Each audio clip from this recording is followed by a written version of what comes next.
Black-clad figures moved through the smoke, and in the middle of them stood a guy with bright blue hair. His father once told him he was immortal. The old man stood there now, staring into the distance with that same inherited certainty. A barbell crashed to the floor. Beside it, his mother wiped the sweat from her face, fresh from training. The power to transform, he'd inherited that from her. Flames roared as a building exploded nearby. People stood frozen. One man stabbed another. Another figure stood behind the father, knife in hand. A sniper watched from above. Someone else fired blindly. Another one faced a monster head-on. A guy wiped his lips beside his partner. Another stood with his back to us. A girl looked up at the sky like she was waiting for a sign. Their footsteps echoed. Because in this world, special people existed everywhere. His eye glowed faintly as he held a man off the ground. A half-breed, just like Guangik. Blood streaked across Guangik's face, bruises swelling fast. Two abilities inside one body. It was tearing him apart. The protagonist glanced at the ones standing near the girl, near the ruined building. He introduced himself calmly. NS Special Forces. The men in uniform stared at him and demanded to know what he was carrying.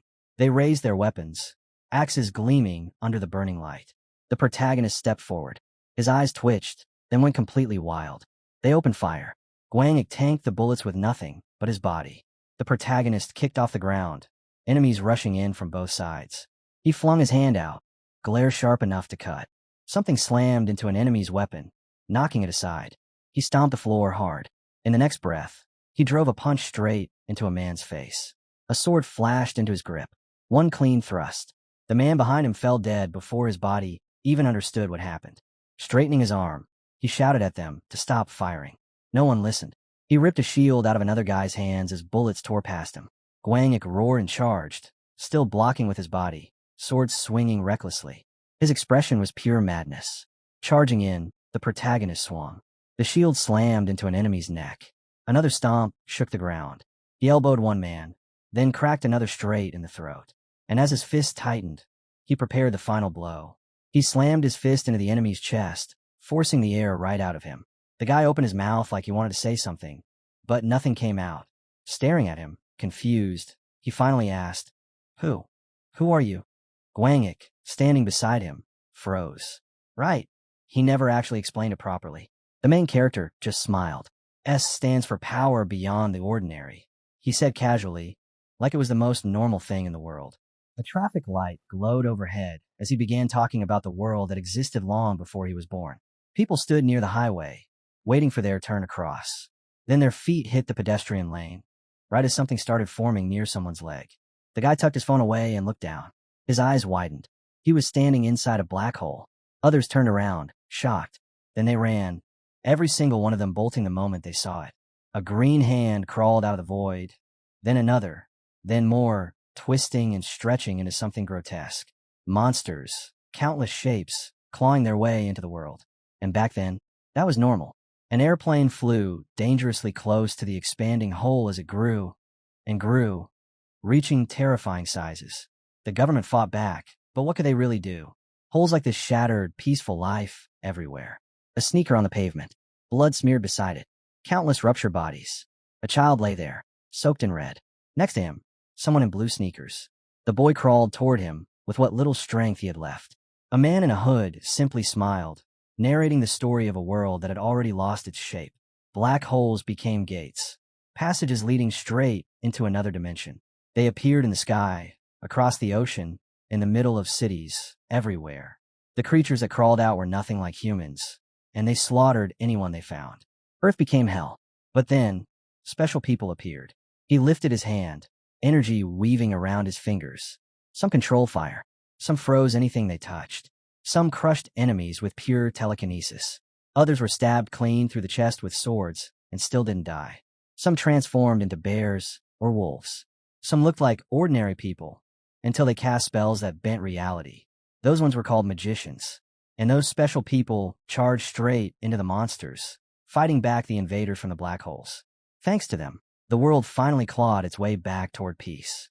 People gathered around the white-haired man who saved them. But once things settled, fear settled in too. The world's attention shifted from gratitude to suspicion. The saviors became the threat. And soon enough, humanity split in two, ordinary and special. There was a building downtown, the kind only the government touched, because the immortals belonged to them. Werewolves worked with some massive international corporation. Superhumans built their own organization. Magicians hid behind magic barriers no normal person could see. 20 years have passed. People stood in a grocery store like it was just another normal day. Cheese stacked neatly behind the glass, fresh produce everywhere, and special ones walking among ordinary people, hiding their true forms behind casual smiles. Guangik was looking at his phone when his father suddenly called his name. He looked up, confused. "Don't be afraid," his father said quietly. Guangik blinked. "What?" His father opened his mouth and dropped it casually. "I'm immortal." Guangik just stared at him, silent at first. They were literally standing in a store aisle. What kind of place was this to drop something like that? Near the vegetable section, Guangik finally asked, "What does that even mean?" His father grabbed an onion, turning it over in his hand like this was a normal conversation. "I belong to the immortals," he said. "And most likely you got it too." Guangik almost choked. "Why are you saying something like that while choosing an onion?" His father held the onion up. "Keep your voice down. Don't shout it across the whole sales floor." Guangik looked him over, confused. "Immortals have clear skin and a beautiful face." His father sighed. "Yeah, you weren't lucky enough to get all the charms." Guangik's mom squeezed his hand. "Immortals awaken on their 20th birthday. You were born at 11 p.m., remember?" His father pointed at another rack. "Do we need more garlic?" "Yes," she said, "but not the chopped one." They tossed a pack of garlic into the cart. "And don't tell anyone about your ability," she added. Guangik opened his mouth slowly. "Wait, you never told Mom I was like this." His father glanced at him. "If she finds out, she'll want a divorce." Guangik. They reached the checkout, and his dad whispered, "Let's get out of here." He held one bag of groceries while the main character carried several. His father smiled at him. "Strong. Immortals don't have physical strength," he added. "That's just your training." Guangik laughed awkwardly. He hadn't actually trained much at all. Holding the bag, he wondered, was that why he was this strong? Or was it because of the other secret he hadn't mentioned yet? By the time they reached home, the sky was already darkening. They pushed the door open and called out that they were home. Guangik's mom was in the kitchen, knife in hand, mid-chop. She looked up. "You're back? Good. There's another secret." She walked up to Guangik's father. "Did you buy garlic?" He handed it over. She frowned. "This is chopped." His father leaned in and kissed her. Guangik blinked. "It's still here, you know." She sighed. "Fine. Start setting the table." And then, casually, like she was telling him the weather, she added, "Oh, by the way, Sulhi is a werewolf." That was 2 years ago. Guangik froze. Dead silent. Sulhi gave him a thumbs up. "Don't worry. Not like the girl from that anime." "Good," Guangik muttered. In the hallway, he managed to ask, "So, you weren't joking. You're actually a werewolf." She nodded. "And you inherited the gene too." Guangik exhaled slowly. "That's a bit much." "Werewolves awake at 18, she explained. "Your power will show itself at night." "But," she gently pulled his hand away from his head. "Don't tell your father." Guangik looked down. "What?" "Just never tell him." She grabbed food from the fridge and asked, "Anyway, what gift do you want?" Guangik shook his head as she shut the refrigerator door. "I don't need a gift. You brought me into this world. That's enough." His father, Sun Bei, laughed. "Same personality as your mother." They both smiled at their son, and Guangik couldn't help thinking, "My parents are insane, and also not normal." Dinner was set. Different dishes covered the table. Sulhi walked in holding a cake, smiling. Except one candle was missing. Guangik noticed and wondered again why they kept hiding all these weird parts of themselves. Night fell. Everyone said their goodnights. Guangik threw himself onto his bed, hands behind his head. It's almost 11 p.m. His father said immortality awakened at exactly 20 years old. Guangik grabbed the bag beside him. "Hey, does it hurt? When will it wake up?" His father had said. "At first, it felt like my blood was boiling, then freezing, then suddenly all 5 senses sharpened." Guangik swallowed. "And everything went fine for you?" "Yes," his father replied. They walked together earlier, down the road, when Guangik had asked, "So immortality will awaken, even if Mom's ordinary?" "Yes," his father said. "Our blood is stronger than human." Guangik looked down at the ground and silently decided he wasn't going to say anything more. Guangik glanced at his father one more time. Lying on his bed, he couldn't stop thinking, if I already awakened as a werewolf, can I still become immortal? And if nothing happened tonight, how was he supposed to explain himself? He poked his own cheek, sighed, and finally decided to sleep. The lights went out. A second later, he was shivering on the floor. Guangik stared at the ground, confused. His father said it wouldn't hurt. But this felt like something tearing him apart from the inside.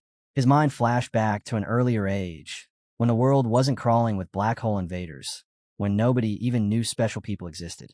He curled tighter, clutching his head. He trembled so hard he could barely breathe. His body hit the floor again, and he grabbed his skull with both hands. Pushing himself up a little, he realized his entire life had always been too abnormal. So this was probably just the next chapter. His eyes began glowing, because the whole world was abnormal. 2 years ago, he stared at his hands like they were foreign. Now, he looked at his shoulders, then at his reflection, and found himself smiling through the chaos. He hadn't even studied for this. No training, no preparation, just pure survival. The door cracked open. His mom peeked in. "How are you?" Guangik scrambled to cover himself. "Why do you never knock?" "I want to check if you were okay," she said gently. He looked at his hand. "I feel stronger, and my sense of smell and hearing, they're way sharper." Sulhi stepped closer, and he glared at her. "Why didn't you warn me?" Every hair on his body had fallen out. Blood had burst from under his skin. His stomach twisted with nausea. His muscles felt like blades were shredding them, and his skull felt like it was going to explode. Sulhi just sighed. "Even if I told you, nothing would have changed." Guangik's voice cracked. "Is there a second stage? A third?" "No," she answered. That was it. He exhaled shakily, realizing yesterday was pure hell. Something he never wanted to go through again. His hands still trembled. Sweat dripped down his face. He held his head and shut his eyes.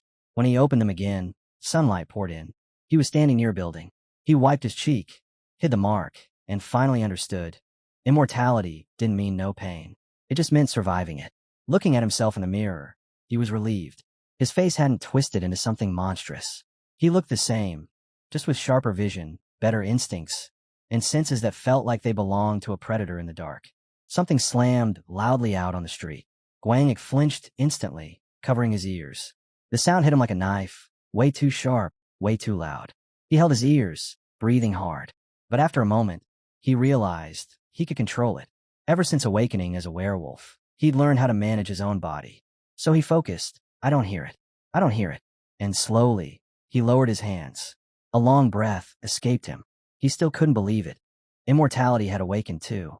2 powers in one body. How was he supposed to hide that? Before he could think further, someone called from behind the door. "Come to the table." Oliver's eyes widened when he saw the breakfast spread. There was food everywhere, mountains of it. Guangik sat down, muttering, "I must be lucky." Then he noticed something. "Right? My whole family are gluttons." Sun Bei looked at his wife. "Why did Sulhi take less rice?" "There was none left in the cooker," she said. "So I took more." Guangik blinked. That didn't even make sense. Sun Bei turned to his son. "Guangik." Guangik grabbed his chopsticks. "Prepare for the civil servant exam." His mom immediately snapped back. "He needs to prepare for university." Sun Bei disagreed. "Education is important, sure, but abilities matter more. Civil servant work suits him." His mother shook her head. "I'm not sending my son to live in a dorm." Sun Bei sighed. "He's not stupid. He won't lose himself wandering around the dorms." Guangik listened to them argue, chopsticks in hand, thinking, immortals usually work for the government. Maybe that's where I should go too. But his mom clearly had different plans for him. Later, he trained in the yard, counting each rep. His mom watched him with her arms crossed. "Werewolves are stronger than ordinary people," she said. He squeezed his fingers into a fist. "So that's why you're so strong." "I also train regularly," she added proudly. Sulhi stepped up and held his hand.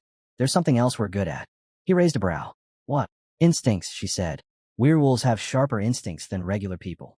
He folded his arms. "I don't feel anything." "For now," she said. "But eventually, those instincts will become a problem in your social life." Guangik stared at her, unsure whether to laugh or worry. Because deep down, he already knew she was right. She was already stretching, warming up, talking about how he should go to university, get a normal job, and build a clean future. While doing her reps, she mentioned their grandfather's connections. Some company where people like him could get in easily. But in the end, she said it was his choice. He was quietly scooping rice when they finally noticed him. His parents asked if he wanted to become a civil servant. He set the spoon down, thinking about that one thing he'd always wanted but never dared to say out loud. Then he opened his mouth. "I want to join the special forces." His parents froze. Sulhi flared up instantly, calling him shameless. He just smiled, reminding them he was already 20, old enough to choose his path. She clenched her fist, saying he wasn't capable. He crossed his arms and said being a soldier actually sounded pretty good.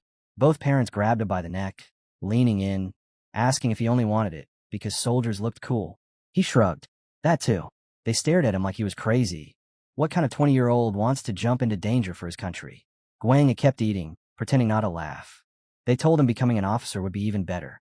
He asked if he'd be allowed to live however he wanted afterwards. They said yes. His father added that he still needed to pass the civil service exam first.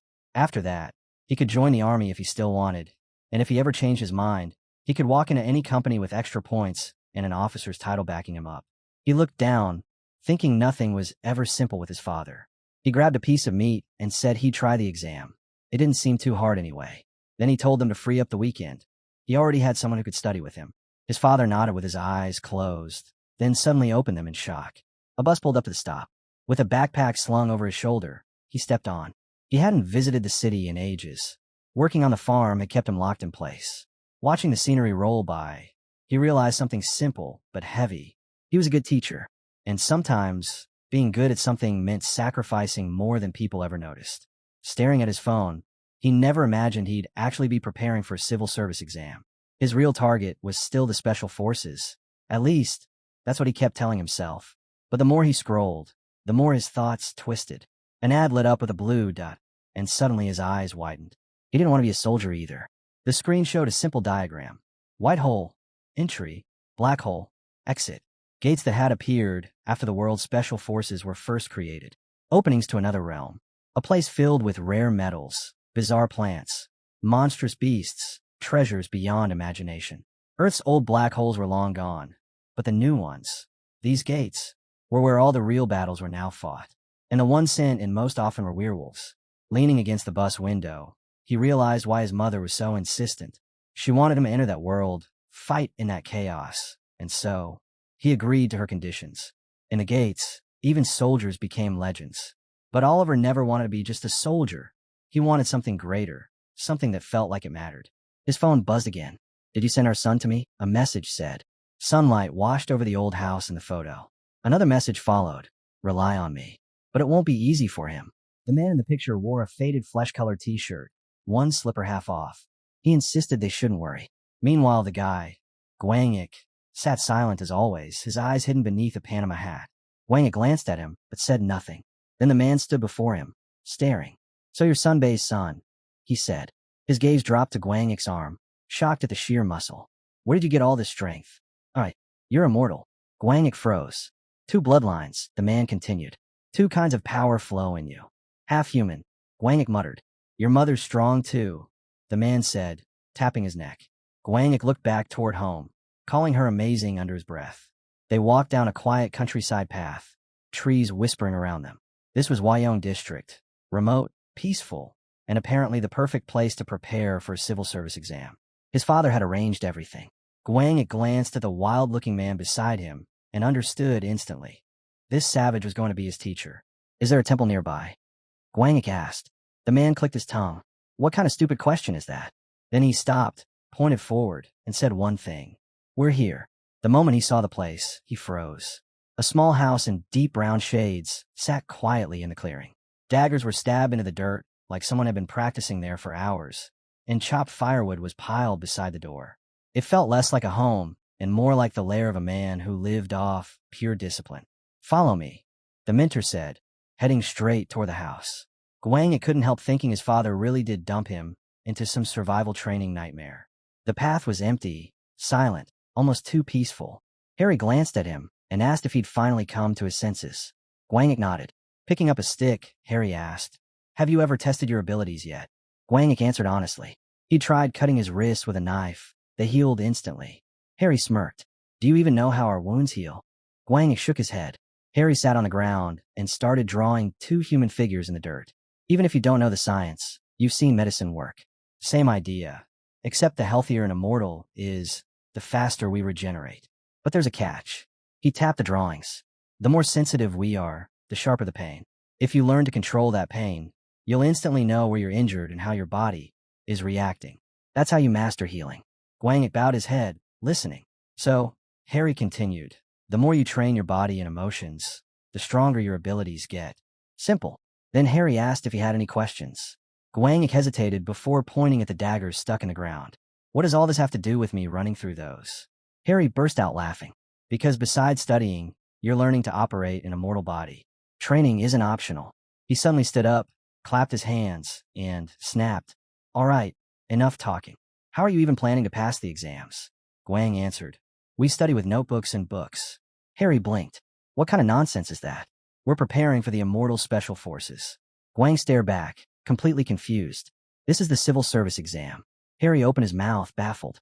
"Isn't that basically the same thing as being a soldier?" Guang was stunned. Harry looked him up and down.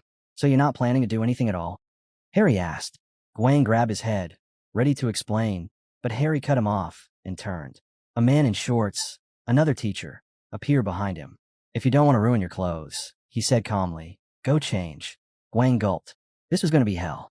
He kicked off his sneakers and stepped toward the field of daggers. The teachers didn't even give him a countdown. They just waved him forward, telling him to move unless he wanted to die waiting. Guangik opened his mouth, sighed, and his eyes shifted, purple, glowing faintly. Then he ran. Screams echoed through the trees. From his seat on a stone, Harry calmly poured himself tea, completely unfazed. "Don't relax," he said, sipping. "If an enemy is chasing you, he's not going to stop for a break." Guang's swearing came right after. A moment later, the second teacher walked over. "Not bad," he said, watching Guangik limp through the center line. "You dodged a few daggers. That means your physical shape isn't terrible." Then something caught his eye. He looked down at Guang's legs. Blood everywhere. Cuts already closing. "Your regeneration. Impressive." Harry nodded. "And it'll get faster every time he heals. So stop dodging. Let the wounds go deeper." Guang gritted his teeth. "I could cut something off." "Stop overreacting," Harry said, folding his arms. The sun was shining like the world wasn't ending while Guangik was being shredded alive. Watching him run, Harry frowned. What kind of guy is this? Guang slipped, landed on his butt, and screamed. His legs trembled as if electrified. "How long do I have to keep running on this?" he shouted. Harry took another sip. First, survive the shock. Blood dripped from the blades. "Every pass raises your pain tolerance," he explained. "This forest is to prepare you for battlefield panic, the kind caused by pain sharp enough to make you faint." The second teacher squinted at Guangik. "Wait, why hasn't he gone into shock yet?" Harry sighed. "He's a werewolf first, immortal second. Their bodies are tougher." Guang, exhausted, asked if he could do something else instead. "I ran 50 meters in 6 seconds. Harry raised his brows. "There's about 50 meters here too. If you ran the Blade Forest in 6 seconds, you passed the test." Guang looked down, thinking, I might as well go for it. He pulled up his hood, smirked, and muttered, "Don't take your words back now." He stomped once, grounding himself. "Did I really say 6 seconds? Guang stared at the path of daggers. He'd been jogging through it this whole time, barely trying. Behind him, the mentor watched silently. Guang took a breath. The pain couldn't be turned off, but he could bury it, block everything out until only the goal existed. And then he ran again. His legs shot forward. No hesitation this time. He launched himself into a full sprint, a grin stretching across his face as he charged straight through the field of blades. 6 seconds. He had to make it. The mentor's eyes widened, shorts flapping, mouth hanging open. He watched Guangik tear through the daggers like a bullet. And just like that, Guangik slid on his knees at the end, chest heaving, certain he'd nail the time. The coach exhaled slowly, staring at him. Guang lifted his head. The hood on his jacket fell back as the mentor muttered, "You're too confident for your own good." "Another try," Guangik said immediately, raising his hand. The coach held up his phone and sighed. "I forgot to start the timer." Behind them, green hills and quiet villages stretched across the horizon. "All right," the coach said. "Time for the second training." He handed Guang a strange object. Guang blinked. "Is this a dog leash?" Before he could protest, they wrapped it around his neck like a collar. "What are we doing now?" Guangik asked, confused, until he saw Harry holding a small remote. "We're training your breath endurance," Harry said calmly. Guangik froze. I was trembling, because now he understood exactly what the device was for. Harry raised the remote. "When I press this, the collar tightens and cuts off your air. Endurance and strangulation training. If you pass out, that's it, you fail." Guang massaged his forehead. "Can't I just go underwater and hold my breath?" "No," the mentor said, straightening his arm. "This lesson is about resisting panic. If you black out here, you die in the field." They walked toward the house as he explained. After the war, civilians finally got a chance to learn how to stand up to monsters. Before, we trained by hanging from trees. This is the easy version. Guangik slowly put the collar on. "What are the conditions to move to the next lesson?" "You last 5 minutes," the coach said. "And don't try to take off the collar or steal the remote." You might end up with a hole in your chest. Guangik inhaled sharply, nodded. I'm ready. The button clicked. Instantly, the collar tightened. Guangik's hands dug into the dirt, trembling. The air vanished. Pressure crushed his throat. Mouth open, gasping, but nothing came out. He stared down at the ground as the world already began to blur. Guang clawed his own neck and screamed, but before he could tear the collar off, Harry stepped in and smacked his hands away. Don't get involved with your hands, he growled, gripping the control stick like he meant to make this last forever. Guang's fingers twitched. Someone told him that if it was too much, he could just give up. He grit his teeth harder. Tom felt like it was stretching, breaking apart. His vision blurred, his thoughts scattered. His eyes rolled upward as everything dimmed. He was seconds away from blacking out, and suddenly the collar shut off. Guangik's eyes snapped wide. He collapsed forward, gasping, trying to drag air into his lungs. The mentor frowned at the control panel. Why did it turn off? Dead battery. The collar slipped off and hit the ground with a dull thud. Harry rested the stick on his shoulder. Shame. Thought you'd die for a second. Guang opened his mouth, still panting. We're doing it again, right? It's been more than 5 minutes. The mentor checked his phone. More than 5? Try almost 13. Guang stared at him, stunned. 13. The record was 8. How am I even supposed to explain this? Harry smirked. Don't look at me like a kid who just found a new toy. When they reached the house, the mentor finally told him he could rest. But eat first. Without food, your training is pointless. Your endurance will crash. Guang stepped closer. Can I help with something? Just sit, the mentor sighed. He really can't cook yet. The pot on the stove simmered with some kind of purple liquid. Guangik blinked when the bowl was shoved into his hands. What did you put in this? He asked, staring down at it like it might bite him. Night settled. Moonlight slipped through the trees. Guang wiped his wet hair with a towel, hand resting on his hip. Next time I'm cooking for myself. And when we get home, I'm asking Mom to teach me properly. He glanced into the distance. But before that, I'll talk to Father. Climbing the stone steps to his room, exhaustion finally hit him like a wave. I'm done. I just want my bed, he muttered. And when he reached it, he just stood there, staring, relieved it was still waiting for him. Guang opened his mouth in surprise, then spotted a mosquito buzzing around. He smacked it instantly and called out to his mentor. No reply. The house was pitch black. The lamps had been turned off because the insects kept swarming toward the light. The mentor lay on his bed in complete darkness, exhaling softly before shutting his eyes. Guang settled onto his own bed a moment later. In the dark, the mentor spoke, half mumbling. Training should numb your sense of touch. Otherwise, anxiety eats you alive. Then he shifted, ready to continue. But when he glanced at Guang, the kid was already knocked out cold, mouth wide open. Morning light poured in. Someone called him for breakfast. When Guang sat at the table, he froze. The food looked strange. He exhaled and wished the mentor a hesitant, awkward bon appetit. The mentor simply said, Immortals need a lot of energy to eat. Guangik lifted the food with shaky hands. So, what training is next? You'll learn to hold your breath mid-air before taking a hit. Guangik blinked. Should I worry about the shock from a strong blow? Of course, the mentor replied. Remember, once your legs are injured, your maneuverability is gone. Use your hands defensively. Put your arm between you and an opponent aiming to drop you with a single strike. Facing him across the table, he continued calmly. And remember, fear the knife more than the gun. Avoid swords. Stay away from anything that explodes. Outside the house, he told Guang to eat faster.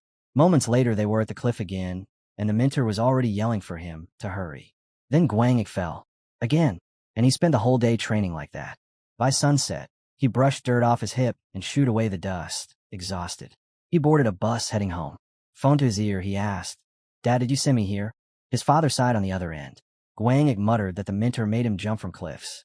The answer came without hesitation. You're immortal. Your body can take torture. Guangik stared out the bus window as Sun Bei added, This way you'll learn your limits. Rocking the bus, Guangik asked, And what exam am I even taking? The teacher will help with that, came the final response before they hung up. And Guangik sat back, wondering what kind of life he'd just stepped into. Guangik stared at his dead phone and closed his eyes. Even if it worked, the answer wouldn't change a thing. So he drifted into fantasies instead. First, a long hot shower, then a few hours on the PS5. After that, a proper meal was cooked by his mom. And finally, 12 hours of sleep with 0 mosquitoes. He smiled to himself on the bus. Perfect rest plan. Then Sulhi opened her mouth, instantly crushing all of it. She told him she'd shower later. Right now, he was coming with her. Guangik froze. His perfect plan shattered like glass. She grabbed his hand and said she and his father had talked. They decided he needed to prepare for university. She lifted a suitcase, as if that explained everything. Guang blinked. A suitcase. She said she knew a teacher nearby. Guang would be staying with him for a couple of days. Training included. They reached the building, and the moment Guangik saw it, something in his gut screamed danger. At the elevator, she pressed the button. "We'll come for you in 2 days," she said. He looked back, nervous. "Who exactly is waiting for me?" Sulhi smiled like it was nothing. "You'll be fine. Being smart isn't enough." The elevator doors started closing.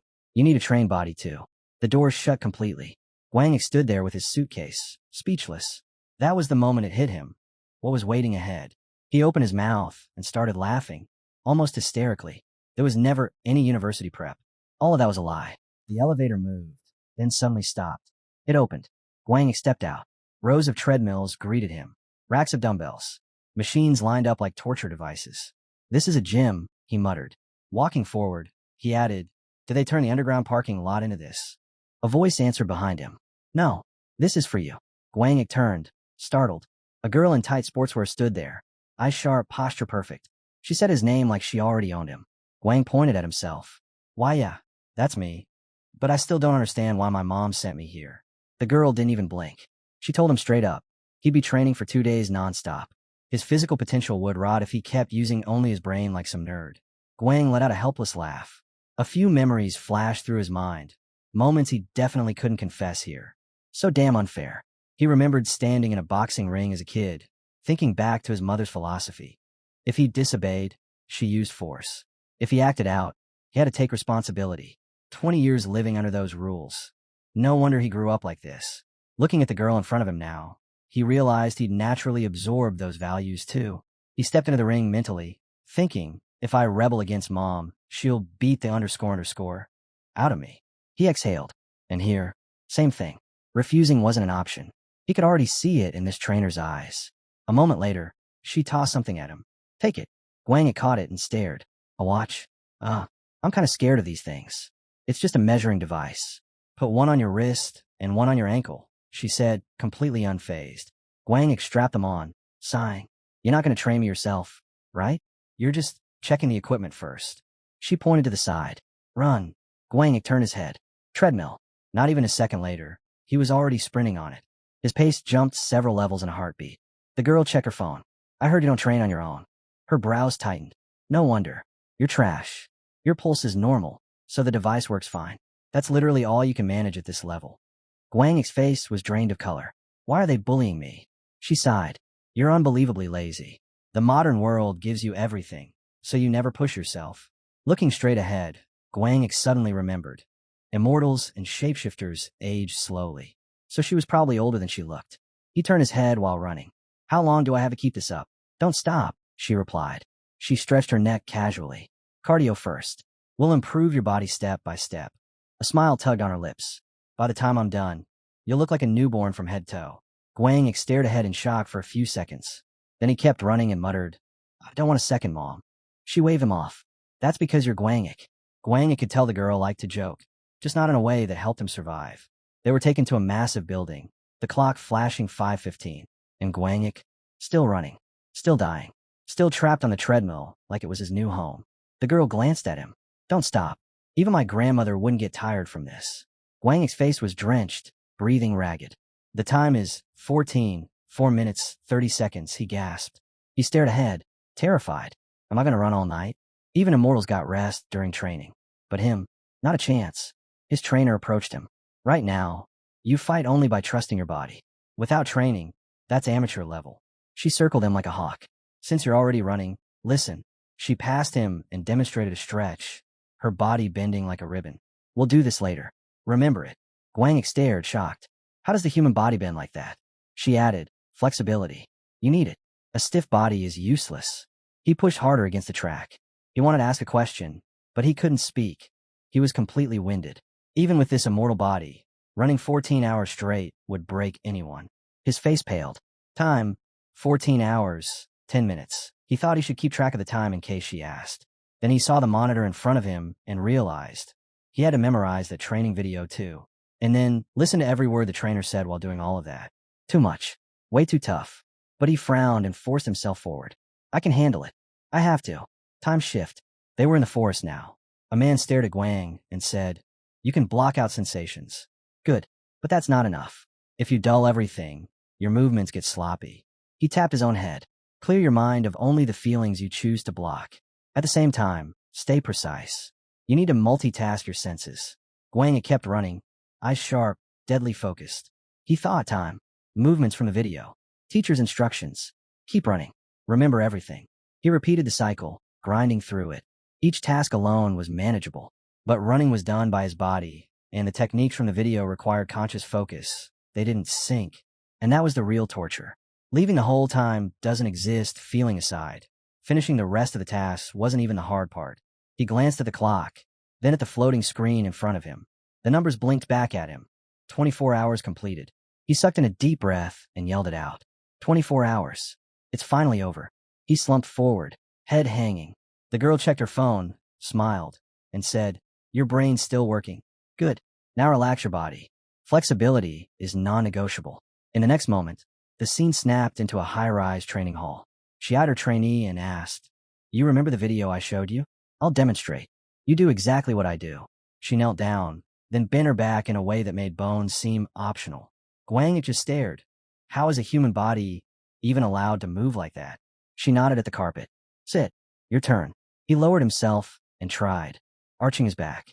He barely reached halfway before his body started trembling. Don't force it, she said. Flexibility takes time. He clenched his teeth, but she continued casually. We'll increase the range little by little. Same stance every day. Rip the muscles gently, and the body opens up. Guang blinked. Rip the muscles. Healing increases flexibility. Then another thought hit him. Wait. I'm immortal now. I heal instantly. So instead of little by little, he just went all in and arched fully in one go, swallowing the sharp burst of pain. The girl's jaw dropped. She stomped toward him. Are you insane? Don't overdo it. Who taught you to be this naughty? Guang collapsed flat on the floor, face first. She lifted him by the shoulders, looking both impressed and horrified. How did you even? He just stretched out his hand. Help me up. He cut again, this time to an oven with an enormous chunk of meat roasting inside. That's enough training for today, someone said. Let's eat. Guang eyed the dish. Are we eating a whole pig? The girl pointed at the first massive piece. That's my portion. Then she pointed at the second, just as big. And that's yours. Guang stared. One whole pig per person? She slipped on her gloves. Food is training too. Get used to it. She said it like it was the most natural thing in the world. He needed to accumulate enough energy so he could move properly later after eating. Guang blinked at her. So you're basically a bear coming out of hibernation? Before she even answered, they both dove into the food. She tore off a chunk like she'd been starving for days and talked with her mouth half full. Don't bother cleaning up after eating. Just leave it. And by the way, 2 training days a week? Way too little. It's not even enough to learn the basics. Guang bit into the meat and instantly froze. This is insanely good. Just a roasted piglet. Some spices, maybe it was hunger, but damn, it hit differently. The girl gestured at his plate. Finish all of it. If you leave even a little, you die. Guang snorted. I was trained since childhood never to leave food behind. After the feast, she stepped aside. I'm going. Wash up and get some sleep. Left alone, Guang sat on the mattress and let out a long sigh. Honestly, this was heaven compared to sleeping in a forest surrounded by mosquitoes. And unlike his old teacher, this one actually let him use his phone. He glanced at the screen. Should I call Mom? Before he could even dial, her voice came through. How are you feeling? He blinked. Is she actually worried because I got sent away for training? I'm totally fine, he replied. She cut him off immediately. I told you 10 times. Don't expect your coach to go soft on you just because we've known her forever. Guang's face went pale. He just stared ahead, speechless. But, she added softly, I still worry. If she's being too soft, tell her to be stricter. He lowered his head. Of course she's worried. How can any parent not be? Later, lifting a barbell, he realized something after just 2 days of this madness. If immortals train the mind, shapeshifters train through pure, reckless action, knowing your limits, and then breaking them. That's their entire philosophy. And the more he thought about it, the more he noticed how much science they shove into all this training. Devices, apps, measurements, everything calculated. Meanwhile, she looked at the tablet, frowning. Your reflexes are terrible. She walked over to the barbell, tapped it, and said lift. Guang glanced down. 20 kilos on each side, 60 total. Not even heavy. He lifted it easily, thinking, my strength is triple that of a normal grown man. Something like this shouldn't even count as a warm-up. Suddenly, his coach told him to pick up the barbell and follow. No warning, no explanation. He climbed the steps, still holding the weight, and she glanced back at him with that familiar, "You're screwed" smile. "Run with me," she said. Guangik just stared ahead for a few seconds, stunned. Then he looked at the thin metal beam waiting for him and felt his soul leave his body. Great, the second round of insanity. First blades, now this. His face was drained of color. "Balance," she explained, "means keeping your center stable and relying on your reflexes for everything else." "Does this even work?" Guangik asked. "We'll keep testing it until it works." He lifted the barbell again, eyeing the narrow strip. The basement's corner beams stretched long, but the width barely half his foot. "Well, it's fine if I fall," he muttered. She didn't even look up from her tablet. "The probability of injury from a 3-meter fall is low. But don't focus on running. Focus on preparing for the fall. Priority 1, protect your body." Guangik inhaled deeply. "Can I even do this? I need to finish this damn training." She added, "If you get hurt in real combat, you're at a disadvantage. Shapeshifters don't recover instantly like immortals." But Guangik just tightened his grip. The instructor behind the program always said, "Take care of your body." "But I'm an immortal now. Even broken bones heal fast." So he sprinted forward, fully aware he might fall. The girl finally looked up and froze. Guangik pushed off the beam and activated 5 senses. His touch sharpened. He felt every micro-shift of pressure on his shoes, tracking balance with unnatural clarity. Sweat rolled down his face, but his body moved instinctively. Most shapeshifters have insane reflexes, but immortals? Their senses make them monsters. Before he realized it, he was at the other end. He turned around, grinning. "I did it. See? No way my foot was going to get skewered by a blade." She sat down slowly, stunned. "Do it 2 more times. Back and forth." He blinked. 2 more. But her eyes were fixed on the data, frowning. The board he crossed was only 4 centimeters wide, 50 centimeters long, but he didn't bend once. Not a wobble. A moment later, a long line popped up on her tablet. Her expression changed. It increased the level. Guangik's face went pale. "Wait, increased level? Don't tell me, is that a wire?" Guangik looked down at the wire, his voice trembling. "So, I'm supposed to run on that?" His trainer nodded casually. "It's fine. This setup is called a single line." The wooden board was just the warm-up stage. She lowered her hands, staring at him like he was some kind of fascinating idiot. He's insane, she thought. But damn, he was probably born with a freakishly good body. His balance is ridiculous. Guangik glanced forward. "At least there's a mattress this time." "It's sturdy," she warned. "It won't break. If you fall, be careful. And don't ever try grabbing the wire. You'll tear your skin off. Just fall." He swallowed hard. Great, comforting. Then another thought hit him. When I get used to the starting steps, I'll have to run while carrying the barbell too. But he didn't flinch. Compared to immortal training, this was practically lightweight. He stepped onto the wire. High-level difficulty, he thought. It gets harder every second. His legs shook, but not as badly as he expected. The wire is strong, doesn't wobble too much. He scanned the room. No cliffs. No hurricane winds. There's even a mattress. He frowned.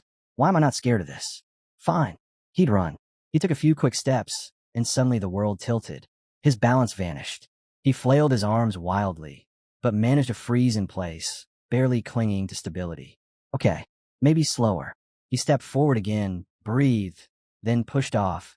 A moment later, he was hopping across the line in several fast jumps. His trainer watched him with a small smile. Guangik could feel it. Today, she was looking at him like he was more interesting than whatever video she'd been watching before. So she made him run on that damn line all day, the barbell included. The scene shifted. Next morning, Guangik stood outside with a suitcase, bowing slightly. The girl nodded. "See you next week." Her car sped off. Now he was in another car, his mother driving, eyes fixed on the road. "Are you curious?" she asked suddenly. "Why am I making you go through all this?" Guangik didn't hesitate. Of course. Her expression hardened into something cold and dangerous. "I can't stand watching my son get beaten." Guangik's face drained the moment his mother spoke. Inside his head, an image flashed, him hitting a man, the force barely enough to make the guy flinch. She continued mercilessly. "You need to understand the limits of your current body. You're too weak right now." Guangik almost laughed. If my friends heard this, they'd drop dead on the spot. But he just stared down, annoyed. "Fine. If things are like this, I might as well train more. At least then, I can help instead of getting in the way." Although, the immortal special forces his teacher mentioned. Yeah, that part bothered him a bit. The scene snapped to a skyscraper kitchen. Mountains of dirty dishes cover the counter. Someone thanked him for the meal. The woman blinked at him, confused. You were starving for days. Guangik nodded. After 4 days, I finally understood how valuable your cooking is. Now I want to learn how to cook too. She turned around slowly, shocked. He continued confidently. Male chefs are popular these days. Teach me so I can cook for my future wife. Her eyes sharpened dangerously. That all sounds cute, but don't you need the sexual part too? With that body of yours, you'll just turn into a pig chef. Guangik slapped his stomach lightly. Mother, as witty as always. I'm serious, she snapped. Stop relying only on your body and stuffing your face all day. He thought of his trainer and smiled. I'll start with cooking anyway.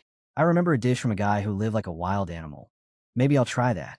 Then he tilted his head back, thinking, all right, food is handled, now training.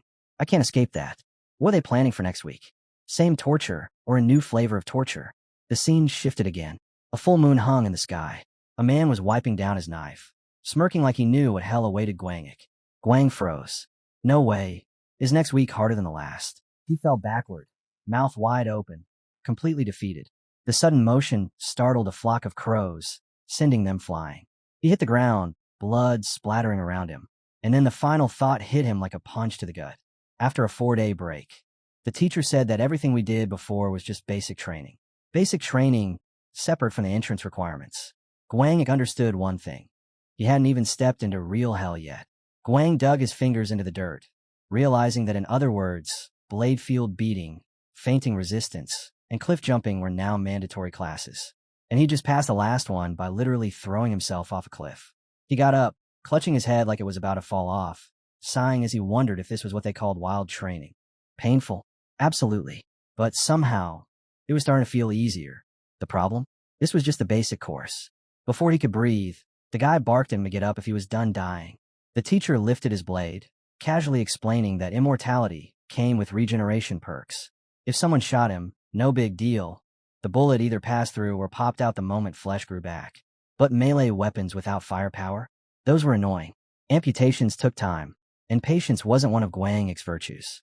Guang muttered that this was exactly why he kept saying, be careful, but the guy just swung the machete like a serial killer warming up. He explained that short-range damage was manageable for him, but Guangik should definitely avoid it. Guangik backed away, terrified, adding that if he'd pulled out a blade, then that meant. The guy cut him off, lunging forward with a dagger like that was supposed to calm him down. Guang instantly realized this wasn't torture. It was the continuation of blade handling training. If he didn't want to die, he had to learn to deflect, not just dodge. Guang narrowly avoided the first swing. Then he ducked under the second. Then he jumped back like a cat that heard fireworks. The guy nodded, saying the goal wasn't to avoid everything, just the lethal stuff. The little cuts were fine, useless if he dodged all of it. He even complimented Guangik for being kinda athletic, which wasn't helping. Guang frowned. How the hell do I not avoid it? Before he could finish the thought, the guy launched forward, a clean slice across Guangik's stomach, then another across the leg. He shouted instructions like a coach from hell. If the blade went for his thigh or calf, take it on the shin or redirect it. A second later, Guangik's arm was hit too. Guang glared forward, knowing full well another strike was coming.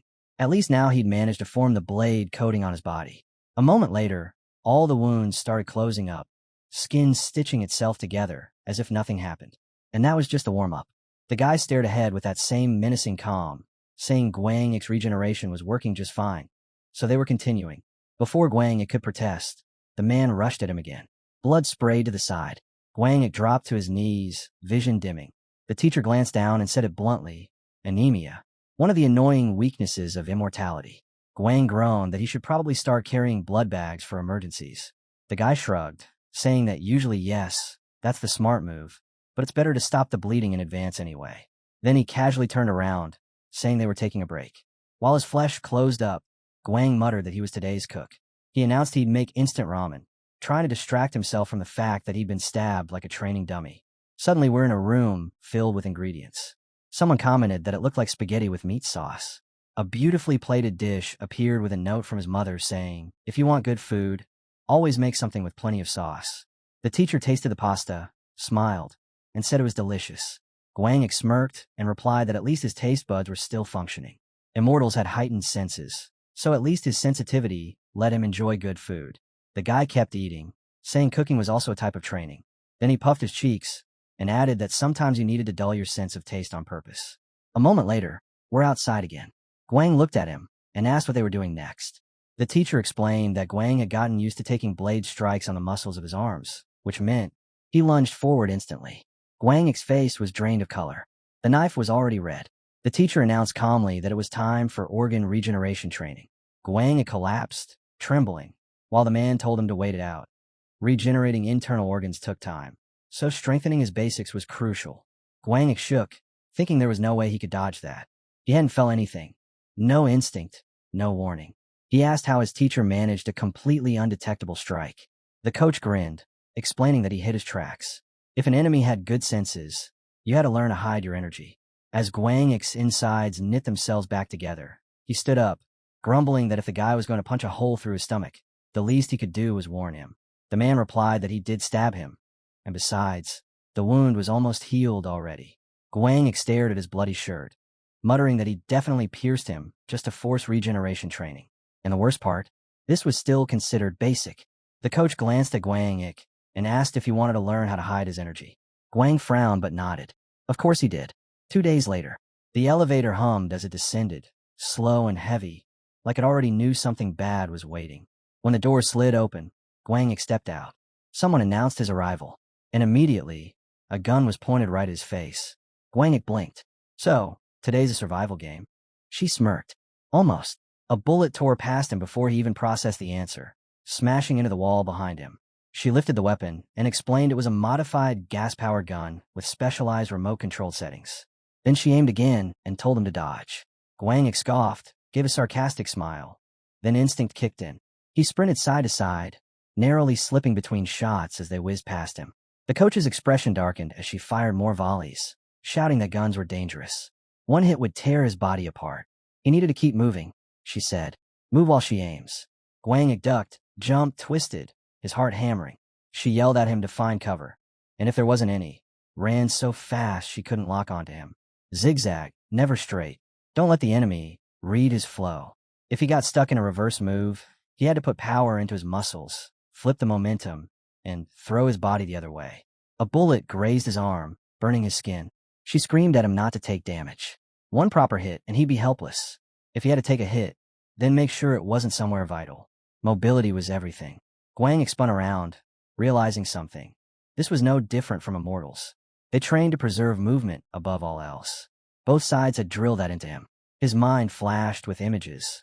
Warriors, beasts, immortals fighting in ways shaped by their bodies. He pictured himself running, panting, pushing his limits. He felt the fear of falling, imagined balancing on a tightrope, bending his body in impossible angles just to survive. He saw himself hit the ground, breath ripped from his lungs. Then came the next vision, him being slashed by a knife, then shot right after. The thought echoed sharply. Immortals must always fear weapons that cut. Whatever can deal damage within their regeneration radius, that was their true weakness. And Guangik finally understood why this training felt so cruel. It wasn't cruelty. It was preparation for the day he'd face something that didn't care he was immortal. Guangik's thoughts spun as he dodged another imaginary bullet. When it came to guns, shotguns were far more dangerous than rifles. He pictured a guy punching an attacker's arm aside, thinking that for shapeshifters, knife-wielding enemies were practically welcomed. All they needed was a clean dodge and a counter. Their reflexes and raw strength allowed reactions that humans couldn't even process. He imagined a shapeshifter sprinting away from someone firing a shotgun. Shotguns had short range. If they closed in first, the attacker was doomed. If they kept their distance, they stayed safe. Their entire combat style was designed around never taking damage, because unlike immortals, they couldn't regenerate. The survival game eventually ended. Rubber balls lay scattered across the floor like colorful landmines. The girl stepped forward and announced that training was done. Guangik stared at the mess, wondering who the hell was supposed to clean that up. Before he could complain, the trainer pointed to a wire and told him to get up and run along it. He grabbed the bar, relieved for once. It wasn't injury training. He climbed onto the wire and instantly froze. A monstrous presence loomed behind him. His face turned pale. His instinct screamed. He pushed off the line in panic, falling to the floor. When he turned back, shaking, he stared at the trainer for several seconds in complete silence. The girl blinked, surprised. What did you feel just now? Wang swallowed hard. His voice barely came out. She explained that what he felt was wild bloodlust. He'd actually sensed it. Not imagined it. Felt it. Guang begged her never to do that again. He honestly thought his heart was going to burst. He hated that feeling more than anything. She simply nodded and said it was normal. Once he got used to it, it would stop being overwhelming. As she spoke, a monster suddenly appeared behind her like an uninvited nightmare. She added that if Guangik ever developed something similar, training would become easier. Guangik went pale again. She told him to continue. He stared at her, realizing hellish training had officially begun. And yet, strangely, 2 days later, he no longer collapsed whenever he tried running along the wire. He learned how to resist the crushing weight of her bloodlust. His immortal senses made him sensitive to every hint of it: sound, smell, aura, pressure, and he used that sharpened sixth sense to fight back against it instead of freezing. Now when he ran forward along the fishing line, he held his lower abdomen tight, keeping his center stable. As long as he held that form, he could endure it. And step by step, Guangik learned to run through fear itself. The trainer laughed, eyes sharp, telling Guangik he was doing well. Then she casually grabbed the blade again. Guangik stared at the bloody weapon on the ground, realizing once more that immortal training wasn't training. It was punishment dressed as discipline. Beyond organ regeneration, he'd been stabbed with axes, pierced with spears, and used as a living target for arrows. He even stared at a bear trap lying nearby, thinking that even traps were part of this nightmare. The coach pointed at her own head, warning him that stepping on one meant pain, so severe it scrambled the brain.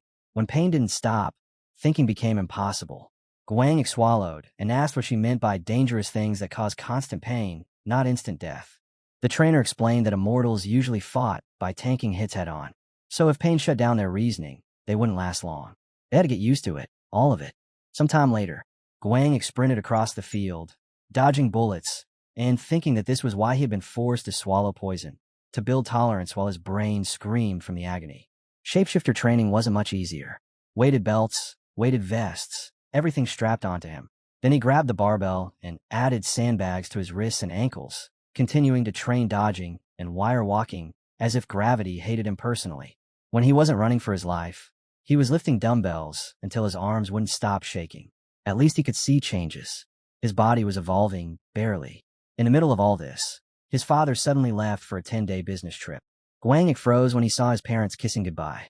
His mother joked about what she'd have to do just to see him while he was gone. His dad replied with a grin that it was fine. They'd see each other every night anyway. Then, back to training.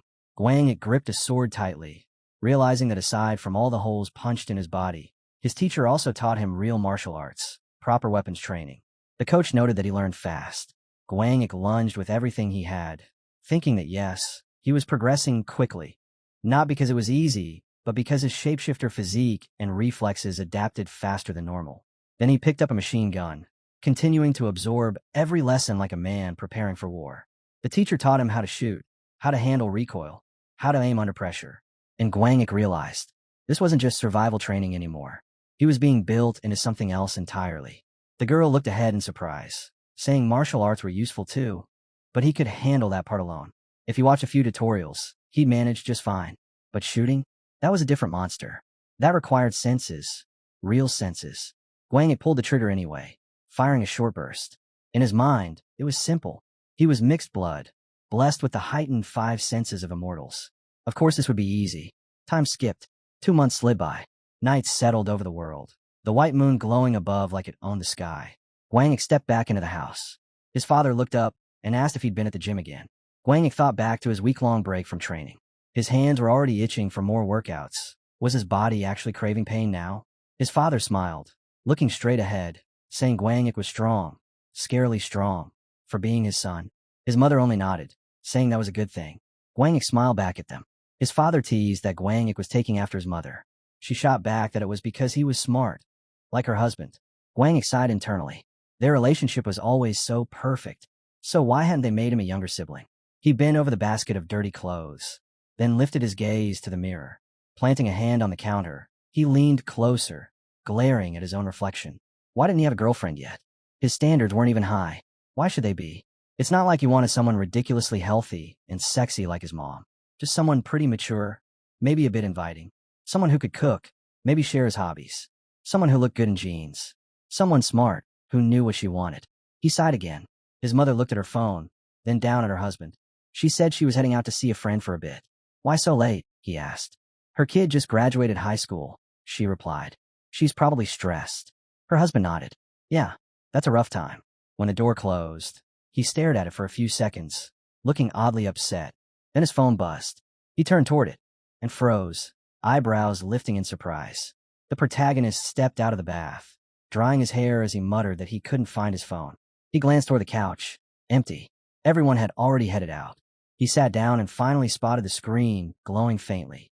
One look at the message made him blink. An exam, tomorrow. It hadn't been that long since his last big exam, yet something felt off. His chest felt strangely hollow. He remembered his comrades teasing him, wondering why they were even bothering to go to college after taking the SAT. He never thought it was shameful that he wasn't using his good grades for anything. He never intended to go to college in the first place. His path had already been carved 9 years ago, the day that massive black hole, Hughes Gate, tore open the sky. He remembered himself as a child, crushed under twisted pipes, convinced he'd die under the rubble. Then he saw it, those dark figures emerging one by one, and the man who stood alone before them, the one who fought countless invaders without taking a single step back. Even now, he could see that back, that impossible strength, that unshakable resolve. He wanted to be like him. Smiling faintly, he thought about how his mother would react if she knew. She'd asked him, begged him, to live a normal life on the day of his awakening. But that dream had never been his. We shift to the street. Someone asked where she even went. The girl beside her friend raised her hand, smiling. What excuse did she use this time? The woman sighed, replying that she told her husband she needed to meet a student's mother in a neighboring district. Akin appeared, frowning. And you're not even curious? The coach stared out of the night city. Her son, she never asked how he's doing. The woman facing forward said, quietly, that she just wanted him to be okay.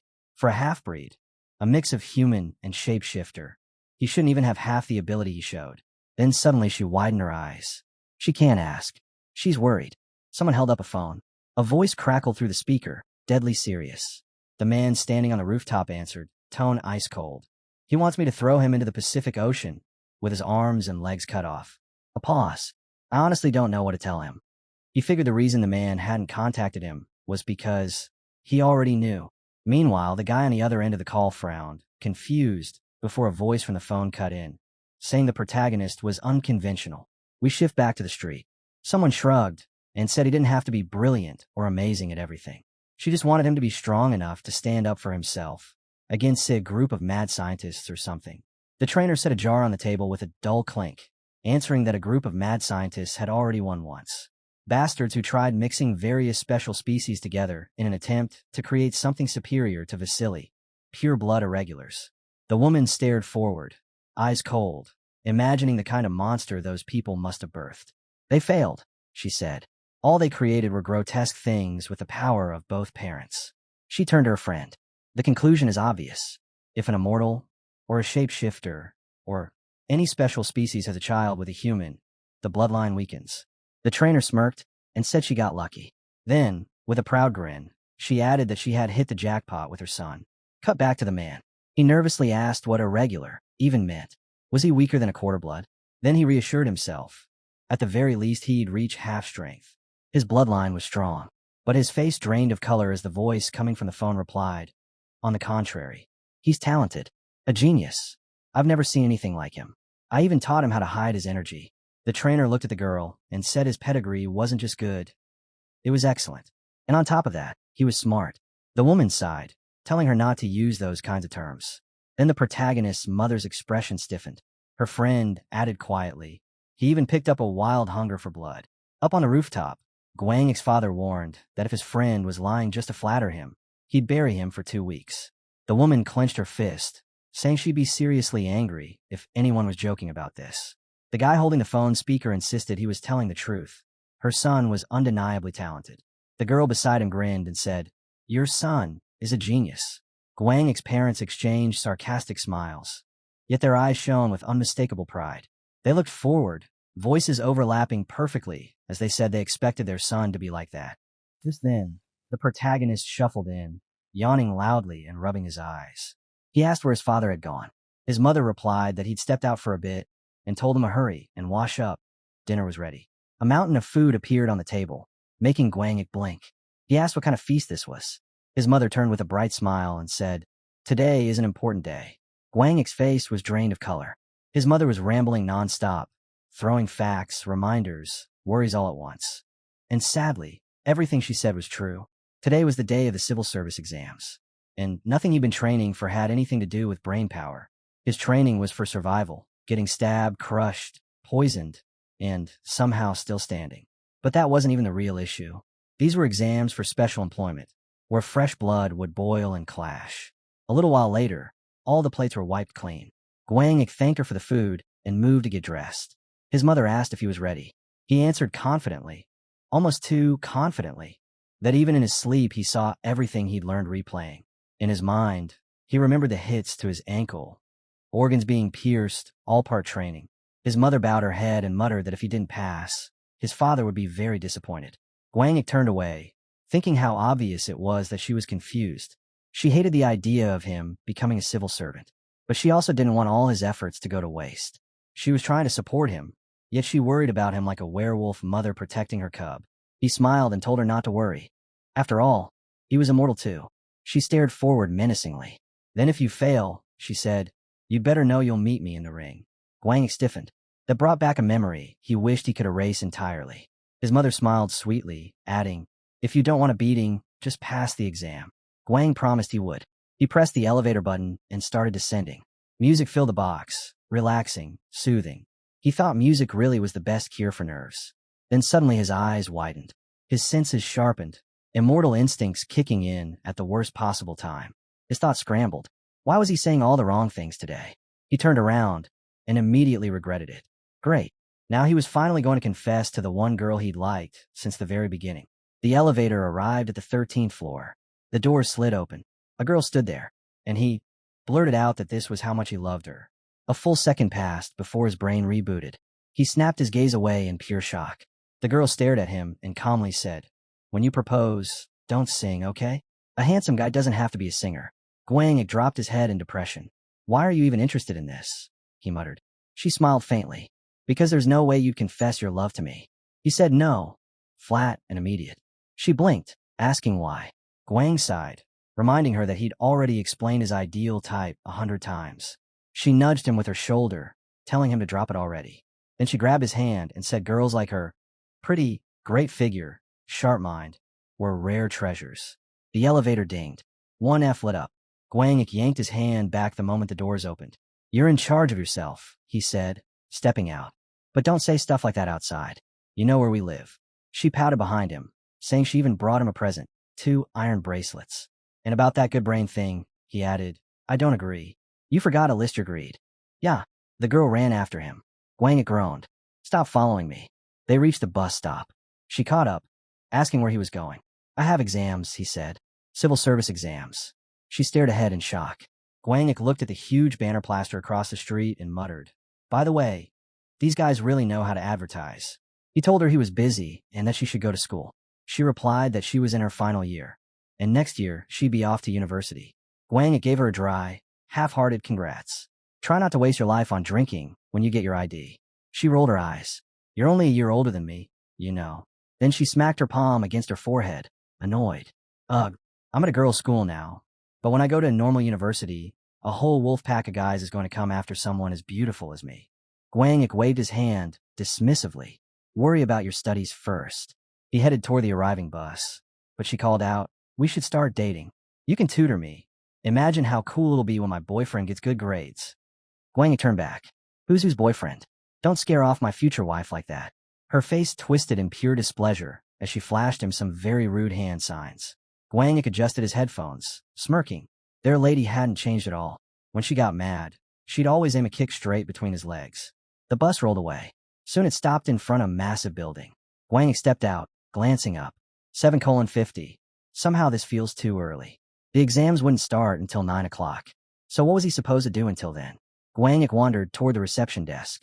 The girl behind it greeted him politely and stood up, asking what he needed. He told her he'd heard that today was the day for the special employment exams.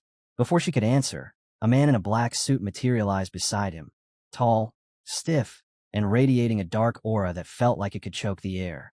What exam are you taking? He asked. Guangik blinked. The man glared harder. Show me your application.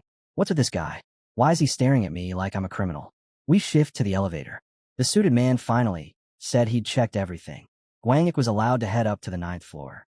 When he stepped out, he glanced around the hallway. Nothing special. Pretty empty, actually. Then a red-haired girl walked up to him. "You're here for an exam, right? Show me your application." She checked his documents with a cheerful smile. "Looks good. Take this card. Go straight down the corridor. The last door. That's where you need to be." Guangik thanked her. Inside, he was already exhausted. So this is what exams are like for immortals, just running around through hallways. He walked through a long corridor that felt like it had no end. Finally, he reached a door labeled, "Special Employment Examination in Progress." Guangik stared at it and wondered if the soundproofing was any good. There'd probably be noise, blood, screaming. And they chose to hold this in the middle of the city. Yeah, that's the world government for you. He lowered his head and muttered, "All right." He mentally prepared himself. He wouldn't be surprised if knives came flying at him the second he opened the door. Maybe dodging them was the entry test. Whatever it was, he was ready. It couldn't be worse than his training. He pushed the door open just a little and froze. Inside was an ordinary office. Desks, chairs, clean walls. No blood, no traps, no psychopaths waiting to stab him. Then a voice boomed from the back. "You're the first. Come here and show your application." A bald man was sitting there, frowning like Guangik had personally offended him. Guangik approached slowly, thinking to himself, didn't they create a cure for baldness from materials found in the white hole years ago? Sure, it had side effects, but there were cheaper versions too. Was this a fashion choice? A statement? A lifestyle? The man glared, confused why Guangik was staring at his head. Guangik quickly smiled and handed over the papers. He said it was an application and an ID, then immediately wondered why everyone here kept treating him like some kind of circus act. The man simply pointed forward and told him his number was 48. Go there. Guangik blinked. This was not what he imagined. No tables, no chairs during training, just pain, sweat, and near-death drills. And now he was supposed to sit quietly like a normal human being? He lowered himself into the seat, thinking how the hell he was supposed to guess what would happen once the exam actually started. For all he knew, that bald guy with a knife could jump a mid-test. A dark aura leaked off him as he stared ahead, reminding himself not to relax. Not even for a second. After a while, more people filled the hall, flipping through books and notebooks. Guangik's face was drained of color. Then the bald man raised his pen and asked if anyone still hadn't taken the exam subject sheet. His eyes slowly locked on Guangik. Guangik hesitantly raised his hand. The man frowned. Who are you? A good question indeed, Guangik thought. He could feel something seriously off, but there was no one to complain to. His mind drifted back to that girl at the table telling him he had to study for the civil service exam, and how that peaceful moment transformed into hellish training. Hood over his head, feet bleeding, collapsing in exhaustion, only to dodge a blade swing the next second. That was his life. That was his study plan. If fate handed him this madness, then fine, he pushed through it. A guy with a blood-soaked sword once stood beside him, muttering that he truly wanted to pass this exam. Now, looking ahead, it felt like everything had twisted into something entirely different. He sat there with his hands near his face, realizing the exam would start in 10 minutes. And he had been here frozen for 50. First to arrive, first to panic. He placed his hands together seriously, staring forward. Someone in this room hadn't brought a pen, and the last hope in their eyes drifted toward him. The guy handed him a pen. Guangik looked at it, turning it in his fingers. A normal marker, at least on the outside. But this exam wasn't physical at all. The assessment was written. Guangik glanced around and instantly felt the pressure in the room. The atmosphere was exactly like one of those brutal final exams back in school. And honestly, he didn't even know what these people were reviewing on their desks. If he asked, they'd probably look at him like he was the dumbest guy alive. A girl sat at her table, staring down quietly. The protagonist noticed it now. Every single person here looked unusually striking. The guy next to her was just as pretty, and Guangik thought half of these people could debut as idols on the spot. He got up from his seat for a moment, and his eyes caught on one particular guy. This dude held a book in his hands, and Guang froze. His hands were unreal. Clean lines, perfect proportions, the kind of hands that belong on giant billboards. He could be an ad model without trying. The blonde-haired man suddenly turned his head. Guang panicked and looked away with the dumbest face possible, praying the guy wouldn't think he was some kind of creep. Then a guy and a girl walked into the room. Guang stared in shock as they started assembling something around the office. A moment later, a panel was placed right in front of him like he was being boxed in. He leaned on his fist, exhaling. So, they were handing out exam tickets, and apparently putting up special partitions for hypersensitive immortals. He couldn't help but notice the spacing too. Huge gaps between desks, like everyone here needed personal breathing zones. He turned his head when he heard someone arriving late. The man handed Guangik a sheet of tasks and said his number was 50. Sit here. Guang sighed internally. If this were any normal exam, he wouldn't rush to take it either. Then he finally looked at the paper. Special employment examination for immortals. He froze. He had always thought an immortal exam would be easy, laughably easy. But after reading the first few lines, he had to swallow those words back down. He pressed his hand to his forehead, holding the sheet. Running through knife traps suddenly felt like a much better option. At least he was good at that. He looked off to the side, eyes widening in disbelief. He looked down at the task sheet. The first question said he'd taken a through-and-through wound in the leg the size of a 101 coin. What action should he take first? Guang held his hand near his face, realizing how stupid he'd been for complaining earlier that the test was too difficult. Now that he saw the questions, it felt more like a death experience recap than an exam. He stared ahead, sinking into thought. If he wasn't part of a special race, the answer should be number 4. But, depending on the situation, answers 2 and 3 could also matter. If the weapon was a throwing type, he'd need to stop the bleeding immediately. His mind replayed that memory. The man pulled back a bowstring, telling him the first priority was stop the bleeding, or he'd go into shock. Hemostasis, then shelter. That was exactly what his teacher had drilled into him. And after a couple of training runs with knives, he learned the hard way that a minor wound wouldn't kill an immortal, as long as the bleeding was stopped in time. He sighed and moved on to task number 2. What percentage of blood loss causes shock? Guangik remembered the coach slicing him open, his teacher pounding information into his skull nonstop. He never once experienced shock, not even close. Still, the teacher was clear. Immortals shared basic biology with humans. The correct answer was number 3. He wrote it down, hand propped against his head, thinking about how he couldn't dodge that knife swing earlier. He needed to act first, not hesitate. He chose the option that matched what he'd been taught. Put your hand out, stabilize your footing, and react. Mobile power mattered more than most people realized. Pen in hand, he scribbled the next answers. Then suddenly, he remembered a movie he'd watched long ago. The story of a man from the slums, answering quiz questions worth millions. Each one solved because of something he'd lived through. Guangik touched his neck, lost in the thought. The other examinees were stressing over the test. But he understood now. This exam wasn't asking for theory. It was asking what the test taker had survived. If you carried an immortal's body, you were expected to carry the experience too. And just like that, his second level of knowledge kicked in. Sharp, clear, and painfully honest. He sat there, replaying every insane event he'd lived through. Every warning the teacher drilled into him. Every injury he'd survived. Every lesson he learned by almost dying. All of it lined up perfectly with the answers he'd written. He set his pen on the table, folded his hands, and breathed out. So, in the end, that hellish training really was preparation for this exam. He picked up the paper again and noticed one more question on the back. Describe methods by which an immortal can be killed. Guangik stared straight ahead. Kill an immortal? The answer was painfully simple. He raised his head over the screen and said he was done. The bald instructor blinked. There are still 60 minutes left. If you're finished, leave your sheet on the desk, and you may go. Guangik looked toward the door and the girl with the folder. He recognized her from the entrance. She approached and asked if he'd read the note on page 1. He glanced down, pointed at her folder, and repeated the instruction. He had to leave his consent form. She nodded with a gentle smile. At that moment, he realized this exam was some kind of cooperation between werewolves and immortals. She wished him luck. Guangik looked away with a small smile, thanking her, then walked out. The sky outside was already dark, the building glowing under the night lights. Inside, the bald man rubbed his forehead and picked up Guangik's test. He paused at the written answer. An immortal can be killed by strangulation, infection, and several other methods. Images flashed one after another.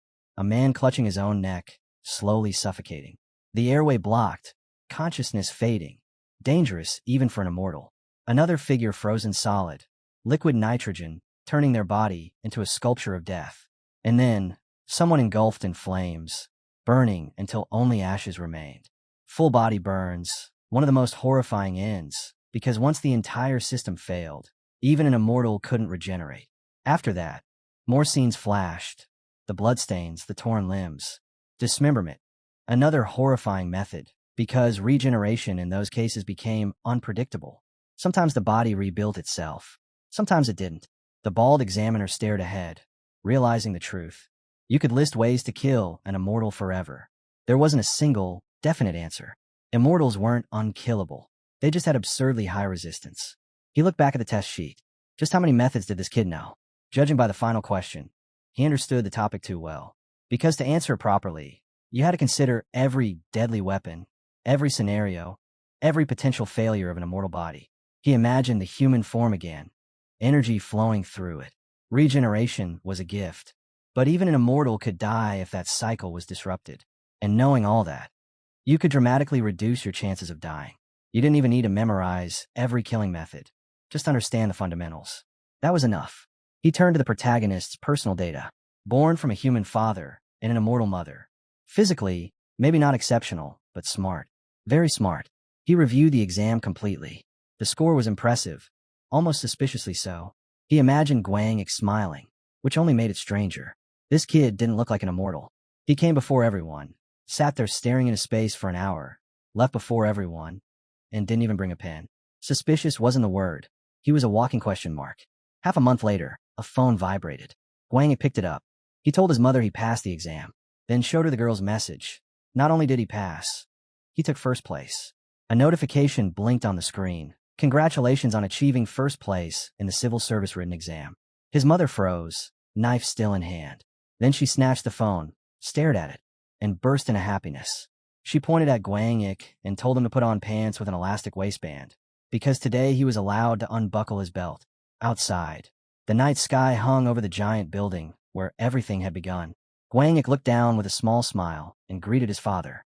The old man stood there with grocery bags dangling from his hands, grumbling that Guangik should at least pretend he was looking at him and not staring hungrily at the meat. A second later, the scene cut to the stove, thick slices of meat sizzling, smoke rising, the kind of smell that weakens your knees. Then they were both holding bottles, clinking them lightly. His father looked ahead with that usual confident grin, saying he never once doubted Guangik's ability. Of course not. He was the son of good parents, after all. Guangik lowered his gaze, remembering his teacher's words. Turns out the test questions were easier than he expected. He sat at the table, quietly eating meat with his parents. His father mentioned that now that the results were out, the interview would be coming soon. His mother exchanged a glance.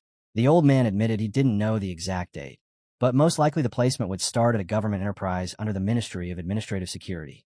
Guangik kept chewing, without saying a word.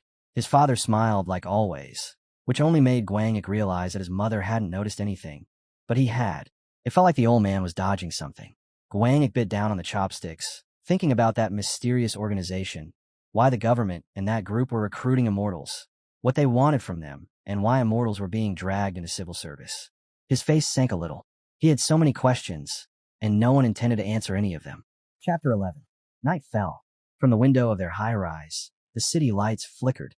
Guangik quietly asked his father for at least some advice for the interview. He slipped on his jacket, straightened his tie, and stared at the paper containing his information. First place on the written exam, and immediately after the celebration, a message arrived with the interview date. Same building, same pressure. His father smiled again, offering nothing useful, and Guang finally understood why. Nobody could tell him what to say. In an interview, he had to show himself, clearly, confidently, without hiding behind someone else's words. So he walked forward, accepting that nothing could be done now. The strong would win. That was all. His mother smiled warmly and wished him luck. Guang straightened his tie one last time and thanked her before stepping out. We cut to an electronic scoreboard flashing quietly in the distance. Guang walked down the street, adjusting his steps, then turned his head and pressed a hand to his forehead. His thoughts were running wild. Meanwhile, a girl nearby kept staring at him, long enough that even he noticed. And yes, in that clean, formal outfit, he really did look like someone who could walk into show business and get signed on the spot. He sighed and looked away, telling her they'd been running into each other way too often lately. And, since it was the weekend, maybe she should be studying instead of wandering around. He waved a hand dismissively. The girl frowned and shot back that he could become her tutor after he actually learned something himself. She pointed ahead and told him that this look suited him. Guang glanced back and muttered that he already knew. Then the scene shifted to the massive building for the interview. A sign for the applicant waiting room came into view. Guang glanced around at the crowd. Everyone was either rehearsing answers, panicking quietly, or pretending to be calm. They were trying too hard, which meant he probably needed to hear a few more interview stories himself. His eyes landed on a blonde guy, and he immediately recognized him. The same prince who sat next to him during the written exam. The guy opened his eyes briefly, then shut them again and turn away. Guangik watched him, puzzled. Why was this guy acting like some mysterious loner? This time Guangik chose a seat far from him. We shift along the corridor. People sitting on couches, waiting for their number to be called. Then a door opened. Number 48. Guang stood and walked inside. A red-haired man sat there, pale as chalk, skin so white and hair so bright that Guangik didn't even have to guess. This was Candle, the nickname everyone whispered. Next to him was the smiling girl they had seen during the first stage of testing. She'd been part of the jury from day one. Guangik sat down. The girl leaned forward and asked what motivated him to apply to their company. He stared straight ahead. If he said, "My father forced me," they'd throw him out so fast the wind would whistle behind him. So he needed something better. He took a breath and answered that he wanted to challenge himself, to see the true extent of his capabilities in such a demanding exam. Then he looked at the fiery-haired man and added that he also wanted to fulfill a personal dream, to fight for his people and for his homeland. The red-haired guy stared straight ahead, his voice calm, but sharp as a blade. He asked Guangik what sacrifices he was willing to make for a comrade in battle. Since everything depended on the situation, did he have any intention, any resolve, to give something up when it counted? His questions weren't ordinary. Every line felt like he was poking directly at Guangik's mindset, watching for cracks. The girl beside him stayed silent, listening. Even she could tell the questions were getting a little too provocative. She finally stepped in with her own scenario, asking, "Your mother and a girl are drowning. Who do you save first?" Guangik looked at her and replied that there was no need to pick. He knew how to swim well enough to save both at once. That answer got a small reaction out of the redhead. He leaned forward and asked, "Then what would you do if you had only one bullet left, but there were two targets?" Guangik answered calmly. He'd shoot one, then try to take down the second by charging in and hitting him with the gun itself. The girl instantly pictured the scene and buried her head in her hands, unable to believe what she was hearing. Guangik blinked, suddenly realizing that maybe his answers weren't the usual kind. And honestly, at this point, ending the interview sounded like a mercy. A few days passed. Guangik lay in bed, buried under a blanket, staring at his phone. His mother walked in, saying he'd been lazing around ever since the interview. She asked if he had any plans for today. Guangik lifted his head, and for a moment he imagined himself standing in a ring, about to fight for his life. If he failed, he'd probably end up sparring with his mother instead. He told her he had decided to dedicate the day to something very important. She stared silently, then clenched her fist as if she suddenly felt like punching something or someone. The scene shifted to the blue sky above the city. Guangik walked with his hand behind his head, thinking that if they gained the upper hand, it would turn into a disaster. Later, he sat at the table with his mother. She talked about the recent rise in assault cases, eyes fixed ahead as she imagined wolves howling at the moon. They say that's where the old story of werewolves crying at the full moon began.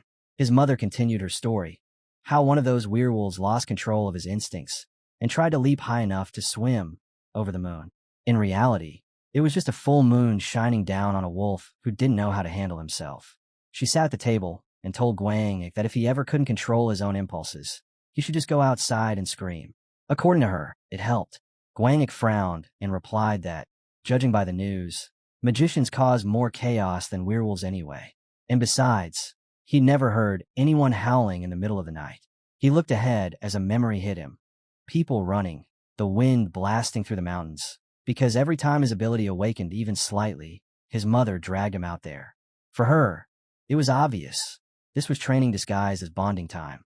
She pointed forward and said the second way to relieve stress was simple. Save your leftover energy and burn it in proper exercises. Guangik sank in his seat, face gloomy, just in time for her next strike. She told him to go find himself a girlfriend. Guangik's head dropped instantly. She added that he was born with a certain probability, like he was meant to accomplish something. They sat together, and she softly said that he could like other people, he shouldn't overthink it. Then she massaged her temples, reminding him that they'd spent a whole month together during orientation, and it had been extremely difficult. Guangik stared forward, lost. His mother continued, saying he was probably accepted because now he could postpone all the assignments and finally follow what he actually wanted, just like his father always preached. Then a man stepped in and placed a folder on the table, announcing the congratulations for passing the final stage. He asked Guangik to read everything carefully, and if he had questions, he already knew who to ask. Guangik picked up the folder and slowly realized it was a 5-week internship, orientation-based, mandatory, and he had to learn a lot during that month. But then he saw the next page, and his entire mood flipped. An intern's annual salary, 65 million won. Full coverage for physical training. Bonuses, cultural events, daily expenses, everything taken care of. Guangik stared at the papers with a growing smile. This company was insane. It completely broke every rule of South Korea's normal working system, and he had just become a part of it. The girl sat across from him at the table while Guangik held the documents in his hands. He hesitated, then asked if he could at least show them to his parents. She answered calmly that his father was already classified as an immortal, but if he really wanted to see his mother behind iron bars for the rest of her life, he could go ahead and tell her too. She smiled with her arms crossed, as if it were just another casual warning. Guangik's mouth fell open. He could practically hear himself calling for his mom, and instantly understood why he couldn't say anything. These conditions, this secrecy, it made relationships feel impossibly heavy. He straightened, face serious. Just this much information was enough to melt even the coldest heart. He finally said what he truly wanted, to try becoming the head of a state corporation under the Ministry of Administrative Security. His mother let out a gentle breath and smiled, saying she believed young people with bright futures should have dreams like that, dreams big enough to carry a country forward. She stood up with her hands on the table, realizing that maybe he just wanted to work in a place that recognized his talent. It wasn't about the money. It was because of his father and his beautiful mother. Though the bit of mixed blood she carried definitely played its own part. She looked away, still smiling, saying she was relieved. Apparently, Guangik was doing great. Guangik sat there thinking, if there were werewolf children like him among their kind, everything would probably turn out fine. He smiled to himself, realizing he had a successful blend of two types of blood. The news report echoed in his head about werewolves whose instincts were difficult to control and immortals who possessed heightened awareness. Their instincts could flare sharply, and some even developed unique sensitivities. But Guangik wasn't fully one or the other, which made managing his instincts not exactly easy. The internet didn't help either. The scene shifted to the door of his room. Guangik realized he was still too young. This heightened immortal sensitivity was part of him, whether he liked it or not. He flopped onto the couch, accepting at least one comforting truth. He could sleep anywhere, eat anything, so whatever came next, he'd manage. He didn't need to worry. Then we see the blue sky again. Guangik was holding his phone, staring at the message on the screen, while the blonde girl nearby sat quietly. The guy beside her pressed his hand to his chin, looking like someone who'd already accepted that no matter where he went or what he tried to do, things always ended the same way. Others sat scattered in their seats, each lost in their own thoughts. Guangik, suitcase in hand, looked toward the bus with a confidence he didn't even bother to hide. The blue sky stretched above him again as the bald guy adjusted his t-shirt. Guang stepped onto the bus, smiling as he glanced around. So many people. Yet the huge company-provided bus still felt half empty. And the best part? The air conditioning. No scorching sun, no heat. Only cool air and a cabin full of immortals.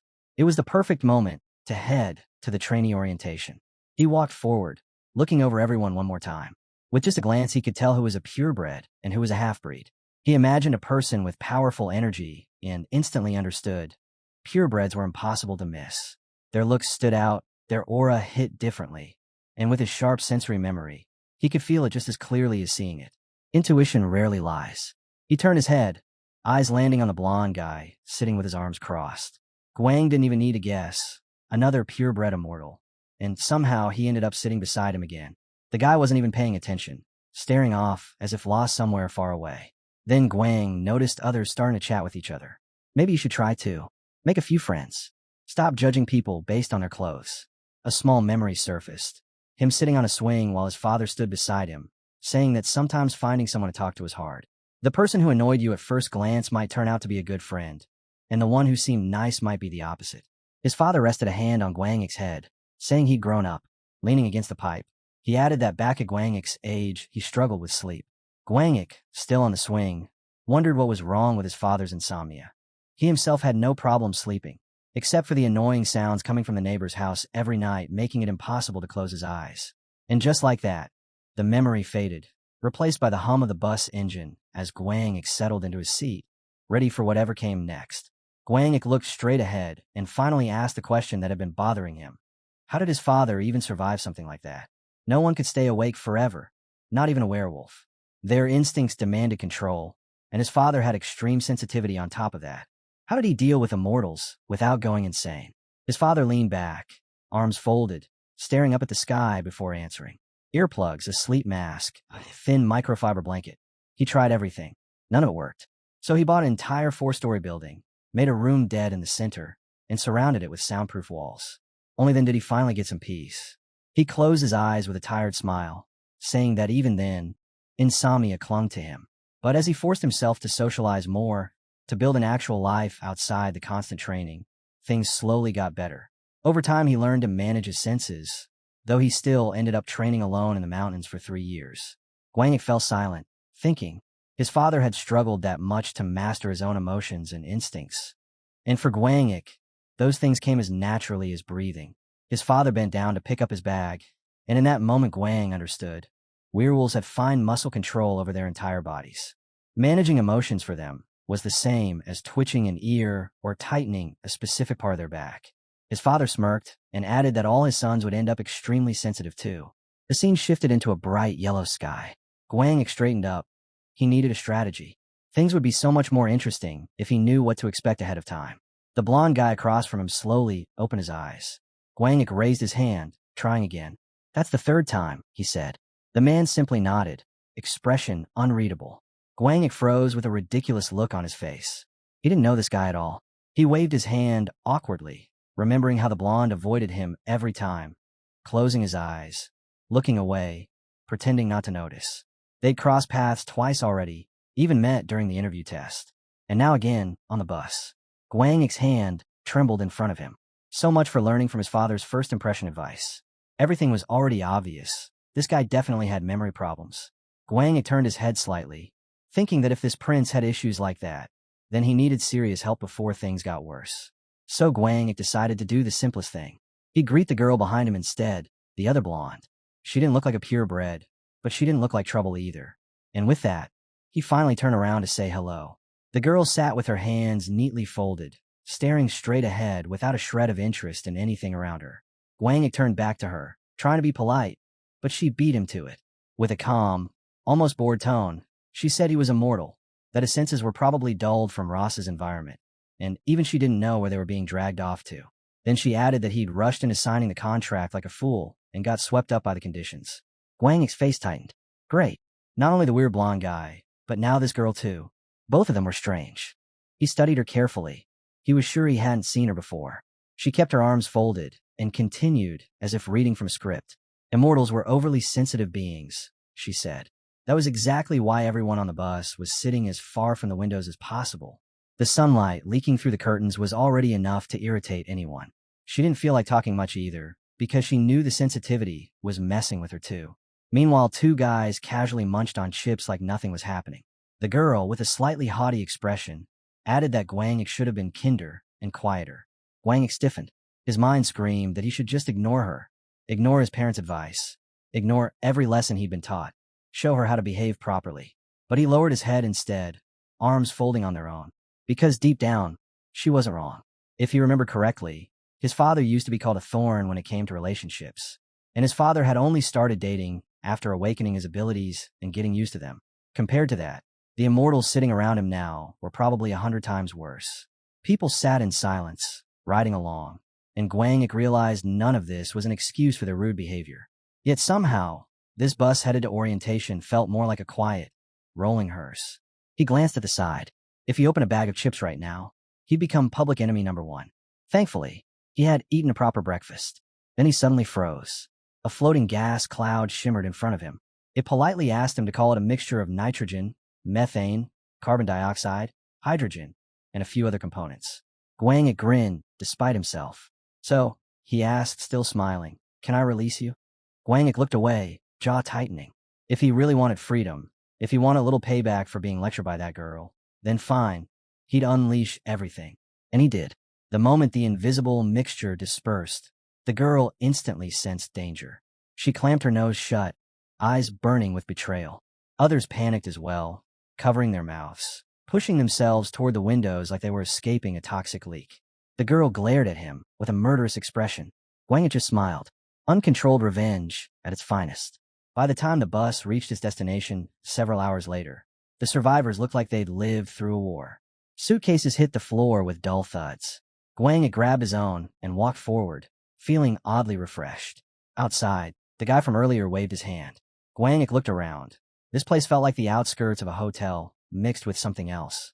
Two guys approached him with a grin, asking what he'd eaten that morning. Guangik blinked, then realized. These were the same guys who decided to befriend him on the bus right after the incident. They introduced themselves, chatting like nothing unusual had happened. Even the blonde guy smiled faintly as he stared ahead. A suitcase rolled forward on its own. Guangik glanced at his new comrades and told them it didn't matter anymore who was older or younger. What mattered was, why was a company orientation happening out here? And what kind of situation required them to address each other so formally? He grew cautious, because in front of them stood a massive building with a wide training field beside it. This wasn't a hotel. It was a training center. A man suddenly shouted at them to line up in 5 rows. The guys sprinted ahead with their suitcases bouncing wildly. Guangik stood there for a moment, stunned. There were so many of them. He moved into formation while others gasped for air. The man with glasses stood with his arms folded. He was their examiner. Next to him were the red-haired guy and the girl, both wearing caps and glasses as if they'd been waiting there the entire time. Standing on the stairs, the examiner began his speech. From this day onward, for a whole month, they would push their bodies to extremes in order to master endless progress. And then he added, without even hiding the disgust, that they had already disappointed him. Their endurance was pathetic. In their year, things were completely different. Everyone turned their heads toward the training field. 3 trees stood far off in the distance. The examiner stared forward and declared that out of every 15 people, only one would survive running there. Before anyone could process what that meant, the students bolted forward, running as if their lives depended on it. And maybe they did. 2 boys sprinted forward, teeth clenched, fighting for their pride. Guangik watched them, then glanced at the blonde guy and the girl. Both were giving it everything they had. Meanwhile, he jogged along at a relaxed pace, barely pretending to try. He didn't want to brag, but honestly, he could have hopped to the halfway point on one leg and still beaten most of them. He looked ahead, sinking into his thoughts. After years of absurd obstacles, brutal training, and nonsense trials, nothing here fazed him anymore. He could stay as calm as a boa constrictor. So he made a simple decision. Finish in 14th place, blend in, attract zero attention. A memory flashed. Guangik sitting at the table, his mother washing dishes. He had to remember, no one could know he was still a werewolf. If people found out, everything would blow up. His mother looked to the side and asked, what do you think a werewolf looks like to normal people? Guang realized then, he was basically a ticking time bomb. No one knew when he might explode. And in civilian eyes, he was almost a criminal, a guy who had fought naked in public, a walking threat with claws and instincts. One mistake, and he'd be exposed. Back in the present, he pushed harder for a moment, just enough. He crossed the finish line in 14th place. Perfect. His acting skills, a solid 10 out of 10. The examiner stared at the exhausted students. The boys' faces twisted in shock as he told them their results were absolutely terrible. So bad that they might as well pack up and go home. The man's glasses flashed sharply as he spoke, making the humiliation feel personal. Then came push-ups. Guangik placed his palms on the ground, already bored by the examiner's cheesy slogan. He'd read stories from employees about company orientation, team games, bonding events, even people starting to date each other. He looked around and wondered what kind of twisted version of orientation this was supposed to be. Next to him, the girl with the haughty expression glanced down at him and snapped, "Are you stupid? Can't you hit the beat?" Oddly enough, Guangik felt grateful. Even insults counted as motivation at this point. He braced his hands on the floor. His arms trembled slightly, not from strain, but from holding back laughter. This was going to be a long month. He was grinding his teeth, so hard his whole face shook. The examiner finally stepped forward, annoyance written all over him, saying he hadn't seen anything this ridiculous since his own rookie days. He glanced down at the terrified guy on the floor and scoffed. First day of training, and the youngsters were already cursing at the instructor. Leaning in close, he whispered to the trembling guy that if he didn't want to rupture a purebird's eardrums, maybe he shouldn't yell in the first place, and that yes, he absolutely had been planning to make fun of him for it. Guang watched the shivering trainees, looking away with a sigh. Right, no yelling aloud in these training sessions. Even immortals were getting weak these days. The examiner straightened, voice cold. Back in his time, people like this were kicked out immediately. But the world had gotten softer, so he'd give the brat a choice. He knelt beside him and asked calmly, "Leave on your own, or be punished?" Guangik's expression twisted. He didn't fully understand what was happening until he heard that sound. That sharp, sickening crack. The examiner grabbed the shaking trainee, and Guangik couldn't help but lean forward, curious and horrified at the same time. The examiner rose, and the guy's hand suddenly turned blue. He told him to shut his mouth and talk to the wall like that. Guang dipped his head to get a better look, and realized the examiner had snapped the kid's hand just to silence him. The pain alone should have been impossible to endure. The examiner walked through the trembling crowd, voice steady and brutal. Break the rules, and punishment always starts with a fracture. 1 point for foul language. 2 for screaming. Simple. He stopped in front of Guangik and added that fighting without permission, that one earned 5 points. Anything else could be checked during punishment. Guangik stared blankly, mind drifting. Honestly, not interesting at all. The examiner walked up the steps, complaining that students these days had no discipline. Then he turned, adjusting his glasses as the group stood at attention. He introduced himself with a cold smile. From this moment on, he would be their instructor. The man in uniform stood beside the others, looking straight ahead. The girl pointed at her colleagues and said she'd be handling their endurance and basic training since she was directly linked to an immortal's regenerative power. Guangik glanced up, taking it all in. Yeah, everyone here was still weak, but working under this company meant they'd rebuild everything from the ground up. That was the whole point of this orientation. Sharpen the basics, survive the foundation. And if some instructors were monsters while others were normal, then they better treat them like normal monsters and move on. The girl kept her stern expression, explaining she was the instructor of techniques. She stepped back into line, and then another instructor, the one with the glasses, stepped forward. His expression was pure rage as he adjusted them and glared at the trainees. He looked like he wanted to kill them. The female instructor quickly stepped out again, hand raised, saying they misunderstood. This instructor would simply teach them how to properly control their immortal bodies. But Guangik didn't need anyone to explain the obvious. Anyone with eyes could see he didn't want to kill them. The instructor stepped up the stairs and spoke bluntly. Anyone who wanted to run back to their parents was free to go. He'd be thrilled if not a single trainee stayed. Guangik stared ahead, lost in thought. All he had to do was last 1 month, 30 days. After that, life would be milk and honey, as long as he didn't get shot in the head along the way. The examiner folded his arms on the railing, looking over the group. Then he finally spoke. They had made their choice. No turning back now. He welcomed them to this place. A moment later, the view shifted to a massive building. Guangik and the others sat on their beds. They were told to change into their uniforms. Guangik held his folded uniform in both hands, already unimpressed. This dorm left a lot to be desired. The green-haired guy grimaced, saying his whole body felt sticky and he desperately needed a shower. The girl beside them stared at her uniform like it had personally offended her. Guangik looked at the boy on the right, the one sitting with his head down. Yeah, immortals or not, all of them were thin and worn out. Then he remembered the black-haired guy, someone who looked suspiciously like Manhwa, and the white-haired siblings. He'd seen them earlier too. They were so alike it was almost strange. If he remembered correctly, their names were Johan and Guete. Then he remembered the girl with the long hair. A simple one, compared to the rest. 7 guys, 3 girls. That was their whole group. He turned his head and noticed a sign for the locker room. At least they'd separated the male and female rooms. Small blessings. The long-haired girl glared at him instantly. Don't even think about peeking into the locker room. She exhaled sharply, face full of arrogance. The kind of expression that screamed she trusted him about as much as she trusted a broken door lock. And Guangik, in his thoughts, just sighed. He hadn't even been caught doing anything, and they already treated him like some kind of walking red flag. The black-haired girl smiled politely and said they should all try to get along. There were plenty of rules they'd have to follow. The blonde guy nodded, saying they'd take care of their physiology here, and that anyone who broke the rules would end up a corpse anyway. The blonde girl raised her hand to agree. Then the rest of the guys followed. Guangik noticed everyone staring at him. He blinked, confused, until the blonde guy casually added that brushing teeth was something they should forget. Frequency mattered more. Guangik froze. He brushed his teeth like a normal person. Thank you very much. They all sat on their beds, hands raised in agreement. And Guangik realized that whether he liked it or not, he'd be living with these lunatics for a whole month. No escape. So he raised his hand too, forcing a smile, saying that since they were all stuck in the same boat, he might as well join the group.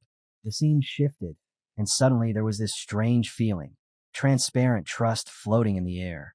Guangik sat in the dining hall, eating. They were told to chew their food and listen. 10 people per room, and each dorm counted as a team from 1 to 10. Guangik turned his head as the examiner spoke again. Once they finished eating, each team had to choose its leader. The blonde girl immediately pointed at Guangik, declaring he should be the leader. The white-haired siblings turned toward him, whispering to each other. His bloodline, his aura, something about him felt familiar. The others also nodded in agreement. Guangik raised his hand quickly. I think I've got a pretty bad personality. And a leader shouldn't be someone too open. He swallowed. A leader needs to be someone who can actually unite people. And he wasn't convinced he could do that. Not yet. The blonde girl turned away sharply, like accepting his refusal would personally insult her. In her mind, if he thought he could call himself a leader, then he was delusional. Pure blood, mixed blood, none of that mattered here. And the correct answer, according to her infinite wisdom, was to ignore everything he just said. Guangik felt his eyes twitch. He smiled anyway, annoyed, thinking that this Sherlock wannabe would make a fantastic traffic cop, someone he'd gladly toss right into the center of an 8-lane highway during rush hour. He tightened his grip on his boots and glanced at the documents again. He'd been expecting a training session after lunch, but no. Instead, they got clothes and a few random items dumped on them. The man in the cap stepped forward, voice flat. It was lights out time after a short lecture. He dragged a chair into place, sat down, and told them all to look at the screen. He also assumed everyone already knew what the company was called. Guangik raised his hand and straight up asked, "What is it called?" The room turned, the information appearing clearly. The purpose of this training was to select official employees. Guangik sat on the bed listening. Their company was supported by the government, but they weren't civil servants. Still, they worked for the state. And suddenly it clicked. His father calling this a civil servant exam wasn't a mistake. It was just a convenient lie to keep his mother from screaming the house down. Guangik smirked to himself. So this was why the selection criteria were so weak. Back in the old days, if you couldn't dodge knives while running, you wouldn't even dream of a job here. The examiner in the cap continued, explaining that their main goal should be simple. Don't die. Strain your muscles. Survive the month. Walk out healthy. That was it. Another instructor stepped forward, saying the company actually had a whole separate division, and their job was to help trainees use their abilities properly. Guangik stared ahead, letting everything sink in. Too much information for one day. Honestly, night fell fast. Someone shouted that it was time to get ready for bed. Guangik lay down, finally washed and comfortable, feeling the blanket trap warmth around him. He smiled, eyes drifting open again. Everyone else was still talking, chattering like they weren't about to face hell in the morning. Guangik turned his head, and his roommate whispered miserably, "Don't breathe. I can't sleep." Guangik stared at him, baffled. If his father was right, hypersensitivity usually took 3 years to tone down, and judging by this room, full of immortals, everyone here must have been a walking antenna right now. He lay back down, wondering how the guy had survived this long if he couldn't even sleep properly. The green-haired guy rubbed his neck and muttered that immortals didn't really have complications, then rolled to the side and admitted the real problem. The only way he could sleep was if someone knocked him out. Guangik exhaled like this was the most normal thing in the world. "Fine. Good night," he said, grabbing the guy by the neck. The roommate's eyes barely had time to widen before he went limp. Guangik lowered him gently onto the bed, only to grab him again when the body twitched. One more choke. Done. The rest of the room stared in horror. Then, all at once, every other student raised a hand. They needed help sleeping too. A moment later, the hallway lights flickered and screams echoed from inside the room. When it was over, Guangik glanced at the largest guy in the corner and sighed. He'd basically sent everyone to the kingdom of Morpheus. Only the prince and princess were still awake. He turned his head toward the last two, the blonde girl and the guy beside her. The blonde girl looked ahead calmly, accepting her fate. "Everyone has their own talent," she said, as if knocking out roommates was a respectable skill. Guangik frowned. "Why should I help you? You're not even my roommate." She didn't blink. "If you help me now, I'll help you later. Logically, it's a good trade." Guangik stared at her, completely unmotivated. Then something clicked. A light bulb switched on in his head. He spread his arms dramatically, slapped his palms together, and said, "All right, I'll help you." He stepped behind her and knocked her out with a clean hit to the back of the head. He smiled proudly at the sleeping girl. This wasn't violence. This was practical application of abilities. Then he looked at the guy. Guangik smiled, raising his hand. The guy took one look, quietly lay down, and pretended to be asleep before Guangik could touch him. Guangik waved him off without even looking. "Go bother someone else. It's my sleep time." He shifted his gaze to the blonde guy with the dead-tired eyes and dark bags hanging under them. Victor and the others at least slept at night, but this one never did. Guangik smirked to himself. He couldn't wait for tonight. Morning hit hard. The examiner adjusted his glasses, voice cold. Day 2 begins, and from the very start, this will be the hardest. Guangik and the rest sprinted forward. The girl glanced at him, as he took his stance. Basic endurance training, running, strength drills, and holding positions in pairs. Even immortals weren't invincible. They had weak spots, and today they were going to find all of them. Guangik nodded at the guy facing him. I've got a little wrestling experience, you know. The guy didn't even wait. He charged full force, slamming into Guangik and grabbing him by the belt. Guangik blinked, surprised for a heartbeat. Then he struck him clean, dropping the guy instantly. The poor kid hit the ground unconscious. Close combat lesson. Over. They moved on. Sharp stakes jutted out of the ground. The third lesson, under another instructor. The immortal tradition, running on knives. Guangik stared. These blades were only 3 centimeters. His teacher back home made him run on 15 centimeters blades. No one of this felt like a warm-up. Night fell again. Guangik pressed a few points on his body, pretending to look exhausted. A little acting made everything more believable. He watched the room with a quiet grin, already wondering if that guy would refuse his request tonight. If he did, he'd just ask again. Twice. Then sleep. Students sat on their beds, and Guangik couldn't hold back a laugh when the annoyed guy whipped his head toward him. Guangik didn't even need to say anything. Mr. Supersensitive snapped and told everyone to shut up again. The blonde guy with the permanent eye bag sighed. Their leader had already left the room since he couldn't sleep, and earlier he'd nearly brawled with the guys next door who were also desperate for silence. Because of that little chaos, a bunch of students got reassigned to different rooms today. Guangik glanced toward the hallway. Footsteps were coming their way. More than one set. The blonde kid with the eye bag stared at the floor. Great, this is my mess, and no one's going to fix it for me. A moment later, a group of exhausted boys dragged themselves into the room. Guangik and the blonde both turned their heads. One of the tired-looking guys stepped forward and asked, voice trembling, "Who here can help us?" Near the door stood a red-haired boy with the others. Before anyone else moved, Guangik raised his hand. Me. The red-haired boy locked eyes with him confidently. Guangik stared back. Then the boy opened his mouth and blurted out, I want to dream about you two. His face instantly flushed, head dropping in embarrassment. Guangik just froze. What? The boys behind him spread their arms helplessly. They were about to collapse. They desperately needed sleep, and if they didn't knock out soon, they would die. As they walked down the corridor, Guang asked, So how did you even find out about me? The red-haired kid grinned. They blabbed. Guangik glanced at him. And why are you even talking to me like that? He lifted his hand. Don't worry. It won't take long. Room 1 asked nicely, so everyone gets one clean neck chop tonight. And so he went down the line, knocking each of them out with a precise hit to the neck. The red-haired boy held a tray, smiling like he'd won the lottery. By morning, he was practically glowing. He smacked the chair with pride. You've got golden hands. Last night was heaven. The scene cut to the open blue sky as training resumed. The examiner with glasses was jogging beside them, shouting, How long are you planning to die from just the warm-up? You'll only be pushing harder from now on. He looked ahead and spotted a huge guy running, wheezing like he was on his last breath. The examiner muttered to himself, Back in my day, immortals actually knew how to control their damn weight. The big guy veered off to the side, and Guang had caught it instantly. He watched the kid brace himself against a tree, gripping it with both hands. Don't mind me. Just ignore me. The guy begged, already half dead. Guang stepped up to the guy. The big kid didn't even raise his head. I don't care anymore. I won't be able to finish again. Guang stared at him, expression firm, then become the kind of man who doesn't even know how to give up. The stone-faced guy blinked, confused. Was this dude mocking him or dead serious? Guang kept his eyes forward, and the guy finally lowered his gaze, as if surrendering to whatever fate the village of immortals had thrown him into. But before he could slump any further, Guang grabbed him by the jacket. Come on, keep running. He smiled. I'll help you finish. The sky above them was a bright, clean blue as Guang held the guy's arm, guiding him step by step. Control your breathing, he said. Move your legs smoothly. And if it's too hard to run, walk fast instead. That's still moving. The examiner caught sight of them and shouted from ahead. Time's up.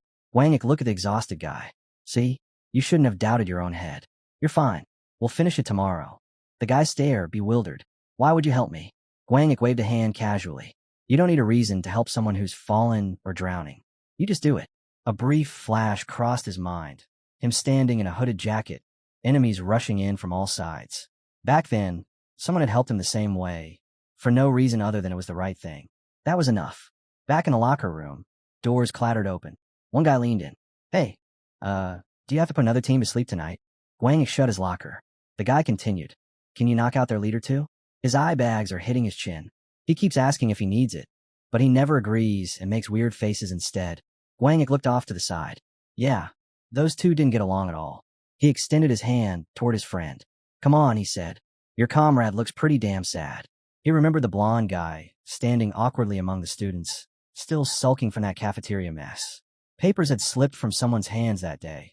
The blonde bent down, gathered them up, and held them out politely. We've lived together for a whole week, and we don't even know each other's names, he'd said. The girl snatched the documents without even glancing at him. I don't care. Guangik had watched it all with a blank, heavy face. No wonder the guy was depressed today. So he placed a hand on the blonde's shoulder. Don't take it to heart. You got a good personality. The guy blinked, stunned, and then smiled when he finally noticed the girl had a really beautiful name. We cut to the hallway windows. Guangik and his comrades were walking down the corridor when someone barked at him to shut up. Apparently someone took silence very seriously here. A crowd of students gathered.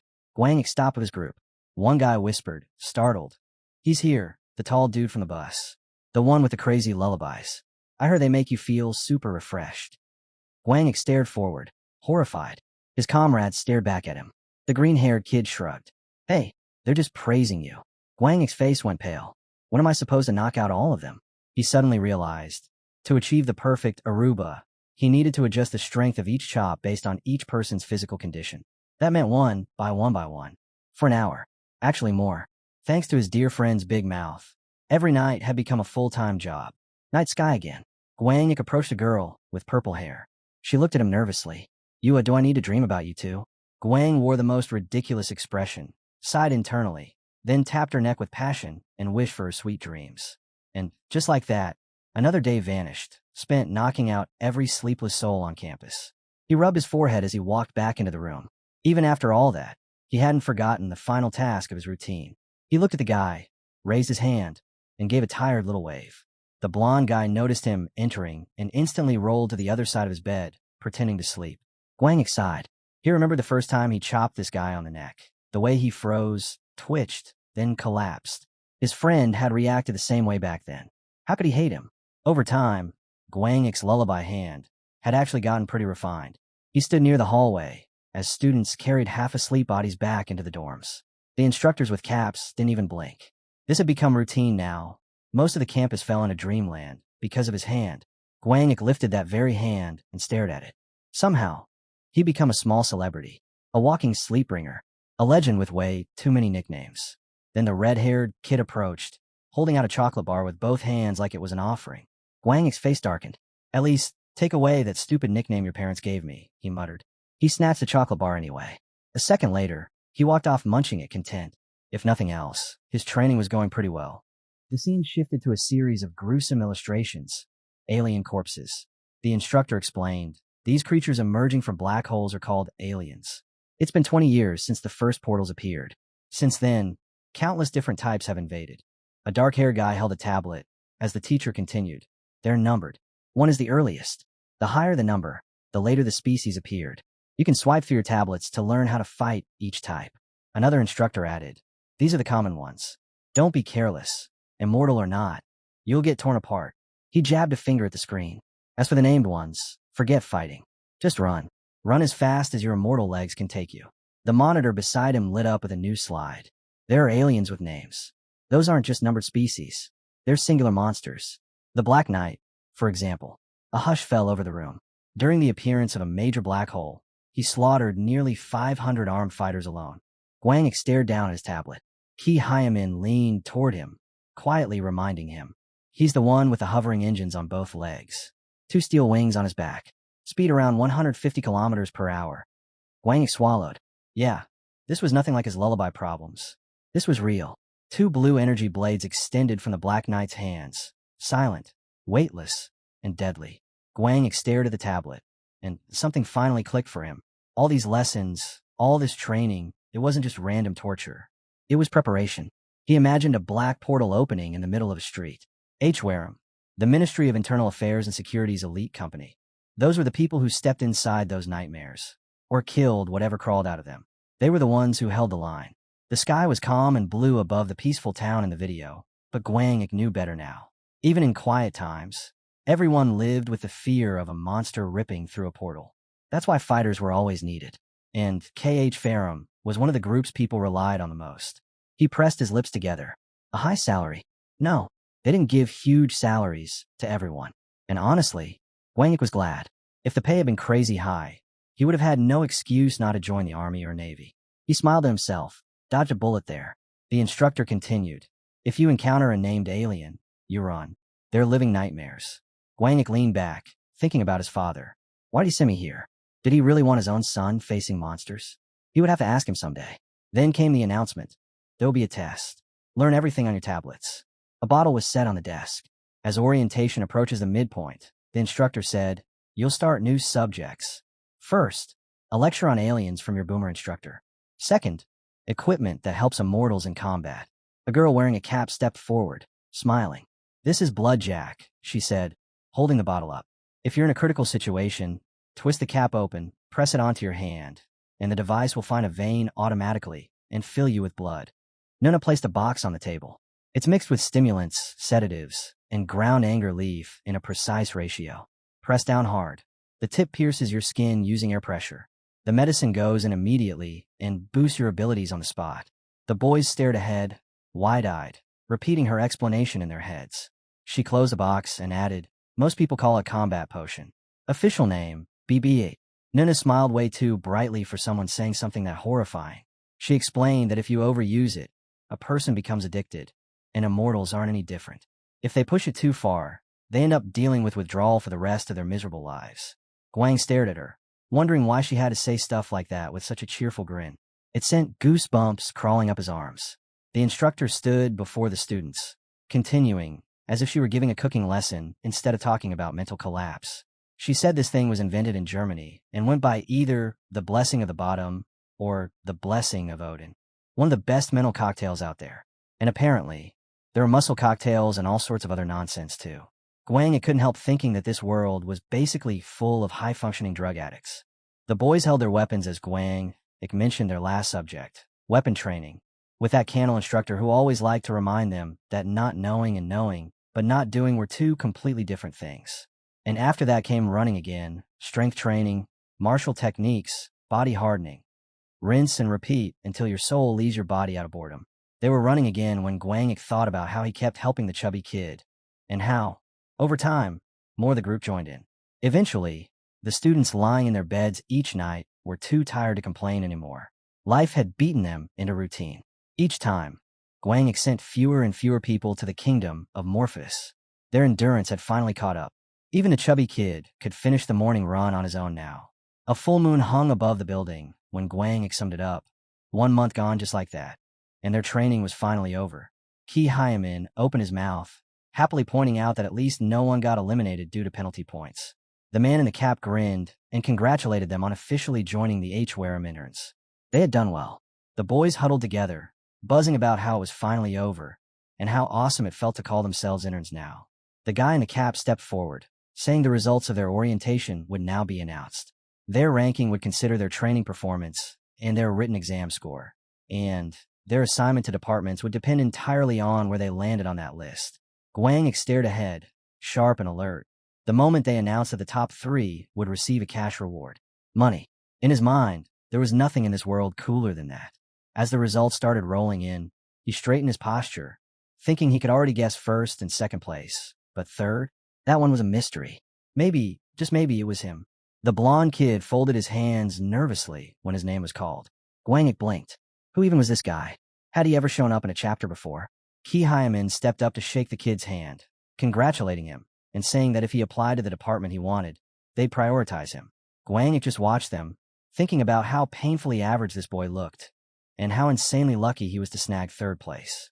The kid declared he wanted to join the public safety team, practically bursting with enthusiasm. The instructor in the cap opened his mouth again and announced 2nd place. John Kinham stepped forward, looking absolutely drained. Some students glanced away, murmuring that they already knew he'd be up there. Someone beside Guangik whispered that John Kinham had that blood. Guangik frowned, remembering them standing near the fence, asking what that even meant. Then someone had asked him if he was immortal. He'd answered that it was obvious just by looking at him, only to be told that looking at him made it even more confusing. The guy sipping a drink had explained that John Kinham came from an elite pure-blood family. Guangik had assumed that meant aristocrat status, but they told him it wasn't that simple. Horus chimed in, explaining that it all depended on the bloodline they inherited. Purebloods usually have faster regeneration, heightened sensitivity, and better control over their bodies. But John Kinham, he wasn't just any pureblood. He was the purest among them. A profile shot of John Kinham flashed in Guangik's mind as the boy added that John Kinham belonged to one of the 3 highest bloodlines. Guangik couldn't deny it. Despite barely sleeping, John Kinham dominated every training session, maintaining razor-sharp focus through every lesson. The protagonist looked straight ahead, thinking that sure, abilities were abilities, but at the end of the day, it all came down to willpower. And from the outside, it was obvious. John Kinham was a guy who never stopped trying. Despite how much John Kinham annoyed him, Guangik had to admit the guy genuinely deserved second place. Even Horus, staring ahead with a worried look, wondered if, since John Kinham didn't take first, maybe he somehow won. Guangik's friends stood around him when he muttered that Horus must have lost his mind. Johan nodded in agreement, and Horus snapped back, asking how they even dared to call themselves his friends. Still, the dark-haired guy looked forward with a sinking certainty. If John Kinham was second, then first place had to be Wu Miho. Then they announced it. The blonde girl lifted her chin confidently when her name echoed across the room. Horus stood beside Guangik, and Guangik couldn't help thinking that the guy really was perceptive, because everything he said about her was true. Wu Miho was sharp, too sharp, zero empathy, awful communication, a personality that grated on your nerves. And yet, she was undeniably smart. She figured out the orientation system faster than anyone and played it perfectly. She and Ki Hyman shook hands, exchanging polite words, but Guangik remembered how she'd ditch her teammates without hesitation if their presence didn't boost her score. And if anyone tried to get friendly, she'd shut them down, insisting they should focus on their training. Nice person? Nowhere close. Guangik clapped when everyone else did. His eyes drifted toward the 3 winners lined up in the stands. For some reason, something in his chest tightened, like he'd somehow have to deal with each of them later. His pupils narrowed. Third place, something about that still bothered him. They were dismissed and told to rest until tomorrow. Specifically until 2 p.m. Johan exchanged looks with the others, asking what they should do now, while Horus immediately asked if there was any place selling alcohol. Guangik didn't get to answer. A man approached cadet number 48 and asked if he had a moment. After the boy confirmed, the man told him to come to the smoking room later. They needed to talk. Horus nudged Guangik with questions, but before Guangik could respond, the man called him too, handing him a slip of paper and telling him to call once he stepped outside. Guangik's friends rushed in, asking what the hell was going on and if he'd done something wrong. The blue-haired guy stared at the note. It made sense, crystal clear, why the man wanted to talk to him. He was probably trying to recruit Guangik for his department. The night sky hung over the building, and Guangik couldn't shake the thought that something about this whole orientation had been strange from the very start. Everyone knew the program was designed to give immortals basic knowledge, help them discover their talents, guide them into the system. But was that really all it was for? Whoever created this orientation, did they have another goal in mind? Someone beside him smiled broadly, thanking Guangik for helping him sleep normally and get used to everything much faster. The girl held out a slip of paper and suggested they meet up sometime outside the orientation center. The blonde guy waved, promising they'd definitely call. The red-haired girl told him they'd see each other in the office. The bald trainee stood firm, eyes forward. The dark-haired guy simply closed his eyes and murmured his goodbye. Guangik stood there holding several shopping bags, thinking there were way too many. Still, a smile curled onto his lips. He could have taken first place easily, but he didn't need it. He had something more important, and by his standards, the orientation was already a success. Johan stared at him, confused, asking why he met so many strangers on the way to the store and why he took so long. The boys sat facing one another when Guangik replied that his popularity was to blame. The chubby kid grumbled that he didn't even like these chips. Another guy asked if Guangik bought mint chocolate. That pushed him over the edge, and he cursed loudly. Everyone turned when someone called for attention. John Kinham looked away. The blonde guy looked away. Wu Miho looked away too. A man in a suit stepped into the room. Guangik's eyes sharpened. Even though everyone was lounging around casually, not a single one of the 10 immortals sensed this man's presence, meaning he had completely hidden his energy. The man with glasses stood near the window, inviting someone forward. Guangik found himself standing opposite the blonde when the man spoke, saying he'd heard this batch had many promising talents. Then he apologized for not introducing himself sooner. His gaze was firm as he continued. His name was Nam Myungjin, director of Hwaram, and he was pleased to meet them. They were ordered to salute and stand. As they did, White energy rose and wrapped around the man like a living aura. Guangik stared, remembering exactly what he'd read about this. Guangik remembered what he'd read. Myung-jin was born in 1973, served about 8 years in the Emergency Operations Group, and was a first-generation immortal. A man who lived through the hardest years of their history all the way to the present. And on top of that, he was one of the 10 immortals in the Korean branch of the current old force. A guy with glasses stood behind the director as Myung-jin motioned for them to sit.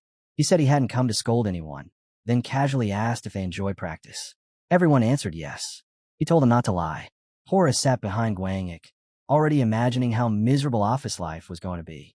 And Myung-jin confirmed it. Practice was nothing but pain. The man in the tie smiled, saying it was good to know at least some of them were honest. They needed to work hard. One day, that effort would save their lives. He told them to trust veterans like him, spoken with the confidence of a man who'd survived things they couldn't imagine. One of the young men abruptly stood when his name was called. Myung-jin shook his hand warmly and praised him. The boy bowed his head and gave his thanks. Then the director turned to the blonde, saying her name and admitting he had high hopes for her. Woo Miho thanked him with her usual straight face. Guang watched from the side, wondering why the director came personally. Maybe just to greet them? See the top students? Maybe being a director actually meant he didn't have much to do daily. Then Myung-jin stepped in front of him. Guangik introduced himself politely. The director studied him before asking if he was a half-breed. Guangik admitted it. Myung-jin's eyes brightened as he said that wasn't bad at all. He asked if Guangik was 20. He confirmed. Then he asked if he had a girlfriend. Guangik said no. Myung-jin grinned and said that was perfect. 20 was the ideal age to focus on work. Guangik stared forward, silently insisting he wasn't fine with that. He actually wanted a relationship, and it really bothered him how the man kept looking at him like he'd just found a promising new tool. Myung-jin winked, told him goodbye, and said they'd see each other at the office. Guangik could only nod while thinking, why does that sound more like a threat than a promise? Guang was standing with his comrades when the director casually announced that he had to head out, and that he'd left them a gift. He warned them not to overdo it before disappearing like he had somewhere better to be. Johan eyed Guang with a squint, whispering if he was Myung-jin's illegitimate son and why the old man only ever talked to him, even throwing in a wink at the end. Guang frowned, telling him he'd never seen the man before in his life, then muttered if he even looked like Myung-jin's type, and whether that guy was even married. Someone kicked the box and mentioned they'd heard he had a daughter. Guang blinked, asking where they dug that up from, since it wasn't even on the tablet. An instructor stepped forward, saying they were lucky, because the truly rowdy ones would be left behind tomorrow morning, so they'd better know when to stop. Guang assumed it meant alcohol, relieved for a second, then disappointed. No booze. Johan walked up to the blonde girl to offer her something, but she shut him down immediately. He reminded her it was their last day. Miho sighed and explained alcohol was terrible for her brain anyway, so she'd have to sit this one out. Guang stood with his group while they brought up how he never calmed down and how he'd already had 16 tries, with 16 knockouts to match. Puffy peeked into the box, confused. It's not a drink. Guang held up a bottle, liquid blunt. The instructor explained it was an immortal's favorite mind cocktail. One dose dulled the senses, slowed the body, and could knock out even an immortal struggling with insomnia. The boys gathered around the cabinets when Johan counted 10 bottles, one for each of them. Clint whistled, saying one can alone cost 3 million won. Guang let out a low whistle of his own, suddenly feeling a wave of respect for the director. Not stingy at all. One of the bottles slipped and hit the floor. The blonde boy sat forward, glaring with clear irritation. Guang's jaw dropped as he cursed under his breath, wondering if the guy had really just snapped at him. And then, exhausted, he just flopped onto the bed. Someone muttered that Kinham, who woke up from even the tiniest movement, had finally just leaned back and knocked out. Then all eyes turned to Guang. So, were you really mocking him? Shuffling your shoes on purpose every night when you went to the toilet? Guang glanced at Johan and shook his head. No, it just became a habit after I noticed he was doing it first. The dark-haired guy looked away like he'd been caught stealing snacks. Holly stopped in front of Guang. She opened her mouth, a little awkward, and thanked him for helping her earlier. Guang lifted his head, studying her tone, then simply replied, "You're welcome." She handed him something small, saying it was a thank you. Johan leaned over his shoulder, just for the blonde to whisper, "Don't show this to anyone." Johan immediately jabbed him in the ribs. "Is it what I think it is?" Guang brushed back his hair with a smug grin. "Give up already." His comrade pointed at him. "Look at you. You think I'm the one who'll give up?" Guang took a step back and fired right back. "Have you even looked in a mirror? Your common sense wouldn't survive it." Johan cut between them, shivering. "Both of you calm down. You look terrifying." Guang unfolded the note in his hand. A warning about Principal Myungjin. He narrowed his eyes, wondering how she even knew this information and why she shared it with him. The blonde girl lay down with her hands folded neatly, and he thought that from her handwriting alone, she knew far more than she let on. She avoided alcohol, yet didn't refuse the potion. Interesting. Johan and Guang stood facing each other again. The protagonist smirked, congratulating him that it wasn't what he imagined. Johan demanded to see the paper. Guang shut down instantly. I can't. Johan cursed him out, then muttered a thank you. It's not concern, Guang replied flatly. They finally lay down. I hate you, Johan grumbled. Guang lifted the bottle, down the blunt in one go, and passed out. A towering building rose before him. His vision cleared as he told himself. Finally, the first day of work has arrived. He looked up at the sign, hanging from the ceiling. Stopping in front of the man in charge, he thought quietly that he clearly needed to join the third team for external security. The man frowned, staring straight ahead, and Guang figured this had to be the team leader. He decided he should at least greet him, only to freeze when someone nearby suddenly cursed loud enough to shake his confidence. A man in a plain shirt turned toward him, smiling far too kindly for someone who clearly wasn't in a good mood. Then the man lifted his phone to his ear and practically exploded. Are you kidding me? And in turn, are you people saying? Guang just stood there while the man ranted about how their department wasn't some playground, how they needed experienced workers, or at least someone who placed first or second. This isn't right. And I don't even swear, he added, swearing again. The man pointed at a chair. Guang sat. A girl at the table stood, walked off, then paused beside the man. What do we do now? He rubbed his face with his hand. How should I know? What do you want from me? I have no idea either. She sighed. Fine. I'll handle his training. Sweat slid down Guang's temple. Great. Something had definitely gone wrong with the personnel transfer. They both turned to him. He sat upright as the girl explained. I'll tell you what you'll be doing. She set a folder on the table. This is a list of important figures in Hwaram. You'll memorize all of it by tomorrow. Guang blinked. Tomorrow? Seriously? She tapped the table. Don't get up from your chair unless it's for the toilet or lunch. Then she held up 2 phones, one black and one plain white. This one is for special services. The other is a regular line. She leaned in slightly. If you get a call on the work phone, introduce yourself, then transfer the caller to whoever they're asking for. It's written on the phone if you forget. She pointed to the second phone, her expression dead serious. And if someone calls on a regular line, do not, under any circumstances, mention immortals, werewolves, or any internal company matters. Ever. Guang lowered his eyes, listening carefully. Understood, she asked. No questions, he replied. The girl slipped his jacket onto his shoulders, saying she was heading out. Guang kept his eyes lowered, still trying to process everything when someone congratulated the team leader on his good luck, and another welcomed Guang like he wasn't already dying inside. His eyes widened a little. Right, they told him earlier he could ask anything he wanted, and they'd be going out for lunch later. Great. Socializing on top of panic. A shot glass clinked onto the table. They sat together, and Guang finally raised his head. Then, I'll ask one question. All of them turned toward him at once and said, No, he blinked. Are you being brainwashed right now? They stared at him, then at each other. Guang frowned. What did I say wrong? Johan leaned in. I heard something. Johan followed up, lowering his voice. About the broadcasting in turn, think about it. Guang remembered Myungjin and felt his stomach drop. Wait, you're not saying... He placed me there on purpose. They nodded. The director interfered with your placement. Again, apparently, it wasn't new. He'd always considered applicants' wishes and shuffled them around himself. But the problem this time wasn't Myungjin. It was the department. Johan imagined shadowy figures as he explained that the third external security team was notoriously difficult work, the elite among elites. And the job is so brutal and demanding, he added, that their reputation is bad. Guang stared. So they bully the interns? No, Johan replied calmly. They kill them. Guang just froze. They sat together in the small restaurant as the horror sank in. Someone continued. The director isn't some nobody. They call him the butcher. He crushes newcomers' brains, figuratively mostly. And that panda-looking guy, another added. He's supposed to be the company's control tower. He gets job offers from everywhere, every year. Guang covered his mouth. So he wasn't the only one who thought that man looked like a panda. Then someone nudged him. What about the third one, huh? Guang blinked. You mean, Zhang? His friend nodded. Guang pictured a silhouette as they explained she was a superhuman, someone created through secret drugs.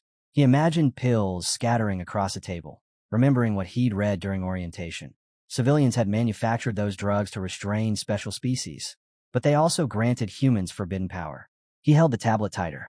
According to the file, secret medicines were born from government experiments, magic and alchemy twisted together. But nowhere did the orientation mention how many human trials have been done, or how many tragedies followed. And Zhang-Ah, quiet, sharp-eyed Zhang-Ah, was one of them. Guang sat silently while his friend added, "They call her Knife. Rumor is she'll cut you down before the boss even gets to you." Someone stepped closer. Then they started talking about the Avengers. A profile of Zhang-Ah flashed in his mind as another boy whispered, "Panda told me you're the director's Avenger." He raised his glass. "Nah, more like they're the Avengers. Not me." A dark aura bloomed behind him. Guang stiffened, slowly turning. Zhang-Ah stood there, looking away with that quiet menace. "I thought you were told to memorize the names, not dig into them." The boys froze, stunned. Guang was suddenly handed a plate. The man in the bandana gave him a pitying look. On the house. The plate was full of nuts. Guang stared at them and thought, "I'm dead. This is my funeral meal." He shut his eyes, remembering some online advice. If life gets too hard, try hypnosis. Maybe office work was just his side hobby, and he was actually some oil prince experiencing middle-class life for fun. Even if all three of them hated him, they were still kind, in their own terrifying ways.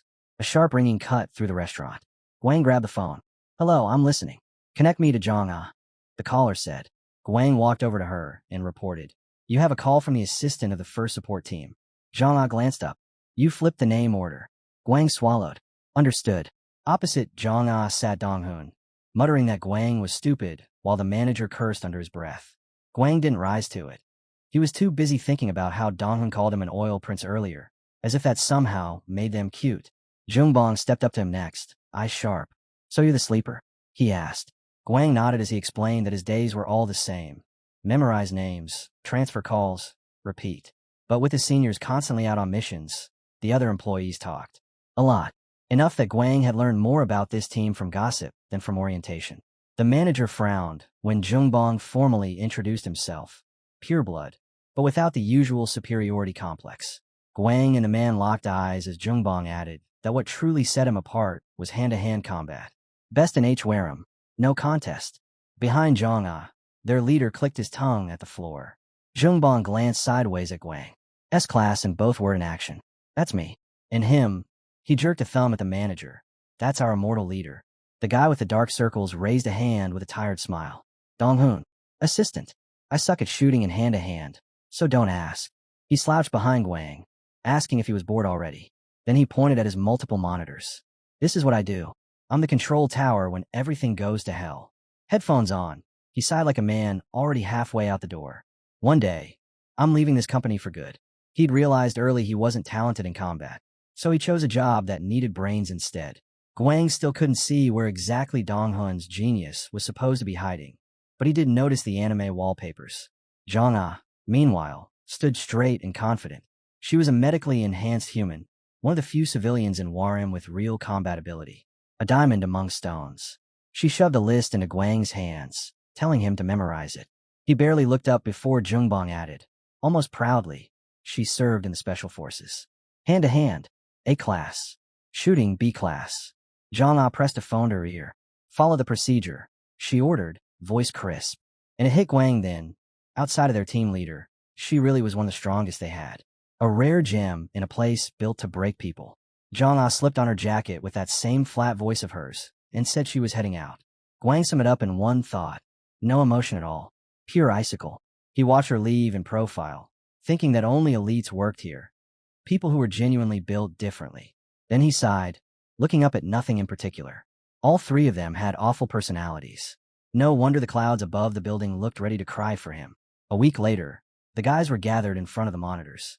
They heard footsteps, turn around, and guessed it must be the third security team. Jungbong confirmed it with a nod. Guang walked over to introduce himself, glancing at the man in sunglasses, and assuming he must be Kinham's manager. The man in the suit crossed his arms. "We're out on business," he said flatly. Dong-hun pointed out that the man's subordinates weren't even present.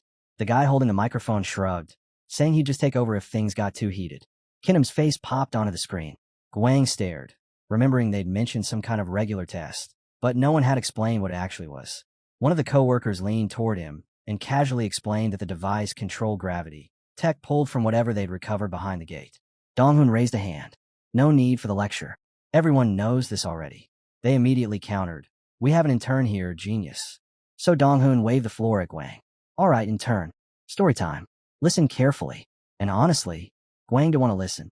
The guy at the center of the room explained that once you stepped inside the device, you could physically feel the gravity change. The current record was a 9G acceleration. All Guang had to do was a few simple tasks. Run in place 10 times, do push-ups, then take 3 laps while keeping his hand pressed against the wall. Zhang stood beside the instructor as he added that since their leader held the current record, they could skip him. She casually mentioned she'd taken the test last week, and that Dong-hoon had weaseled out of it, which left only one candidate. The intern, the man in sunglasses, blinked and said their Kinam could handle 5G. He was told Kinam was doing well, so they'd set it to 4G for the newcomer. And just like that, Guang realized he was about to get crushed by science. The acceleration value flashed onto the screen. We'll set it to that, someone said, too casually for what was about to happen. Kinam clenched his teeth, face twisting from the pressure. Guang puffed out his cheeks, forcing himself to stay calm. Zhang stood beside him, arms folded. He looks like he's enjoying himself, she said. Guang opened his mouth. She cut him off. Shut up and watch. Got it, he muttered. Kinam pressed his hand to the wall. A second later, his body tilted forward unnaturally. Someone shouted that he'd passed out. Dong-hoon stepped up behind Guang. Your turn, he said. Go in with the same confidence you've been smiling with. They all stood in front of the monitors as Jungbong let out a scoff. That guy should have been on our team, not him.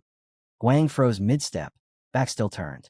Kinam's unconscious body was shown on the screens when someone called out to the boss. Dong-hoon leaned in next to him. Are we overdoing it? He whispered. Jungbong didn't even blink. How many people get crippled after real missions? Zhang stopped beside Dong-hoon. Just be obedient. Better that than useless. He sighed, agreeing miserably. Fine. I don't know anything. I'll hate you all later. Their leader stared straight ahead. He should hate you. Then he added with annoyance. And are they taking us for idiots? Sending in some incompetent newbie. Dong-hoon quickly denied it. The instructor motioned toward the device. Stretch your legs, kid. Jungbong clicked his tongue. Kick him out before it's too late. Better than letting him develop imperceptible sadism. A chilling image flashed through Guang's mind. One immortal beating, another senseless. Jungbong continued explaining. Imperceptible sadism. A disease only immortals get. They lose the ability to feel anything, and watching someone else's pain becomes the only way to remember sensations they've forgotten. Those who go mad from it, they're as dangerous as rabid werewolves driven by thirst. Guang stood with his back turned, thinking darkly that once he got out of this nightmare, they'd probably shove him in some safe department, information or back office work. Somewhere harmless. Somewhere suited for a half-breed with zero talent for navigation. Behind him, Jungbong closed his eyes and cursed silently. What was the director thinking, dumping this idiot on their team? The director's eyes widened when someone muttered, That's great. The acceleration value flickered across the screen as the instructor adjusted it to 4G. Dong-hoon and Zhang watched closely, commenting that Guang was still holding on. And honestly, if he didn't faint by the end, that alone counted as passing for a rookie. Guang's image filled the monitor when Jungbong clicked his tongue. Congratulations.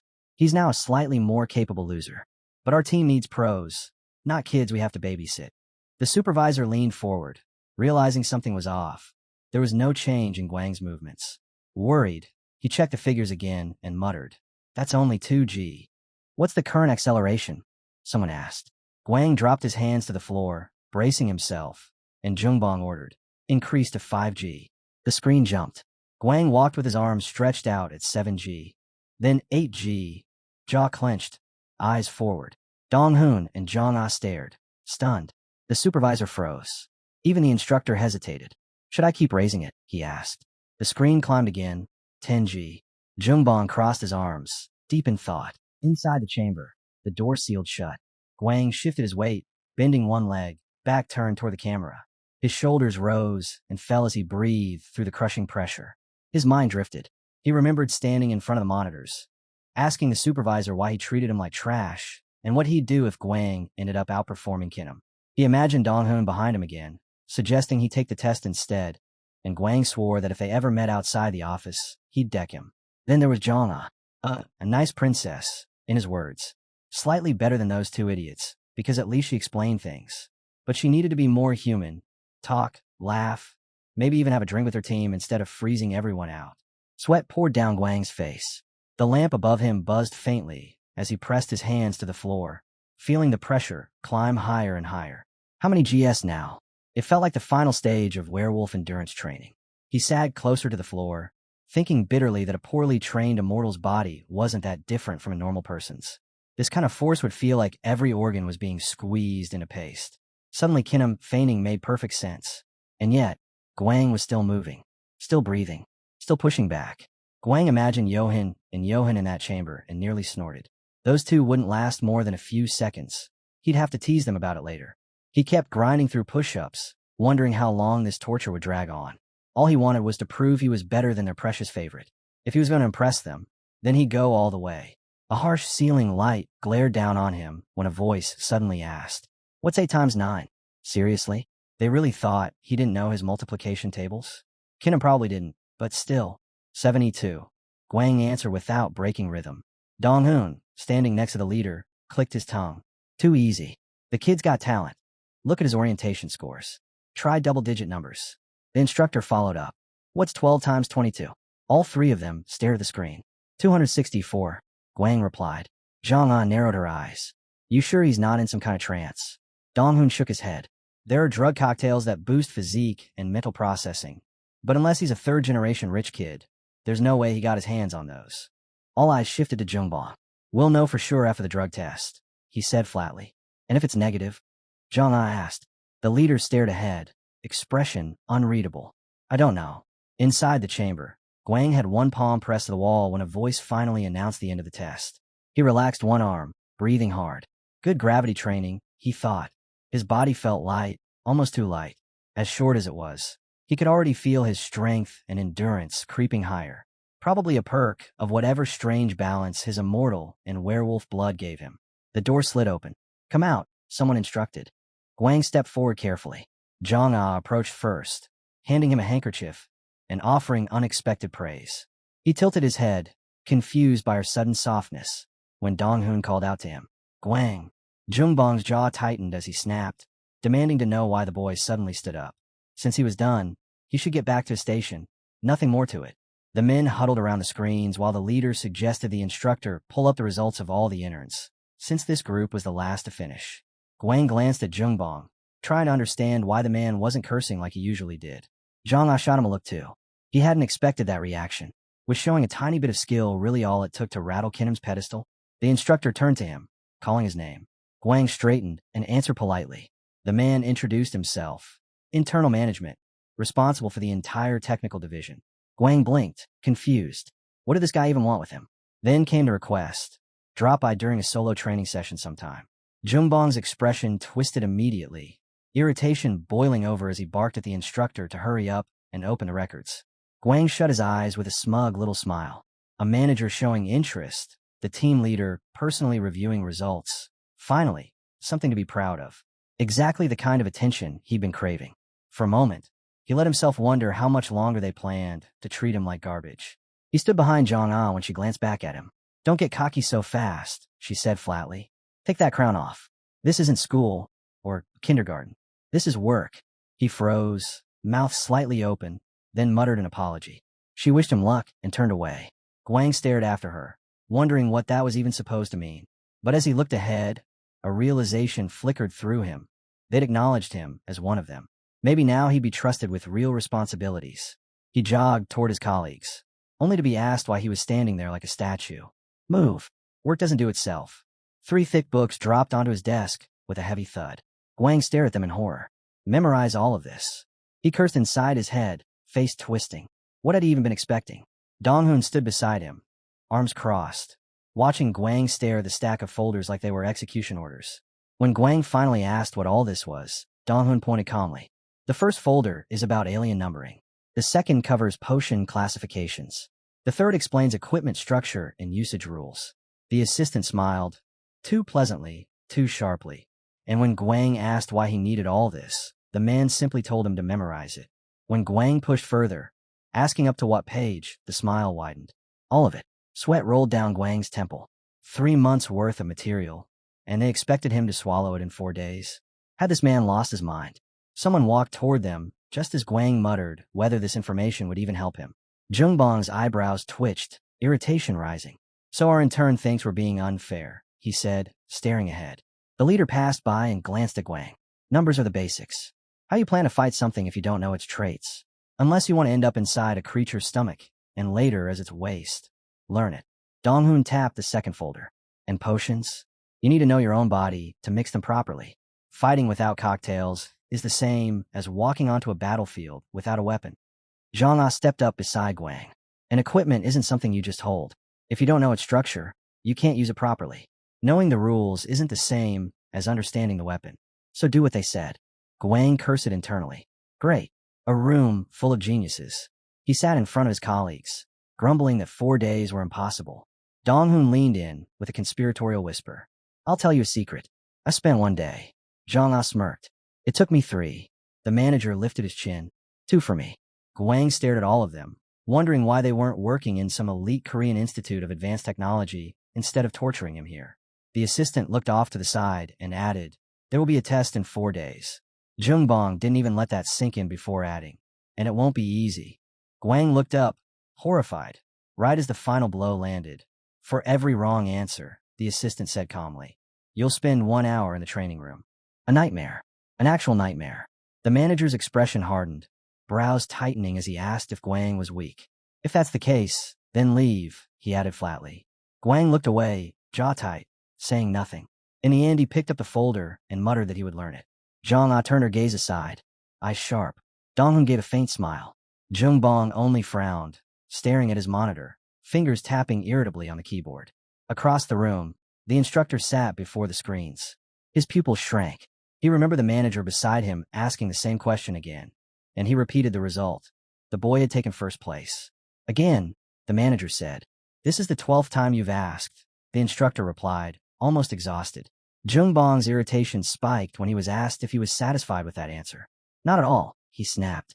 I'm just trying to figure out how an idiot can be this tough. The instructor rubbed his face and muttered that this case was unusual. The only explanation he could think of was innate ability. It was rare for an immortal to be born with such an exceptional physical template. Even training had limits. The boy had a frightening talent. The manager, back turned, spoke up again. If Jungbang was still thinking about firing the kid, then he should transfer the intern to their team instead. Jungbang shut that down immediately. The instructor stared ahead, wondering if the manager had actually lost his mind. Was he seriously planning to train this intern himself? The butcher really had gone crazy this time. Meanwhile, Guang stood with his hands on his hips, trying to make sense of all this. Why was the probationary period even called that? Wasn't he just supposed to learn what office work required and figure out whether this career suited him? According to the internet, an intern was simply someone still mastering the job. That sounded accurate enough, especially when Hwaram was drowning him in information from every direction. Zhang Ah looked away and asked what bulletproof and stab-resistant vests were made of. Ballistic fabric and Kevlar, Donghoon replied instantly. The manager scoffed. Any fool knows that. Zhang Ah said nothing, just turned her head with a quiet, meaningful look. She sat across from him, explaining calmly that the material was stronger than diamond, able to deflect bullets, withstand blades, and endure both extreme heat and freezing temperatures. Jungbang rubbed his face and abruptly said, Number 64. Guang stared ahead, trying to figure out who that even referred to. Come on, think, he told himself. The manager sat across from him, waiting. Guang finally guessed. The Wheeled Knight. Are you sure? Yes. Again, are you sure? He answered with the same confidence, though in truth he wasn't sure at all. He just didn't care anymore. Jungbang lowered his eyes in disappointment. When Guang started to turn away, saying he understood, Jungbang cut him off and told him not to lie. Hadn't he ever learned not to bet on answers he wasn't certain about? Then he called him a greenhorn. Guang clenched his fist. Jungbang continued, reminding him that the exam was in 4 days, 10 questions a day on average, and every time Guang attempted it, he got 3 wrong. Guang looked straight ahead, eyes firm, already trying to decide which training to start with today. In the fitness room, the girl wiped sweat from her face as she greeted him. She explained that Hwaram hadn't held back in equipping the company. There were entire floors dedicated to different types of training. Guang stopped beside her and greeted her back. She said it felt like he trained more often than he ate. He gave a small smile, saying he was just trying to be diligent, though the truth was he was driven by the humiliation of repeatedly failing the tests. Still, She said she was happy to see him. In the pain endurance room, a man sat cross-legged, eyes closed. "Enjoy the pain," he said. Guang greeted him. "So you're still alive," the man replied without opening his eyes. Guang wondered if he really greeted everyone like that. It was a bit much. He dodged metal spheres in visual acuity training. He sat blindfolded in sensory suppression training. And in front of him, blue monsters clashed with holograms. Just another day, surviving Hwaram. The guy with the tablet didn't even look up at first. "You again?" he asked flatly. Guang stood in front of him and nodded, saying yes, and that his body felt like it was turning into stone. The man sighed and reminded him that pain tolerance training was supposed to be done once a week. Guang admitted he knew, realizing even the instructors were starting to look at him like some sort of cursed creature. He lowered his gaze. A new folder sat on the table. He apologized quietly and asked what it was. The man finally turned toward him. Dong-hoon smiled, annoyingly pleased. Guang swore in his head. Sitting down, he listened as the assistant told him that if it was too hard, the exit was right there. Kinam and Miho had learned everything already. After all, Jungbong cut in, saying they shouldn't compare Guang to them. Guang clenched his jaw and told himself he would learn it. He'd cram every bit of it into his skull if he had to. Later, the girl watched him closely and told him to sit for dinner. She added that he had missed 4 questions again today. Guang stared at the food and asked where his father was. Another business trip, apparently. He lowered his eyes, thinking about how they hadn't seen each other for a month, and how he had wanted to ask him something about work. He remembered the interview, the part where they asked if he had ever revealed company secrets. It hit him then. Even if he wanted to talk, he couldn't. Hwaram had lie detection protocols for supernatural beings. It wasn't worth the risk. He sat across from his mother and told her he had a question about work. She stared at him for a moment, then asked if someone was beating him. He said no, just that things had been a little harsh. They sat quietly while he explained that it wasn't physical. It just felt like he was being worked far harder than he should be. His mother simply said it sounded like he was finally being recognized. "It's too hard," he muttered. Sully paused, lips parting slightly, then told him plainly. If it was that bad, he should quit. Guang almost choked. Her coolness was off the charts. Sweat trickled down his face as he quickly answered no, wondering why he had even started complaining in the first place. The mother suggested he wasn't quitting because of the money. Guang shook his head, eyes opening slowly, and told her money was a nice excuse, but not the reason. He just didn't want to leave. In his mind, dark silhouettes flickered as he reminded himself why he chose this path in the first place. It was the fastest way toward the goal he'd set for himself. High clouds drifted over the tall building as he admitted. At least for now, quitting Hwaram wasn't an option. Dong-hoon smirked at him. "Number 65. Guang answered without hesitation. "Wheel night." He sat at the table as they talked about the sample report. Sweat slid down his face while he studied the file. Phone pressed to his ear, lips parted as he processed the information. He lowered his gaze. Outside, white clouds drifted by, and the wall clock marked 2 full weeks since he started the job. Leaning back in his chair, he thought that he'd done most of what he needed to do. He'd learned a decent amount. He stared ahead, exhausted, hoping nothing else would be piled on. Then he opened the book in front of him. A diagram filled the page as he explained that Hwaram had 4 headquarters and that the external security team basically had 3 main tasks. A black portal flashed through his mind as he recited the first task: respond to disasters in designated areas. And if a black hole appeared in their jurisdiction, they were deployed immediately. Images of men pinning a beast to the ground filled his head as he recalled the second task: preventing terrorist attacks caused by special species. Though technically, that responsibility belonged to the second security team, and even the police had people who were supposedly part of an immortal special unit. Guang was shown in profile as he spoke about the third task: support, helping other teams. He pictured his co-workers, purebred leader, half-breed assistant, Zhang-ah the medically enhanced human, and himself, the intern who was half immortal and half werewolf. A complete mix of everything. In other words, a hodgepodge squad. And for the third external security team, support wasn't just a duty, it was their entire identity. Guang looked up, thoughtful. For people like them, being this unrestrained felt normal. There was a sign on the glass when Guang said he was going to warm up. A few people appeared in front of him, and the man leading them asked whether everyone really thought the same, or if maybe they'd all just been fooled. The girl beside him admitted she agreed. Jungbong looked off to the side, and Guang immediately realized who they were talking about: the boss and Her Highness. Guang straightened, serious, and introduced himself when he was addressed. They asked if he was really heading out to train and if he was enjoying it. He answered yes, without hesitation. The supervisor glanced away, then suddenly asked if he'd been a bully back in school. Guang blinked, wondering where that question even came from. They faced each other. Guang said no, he wasn't. The man pressed further. Had he really never hit anyone? Because, according to the other interns, it sounded like he had. Guang met his eyes and said there weren't any bullies at his school. The supervisor checked again. Is that true? Guang confirmed it.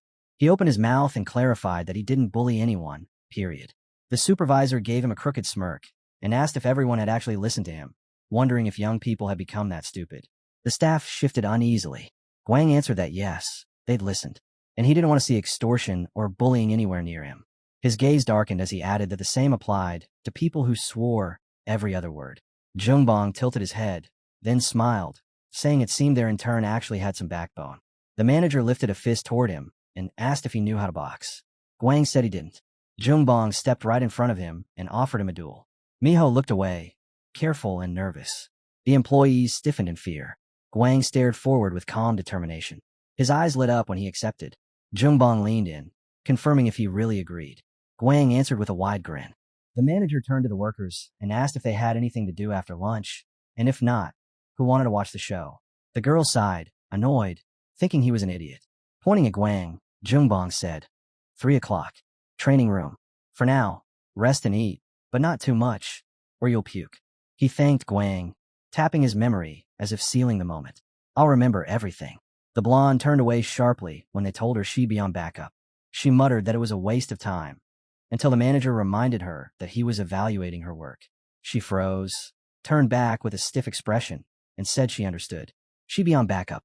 Jungbong stood before his subordinates and announced that Kinam could fill her spot. Then he flashed a malicious grin and warned that if Guang wasn't scared, there'd be no turning back. Guang met his gaze, calm and unwavering, and told him not to worry. Nothing like that would happen. 15 minutes before 3, Guang and Miho waited together. Miho suddenly looked away and asked why he did it. Guang blinked. Did what? She answered plainly. He provoked the boss. Guang's tone shifted, serious. Social life was simple. Do what you're told, avoid what you're told not to do, and give the boss what he wants. Miho stared, trying to understand. So, you're saying it's what the boss wanted? Guang nodded. More precisely, Jungbong's fists had probably been itching for a long time. Miho just stared at him, quiet. Then she said he must have been offended. Guang denied it immediately. She insisted it sounded convincing, but he was definitely sulking. He shot back that he wasn't. Not at all. Looking straight ahead, Guang thought he simply didn't want to waste the opportunity. And when he saw the real, confident Jungbong across from him, he realized it. He didn't want to miss the chance to fight the best combatant in the entire Hwaram MS rank. His own boss. Jungbong stood in front of him and asked if they could skip the warm-up. Guang said he'd already done enough. Suddenly Zhang behind Jungbong, called out, telling him not to hurt Guang. At the same time, Miho behind Guang told him not to show off, just survive as long as he could. Jungbong spread his arms slightly. Ready. Guang nodded. Attack. His eyes hardened as he stared ahead. Then he slid his legs sharply to the side. Jungbong watched him with that same calm, unreadable expression. A split second later, Guang shot forward with explosive speed, eyes locked straight ahead, full of intent. He decided to start light, just enough to feel things out. His jab snapped forward, but Jungbong slipped past it without even blinking. Guang followed with a flurry of punches, combinations flowing one after another, and Jungbong dodged every single one like he was brushing away dust. Guang drew back his fist, ready for the next strike, still glaring fiercely. That's when Jungbong finally spoke, calm and almost bored. Did you really think something like that would hurt me? Guang froze for a beat, confused. He's sharper than I expected. He shifted slightly, realizing one clean punch might still be enough. He leaned to the side, leaving his guard open on purpose. Jungbong saw it instantly, the gap, and he took it. A hard kick slammed into Guang's center. At that same moment, both of them threw punches, connecting simultaneously. Miho's jaw dropped. Zhang stayed composed, watching as if she'd seen this 100 times. Everyone else had no idea fights could escalate like this. Guang's body folded for a moment, and he stumbled backward in shock. His mind blanked. Nothing made sense. He staggered, waiting for the tremor in his hand, the ringing in his skull. Jungbong blurred in his vision, and Guang couldn't even tell when the pain had landed. Then something old and familiar rose up in his mind. Sulhi. A memory flashed, her towering over him, voice cold and commanding. Pull yourself together. Fix your stance. He remembered the exact day she first dragged him into the gym. Someone outside the ring had shouted back then, horrified. How can you do that to your own child? But his mother just answered calmly. He's not growing up in some quiet suburb. If he makes a mistake, he faces the consequences. Otherwise, he'll crumble. Guang sucked in a long breath, chest tight. He'd been 15, angry over something trivial he barely remembered now. She took him to the gym instead of school because of it. And this feeling, the shock of being hit this hard by someone other than his mother, it rattled him. He didn't understand it. Jungbong stood right in front of him, arms folded over his chest, looking down at him. Awake now? He asked. Are you continuing? Guang blinked, dazed, and wondered why he was the only one getting hit. Then it clicked. The moment in their earlier exchange when both of them had thrown their fists at the same time. Guang replayed it in his head, and suddenly he saw it clearly, a hand shooting toward him at incredible speed. He pictured Jungbong catching his wrist mid-strike, the boss's fingers locking around his forearm like steel. In the next heartbeat, Jungbong twisted, not wildly, not sloppily, but with a cold, practiced precision. Guang remembered the sharp crack, the way it felt like his shoulder bones had snapped clean. Right after that came a punch. Jungbong's fist slamming straight into his face, while Guang's last conscious memory was of him driving his elbow into Jungbong's head. He stared at his mangled arm, realizing just how fast and surgical the counterattack had been. Even if this arm heals, could I really fight back against that? Jungbong looked straight at him. What's wrong? Still mad you got hit? Even as an irregular. And before Guang could answer, the man added, What do today's kids think adults are, huh? Guang exhaled slowly. So this is it. He'd convinced himself he wanted to test his boss's skills. But in reality, even in this fight, he was still the prey, caught between werewolf instincts and immortal expectations. He looked at Jungbong again and admitted to himself that he'd thought he could win easily. That arrogance alone was enough to get him killed. He shifted suddenly, sliding his leg to the side and lifting his fist straight forward. He made up his mind. This time, he wasn't going to hold back. Jungbong settled into his stance again. Ready. Guang didn't answer with words. The determination in his posture said everything. Jungbong grinned, genuinely pleased. Miho watched with a tense, focused stare. Zhang observed with her usual, unreadable look. The rest of the department stood silent, wide-eyed. One man muttered that the newcomer wasn't bad, but another shook his head. Jungbong was clearly still holding back. Guang threw his punch. Jungbong dodged every strike with effortless grace, gliding around him with the fluidity of someone who'd done this for decades. Then, suddenly, Jungbong's grin twisted into something darker. His teeth clenched, and a flicker of irritation crossed his face at what he saw. Guang forced himself to steady his breathing. Stay calm. A fight isn't just fists. It's a mind, too. Jungbong deflected his blows easily and asked, Why are you here? Guang frowned. What do you mean? Jungbong didn't let up. Is it really just for the money? Guang glared ahead, jaw tight. Ignore it. Focus. Don't get shaken. He pushed every sense to its limit, trying to read the tiniest twitch of movement. Jungbong's gaze sharpened into something furious. You're moving clumsily. And then, Jungbong vanished. Guang froze. Energy concealment. He scanned the space, narrowing his perception, refusing to lose track. A blur appeared right in front of him, Jungbong's leg whipping toward him. Guang barely slipped out of the way. Jungbong looked at him with cold disdain. Is this some petty hero complex? Guang shot him a look filled with irritation. He leapt back immediately, heart pounding. He's too fast. I can't even find a moment to counter. Why is he faster than me? I'm a werewolf. I should be stronger. But then he stopped himself. No, it's not that simple. He remembered his teacher telling him he'd only master the basics. And the man in front of him, Jungbong, was a purebred with years of real experience behind him. Guang pushed off the ground, accepting the truth. Their boss was an S-rank hand-to-hand specialist. He charged forward anyway.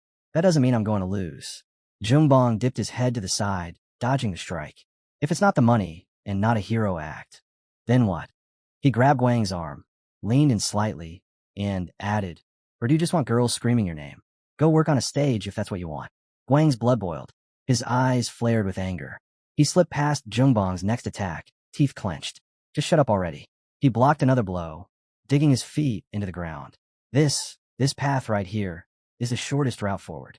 Getting ready to strike, the boy tightened his fist. This was the only path, he told himself, the path that would let him become the person he wanted to be. His hand snapped forward with determination. Guang, who'd been glaring ahead, suddenly froze, then lowered his gaze in confusion, right before a fist smashed into his face. Blood splattered. He staggered back, trying to retreat, breath ragged. But the boy didn't give him that chance. His arm cut through the air in a sharp motion, and in the next instant, he had Guang's boss by the collar. Guang, barely standing, stared at Jungbong with hollow eyes. "Why are you here?" Jungbong looked down at him, expression dark. "Is that really not obvious?" Displeasure twisted across his face as he continued. "It's duty. That's all this is." Hearing that, the boy tightened his grip. Jungbong hissed and clenched his teeth. "TCH, enough. That hurts." The boy shut his eyes for a moment, realizing something. He was stronger. Guang saw it too. With the last of his strength, he gritted his teeth and braced himself, ready to tear the kid apart if he had to. And then, something shifted. The boy felt it first. A strange sensation running through his body. Everyone watching was stunned. The protagonist suddenly collapsed, dropping straight to the floor beside his leader. Jungbong, standing with his back to the onlookers, let out a heavy sigh.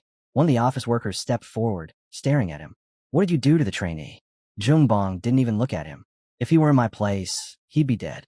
Another man narrowed his eyes. "So you're saying this isn't the first time?" His colleague looked at him sharply. The office worker nodded toward Guang lying unconscious. In the 3rd External Security Team, killing trainees is basically a tradition. A way to break in the newcomer. Show him what this job really is. Jungbong walked out of the arena slowly, each step weighed down with pain.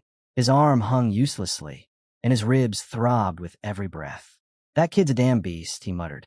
Then a voice called out, "Jungbong." Zhang rushed over. He stopped her with a raised hand. "Take him to the infirmary. He'll be out for a few hours at least." She nodded quickly. "I'll report everything." "Do what you want," he replied without care. But before he could take another step, Miho appeared right in front of him, face twisted with clear displeasure. A girl with bright red hair stepped into the conversation, her voice cutting through the tension. "So, what's the result of the evaluation?" Jungbong turned toward her slowly. His gaze dropped. The word evaluation dragged him straight back into the memory of his fight with Guang.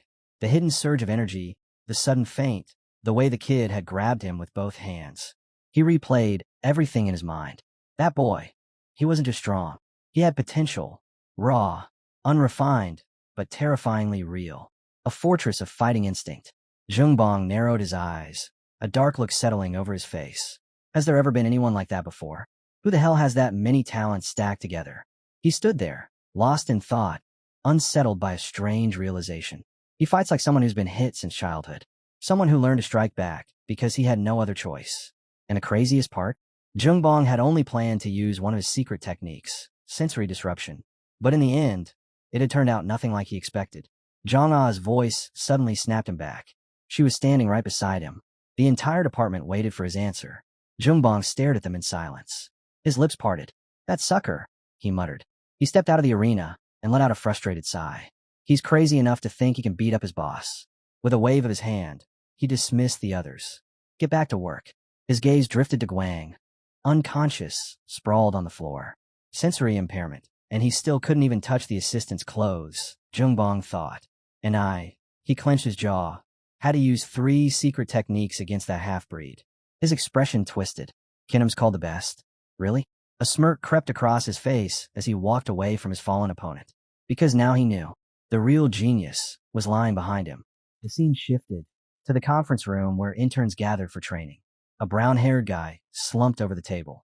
"There's so much work, so much practice, we're gonna die. You think the assistant from our case will show up again?" Johan snored softly beside him. Johan glanced around and muttered, "Feels like someone's getting carried out feet first today." Then he spotted Lovey entering. The brown-haired guy blinked. "There he is. Thought he wouldn't come." He healed way too fast. Lovey didn't even react. He just walked in and took his seat. Johan shrugged in disbelief. Miho, standing nearby, glared to the side, dangerously quiet. The rest of the squad turned their eyes in the same direction. The protagonist sat quietly, head lowered, until his gaze shifted, sharp, cold, menacing. Guang's mind drifted back to that moment when he confronted Jungbong at his desk. He had marched right up to the man, holding out the paper, and asked, "What is this?" Jungbong hadn't understood at first. He unfolded the paper slowly while Guang explained, asking about the strike that knocked him unconscious, and whether the boss had been hiding a baton somewhere. Jungbong had let out a low, malicious grin the second he realized what the kid meant. "So what do you really want to know?" he asked. Guang stared straight ahead, serious, unblinking. standing in front of his supervisor. He shook his head. Nothing. I just wanted to ask if you were happy about your victory. Jungbong answered without hesitation. The thirst for victory burns in me at all times. Guang abruptly turned his back. Got it. Then I'll leave. In his head, he added, this guy's insane. Leaning back in his chair, Jungbong called out, in turn. Guang stopped. Jungbong sighed. Do you really think there was some kind of trick? Some secret technique? He clicked his tongue. Our Guang's head is so empty, it looks like I'll have to enlighten the poor idiot. Guang turned around, irritated. No. Then figure it out yourself, Jungbong said, rising from his seat. And bring me a report. A report? Guang asked, confused. You passed out. Find out why. Jungbong replied bluntly. Write it down. Yourself. He walked past him, voice low. And if you're planning to shake answers out of someone, forget it. And if you're wondering why you're doing something so pointless, Jungbong waved dismissively. Go in any of the 4 directions. I don't care about the director's orders. Go to another department if you want. Good riddance. He kept walking. Don't waste time deciding. Then the story snapped back to the present. The protagonist lifted his head and spoke calmly. The analysis department handles different work. We track dangerous individuals, verify unconfirmed theories, create predictions. When a special species is involved in disappearances, we move first. Surveillance, response, prevention. His eyes sharpened. So analyzing every situation, down to the smallest detail, is everything. Guang rested his elbows on the table, lost in thought. One strike, he'd been taken down with one strike. An immortal defeating a werewolf in an immortal way. He thought bitterly. And when he grabbed Jungbong with both hands, that moment still shook him. It hadn't felt like holding a person. It felt like grabbing a mountain, a massive stone rooted to the earth. Is that even possible with more experience? His confusion only grew. How did I hit him? Was it his head? His foot? Did Jungbong hide a weapon? Why would he even bother? His thoughts shifted back to Jungbong walking past him earlier, muttering that he didn't care about the director's orders. Go to another department if you want. The words echoed sharply. Guang lifted his head. Someone was speaking in front of him, explaining a project called Oracle. A project that had once existed, but was now shut down. Its purpose? To create a system capable of predicting the future. And the end result of that failed dream became the analysis department. Miho raised her hand. The man paused. Yes. She stared at him. Predictors exist, right? He nodded. They do. But not the kind you imagine from fantasy. Images flickered through Guang's mind, twisting paths of energy, branching futures. The man continued. Predictors all agree on one thing. The future is not fixed. It changes constantly. And the moment you reveal a time interval, you create a new branch. A blonde trainee leaned forward, voice steady and factual. If you speak the future aloud, it becomes false. But if enough people hear it and act on it, the future can become real. The speaker smiled faintly. Exactly. That theory is the foundation of the Oracle project. Across the room, the brown-haired boy folded his arms and thought, of course. That's exactly what I'd expect from the girl I fell for. But the speaker's tone shifted. However, the project ultimately failed. Miho frowned. Why? He tapped a finger against his temple. Simple. He scratched his head and sighed. The limit was the human brain. The speaker tapped his head. In other words, thoughts aren't always true. He pictured a brain inside a human body as he spoke. When we examined the brains of actual fortune tellers, we found something strange. Very strange. His expression hardened. Most of them were deceived, fooled by predictions that seemed real but were actually false. Because of that, the Oracle project suffered astronomical losses.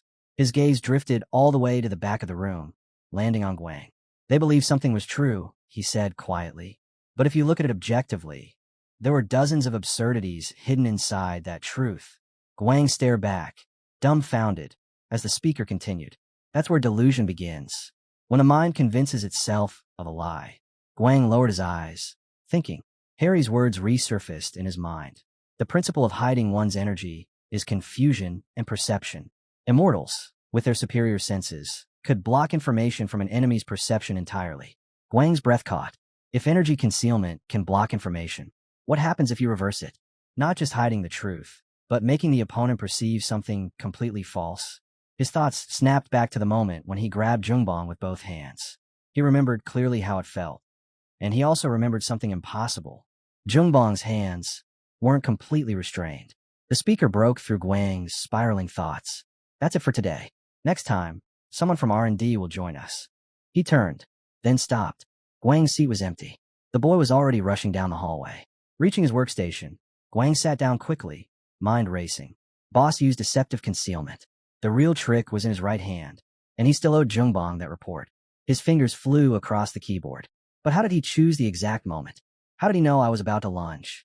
If deception were that easy, he thought, immortals would have wiped out monsters ages ago. Somewhere nearby, Jungbong watched him silently. Do you know, he asked, why are you looking at me like that? The worker actually thought Guang had fallen in love after getting hit. That's how dazed he looked. But Guang himself knew better. The boss hadn't struck him by chance. He'd been waiting, watching, prepared for the perfect opening. Guang glanced to the side, a chill running down his spine. That wasn't normal intuition. That was something closer to providence. In his mind, he pictured a man wrapped in strange, indescribable energy. The kind of presence only real masters possessed. The kind who'd survive countless battles. The boss jabbed a finger toward him. What? You're cursing me in your head. Guang didn't answer. He was too deep in thought. He couldn't rely only on instinct. He couldn't predict every move. But if he stacked intuition on top of that immortal-like sensitivity he felt earlier, a shock ran through him. Standing at his workstation, he suddenly felt his heart pound like it was trying to escape his chest. Just imagining that he might be able to use a sense like that. It set his blood on fire. Donghun laughed softly. Nah, kid. Don't overthink it. But Guang already knew. If he didn't move now, he'd never move at all. The manager's assistant eyed him. Hey, you're not insulting the boss in your head, are you? Guang didn't respond. He bolted. What? The manager stared ahead, stunned. Idiot. Jungbong reacted instantly, kicking off his desk and rolling back in his chair. Have you completely lost your mind? Then he saw it, through the fluttering papers scattering across the office. Guang. The boy stood still, face blank, expression unreadable. But his eyes, those were different. Cold, focused, dangerous. Guang locked onto him, shutting out every sound, every distraction. Only Jungbong existed in his perception. Nothing else. He felt it. The next strike would come from the left. He moved first. Guang lunged in, but froze for a heartbeat, shocked by something he saw. Jungbong grinned, raising his arm to block. Don't think, he muttered darkly. Just look at me. The real fight began in that instant. Then Guang felt it. Something closing in from every direction. His eyes widened. His energy, it was spreading everywhere, bleeding into the room, as if the whole office could feel him. A heartbeat later, Jungbong lunged in and smashed a fist into him. The blow rattled Guang's skull. He stumbled back, blood rising in his mouth, papers swirling around them like a storm. Donghun blinked, completely lost. Zhang-Ah stared with the same baffled look. No one had the slightest idea what they were witnessing. Jungbong glared down at him, voice sharp. What do you think you're doing? Guang straightened despite the sting in his ribs. Giving you my report. Jungbong squinted. Your what? My homework, Guang said plainly. Even wiping blood from his lips, the boy didn't break eye contact. That answer felt more accurate. He added, dead serious. From the corner, a worker choked out. This guy's a psycho. Guang shot him a guilty glance, while Donghun muttered, Are you even normal? Zhang sighed. Just go to a therapist already. But then Jungbong froze. He frowned, and said quietly, Well, the answer is correct. Guang snapped his head up. What did you just say? Jungbong didn't notice their reactions. He was too busy kicking aside fallen binders and scattered folders. Why are you staring at me? Pull yourselves together. Clean this mess. He turned to Donghun. You busy? No. I was just leaving after my shift. And you? He asked Zhang-Ah. She looked away. Same. Good. Then go. All of you. And let him head home too once he's done cleaning. He jerked his chin at Guang. The workers rose, gathering their things. Jungbong brushed off his coat. I've got a great memory. Everything should be exactly where it belongs. I'll check tomorrow. Guang nodded. Understood. Donghun hurried after the boss. Hey, what did you just do back there? Jungbong glanced over his shoulder. In what sense? The red-haired girl stepped up, eyes sharp. It felt like he hid his energy. The assistant frowned. You weren't secretly training him, were you? The question hung in the air. Heavy, dangerous, and far too close to the truth. Jungbong stopped dead in his tracks. Do I look like that kind of person? He asked coldly. Donghun, standing behind him, shook his head fast. No, sir. And seriously, you're taking a sudden attack as a report. Jungbong smirked. Impressive, actually. How's his physical condition? Zhang-Ah folded her arms, studying Guang. Judging by those ridiculous muscles, only a few people in the entire company look like that. The assistant leaned in. So, where does he even train? Jungbong stared straight ahead, eyes narrow. He couldn't teach savagery like that. If this idiot were a properly trained pureblood, he wouldn't have been so sloppy. But just thinking about it gave Jungbong an idea. He grinned. So the kid figured it out, and used it immediately. And not on a weakling, but on his own boss. Where did this brat even come from? Jungbong muttered. Guang, meanwhile, was quietly stacking documents on the table, annoyed. Why am I cleaning this? He's the one who slammed the table. The red-haired girl blinked, surprised, then asked after a pause. What about an intern for the dank mission? Jungbong waved a hand. We're short on manpower. Only a few are available. We'll take Guang. Fine, she agreed. She passed by Guang and called out to him. He immediately straightened. They descended together to the -6th floor, the elevator screen glowing with a number as the doors opened. Inside the armory, rows of ammunition filled the room like a small warehouse. Grab your gear, Zhang ordered. Guang slipped into a tactical jacket. She put hers on next. Both strapped on gloves, tightened their tactical boots, and holstered pistols at their sides. Once fully equipped, the unit stood ready. A sudden blast echoed through the speakers. A spatial tear had appeared, right in the middle of the field. Their vehicle screeched to a halt. Moments later, they stepped out. Beside the car, Zhang spoke in her radio, voice sharp. Units 1 and 2 have arrived at the operation site. Guang stayed silent, listening closely as corporate HQ relayed information. A UC hotline alert, contactless alarm, and the classification. Alien, number 1. The mission had officially begun. UC probability. The likelihood of more aliens manifesting. Guang stared at the spatial rift tearing open in the middle of the field. Hot means the speed of the black hole opening, he reasoned. And the line, aliens appearing one after another. The megaphone crackled again, a sharp static hum cutting through the tension. So that's the contactless alarm, Guang thought. A noisy little security system. Guess reading all those books wasn't a waste after all. He exhaled slowly, heavily, eyes fixed on the growing tear in space. 9 years ago, massive gates ripping open. A hole just like this, only far larger. The memory hit him like a punch. A terrified little boy staring at a man silhouetted against the roaring black void. And back then, wedged between fear and pure horror, he made a decision. He would destroy every creature that crawled out of those holes. Every last one. Now, watching the rift pulse and widen, he felt it clearly. Today was the beginning of that path. The one in front of him wasn't as big as the one from his childhood, but something about it felt wrong. He forced a grin and asked, "Why are you so nervous, ma'am?" Zhang didn't look up.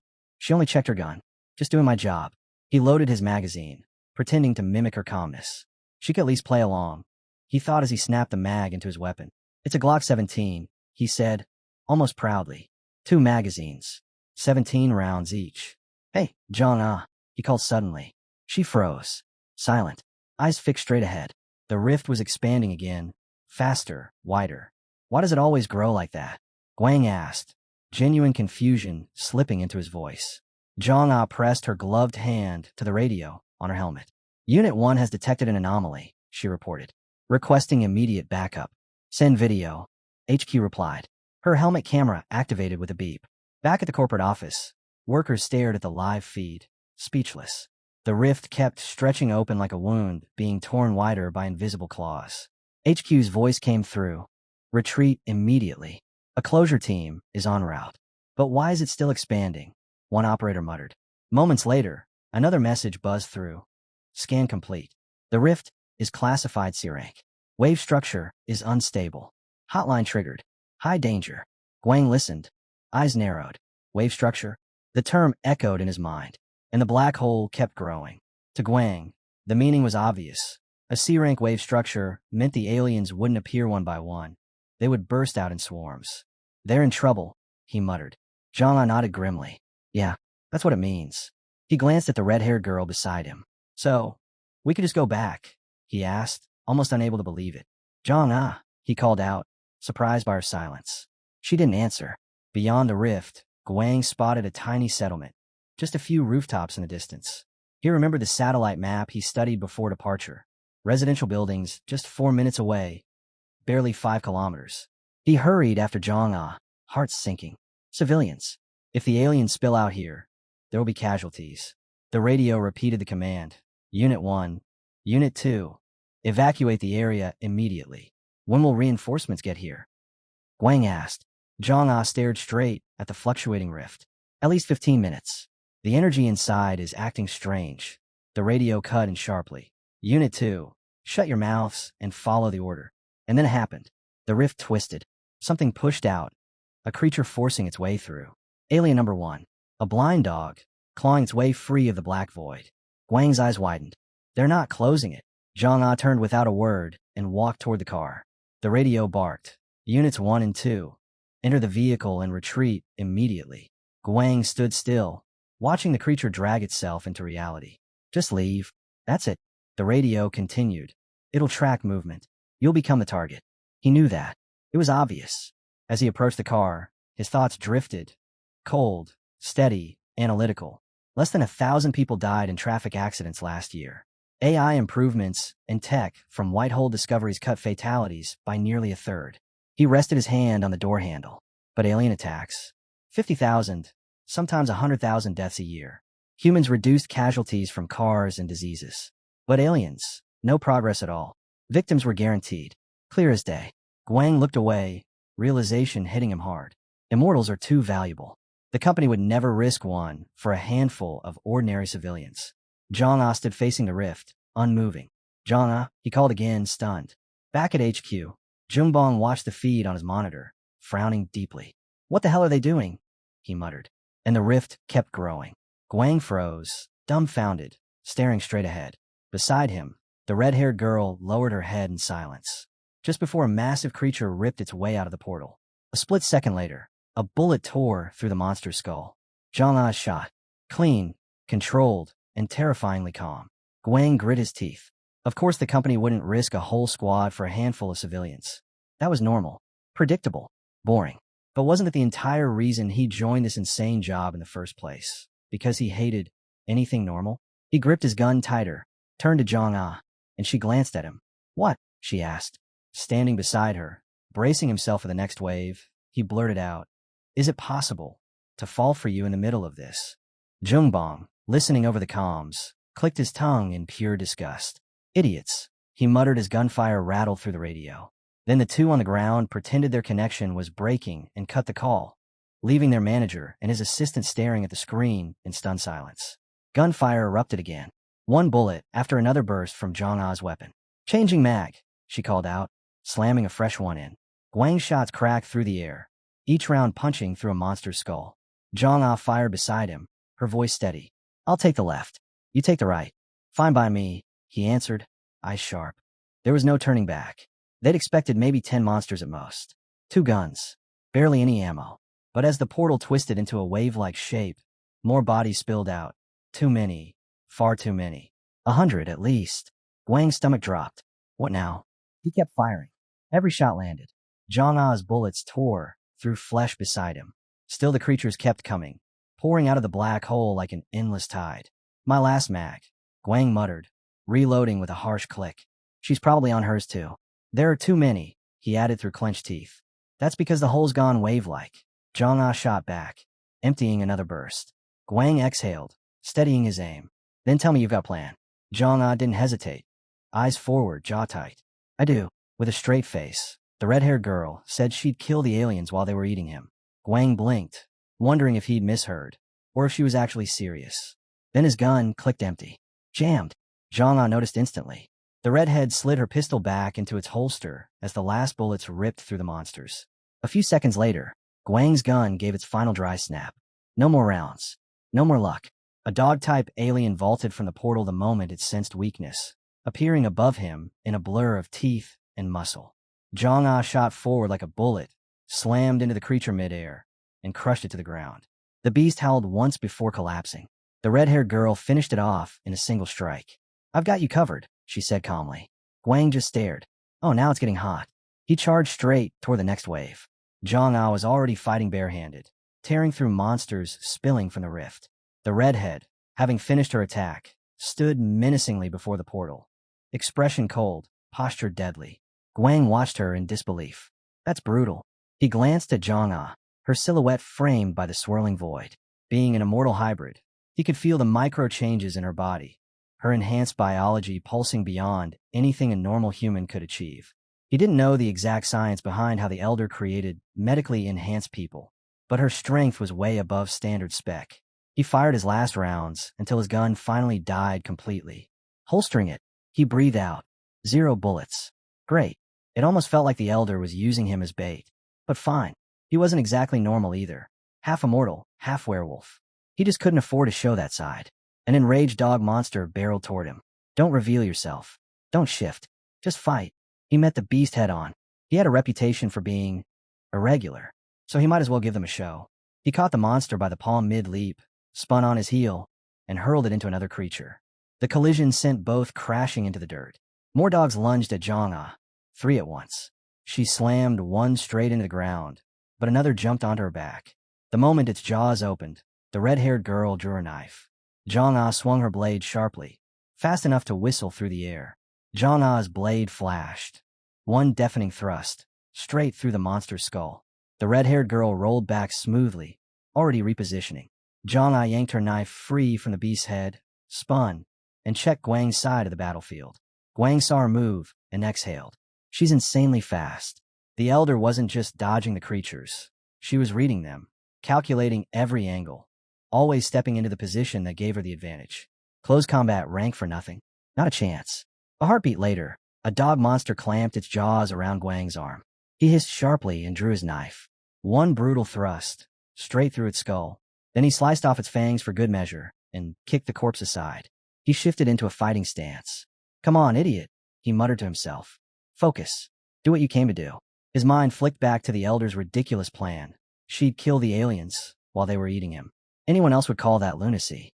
But right now, it was the only option left. Guang sighed, bracing himself. He slammed his palm into the ground, forcing his senses to spike, letting energy ripple out from him. His teacher's old wilderness rule echoed in his mind. Draw the predator's eyes. Control the chaos. Dozens of monsters instantly snapped their heads toward him. Zhang-Ah stared in disbelief. Not bad, she murmured. Guang scoffed, eyes locked on the incoming horde. Don't praise me, help me. Another monster lunged and bit straight into his arm. A second clamped onto his knee.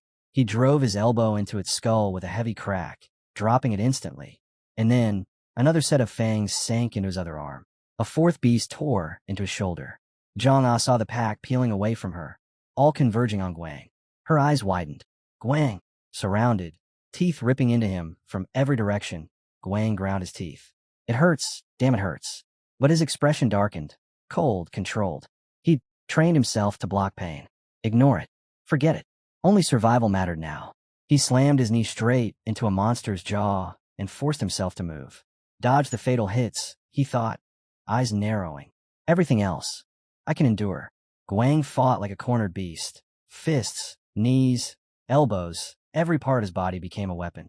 His teacher's lessons burned in his mind. Use everything. Waste nothing. Monsters lunged from every direction, and each one he threw back. If even one slipped past them, civilians would die. He grit his teeth. Then I have to finish every single one of them. But before he could push further, a voice roared over the comms. Are you people out of your minds? Machine guns thundered. A storm of bullets tore into the monsters, shredding the entire pack in seconds. Dozens of empty shells clattered across the ground like metallic rain. The extermination squad that had rushed in kept firing, unable to comprehend how the two of them had held out this long. When the final echo faded, Zhang-Ah sprinted to Guang. Guang, she shouted. He lifted his head, bleeding everywhere. Did we miss anyone?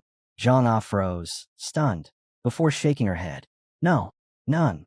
Guang smiled weakly, then collapsed, staggering before hitting the dirt. Across the field, a man with glasses stepped forward. So, problem solved? The squad leader, still staring at the carnage with a hollow expression, nodded. Yeah, as you can see. He looked again, really looked, at the field of corpses. More than 200 blind dogs lay piled around the portal. 200. And they stopped them with hand-to-hand combat. For an immortal with insane stamina and elite combat skill, maybe, he muttered. But this is too much. His gaze shifted to Zhang-Ah, who stood frozen in shock. Wait, he asked slowly. It was just an immortal trainee and a medically enhanced human? You two handled all this together. Zhang-Ah looked away, jaw tight. No, she thought. We didn't do this together. Her eyes drifted to Guang. Unconscious, torn open, bleeding everywhere. He did it alone. Nearby, Jungbong glared at the ground, then growled into his mic, imitating radio interference like a man trying to hide his embarrassment. Static crackled, and the battlefield finally fell silent. Guang stood there, still scraped up and exhausted, and explained with a straight face that their connection suddenly cut off. The manager nodded slowly. So that's why our beloved boy didn't hear my order. Guang answered. Yes, sir. Jungbong twitched. Great. Perfect. Maybe my brain will create interference too. Switch off completely. And when I wake up, I'll just paint my face and pretend I forgot everything. Guang stared at him, horrified. Does he really say things like that while smiling? And why do his eyes look like that? Someone needs to fix that. Then Zhang stepped forward. It was my fault, she said quietly. I'll take full responsibility. Guang blinked at her, surprised. The manager covered his face with one hand. What exactly is your rank? First rank employee, she answered. Jungbong raised a brow. And how exactly will you take responsibility? You planning to quit? The red-haired girl lowered her head, silent. The manager turned away from them. Don't overdo it. A disciplinary cabinet will be convened. Zhang, go home. Tomorrow you'll report directly to the inspection department. She nodded. Yes, sir. Jungbong glanced back at her. You do understand it won't end with just a protocol, right? I understand, she said quietly. Then the manager turned to Guang. Guang stood straight, expression calm. Do you actually think you did the right thing? The manager asked. Guang met Jungbong's eyes. No, sir. Don't lie. Jungbong snapped. He stepped away from Guang and sighed. From now on, you'll write an explanatory note every single morning before work. Guang raised a hand slightly. Do I need to be present at the disciplinary hearing? Jungbong looked over his shoulder. Do you want to? You'll probably only be called once, as a witness. That's when I'll let loose. Despite Zhang standing right there, the manager continued. In general, you're going to have a lot to explain. Guang's phone buzzed and kept buzzing. When he unlocked it, the screen showed an endless stream of messages. Rumors were already everywhere. By the time he and the elder returned to the office, the whole building knew what had happened. He opened his chat with Yohan. Interns don't get elections. Yohan had texted him. They don't get pay cuts or fines either, though they can be fired. Guang sighed heavily. Of course. Just his luck. Looking around his workplace, Guang tried to steady his thoughts. In a situation like this, someone had to take the fall. His gaze drifted to the side. Zhang, the first-rank employee, the red-haired girl who had stood in front of the portal without hesitation. If anyone was going to be blamed, it would be her. His elder would have no choice but to place every ounce of responsibility on her shoulders. Leaning back in his chair, Guang exhaled slowly. Hwaram might be under the government. Yes, but at the end of the day, it was still a company, a machine built for profit. Rules mattered here. Order mattered. And once that order broke, someone had to answer for it. His thoughts shifted. The map he'd studied before deployment. The quiet settlements just minutes away. The civilians who would have been the first to die. He remembered gripping the pistol, firing alongside his elder. He remembered Zhang fighting hand-to-hand while he covered her. The two of them, back-to-back, trying to buy enough time for strangers they'd never meet. Guang clenched his teeth. They had saved people. That part was undeniable. Looking straight ahead, he wondered if he'd done the right thing. And the answer came instantly, yes. Absolutely. No hesitation. Sitting at his desk, he knew with complete certainty. This was how it should have been. When the workday finally ended, Guang stepped out of the office building, only to stop when someone reached a hand toward him. He turned. Zhang, the red-haired girl who should have already gone home, stood beside him instead. Good job, she said, as if stating a simple fact. Guang froze for a moment. She smiled softly. You're doing a good job. A small, unexpected warmth bloomed in his chest. Just 2 short sentences. Yet they made him happier than anything today. And somehow, hearing them from her, it felt true. It felt earned. He smiled wide without realizing it. Only now did he fully believe it. They really had done everything right today. He thanked her sincerely. Later, Sully spoke without looking up from her desk. Is that a photo in front of me? Guang stepped closer, glancing at the picture. Whose is it? His mother replied calmly. The senior employee you praised. Guang frowned. No, even the manager doesn't deserve to be in a photo. He exhaled, annoyed. What's wrong with it? Looking straight ahead, Sully spoke casually, too casually. She said she'd simply gotten curious, and then, out of nowhere, added that the girl might become her daughter-in-law someday. Guang nearly choked. We're just colleagues, he muttered, but his mother only shrugged. You never know.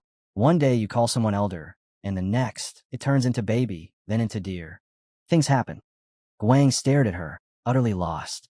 He continued eating with a confused look, wondering how she'd managed to wander so far off topic in under 10 seconds. But the moment he lowered his gaze, seriousness settled onto his face. The committee meeting was tomorrow. Would everything go smoothly? The narration shifted. Zhang sat in front of a row of important people. Amanda smiled warmly, almost too warmly, and suggested they begin the disciplinary committee. Jungbong leaned forward, expression sharp. This concerns Zhang, a first-rank employee from the 3rd External Security Team. His tone hardened as he fixed his gaze on the red-haired girl. Yesterday afternoon, you deliberately disobeyed your superior's order and continued the mission. Is that correct? Zhang nodded, calm but firm. Yes. Jungbong waved it off. It happens. It's nothing major. Ethan let out a heavy sigh. Bite your tongue. Jungbong blinked innocently. What? Did I say something wrong? Then the door opened. Guang was invited inside. He stepped forward, and the committee members spoke in unison. They had only one question for him. Did the employee force you to stay? No, he answered immediately. The woman at the center narrowed her eyes. Do you understand what happens if an intern causes trouble? Guang stood his ground. I believe it was the best choice in that situation. Ethan leaned forward, unimpressed. And what exactly do you understand? The man beside him scoffed. He thinks he understands something because he trained for a few months. Guang straightened his back, face turning completely serious. We save civilians. The room fell silent. The committee members exchanged shocked glances. They stared forward, voices suddenly softer, acknowledging that he was right. People were saved. Civilians lived because of what they did. And at work, things happen. What could possibly matter more than human lives? Before anyone could answer, Ethan slammed the table. Get out. Jungbong shot up. Why? He's my employee. If she's being reprimanded, I should be here.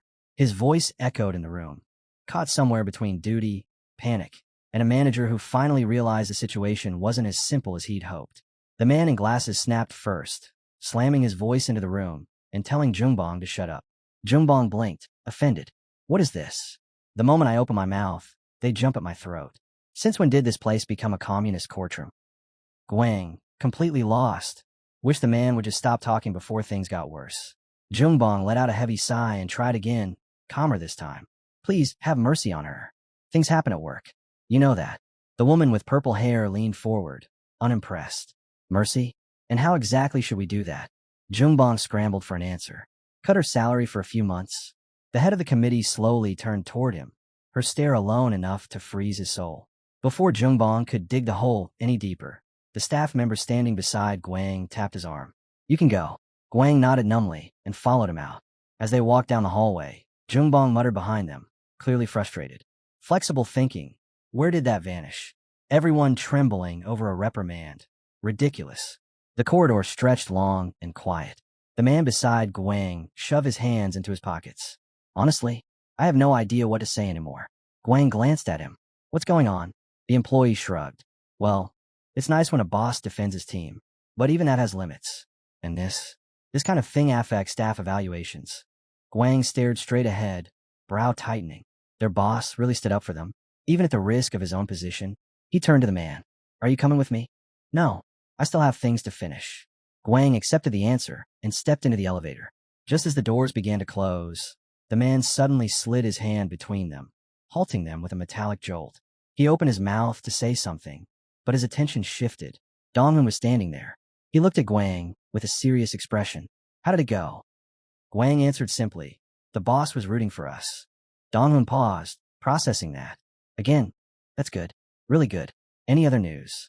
Guang blinked. The question struck him strangely. He turned his head slightly, wondering if he understood Donghun correctly. Other news. A memory rose. The same man stopping the elevator earlier, calling out to him, his tone oddly formal. And then, Guang froze. He had been offered a transfer to the inspection team. The realization hit him all at once, leaving him standing there in stunned silence.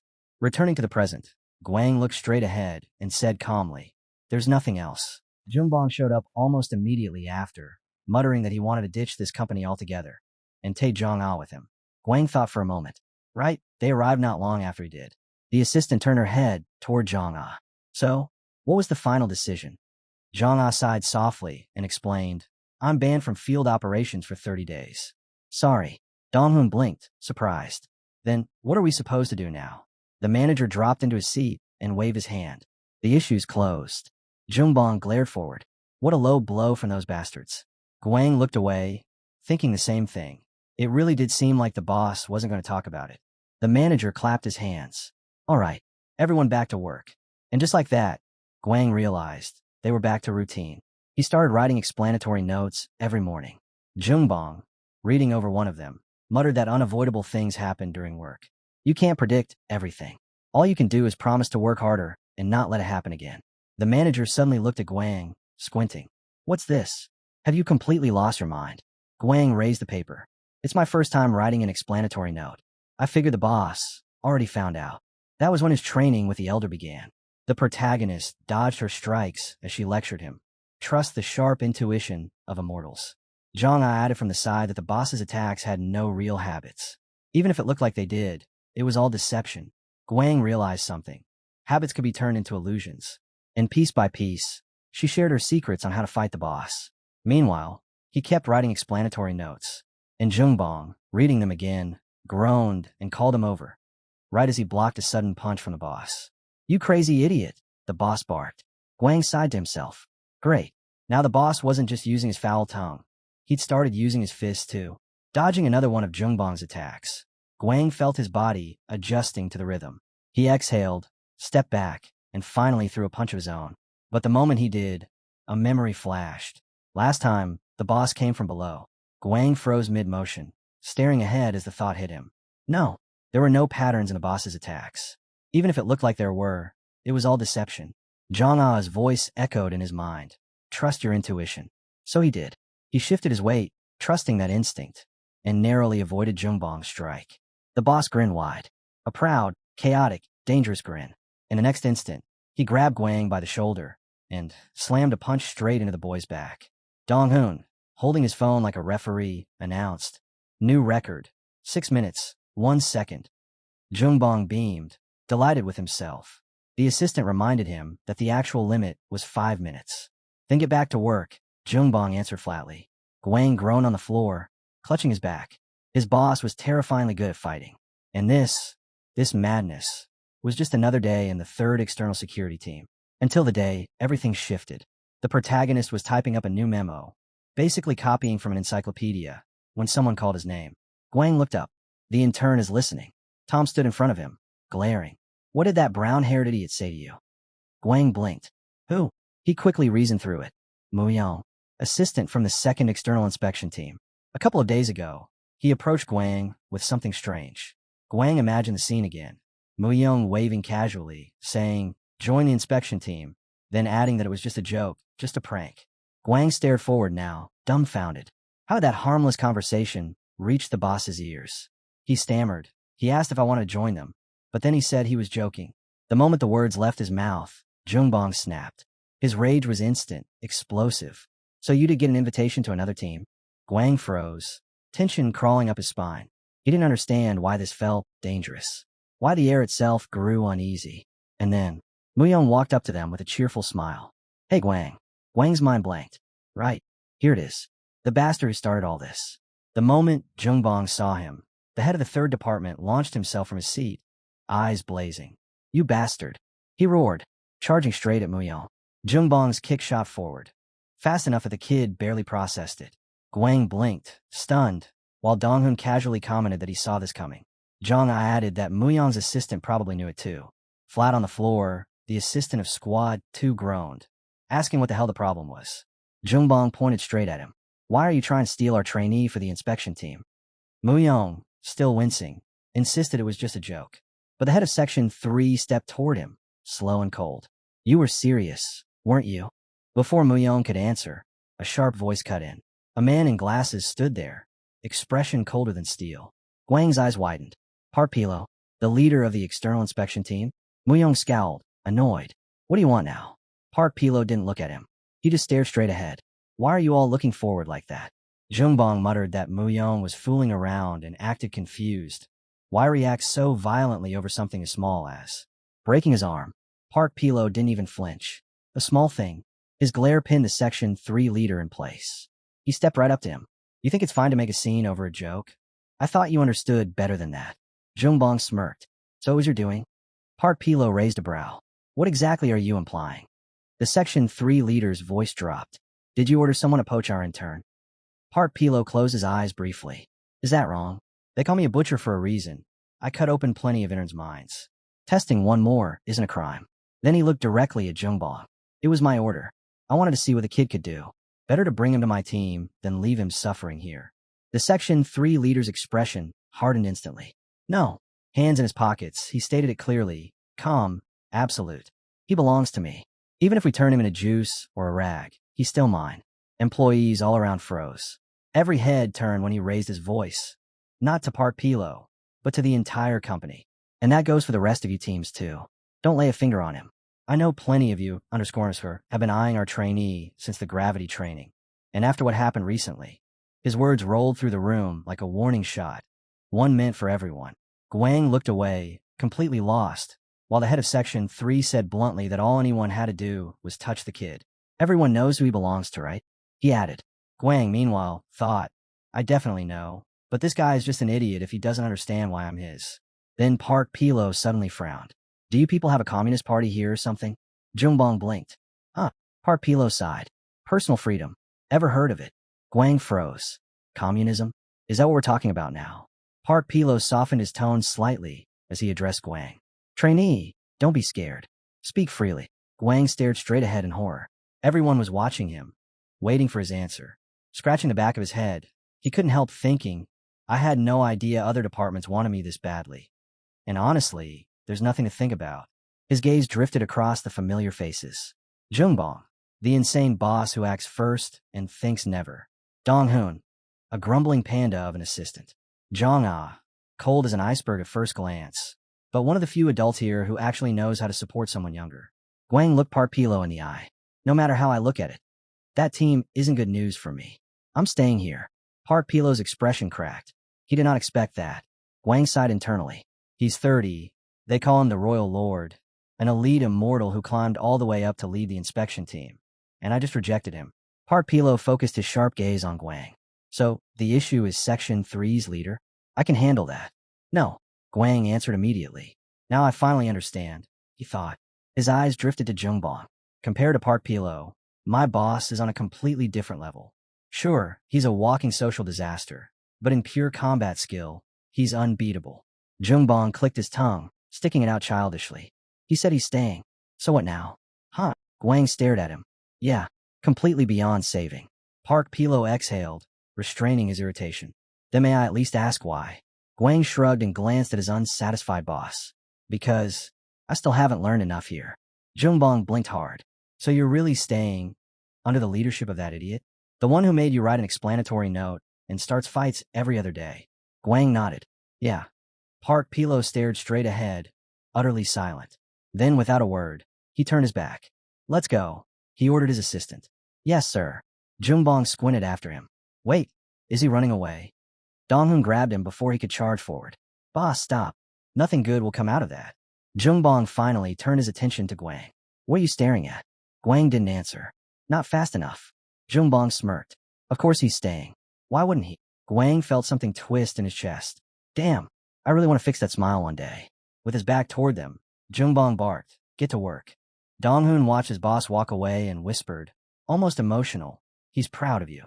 Huh? How do you even know that? Guang asked. As Jungbong passed Guang's desk, he slowed. He glanced at the paper. What's this? Guang sighed. The explanatory note. Not done yet. Jungbong turned with another smirk. And what did we say you shouldn't be doing right now? Guang froze. Jungbong pointed at him. You'll pay for this. Dong-hoon scratched his head from his seat. Great. Now we got two psychos on this team. Before Guang could respond, Dong-hoon suddenly stood up, eyes wide. He heard the distant thud of fighting somewhere behind them. Boss, we got a case. Everyone froze. Jungbong walked over. Show me. Dong-hoon leaned in, voice low. Who should we send? Jungbong looked over his shoulder at Guang. There's only the intern. Jong-ah is still out of commission. Dong-hoon nodded grimly. Yeah, it's just him now. Guang straightened, eyes sharpening. Where do we go? Jungbong looked away, annoyed. The airport. You're the human detector. Dong-hoon swiped the screen and revealed a blurry image. We're after a girl. A shapeshifter. This photo is her real form, but she's definitely disguised as someone else by now. Guang's expression hardened instantly. A real mission. No warm-ups. No hesitation. Just him. And a hunt. Guang stared straight ahead, piecing it together. A shapeshifter, someone who could copy any form they'd seen. A nightmare to track unless you knew exactly what to look for. Dong-hoon continued. This woman's a mercenary. Works freelance. She's been leaking intel and important documents. He tapped his finger upward. PWAT requested support. PWAT? Guang blinked. Dong-hoon nodded. Special police force. All superpowered. Then he added. Excurities sending a werewolf too. Guang raised a brow. So, we're catching her by smell? Since she can only change shape, not scent. Exactly. Werewolves are the best trackers. From his desk, Jungbong muttered. Other teams joining in? Kinam and Miho. Dong-hoon replied. So yeah, looks like we're sending a half-breed to work with the elites. Guang rolled his eyes. Then why am I even going? Dong-hoon leaned back, serious. They said they need at least 3 immortals. They wanted someone like Kinam, but since we don't have anyone trained for this, they're assembling a team of newcomers. But sending only green kids is too risky, so congratulations. You're going as the immortal, but really, you're guarding the rookies. Guang froze for a moment. So, they actually rate my combat ability that highly. Jungbong waved a hand lazily. Just protect our Kinam properly. Guang blinked. Great. Another explanatory note tomorrow, I guess. A voice suddenly cut in. Nice to meet you. A man approached with one hand tucked in his pocket. Himo. Dong-hoon quickly introduced him. Sent from the analytical department to support this mission. Himo greeted everyone, then raised a hand. Before we discuss strategy, I need to clarify something. His eyes landed on Guang's black eye. What happened to your face? Guang scratched his cheek. Fist fight with my boss. Jungbong. Himo fell silent for a moment. Ah, that explains it. So you're really with Team 3, External Security. He clapped once. All right, let's begin. The screen lit up with a photo of the airport. As you know, Himo said, this is our scene. The scene shifted. They were already at the airport. Guang glanced at his clothes and thought it made sense. To avoid suspicion, everyone had dressed casually. Meeting time, 10 a.m. PWAT was supposed to join them here. The first to step up was a girl with bright purple hair. She shook Himo's hand firmly. Head of strategy. She introduced herself. Himo returned the handshake. Beta team. Immortal Special Squad. She pointed to the men behind her. I assume you've all reviewed the details. Are any of you ready to move to your positions? Guang signaled to Dong-hoon ahead for the bus. He touched his earpiece. Beta 3 in position. He'd be in the tourist booth inside the airport, watching for the target. The PWAT chief would stay in the situation room, monitoring operations. Himo and Miho were assigned to patrol Gate 5. Kinam spoke confidently through the radio, telling everyone to stay out of his way. Guang rolled his eyes. Yeah, of course he's acting cool. Then Beta Zero's voice came through the channel, calm and steady. Receive the call. Guang instantly felt his blood pressure spike. Already? Seriously? Before he could complain, Miho stiffened. Something ahead. At the same moment, the blonde PWAT officer reported, 2 suspicious individuals approaching, heading straight toward your team. Guang frowned. Right? PWAT also requested backup from Real Guard, the security company under Excuracy. He stared straight ahead. A strange sensation hit him. This feeling, steel-hard muscles under clothes. Then it clicked. Werewolves. Real Guard had sent their best trackers. The man in the green jacket stepped forward, serious and stone-faced. Real Guard. Sorry for the delay. Guang raised his hand.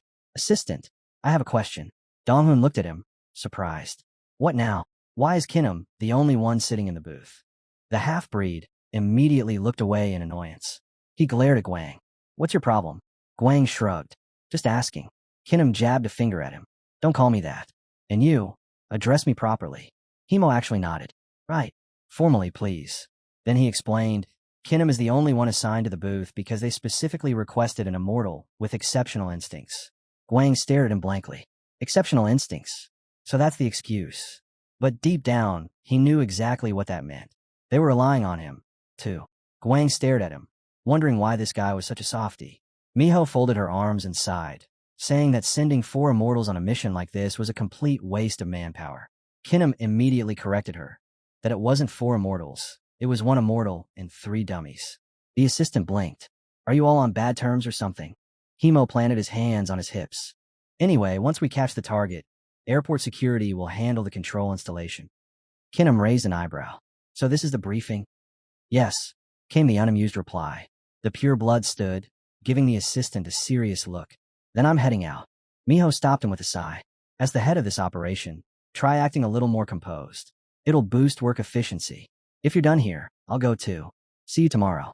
She walked out, leaving behind a silence so thick it felt staged. Only Himo and Guang remained. Himo crossed his arms and muttered, "You agree, right? That idiot Kinham is, and sorry he's your age." He hesitated. And the girl, "Yeah, I get it. That's embarrassing too." The assistant exhaled deeply. "I can't help it. I'm a half-breed. There's barely any immortal blood in me. Priority always goes to the capable ones." Guang looked straight ahead, serious for once, wondering if things would go smoothly with that assistant. And those two idiots. The scene cut to the next day, Gate 5. A man leaned in toward Miho. "Can I get your phone number?" She shot him a glare. "I'm married." The guy smirked. "That's clearly a lie. Don't be like that." But he froze when someone behind him called her cute. Miho turned. Guang was standing there, staring at the man like he was already dead.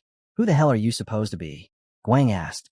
The stranger paled, stumbled over an apology, and ran off. Miho whipped her head away from Guang.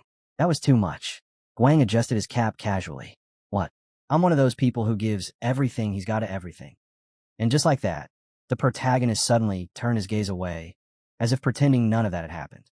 He watched the crowds drifting through the airport, eyes scanning every face. Nothing suspicious, nothing unusual, just ordinary people going about their morning. Then the radio crackled. "Beta 1, status check required." Guang and the others stiffened. PWAT members exchanged quick glances, nodding as the announcer described their supposed suspect. Dark blue shirt, light jeans, early 30s. The real airport guards got the same message in their earpieces. Situation room, want to check on a man in his mid-30s, dark blue shirt, light jeans. Moments later, someone matching the description appeared. Guang narrowed his eyes, analyzing the man from head to toe. He didn't see anything. No strange movements. No suspicious aura. Nothing. So why him? He flinched when Miho spoke behind him. "You really don't know why Kinham gets special treatment, do you?" Guang glanced at Kinham, who sat with a rigid expression, and shook his head. He clearly wasn't in the loop. Miho leaned back. "The difference between us and him is like the difference between half-breeds and purebloods." Kinham didn't say a word, just stared ahead, jaw tight. The blonde added, "He has sharper insight than us." Her tone softened, but her eyes stayed serious. "He reacts to more kinds of stimuli. His senses aren't normal. Water feels different to him. Stones feel different. Everything does." Right on cue, their earpieces lit up again. Real guard has made contact. Probability match, 80%. PWAT, continue observation only. Do not interfere. Guang's gaze hardened. Insight. His father's voice surfaced in his mind, casual yet oddly heavy. An immortal's strength is decided by his sensitivity. The ones with true insight always have trash personalities. Good thing you're not like that. Guang remembered that faint sadness in his father's expression. How early the gap between pure bloods and half-breeds had shown itself during orientation. The difference in speed, reflexes, raw capability, it was massive. But Guang clenched his jaw. He wasn't slow. He wasn't weak. He remembered the moment he lunged at his leader, reckless but confident. Back then, he really thought things would somehow work out. And now, staring menacingly ahead, he wondered if that same naive confidence would be enough this time too. Guang steadied his breathing, slipping into a state of complete calm. Maybe he could try it. Just once. Right then, the organization's agents stepped forward and asked the man Kinham had pointed out to stop for a moment. A soldier raised his arm, blocking the flow of people. "Step aside, please." Another agent shouted. "Emergency protocol. Everyone cooperate." Passengers stared in confusion. Some whispered that this had to be a film shoot. Others wondered if those weapons were even real. The whole airport buzzed with clueless curiosity, while Guang drowned everything out, focusing on sound alone. Then, something shifted. His eyes widened slightly. A strange presence, not just one. "Beta 3, Guang spoke calmly. "Are you sure there's only one target?" Himo froze, stunned. Miho jerked her head around, shocked. Even Kinham's expression cracked. "Control, confirm," one of them demanded, hand on the earpiece. Was there really only one target?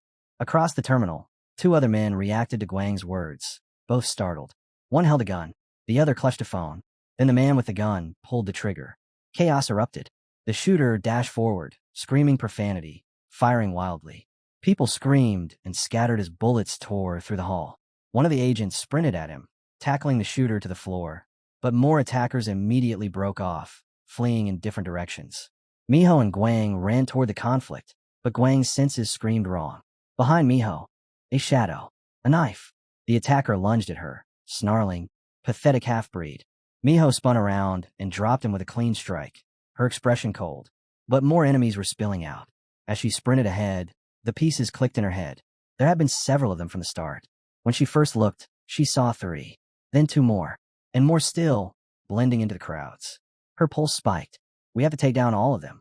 She gritted her teeth, swearing under her breath. There were too many, and not enough time to think. Her mind flashed back to 2 days before the operation. She'd been reviewing the files of 3 rookies. Monsters, really. Talent off the charts. Kinham, pure blood, direct lineage, exceptional. Miho, same story. And then, Guang. Her eyes lingered on his photo. Top score. Best performance. No wonder the kid fought the boss every morning like it was nothing. A colleague walked up, studying rookie profiles. She glanced at him. Do I look like him? He only smiled. No need to answer, because yes, she did. Back in the present, she adjusted her earpiece, grabbed the door frame, and shouted to the others, I'm going ahead. She broke into a sprint, because the next priority, the one she couldn't ignore, was Kinham. He was already thrown straight into enemy fire. His eyes locked onto a stranger, sprinting through the chaos. For a second, he hesitated. Should he chase the man or try to stabilize the situation here? Then he remembered Guang. He grabbed his earpiece. Head to the left, gate 8. Now, Guang was officially being thrown into the fight, but not at the cost of his life. That warning hung sharp at his voice. Kinham was covered in blood. Miho was holding up fine. And the moment Guang confirmed, order accepted, the entire situation shifted. Kinham clenched his fist and thrust forward, forming a magic shield as green aura surged around his arm. Teeth gritted. He forced lightning to crawl across his skin. He dropped to one knee, magic flaring violently.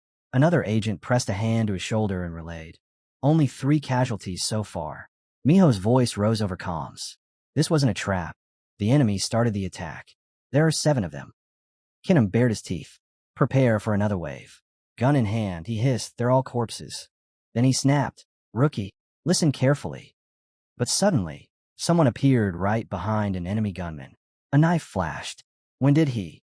Kinham muttered. The attacker reached for his weapon, but the rookie fired first. One clean shot. Enemy down. I neutralized the target, the rookie shouted. They were in the underground parking structure now. Debris everywhere. Echoes of gunfire fading. Kinham, drenched in sweat, exhaled hard. Guang rushed up to him. Why didn't you run further? Kinham turned slowly. Are you immortal? He looked down, silent, unsure how to answer. Guang stared, confused. So how do I even say this? Facing him properly, the rookie, Travis, asked, Why did you come alone? Kinham replied, 5 more chasing him. Travis froze. You didn't think. He glared. Coming alone was a mistake. And suddenly his words stopped. The enemy's clothes began ripping apart. Muscles swelled grotesquely. The same thing happened to another attacker across the lot. Guang clicked his tongue. Idiot, they can super amplify. The rookie whispered. Are you dying? Guang grinned tiredly. If I'm not dead, I'm gonna beat them down. He stared at the hulking enemy, jaw tight, and said nothing more. Because now, the real fight was about to begin. Standing beside him, Travis muttered, Reinforcements will be here in about 5 minutes. Guang smirked. 5 minutes is plenty. He slammed the enemy's head into the floor. The man dropped, unconscious. A girl ran over. Move the wounded. Stabilize the area. Kinham glanced down at the fallen enemies. None of them matched the description of the target. So where was the real one? He turned slowly. They were stalling, buying time so someone else could escape. One of the enemies stomped the ground, smiling at Guang. Let's check something. Guang didn't answer, just curled his fingers into a tight fist. The enemy tilted his head. If I smash your skull, would you die? He swung. Guang caught the man's wrist mid-strike. The attacker blinked. Then his eyes widened. Travis trembled. Why didn't that work? The enemy grinned. Want to know why? He looked up, but before he could finish, Guang twisted his wrist, forcing the hand away. Travis jerked the attacker back, retreating. Guang lunged forward. The enemy raised his leg to strike, but Guang had already seen it. Any force has a direction. He remembered it clearly, his mentor striking him over and over until he understood. Break the flow, break the strike. Guang clenched his fist. His punch slammed upward into the attacker's chin. The man's body lifted off the ground, then crashed down, blood spilling across the concrete. Guang flexed his fingers. I've fallen for that trick way too many times. Travis glanced at his watch. Not even 3 minutes. Reinforcements will be here soon. Guang approached a black backpack lying on the ground. Something about it felt wrong. Shapeshifters can mimic what they see.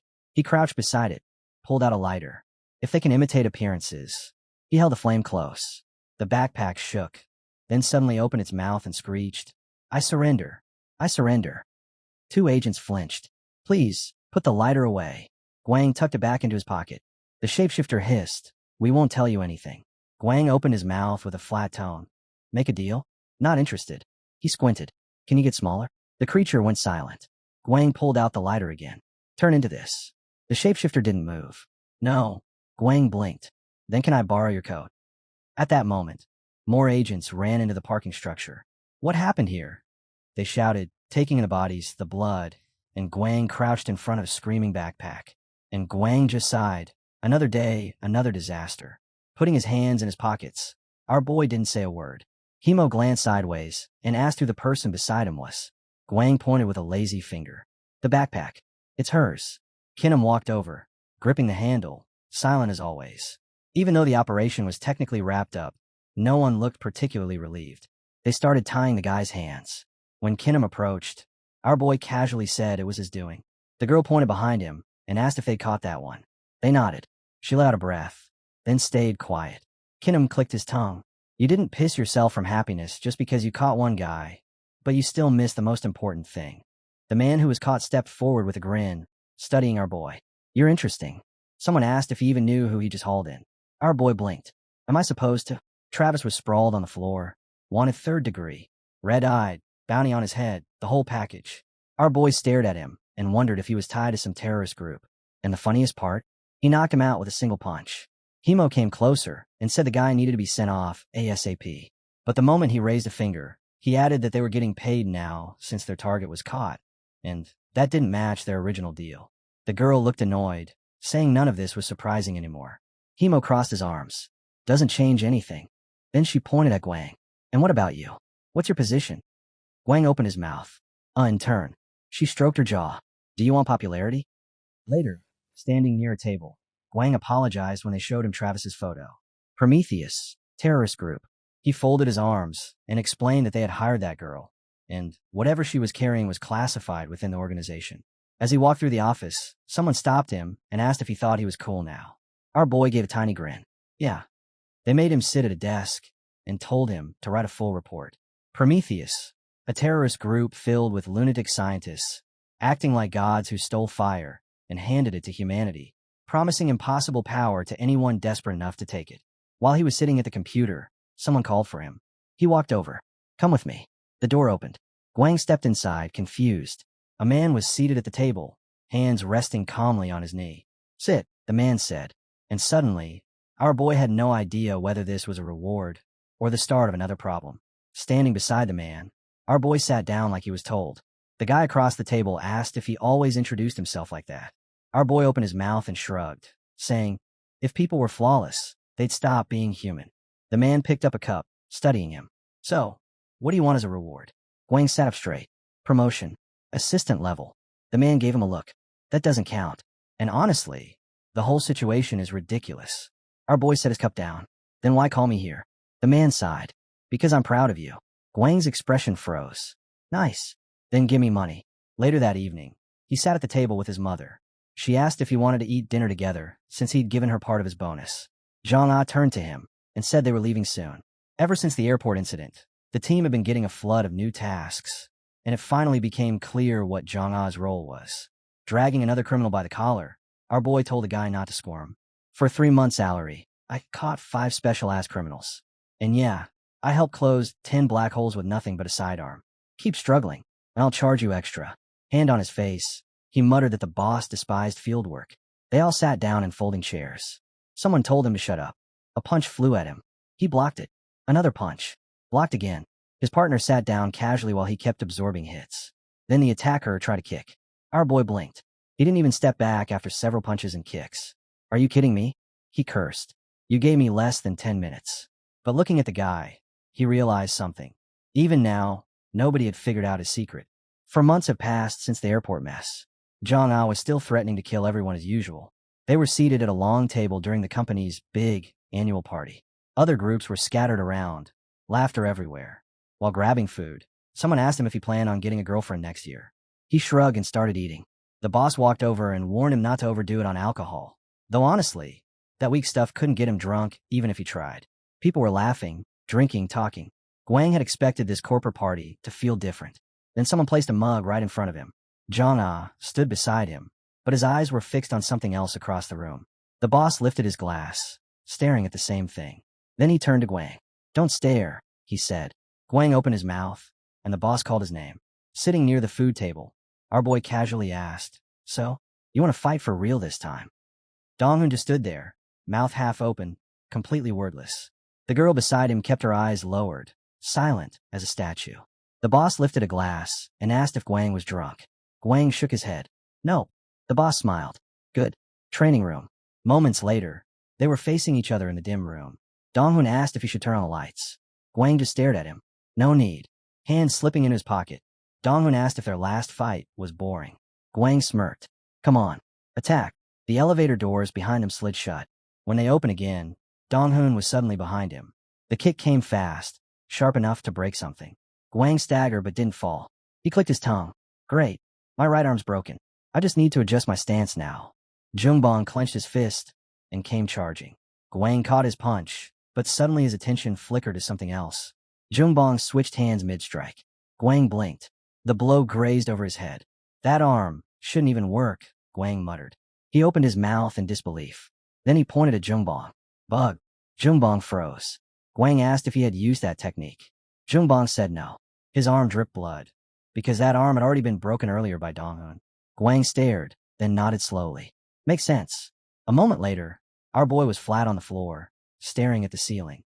They pulled up a tablet with information on every new employee. Someone glanced at Guang, asking if the director had noticed him yet. Another pointed at the screen. "Open his profile." Scrolling through, they noted his stats. Combat ability, not bad. Then they reached his emotional control score. Someone raised an eyebrow. "Is this considered talent?" "No," another replied. "He just slept better than anyone else during orientation." The chief stood beside them while they reviewed the mission reports. Guang got the maximum score for the last mission. Guang rubbed his forehead. He couldn't shake the feeling that most of his accomplishments were just weird accidents. Then they reached his alcohol tolerance. Impossible to determine intoxication levels, the tablet displayed. Someone sighed. "So he's a psycho with good combat skills, trash-tier discipline, and senses worse than an immortal with a hangover." Pointing at Guang's photo, the chief muttered, "We should probably fire him." Guang covered his face with his hand. "Great. Fantastic." They approached him and added, "And remember, the Immortal's rating is based on everything from orientation up to now." Jana, sitting nearby, didn't even look surprised. She already knew he'd been present at some of those meetings, and that this mess was exactly the kind of chaos Guang always dragged behind him. Looking at Donghun, someone reminded him that the disciplinary committee wasn't just for show. It could change everything about a person's career. Donghun dragged a hand down his face and admitted he'd argued with his boss at work. They glanced at Guang. "Do you enjoy listening to two aggressive dogs barking every morning?" Guang just gave a thumbs up. "Sure. And apparently I'm an alcoholic titan now." When the screen lit up, they pointed at the red number in the first row. "This shows how badly your face evaluation score is tanking." Guang turned his head slowly. "I already assumed I was on the dismissal list." "You are," they replied without hesitation. Then they told him he needed to show a positive outcome in the next test. Guang's face went pale. If he failed, he'd be fired. Simple as that. The speakers echoed through the building. All interns, gather in the underground training hall. Everyone showed up. Management was finally deciding who would stay and who would be kicked out. A couple of guys walked up to Guang. "Hey, unemployed candidate number 1, right?" Sitting on the floor, Guang frowned. "Aren't these results confidential?" "Nope," they said. "Nothing's impossible here." Someone sat next to him. "Don't lose hope yet." Guang sighed. "Relax. I'm not fired yet." A supervisor lifted a tablet. "Interns, follow me." As they walked, Guang asked if they remembered Sixth Sense. "Yeah," one answered. He grinned. "There's a fun plot twist in this one, too." The door opened. Someone stepped inside. It was the director. He strode in confidently, hands clasped. "How could I miss such an exciting spectacle? Today the best candidates fight." He checked the tablet. Kinham chose Guang as his opponent. Guang's jaw dropped. Did he miss me that much? They glared at him. "Don't pretend you two are friends." Kinham and Guang locked eyes. No jokes now. Just tension. Then both of them dashed forward, fists raised. Guang stood firm, cards gripped in his hand. They asked him how the cards differed, and he gave the answer without blinking. He glanced at the timer. Less than 4 seconds had passed. That was faster than S-rank clearance time. Guang swung his hand, but then he sensed something, concealed energy, rippling around Kinham. Kinham threw a punch. Guang slipped away like water. And in that instant, he remembered something stupidly simple. All those push-ups, all that random training he never took seriously. His body was a lot stronger than even he'd realized. Guang opened his mouth and asked if all the equipment was functioning properly. They confirmed it. Everything was working fine. He glanced at the tablet, then froze. There's no point continuing, he muttered. The numbers were 3 times higher than the average result. Before anyone could question it, Guang struck, landing a clean hit on Kinham's chin. Kinham swung back, but Guang slipped past him as if he already knew where the punch would land. Sparks shot off his body, and a glimmer of force flickered near his ribs. Endurance from running laps. Muscle durability from countless barbell sets. Reflexes sharpened by dodging literal sword throws. Flexibility from writing notes while contorting into whatever weird position training demanded. He had improved everything without realizing it. Every stat exceeded the baseline. Kinham's eyes darted.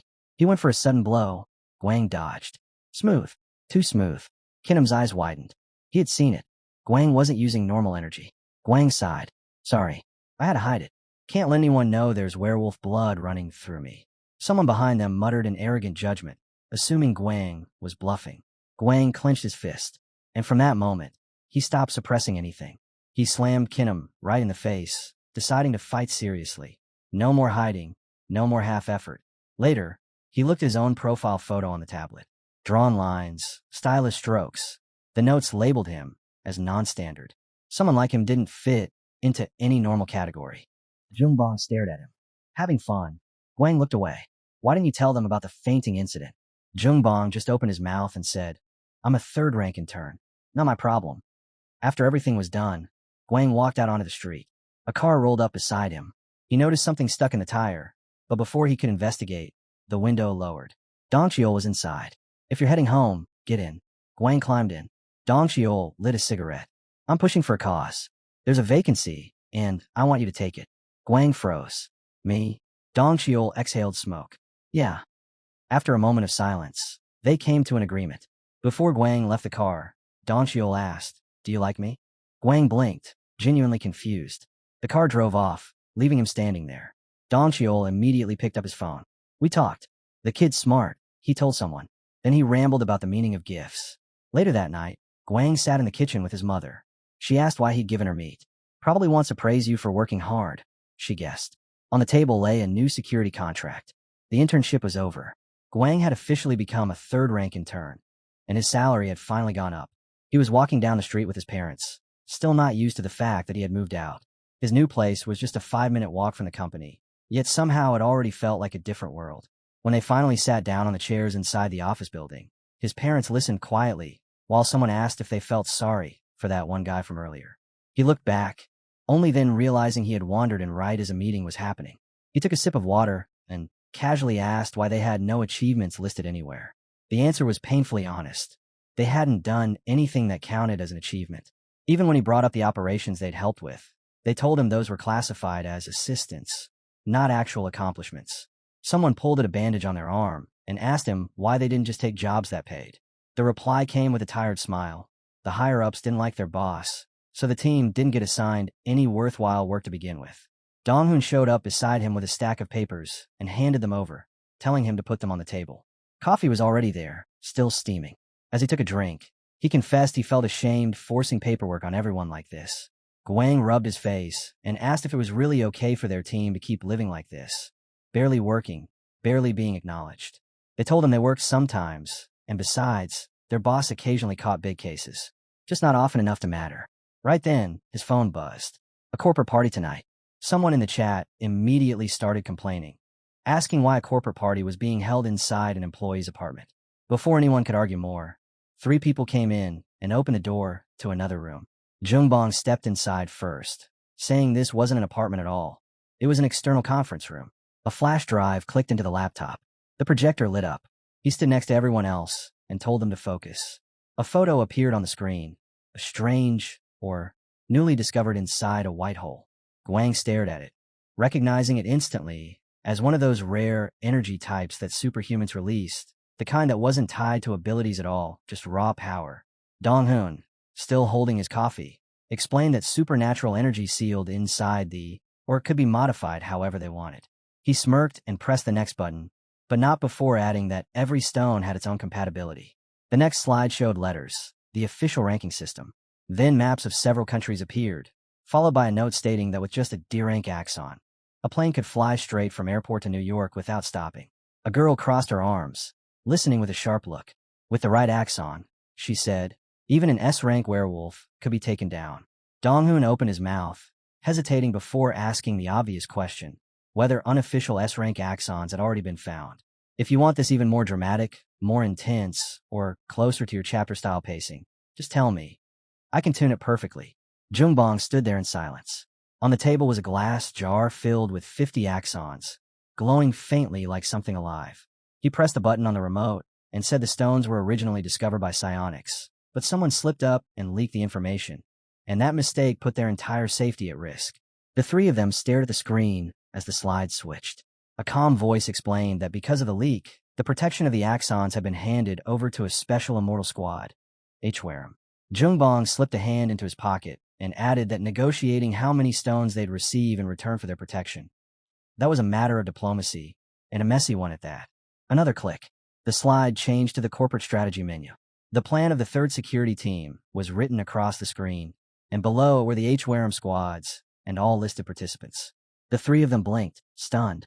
Dong-hun folded his arms and muttered that they needed a proper plan, but if they wrote the correct protection scenario for the axons, then everything was possible. He smiled, popped open a soda, and leaned back like this was nothing new. Guang, sitting at the table, asked what exactly they were doing now. They answered casually. They were working. Just like that. He stared at them, trying to wrap his head around what counted as work anymore. Then a slow smile crept onto his face. Jungbong stretched out a hand and said the axons would end up in their hands either way. 2 days later, the scene shifted to the wilds. A man turned around, sensing movement behind him. On a tree branch above, a guy was standing there like it was the most natural thing in the world. He opened his mouth and explained that this was a sealed zone, a running operation area for an immortal special forces unit. Then the ground shook. Someone ran out of a hole, panicking, asking why they chased it. Everyone looked away awkwardly.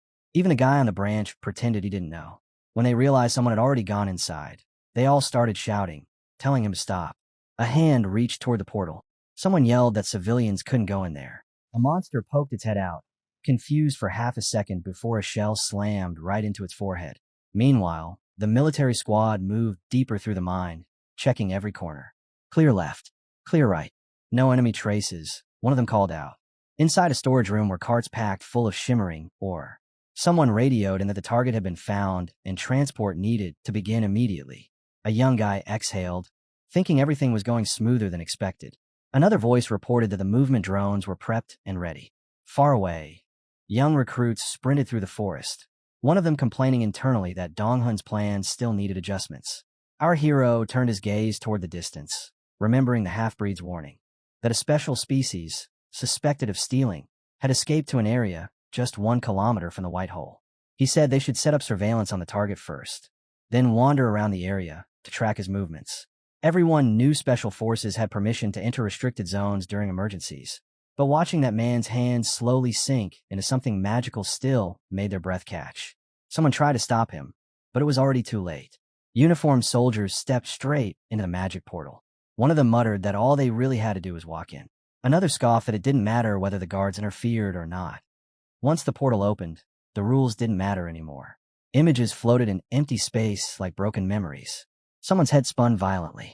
A presence in the darkness grabbed him and twisted him around, and he felt cold metal pressing onto his shoulders.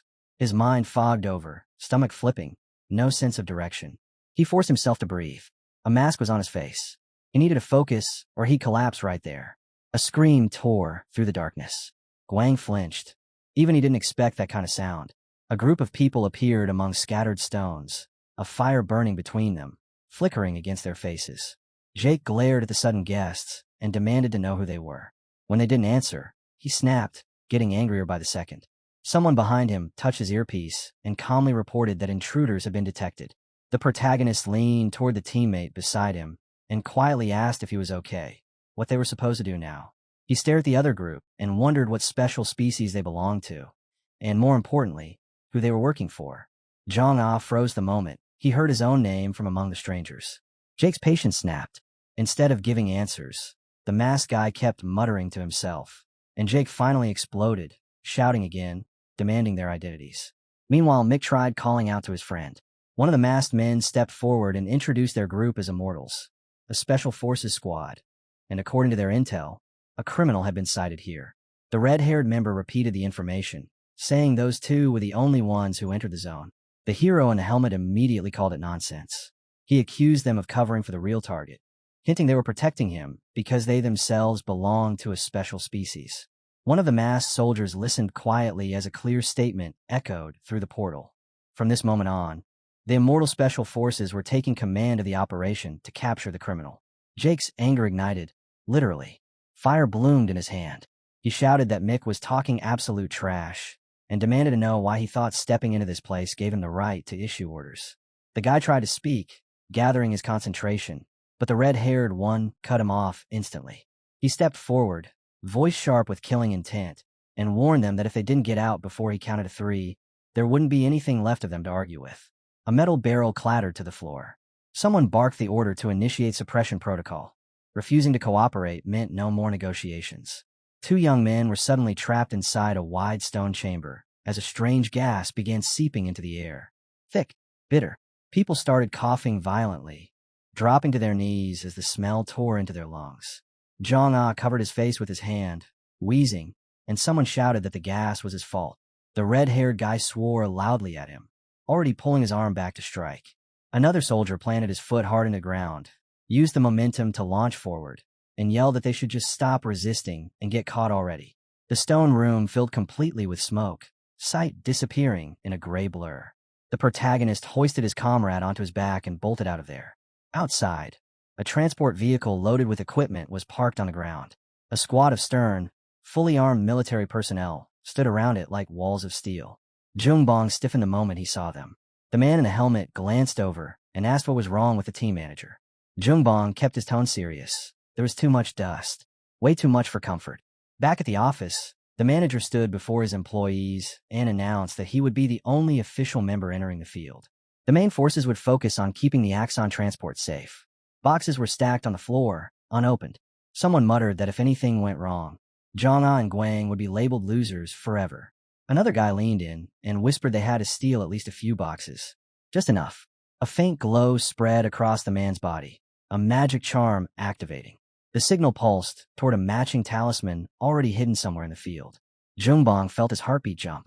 If that charm was burning, then those 2 idiots had actually made it inside the white hole. The younger members stood around, watching the charm pulse. One of them grinned, thinking it was insane, being able to communicate across worlds without any special device. But if the charm got wet, the whole thing would burn out. Outside the barrier, the street was drowning in smoke. Visibility dropped to 0. Someone reported an abnormal signal appearing in that exact zone. That was when a monster emerged, bright yellow eyes glowing like 2 burning lanterns. It let out a deep growl that rattled the air. An unknown officer contacted command, informing them there were more than 20 hostiles. Permission to use firearms was immediately granted. The creatures howled and rushed forward. The soldiers raised their rifles and opened fire in synchronized bursts. The monster roared, jaws wide, fangs glinting. A man stepped forward with a knife in hand, completely unfazed. He declared calmly that he was number 22, wielder of the shark worm. And just as he spoke, something lunged at him with its mouth wide open. The protagonist thrust his weapon forward and charged straight in. One clean strike. The monster split in half, blood spraying across the rocks like a burst pipe. Another creature covered in needles swung wildly. A chunk of its body flew past him, splattering red across the ground. His knife stabbed deep into its torso, and with a swift twist he tore off a piece of the creature before landing lightly back on the ground. The worm crashed onto the stones. He jumped aside as it twitched violently. Jong-ah looked away, strangely calm, thinking that the world still had endless ways to surprise her. Someone nearby checked the time and muttered, 45 minutes. Bodies clashed everywhere, armored soldiers fighting for every inch. One soldier spoke while running, saying it took him ages just to stand, walk, hear, and feel properly when he first stepped outside his world. Another added that to avoid the crippling headache of the first 5 minutes, you had to travel back and forth between worlds dozens of times. And even then, you'd still need half an hour before your senses returned enough to fight properly. Troops sprinted across the rocky ground. One of them paused and admitted he thought clearing out psionic mercenaries in just 2 days would have been a solid achievement.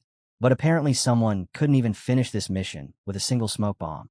The monster clashed with the protagonist again, blades and fangs colliding. Someone watching commented that he was testing the skills he'd gained, using the invader right in front of him as a live experiment. Jong-ah kept standing still, eyes distant, wondering if she should intervene. In the end, she decided not to. Mick watched with full focus, sweat trickling down his face. Someone muttered that the hero kept surprising him again and again. The blood-soaked monster finally collapsed and screamed. An unknown voice called out to someone across the field. The group tensed. One of them asked how many immortals it would realistically take to capture number 22. His friend replied that the amount was too ridiculous to count. As usual, he sighed. Someone placed a hand on his sword, ready to draw, and received a nod of agreement. Guang exhaled, smiled, and said they needed to keep moving. 2 figures walked across the sunlit ground, shadows stretching behind them. A full day had already passed since they stepped into another world. Jong-ah and the protagonist stood there talking quietly, the air cold and still. Our boy glanced toward the ridge and said he was pretty sure there was a small cave behind that hill. If they were lucky, they could rest there for a while. Not far away, Jungbong hovered over the map, tapping a spot with his finger. He ordered his team to shadow the troop, transporting the Axon, and try to predict their route. Then he told them to cut ahead and wait along the predicted line. He didn't know what exactly was coming, but he was certain something would. And if something was going to happen anyway, they might as well take the risk and grab those stones. Later, the boy sat by the fire, lost in thought. His red-haired companion sat nearby, gloomy, only half listening to Mick complain that their manager was a complete lunatic. She sighed that she had similar thoughts all the time. Mick just nodded like he had been waiting for her to say it. Midnight deepened outside. The stones glowed faintly, lighting the quiet cave. It was already the 4th day since they had stepped into this world. Guang lay on his back with his hands behind his head, thinking about how they hadn't met a single soul again today. And with a guy and a girl trapped together in a tiny cave like this, at this rate, he'd end up getting attached to her. Our boy glanced toward his partner. He still couldn't understand why she worked here of all places, especially when she wasn't even immortal. The dark-haired guy softly asked if Jong-ah was asleep. She turned slightly, showing she wasn't. A moment later, she heard him hesitate, like he wanted to ask something. Someone asked him why he was doing all of this, only to receive the same question tossed back at him. He lay there staring up at the ceiling and muttered something about this world. The girl finally turned fully, her voice steady. She said it was because of revenge. The boy laughed under his breath. In this world, there's peace, and then there's revenge. They felt like 2 opposite poles, but there was nothing more to say. He told her to get some sleep. Suddenly, Guang's eyes snapped open. Something had changed. Jong-ah woke too, quickly getting to her feet and asking how many there were. 2 masked men were already walking across the ground outside, searching. One raised a hand, signaling the other to stay alert. The redhead and our MC immediately took positions, their breathing quieting, their senses sharpening. One of the masked men muttered, "Someone's here." Their guns swung toward Jong-ah in an instant. "Don't move," one of them warned. She slowly placed her weapon on the ground. "Drop it," and stepped forward. The stranger said, his voice cold. She asked them who they were, her voice steady despite the gun aimed at her. The girl raised her hands behind her head and walked forward, and one of the masked men scoffed that he should be the one asking questions. He demanded to know where she came from. The bald one scanned the darkness, trying to understand the situation. He asked if the short-haired girl was alone. He never got an answer. Guang exploded out of the shadows like a wolf, tackling him before the words even finished leaving his mouth. Jong-ah didn't even flinch. She just stood there calmly, eyes on the man in front of her while chaos erupted behind her. The sudden clash stunned the masked man. He yanked a gun from behind his back and aimed, but Mick was already on him, twisting his wrist until the weapon dropped. In the next breath, both intruders were forced face first into the dirt. "Don't move," one of the boys growled. Suitcases lay open beside them, an automatic rifle, portable radios, gear that screamed professional. And given the equipment, it looked like they even had a sniper somewhere nearby. The captured men knelt naked on the cold ground while the protagonist stood behind them, a knife in one hand and a pistol in the other. Zhang asked if there were more of them. One of the intruders answered that they had come here to make money by killing the invader. Our boy frowned. Mercenaries? No, something was off. He corrected himself immediately. Their intent felt too familiar. They had the same plan as Jungbang's group. Outside, the night pressed against the cave like a warning. Someone muttered that these guys came to steal the stones. Guang remembered Jungbang's words, that something would happen. And now that the moment was here, those words felt too mild. The enemy was well prepared. This wasn't coincidence. The boy looked toward Zhang. She lowered her head slightly when he called her name. We're changing the plan, he said quietly. Between the rocks outside, a new formation appeared, soldiers carrying heavy boxes. The man stiffened at the sight, and at the front of that group stood someone different from the rest. A large, muscular man with his head bowed. Someone whispered the name Prometheus, shocked that someone from high society would bother targeting Axon stones. Slowly, the bald captive lifted his head, eyes wide with a mad kind of delight. He greeted Jungbang and his soldiers as if he had been waiting for this moment. Then he spoke with twisted confidence. If Jungbang gave up everything and walked away, he promised to kill only half of the soldiers. Jungbang looked away, displeased but focused. He could tell the tattooed man had chosen the time and place perfectly. Both sides stood only a short distance apart, tension thick enough to taste. One of Jungbang's men muttered that the tattooed brute looked more like a lumberjack than anything else, and he definitely hadn't expected someone that strong to show up here of all places. Another soldier sighed that sure, Axon was a beautiful stone, but was it really worth burning through your entire life for it? Someone subtly raised 2 fingers behind his back, a quiet signal. Stall for time. Jungbang caught it immediately. The big guy in front of them needed to be kept here, distracted, locked in conversation. Another soldier joked loudly that the man was probably bored out of his mind right now. That hit nerve. The tattooed man snapped at the commander, shouting that he was 2 years older, so he'd better watch his mouth. The commander didn't even blink. Age doesn't count as seniority, he replied calmly. Not when you've accomplished nothing in your life. The soldiers around them tried to hold straight faces as the 2 old acquaintances tore into each other. Jungbang finally cut in, saying the bald man had been hiding out in the Philippines for years before crawling back to Korea. The group watched closely. Someone whispered that the last time they met, the bald man swore he'd ripped Jungbang's head off. And now here they were, face to face, throwing insults like they'd been saving them up. The tattooed man clenched his jaw hard enough to crack teeth, a furious growl rising from deep in his chest. Then a new voice cut through the standoff. Enough. The soldiers turned sharply, only to be stunned. They never even saw her approaching. In the span of a breath, several soldiers were already forced to the ground. Era stood among the masked intruders, expression cold and controlled. She asked them if they really believed the situation would change, just because a few people had tried to run and hide their tracks. Then she snapped her fingers. No chance, she said. Surrender. The commander stared at her, realization sinking in. They already knew everything. How many soldiers they had, the route, the destination. Someone in his ranks must have leaked it. A spy. One of the masked men spoke into a radio, his voice stiff. Start. A soldier clenched his fist, wondering if the only option left was to unleash pure brute force. Another thought flashed through someone's mind. They could just grab the stones and run. But if they tried that, not even 25% of their force would make it out alive. He shut the idea down instantly. No, that path was suicide. Jungbang stood perfectly still, eyes locked on a single point as he gripped his gun. Someone muttered about the code light. He was holding the trigger, waiting for the signal. The enemies were stiff with tension, the commander's expression sharp enough to cut stone. Then someone announced the name of the plan. The average blow of the dog spawn. Our boy almost choked on air. That idiotic name stunned him into silence. The moment someone said they were starting, everything snapped. One of the masked men looked at his communicator, confused. What the hell are you saying? Just shoot. But before he could, the woman in front stiffened. Something had struck the soldier's leg from behind her. She heard the impact, turned sharply, and the commander wore the most self-satisfied smile imaginable. He shut his eyes and sighed, annoyed. Average blow of the dog spawn, stupid name. But then he smirked. Still, it works. Era spun around, searching for what hit them. The target marker was pointed at her, but the scene shifted. Zhang Ah lay prone. I pressed to the tiny side of the weapon.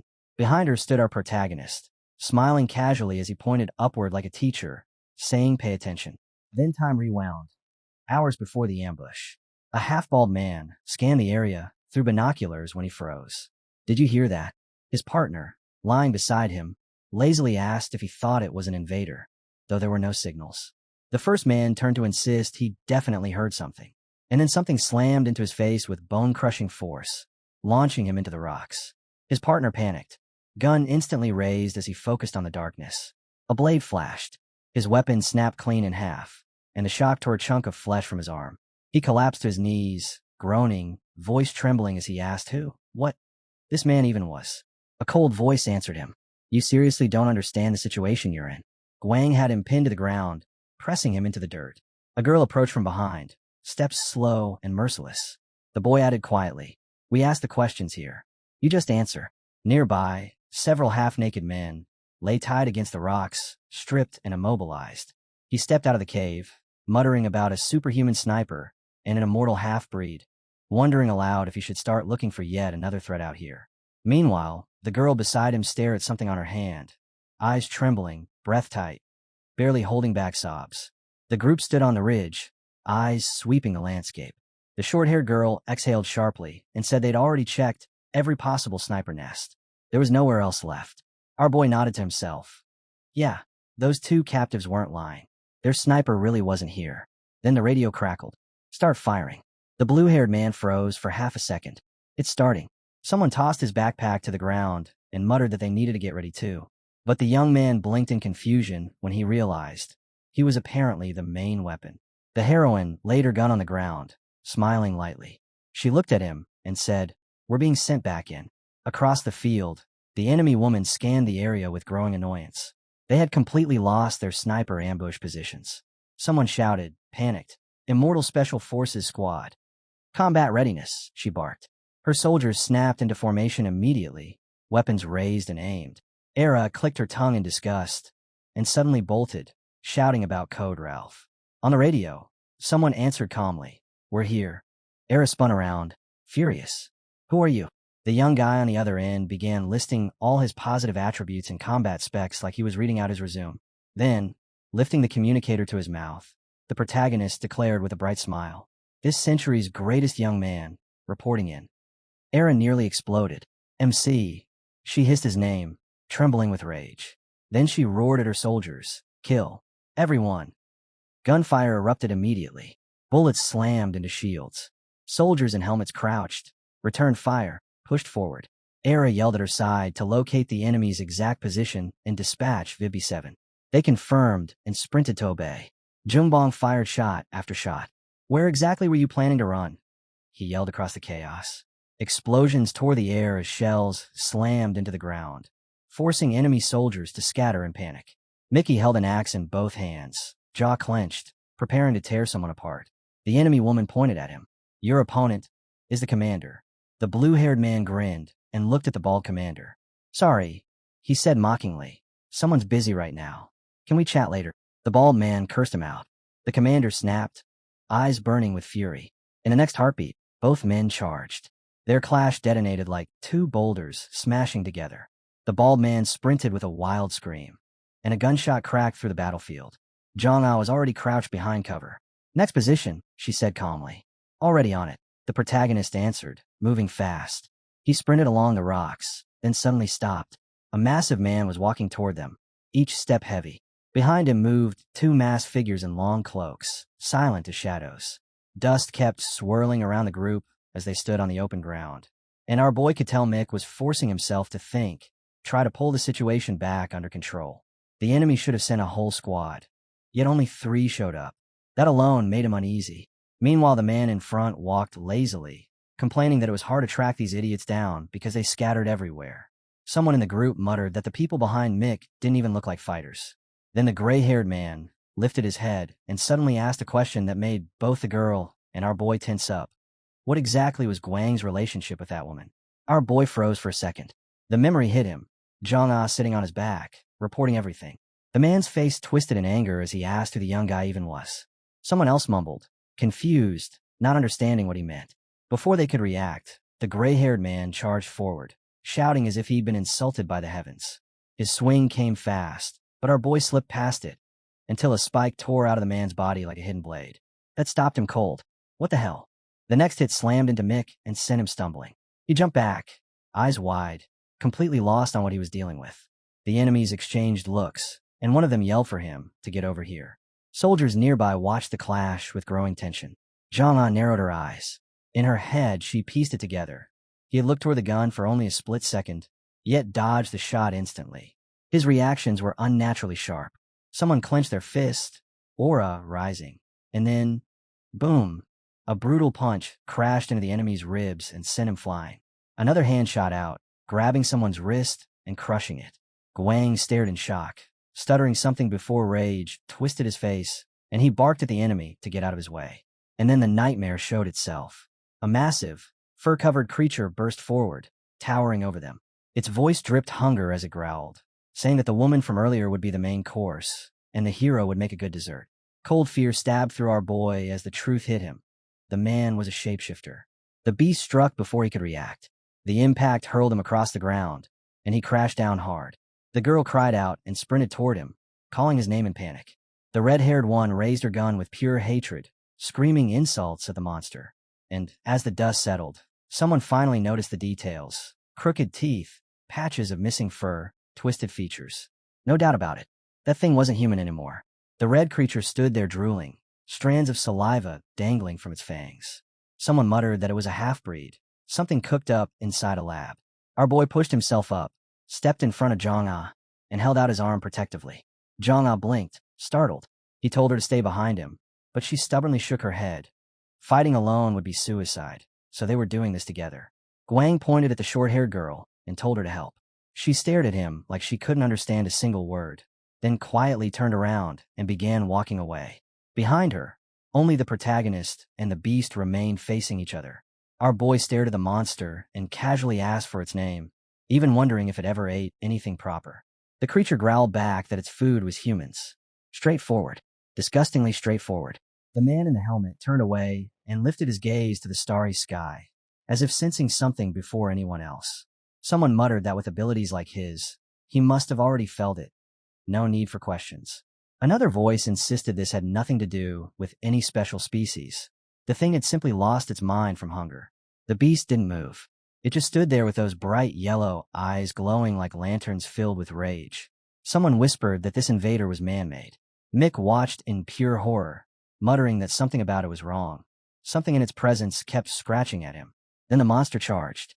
Its huge paw sliced past Guang with a violent whoosh. An aura exploded around it as it lunged again. Guang instantly hopped back. If that landed, he was done. He pulled a grenade and Byung-juned it. That was close enough for it to matter. He'd been sent here to fight, and now he had no choice but to commit. The monster clenched its fists, spit flying everywhere, then threw its head back and unleashed a scream that rattled the air. Zhang froze for a second, her whole body numbed by the sound. Standing so close to that thing, she wondered if anything they were about to do would even work. The beast pounced again. Our boy dodged back and clicked his tongue. Apparently, he hadn't impressed the monster one bit. He pulled out his pistol and opened fire. Bullets sparked as the creature raised its arm to shield its face. Guang twisted away from another swipe.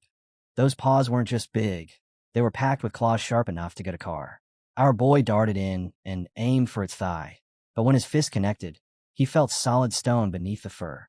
His eyes widened. What the hell? The beast swung again, forcing Guang to leap back once more. And then he saw it. Its wounded area flickered with electricity, still crackling, shifting. Not flesh. Not normal. A form. An ability. Something that let this creature change the density and strength of its bones. Our boy let out a short, stunned breath, arms spreading slightly as he stared at it. A half-breed degenerate, born from human hands, but nowhere near human anymore. The hooded guy took a blow straight to the head and dropped instantly, face first into the dirt. One of the enemies sneered, asking if that woman really called him Viv 7, because it sounded more like a kid's toy than a person. Another one grinned, resting an axe on his shoulder, and taunted Guang about worrying for his friends. He pointed out that one of them was, well, stuffed, like it was some kind of joke. He didn't know how many soldiers were out there, he said, but today they had sent the one monster not even an entire army could put down. Then he dashed toward our boy, laughing that he wouldn't mind having dinner with his warts. Guang muttered that coming from an idiot like him, none of this was surprising. But as he watched the creature move, Guang finally understood. This thing didn't just have a form, It had brutal endurance too. The beast raised its paw, claws extending, and whispered a spell, energy concealment.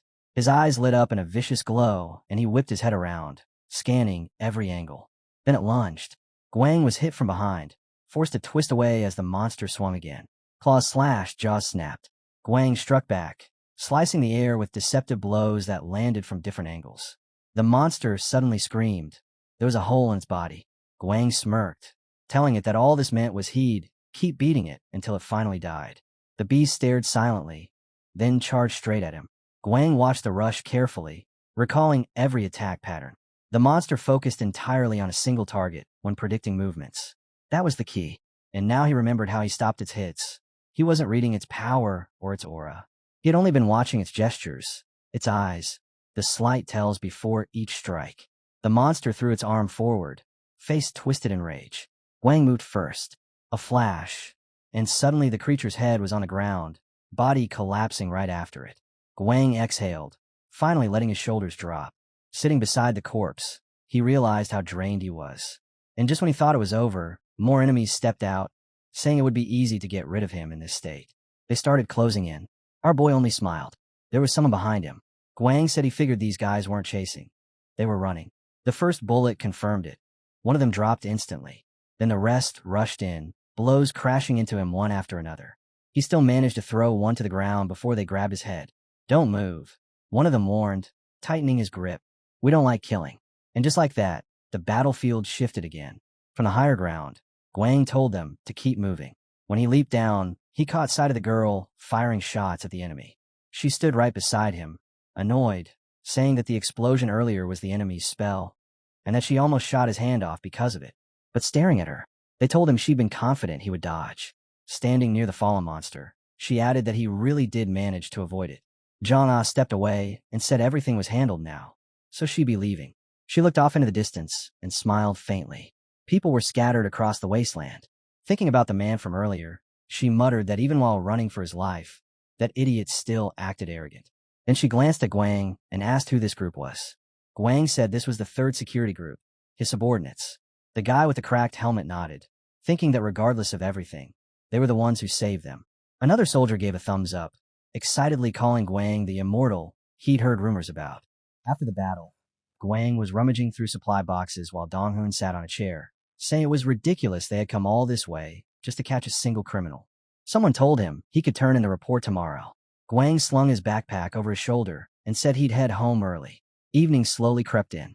Zhang wondered aloud if an employee satisfaction rating depended on how easy it was to get from home to work and back. Guang walked along the path and said that was the advantage of staying in the company dormitory. It was only a 5-minute walk. Then he asked if she was going there too. Zhang said, "Today," and went quiet. After a moment, she turned her head away and said she'd believe him this time. Guang stopped walking and watched her leave. Later, the door to her room slid open. Zhang sat on the floor, holding her head. When she moved her hand away, she realized the pain was just side effects. Leaning back against the wall, she decided it wasn't as bad as she expected. Then the memory of the monster flashed in her mind, followed immediately by the memory of Guang. Everything had gone the way it did because of him. She exhaled softly. Why did I even say that? Guang, somewhere else, looked down and murmured to himself. If he had been just a regular immortal, that creature would have fooled him with its disguise. Then he remembered their conversation, and with a small sigh, he admitted something to himself. He really was different from ordinary people, and he definitely owed her dinner. The tall building stood in front of him, and Guang paused, staring upward, thinking about what he needed to do next. When he finally stepped inside, his thoughts shifted. If the enemy really stole the Axon stones, the company would definitely try to cover its tracks. But they failed, and now he had to explain everything without mentioning the other world. He'd just have to make up something believable. The girl adjusted her glasses and said she could go back now. Then, flipping through documents, she added that the complaints from the association had been filed, so their actions were officially justified. On a large screen behind her, message after message popped up. Congratulations for the team. Jusiak approached next, tall and imposing. He handed Guang a small object and thanked him. When Guang took it, he realized it was a knife used to cut bullets, a rare piece of equipment. Jusiak nodded, saying they managed to complete everything thanks to them. Donghun pointed at the gift, saying that thing was worth tens of thousands. Jungbong, sitting nearby, asked Guang if he was happy. Guang casually said no. Holding the gift, he smiled and said he'd just been lucky, and honestly, it was all thanks to him anyway. Hands in his pockets, he joked that Donghoon was definitely a __, and then held his hand near his face, asking if Donghoon was jealous. His answer was a grunt, and in order to write the report, Guang closed his eyes. Right, the report. Time to finish it. He sat at the desk, quietly, fingers tapping across the keyboard. Head lowered, he replayed the incident. How the ambush fell apart only because he and Jungbong ended up in the right place at the right time. But the more he thought about it, the clearer it became. This wasn't a coincidence. Given everything that happened, there was only one explanation. So in the report, he wrote the truth as he saw it. Information had been leaked. There was a traitor among them. A week later, the office erupted in shouting. Someone was cursing loud enough to shake the walls. Jungbong slammed his fist against the table, shouting that all the money went to the higher-ups while the dirty work fell on regular people like them. Donghoon turned his head and said it was just a mistake, but Jungbong snapped back, staring away from him. At this rate, he'd go broke just trying to follow all the orders being thrown at them. And the tension inside the building only kept rising. After chugging the drink, Jungbong doesn't even blink before ordering 4 more bottles of soju. He opens his mouth and drops the bomb. The company is a complete fake. Then he points straight at our boy, saying he should have gone to his superiors instead of filing a report like some clueless rookie. He throws a hand on his shoulder, muttering that imposters always give off a strange stink. Jungbong grabs his head and groans, asking why this idiot even contacted him in the first place.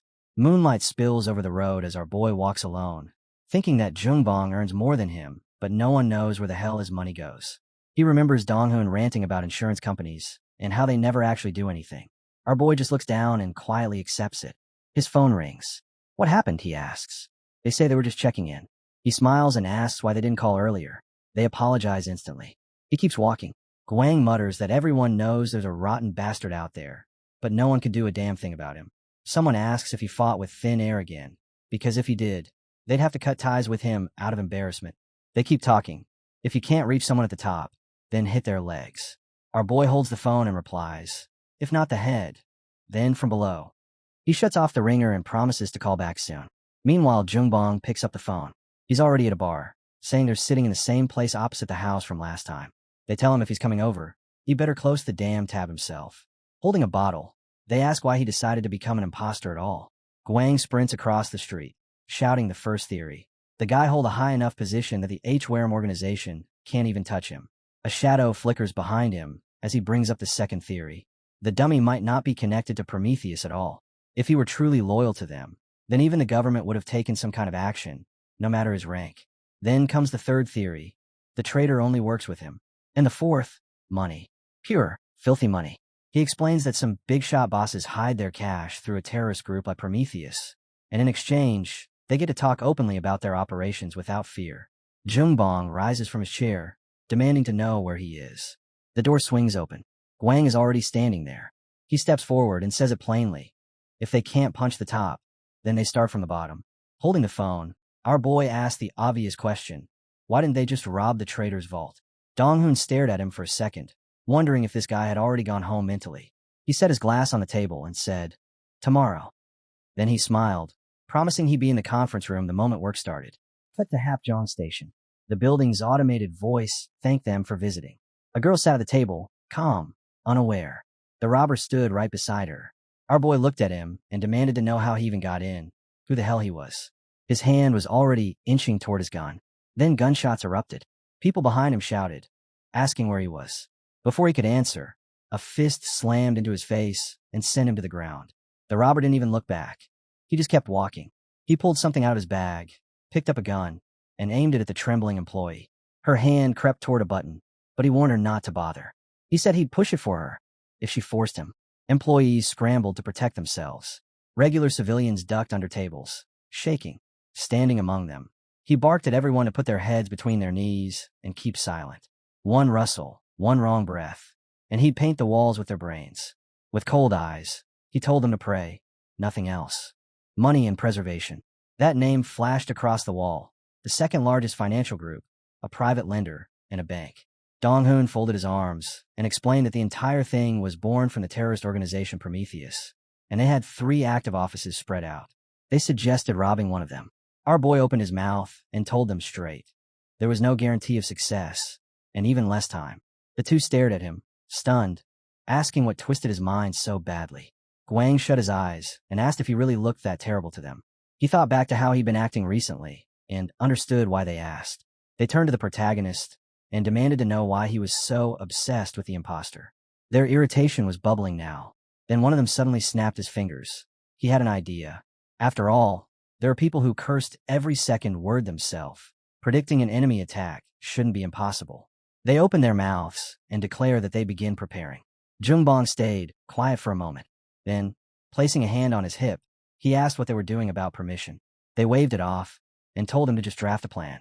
Standing up, our boy told the girl to dig up everything she could and let him choose the best liar for the job.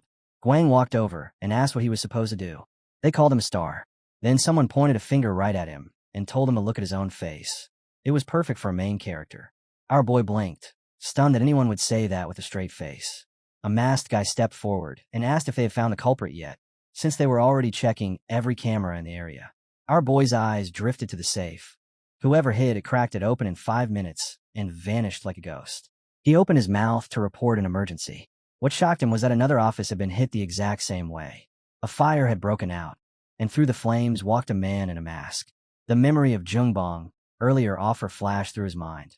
That had to be him. Except Jungbong was too damn weird to predict. Our boy asked if all the cash had burned. Meanwhile, the thief sprinted through the chaos with a bag in his hands. He ducked behind a corner, changed his clothes in seconds, and stepped out casually. A man waited nearby with a motorcycle. But it wasn't a man, it was Zhang. She told him to get on and keep quiet if he wanted to live. Later, he looked down and muttered that if it weren't for their latest plan, they would have all died. People were already talking about long-term work shutdowns because of the incident. A rough draft plan lay on the table. They had to protect civilians first. Going through the documents, he realized the Immortal Special Forces Squad and the Sonic Unit had both been wiped out. Online chatter was exploding about 2 offices being robbed in a single night. He gritted his teeth. That idiot actually went through with something this insane. Guang thanked them for the treat. Jungbong looked away and said they needed to grab the stacks of cash while they still could. Zhang kept her eyes down. They were all exhausted. Then Jungbong said there was one thing left, and it especially involved the newbie. He slapped him lightly on the hand and congratulated him. They hadn't cursed at him once today. The protagonist smiled. For the first time, he actually felt like part of the team. The next morning, they were at the building again. Someone asked if something good had happened. The answer was a flat no. Everyone was staring in the same direction. The girl stood near the guys and asked if there was anything else they wanted to say. Jungbong got up, saying there was one small nuance. Amanda crossed her arms and snapped that she hadn't asked him the question. The protagonist stepped forward and asked what was going on. They told him bluntly, an internal investigation into corruption had begun. He closed his eyes, whispering that he'd only been here 6 months. She turned to him and said they'd talk upstairs. The guy stood with his back to everyone. Guang was beside him, even after he'd told Guang to mind his own business. Soon he was left alone in the office. The streets were empty, but the whispers weren't. Management had ordered a corruption probe, and it was already sweeping through every corner. They stood near him and explained the real issue. In this place, they constantly carried out dangerous and not exactly legal operations. If investigators dug, even a little too deep, all of them would be in handcuffs.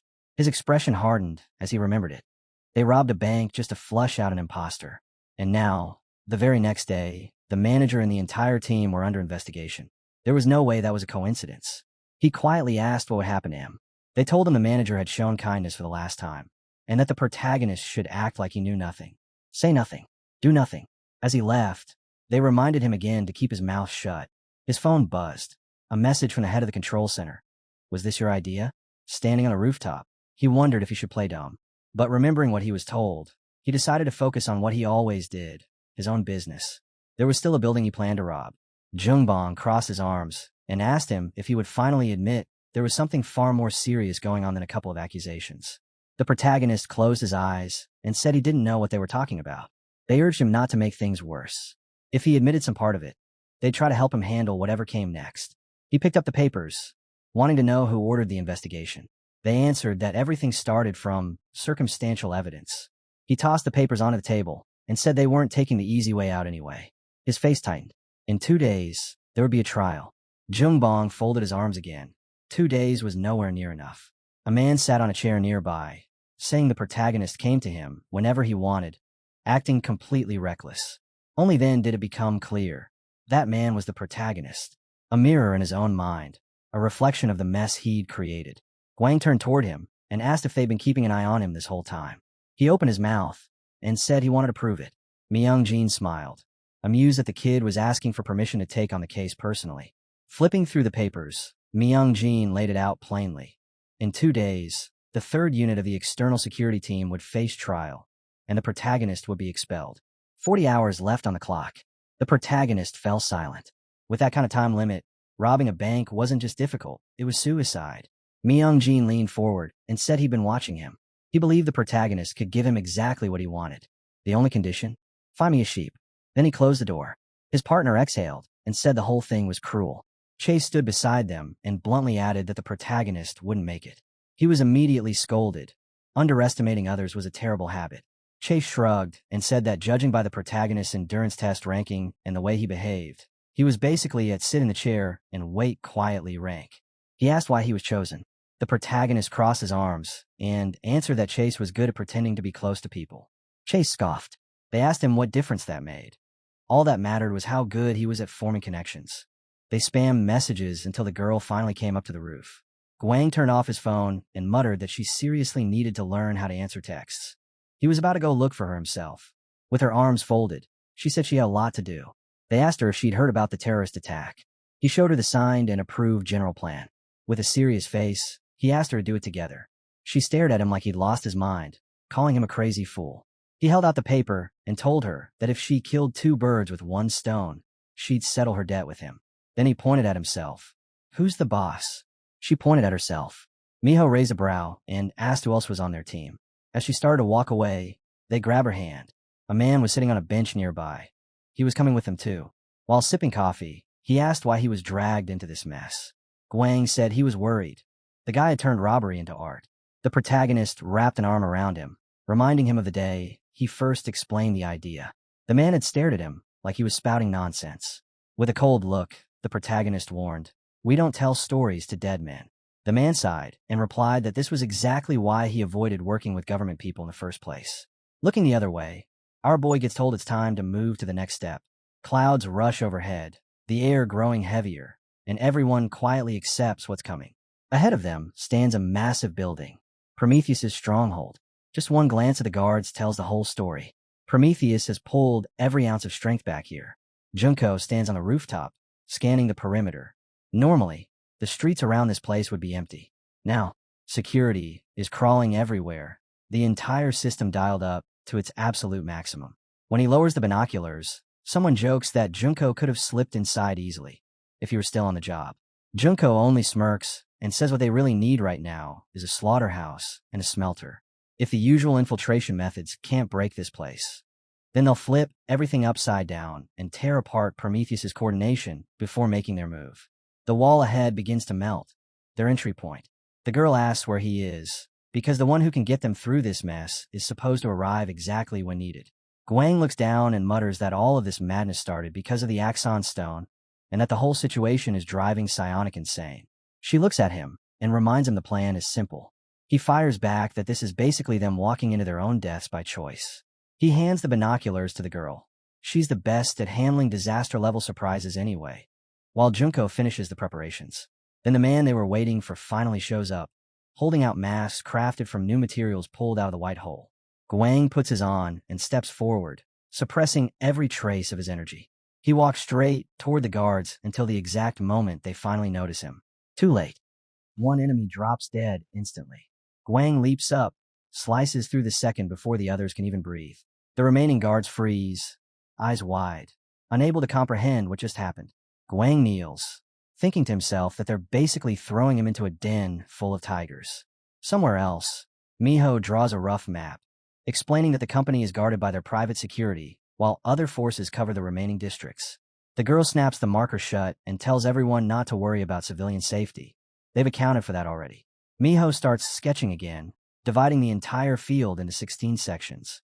Everyone needs to memorize area names, positions, and be ready to issue orders the second things go wrong.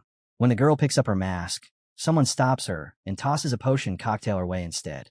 She drinks it in one go, wipes her mouth, and lets the bottle shatter against the ground. It's time. The cocktail potion was actually called popcorn, a stupid name for something that boosts your physical ability and sharpens your insight, but whatever works. She downed it earlier, and now as she slips her mask on, she lets out a slow sigh.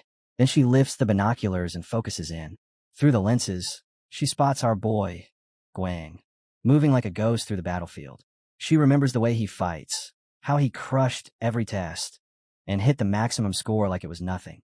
She touches her earpiece, reminding herself that this guy isn't just strong. He's a performer with razor-sharp instincts. Even now, the team watching with her can't believe this is just one man. Their eyes widen, whispering that this shouldn't be possible.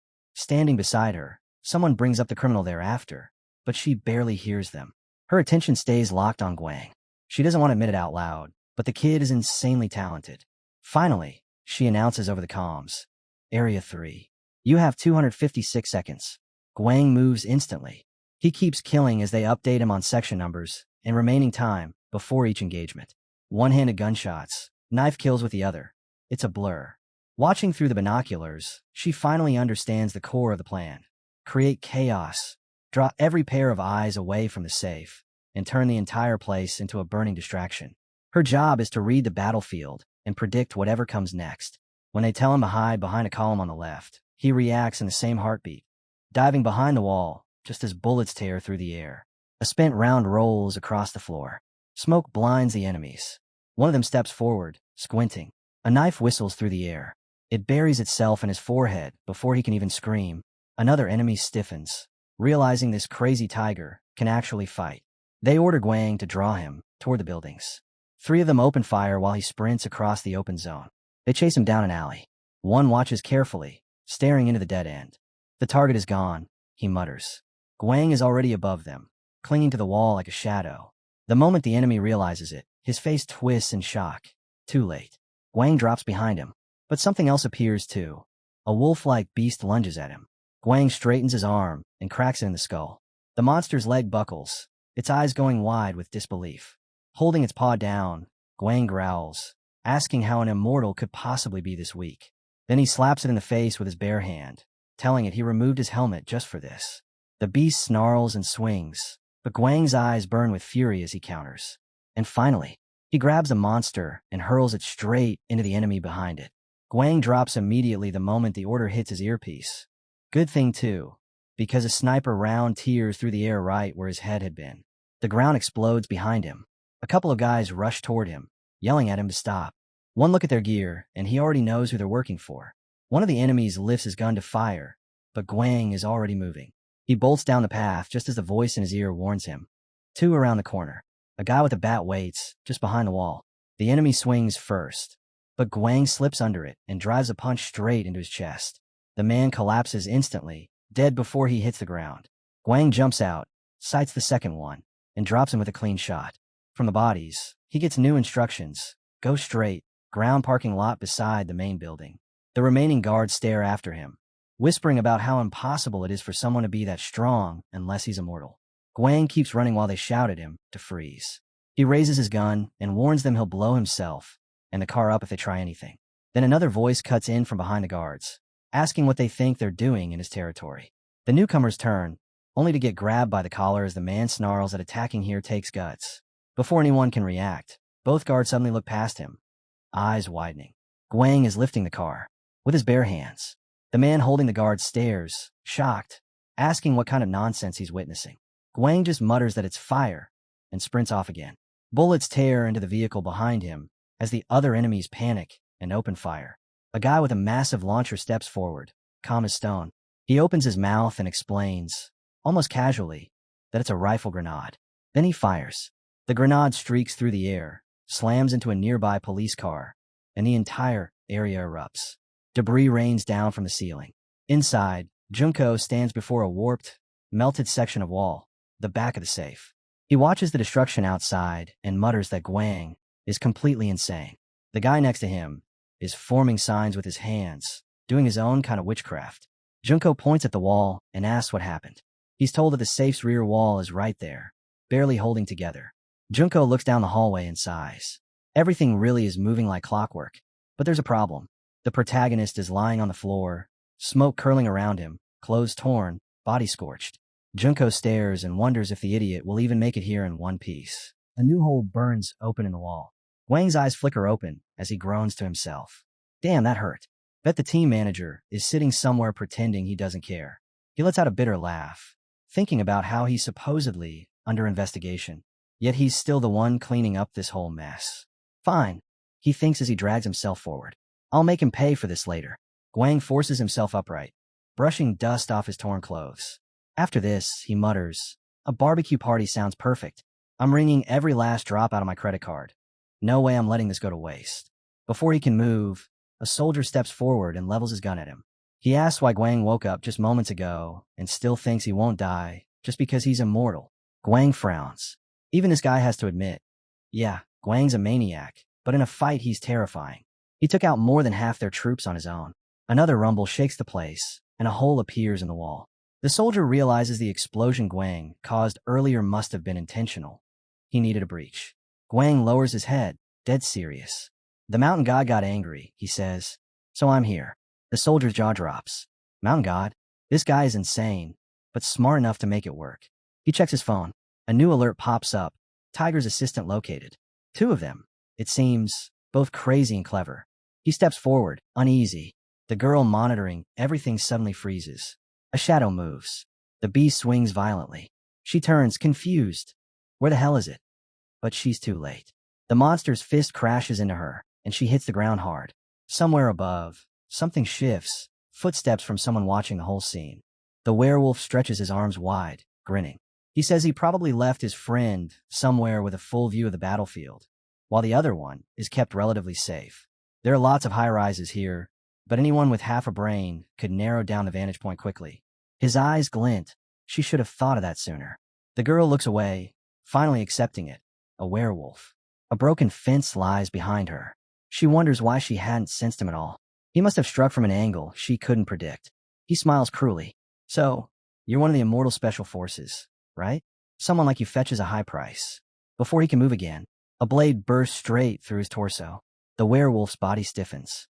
The man behind him pulls the sword free and steps away. The beast trembles, staring down at the wound. He mutters that he was too curious about what the girl was hiding under her mask and never felt the attacker approach. His energy had been completely concealed. That immortal bastard. The soldier watching all of this takes a step back, eyes wide. Who the hell is that? He whispers. The man smirked, calling Guang a nasty bastard, and Guang just grinned back. In his head, he already knew. Those 2 who showed up earlier were elite members of Prometheus's private security. If Prometheus resorted to them, the whole operation was basically wrapped up. Guang tilts his head and asks, almost casually, think I could get a copy of the report? The man standing in front of him doesn't even hesitate. Of course. A printer materializes behind him as he adds, and yes, I heard everything. Guang lifts his hand, unfazed. Then you know all of it. You know exactly who's been getting cozy with terrorists, and you still aren't stopping them. Maybe you should just tell me who it is. The man settles into his chair, tapping his fingers like he's sorting through a drawer full of secrets. He admits he's hiding a lot, that he'll probably just spread rumors calling Guang a weirdo to keep eyes off him. Guang smirks. So can I call you Elder? No, the man replies instantly. He closes his eyes for a moment, sighing. I'll do you a favor later, but only once. From the corner, the director barks that the answer is no. But the man corrects him. He's the secretary, not the general secretary. All of this is for that man. The secretary freezes when Guang suggests helping secretly instead. Guang promises he won't get caught, and somehow that makes things worse. As Guang walks away, the secretary watches him go, thinking how unusually sharp he is. Rare for someone who only recently joined. Next time something like this happens, he'll probably ask again if Guang can call him Elder. Guang steps into the elevator with a wide, innocent smile, like a kid who thinks he's just being friendly. The secretary looks straight ahead, thinking that technically Guang didn't say anything wrong. But damn, the boy has a talent for social chaos. He answers a phone call, asks for permission for one thing, whatever that means. Meanwhile, the werewolf stands over the girl as she shakily sits up. She thinks bitterly that she should have left 5 minutes ago. Helping Guang was one thing, but risking her life like this was too much of a debt to repay. The beast raises his arm for another strike. She knows she owes Guang, but this wasn't a deal. The werewolf snarls into his communicator. I'm busy. Then he suddenly jerks, looking to the side in pure shock. The girl's eyes shoot open. A hidden presence? Here. The werewolf waves his hand aggressively, shouting, It's him. Guang steps out with a wide, mischievous smile. The beast stares, eyes trembling. What were you? He asks. The man held the cable in his hands and spoke calmly, saying he was the one whose identity couldn't be revealed. He walked straight toward them, adding that he didn't want a single word of what happened here leaking out. The werewolf's ears twitched in shock. Damn, that's a laser cable. He shouted that he'd remember that face for the rest of his life. The beast roared, but the man beside him only repeated that he wouldn't allow anything to fly beyond the limit he set. The girl, still sitting on the floor, finally understood. He had pulled the cable in advance, guiding the werewolf exactly where he wanted. He approached her and asked if she was hurt. She shook her head and said she was fine, though she assumed this whole thing was an assignment from the general. Adjusting his glasses, the man said no. She blinked, confused, and asked what he meant. He told her someone else had personally asked him to protect her. Before she could respond, a blade pierced the hero's side. The attacker grinned, telling him to take off the mask now. He yanked it down, then froze, staring. What did you just swallow? The protagonist grabbed his wrist. Guang stuck out his tongue a little. Right before the explosion, he had slipped a pill into his mouth, a high-calorie bomb. It dulled pain, tripled strength, and, as lightning crawled across his arm, he added another effect. Regeneration. The attacker's eyes widened. A glow wrapped around Guang like violent pressure. The thought hit him. I can't move. Where did this monster get that kind of strength? A second later, Guang ripped both his arms clean off. The man screamed as his vision trembled. Guang kicked him aside and turned, telling him that as an immortal, he should have known better than to talk down to another immortal. Grinding his teeth, the man reminded himself he was an elite from Prometheus security. Yet he was helpless here. Guang glanced at the rest and asked why they were standing like statues. Who's next? He rushed forward. The hero dodged around a car as he swung at the soldiers. His blows landed one after another in a blur, until he stopped, eyes narrowing. Gunshots erupted. A metallic snap echoed. Something shot past the smoke. A harpoon hook slammed into him, tearing through his body. Guang froze, breath catching for a moment. An immortal hunter's weapon. A hook, made for taking down beings like him. The soldier held his crossbow tightly and warned that even if Guang tried anything now, nothing good would come of it. In this state, he could barely move at all. The man's eyes widened as he complained that if Guang had something like that hidden away, he should have used it earlier. His squad had already been shredded. Guang blinked once and asked what he just said. Did this guy even know how much one of those hooks cost? Before the soldier could snap back, the hook suddenly dropped to the ground. Guang had pulled it straight out his own leg. The soldier froze, frowning. He ordered his men to finish Guang quickly. But inside he was thinking, what the hell? He just ripped a harpoon hook out of himself. Guang raised his hand, telekinesis igniting in a sharp pulse. The soldier panicked and activated his freeze skill. Flames burst from another man's hands. Ice crawled up Guang's legs and locked him in place. He wheezed, glancing sideways. Then his frozen legs cracked apart, shattering the ice. The hero shot forward in an instant, too fast for their eyes to follow. The soldier stared in disbelief. Guang's eyes glowed with raw fury as he charged through the hole in the wall. Someone standing there heard the chaos and turned, startled. Walking straight toward him, Guang heard the man mutter that if he hadn't shown up in 5 minutes, he was going to take his share and leave. Looking at him now, the man added that judging by Guang's expression, it was terrifying to even imagine what was happening outside. Surely he didn't leave those bodies lying around in plain sight. Guang shrugged, saying no one died. He looked down and added that a couple people did lose a few limbs, though, thankfully, these days, medicine can fix just about anything. The man stared and let out a surprise sound. Guang noticed the locker. Wait, this thing. The man nodded, saying Prometheus elites must be insanely rich. That was a personal safe made of surgeon comanchium. Guang blinked, wondering why anyone would waste such an expensive metal on a private locker. He grabbed the safe, muttering that he suddenly felt like he was hallucinating. He tried opening it, thinking that if he didn't look inside, he'd regret it for the rest of his life. But the man immediately told him to leave it.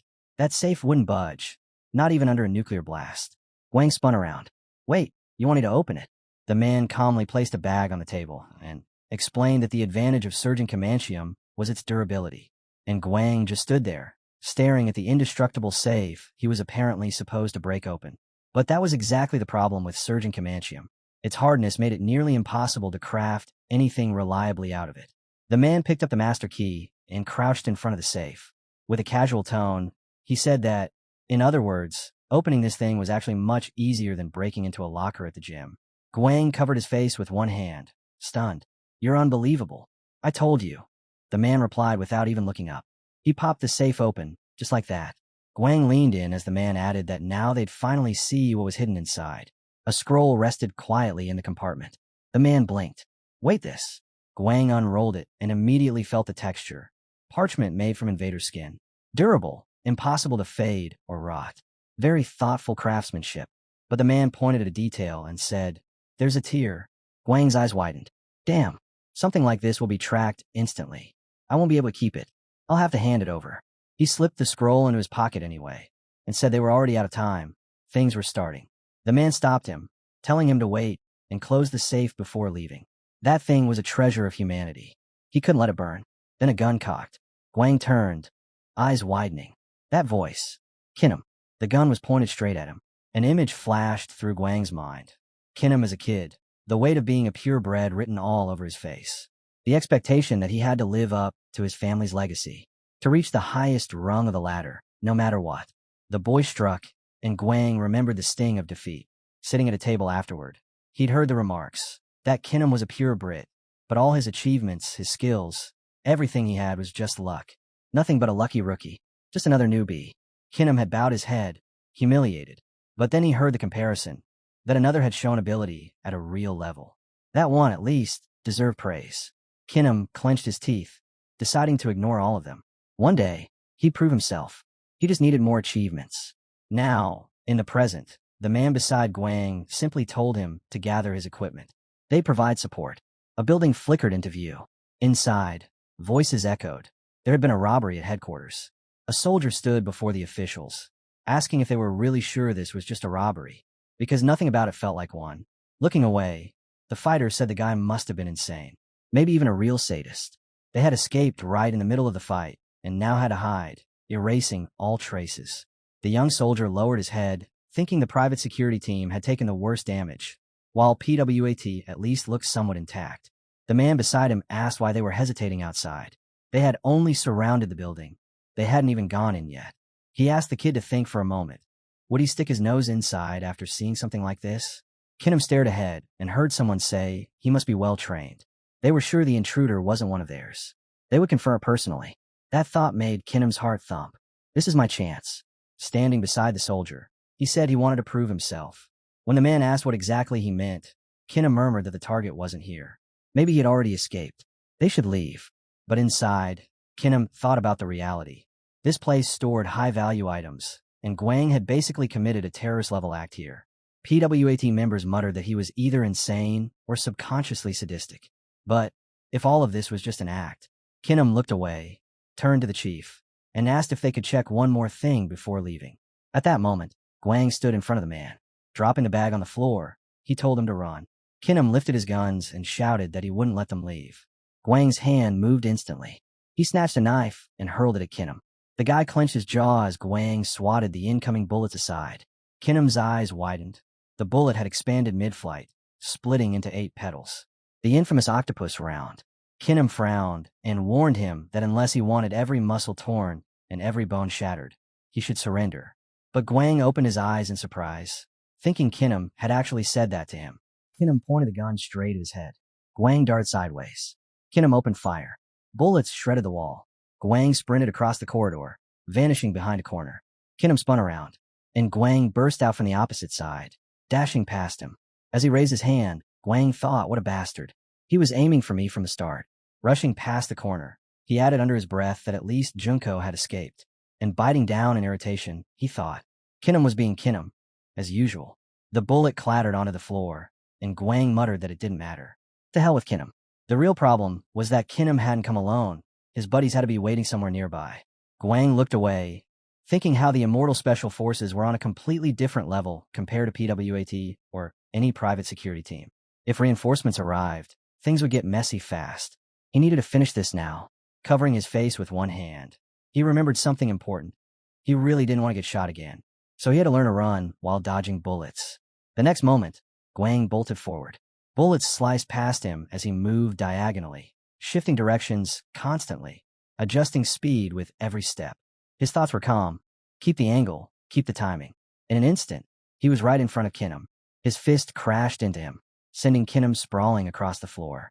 Kinum winced, and Guang casually told him he had improved a little. Kinum raised a knife, and Guang immediately recognized the aim. Straight for the medulla oblongata. A lethal spot. Guang struck faster.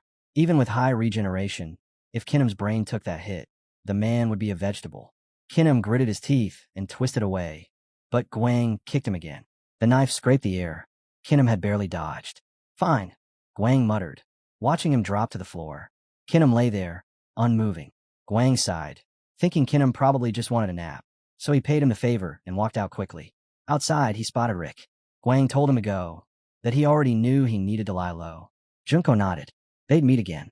Guang changed clothes in a back alley, slipping into a delivery uniform. Then he headed to an unpopular hostel, exactly the kind of place no one bothered checking. The sun had already disappeared over the buildings. Only 12 hours remained before departure. Urgent news flashed from the TV as he entered the room. Sitting at the table, the anchor reported another attack at headquarters. Guang turned the TV off immediately. Even with immortal special forces and the special police department involved, the criminals still managed to escape. Guang muttered that the secretary must have been involved. He sighed. Oh, underscoring him. He acted like he didn't want to leave, but now he's on my mind too. From across the room, the girl replied. How the hell did you even convince him? Whatever. I don't care. Guang sat on the bed. Then he heard it. What? You found something. The night wasn't done with him yet. If he had won at one of those offices, it would have just been revenge. But he wasn't the type to stoop that low. Staring straight ahead, our boy listened as she said he was rushing into this because of the third security team's trial, that he needed to bring evidence. He muttered in his head that she was too smart for her own good. A scroll lay on the table.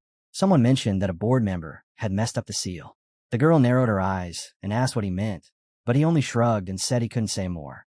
Holding his phone, our boy heard her say that it didn't matter anyway. She didn't really need the info. She was just returning a favor. He froze for a second. Wait. She wasn't seriously planning to interrogate him, right? He sat on his bed. She added that yes, he'd have to take care of it himself, but she could at least show him the way. Guang looked off to the side, thinking that he wouldn't even be allowed to ask his own team whether he should step in as a witness. And even if he did, would they believe him? His enemy was a board member, and he was just a second-rank employee. He lay back on the bed and muttered that he didn't care anymore. If he asked his father what to do, the old man would give him the same answer every time. And right on cue, Sean's voice echoed in his mind, laughing, saying that if you don't know the answer, then thinking about it is pointless. Staring at the ceiling, our boy sighed. Fine. Then he just asked someone who didn't know. Music cut into his ears through his headphones. The next moment, a gym appeared, nighttime lighting and all. Someone wished her good night, and the girl snapped back that she didn't like younger guys. Running on the treadmill, she heard him reply that he was totally fine with older women. She scoffed and asked why he even called, and he finally got to the point. He needed to ask her something. Phone pressed to her ear. She said that regarding employee Guang, personal and professional lines shouldn't cross. Better keep work separate from feelings. Our boy listened quietly, eyes forward, until she added that she could take a look at something for him. A towering glass building flashed into view. Inside, a huge hall buzzed with tension. Jungbong sat at a table, thinking that the general manager Dongxiol and the head of HR Zach were solid. No problems there. But the director, he was the one overseeing the trial. Jungbong frowned. That man was on a level where not even the CEO could touch him. They weren't exactly happy with him, but he could feel it. They still treated him like a team manager, like someone who hadn't completely fallen from grace yet. Yoon clenched his teeth and asked if they were really sure the head of the control room was innocent. At the table, the man slammed back that he had no idea what happened during the mission. They had only requested an unofficial sortie. Someone told him that was fine, that they understood. Then he turned to the girl and asked what was next on the agenda. She replied calmly. Disciplinary measures against employees who carried out terrorist acts against headquarters. Yoon's jaw tightened again.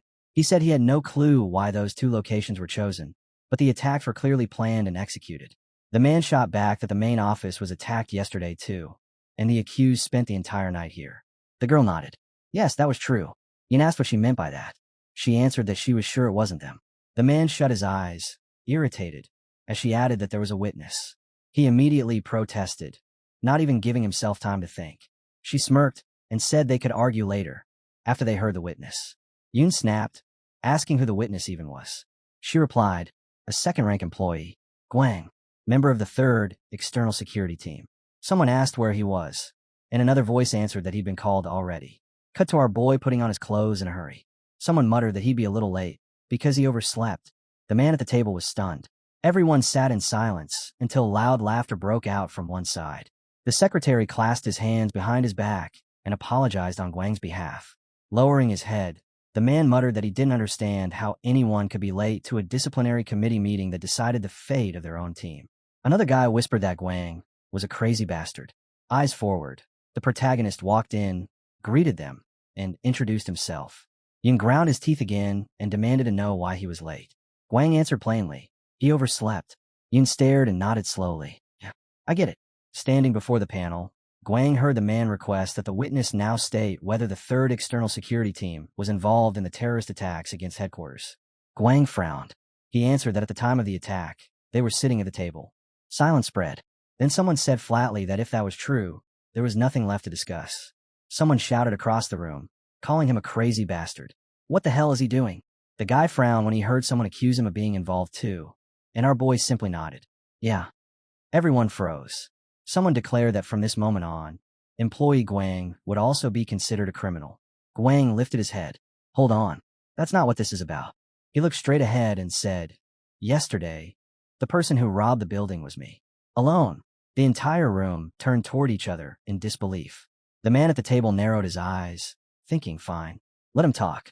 Let him show us something instead of dancing around it. Standing in the center of the room, Guang continued. Yesterday, I attacked the main office by myself. He raised his hand, and I found something very valuable in the safe. The man asked sharply what he was trying to accomplish now. Guang held up the scroll. I want to present evidence to justify my actions. What did you think you were? Just some ordinary financial company. The girl glared at him. She said it didn't matter what kind of company they were. Attacking a building based on suspicion was forbidden. Guang nodded. True.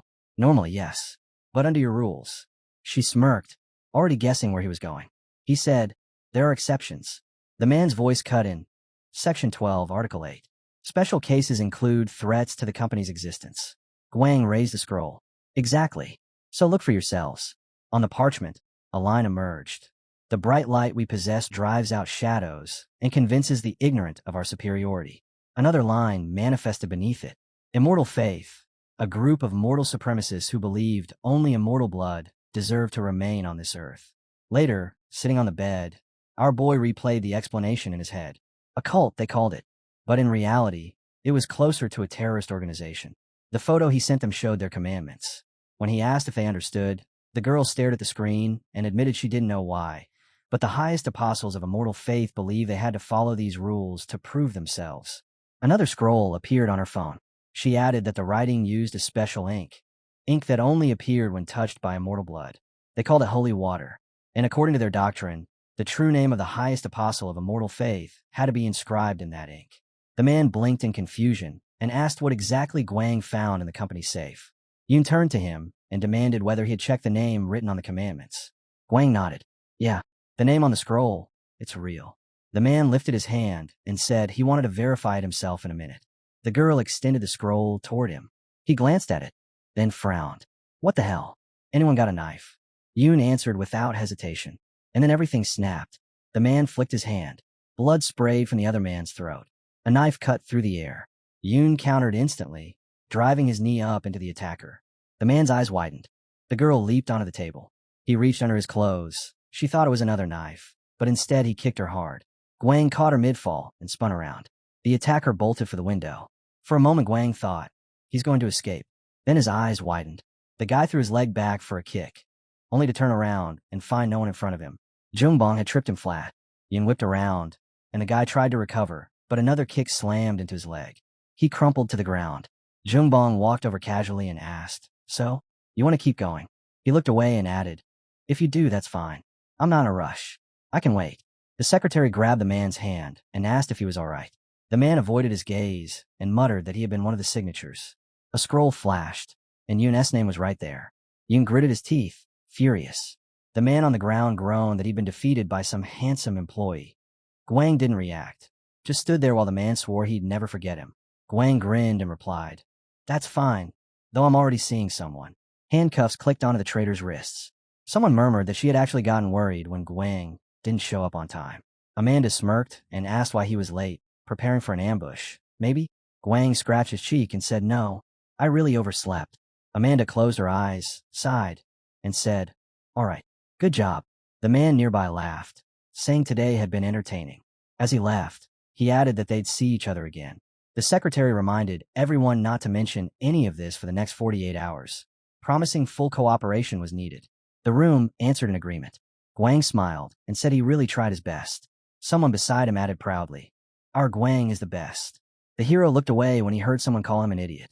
Jungbong stood right in front of him, glaring like he was ready to throw him out the window himself. Our boy stared back.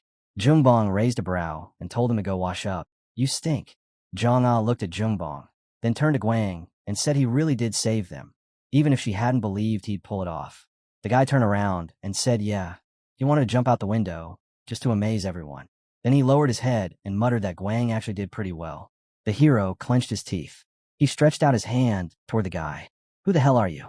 And why the hell did you wear my manager's face like a mask?" The guy grinned wide and yelled triumphantly. A wide shot of the building flashed. Someone joked he hadn't caused trouble in ages. And, even if he tried, could he really escape from here? A dismissal notice appeared soon after. The whole traitor incident was wrapped up tightly, just enough to shut people up. Everyone got 2 days off. Kane's real involvement, naturally, was buried. People typed at their computers. Rumors spread that the third external security team had something to do with Director Kane's departure. Messages popped up, nothing confirmed. Just gossip no one would ever get the truth about. The hero leaned back and thought he was exhausted. Peace had returned, at least on the surface. He sat alone in the office when something suddenly shocked him. His eyes widened. Zhang stared, and right in front of him stood a guy, Guang, grinding his teeth. The hero asked if Guang had finally changed his hairdresser. The guy frowned and said it was him. Because of him, he ended up looking like this. The protagonist blinked, confused. The guy added angrily that he was the bastard who hit him on the head that day. Guang smirked and asked what kind of nonsense he was spouting. The guy glared and said if he kept pretending to be stupid, he'd expose everything. The protagonist looked at him calmly and said he had no idea what he was talking about. The guy called him a piece of cake. Guang pulled back his fist. Before it landed, the man beside them stepped in. "Enough. Arguing at work over personal grudges is pathetic." Putting his hand on the guy's shoulder, he muttered that they needed to talk anyway. Our boy stayed quiet, watching them, while the other guy spun around like he was ready to swing again. Hearing that he'd almost counted his teeth again only fueled his anger, and the man beside him sighed, telling him to get a grip. The kid just couldn't keep his mouth shut. Even his fists were itching. Clearly this was not the first time he wanted to punch him today. Jungbong dragged a hand down his face. They told him to forget it. But our boy couldn't help thinking, did he really just say he met Kinham in the main office? He pictured the two of them brawling there like idiots. Sitting back in a chair, he admitted he honestly couldn't stand Kinham. Great. Am I really just stacking up enemies now? The hero smirked, and the guy added that. Yeah, he was that type. Walking ahead, our boy finally exhaled, glad the guy didn't start talking about everything in front of the whole team. He raised a hand and casually confessed that, honestly, he had planned to knock Kinham out, tie him up, and leave him there. But when the assistant manager suggested they talk, he kept his mouth shut. Guang peeked around a corner. Even if Kinham was ignoring him on purpose, he still wondered what that bastard had said. They arrived. He turned to leave, but Zhang stopped him. His eyes widened when she asked if he wanted to come inside and eat ramen. The pot was already boiling on the stove. Guang sat at the table, eyebrows jumping up like, what the hell is going on now? Ramen? Seriously? He looked at her, thinking that, knowing Zhang, there was probably zero hidden meaning, but still inviting him into her home when she lived alone. He felt something weirdly exciting flicker in his chest. It was his first time going into a girl's place. Well, not technically the first, but this felt different. He shut his eyes for a moment, thinking, is it possible she actually likes me? Is that what this is? She snapped him out of it by asking what he was doing. Then the empty dishes appeared, and he heard her thank him for the food. He looked down, realizing this whole thing felt no different from grabbing lunch at that cafe. Zhang sat across from him and said there was something she needed to tell him. What? What now? Guang's eyes flew open when she added that they should go to her room. Sitting frozen at the table, he blurted out that she needed to stop right there. No, this was not happening. He shut his eyes, muttering to himself that yeah, she was beautiful, but definitely not his type. Zhang didn't care. She told him to shut up and follow her, and he agreed before he even realized he'd answered. She walked into the room first. The hero followed, glanced at the wall, and froze. What the hell? Stepping closer, he asked what all of this was supposed to be. She pointed at the giant board and said these were the currently identified members of Prometheus. And because of his recent antics, any one of them might come after him. So he needed to be careful, especially with these three. Photos appeared on the board. Guang squinted and asked who the hell they were. Zhang answered plainly. People you should avoid at all costs. He looked to the side, confused. What? Why? A family photo appeared next. Zhang lowered the frame, her voice steady as she said, but ideally, you should be wary of everyone, not just these three. He looked at her silently and heard himself say he understood. Then the door cracked open. She called his name. Looking forward, Zhang declared without hesitation. She was going to destroy Prometheus. Guang froze. Then he smirked and told her fine. Then they'd do it together. He glanced at the board again. Something about this room felt like a weak point for her. Something she didn't let anyone near. Maybe resentment. Maybe revenge. Not his business. Either way, Prometheus was rotten to the core. He punched in the door code and muttered that she was his senior. He wasn't going to leave her alone in this. And then he felt it. A presence. Someone was already inside the apartment. His eyes shot open. Right? They could come for him after what he pulled. The room came into view. Guang stepped inside. A guy was standing there, staring back at him. Guang felt that cold spike of fear. Kinham frowned, furious. Instinct took over. Guang lunged. Kinham charged. Their fists swung at each other in the cramped space. And a single stupid thought cut through the chaos. Standard employee housing was meant for two people. Kinham hit the floor. According to the plan, his new roommate wasn't supposed to move in for another month. But of course, it had to be Kinham. Sitting on the couch, the hero muttered that this was bad. Then corrected himself. This was really bad. Portals tore open. Monsters spilled out. A gunshot cracked through the air. Jungbong aimed the gun at the portal's fading glow and muttered that calling him over, just because he was pretty close, was complete nonsense. He'd already wrapped up his job and was literally filling in as another team's manager. The guy beside him closed his eyes, apologizing. The black hole had shifted too fast, and Jungbong was someone they could always rely on. The portal flickered, then sealed shut. All clear, someone said. Everything had gone smoothly thanks to him. Even if they technically could have survived without him. Staring ahead, the soldier admitted, yeah, maybe, but you never know when you'll get a double pass. Jungbong frowned. Double pass? How many times has that even happened? The guy lifted his eyebrows. 2 in Seoul, 8 total across South Korea. It's a weird phenomenon. The fact it keeps happening probably means... Jungbong cut in.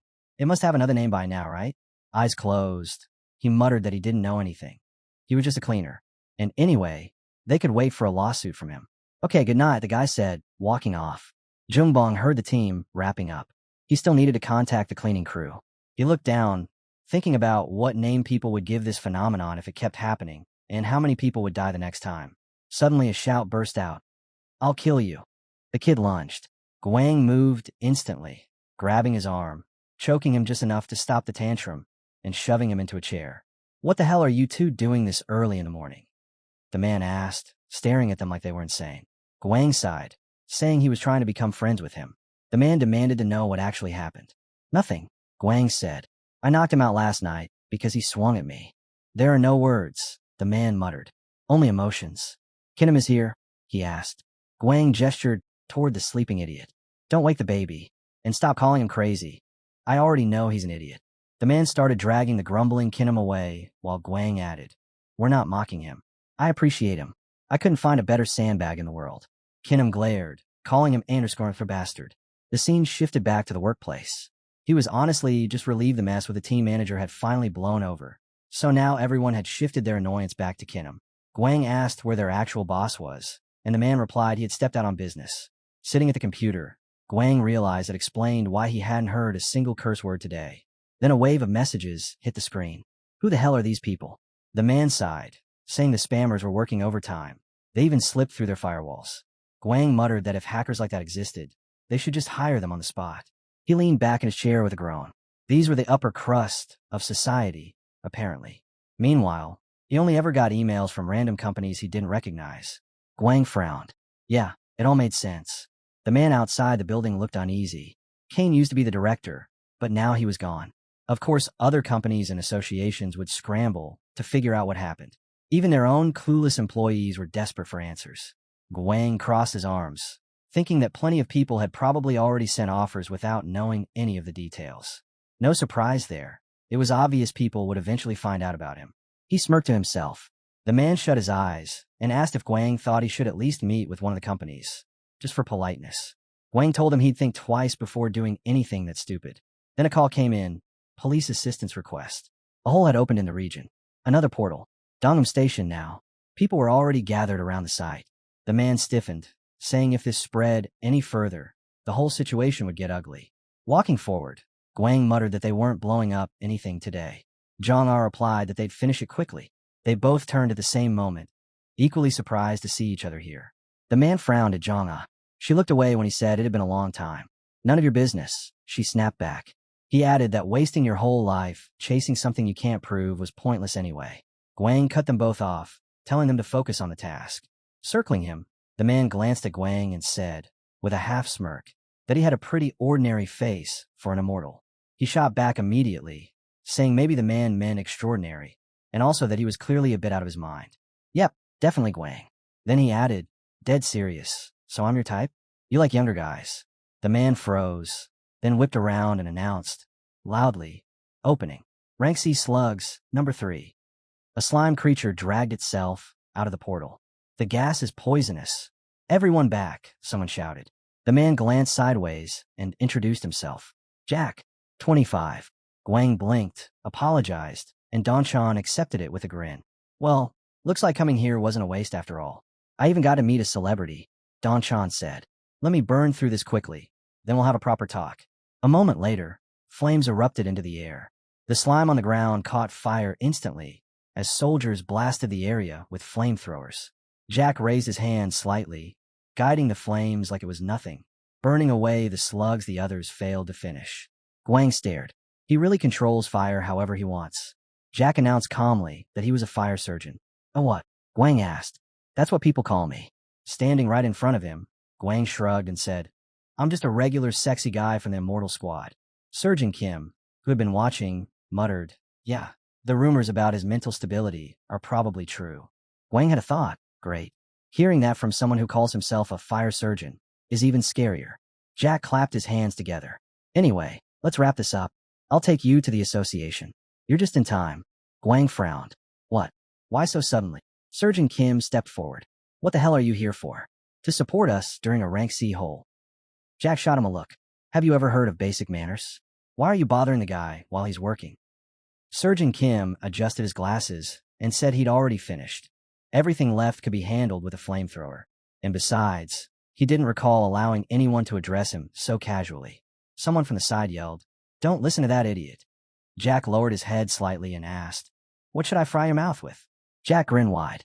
Sounds like you've lived long enough. Time to get off the road of life. Surgeon Kim frowned deeply as the man glared back at him. Standing in front of the hero, the two idiots were practically shouting over each other, each trying to shove the other aside as they demanded he join their association and go to excuracy. The hero stared blankly. No association is better than this circus, he thought. Then one of them barked that what he really wanted was simple: money.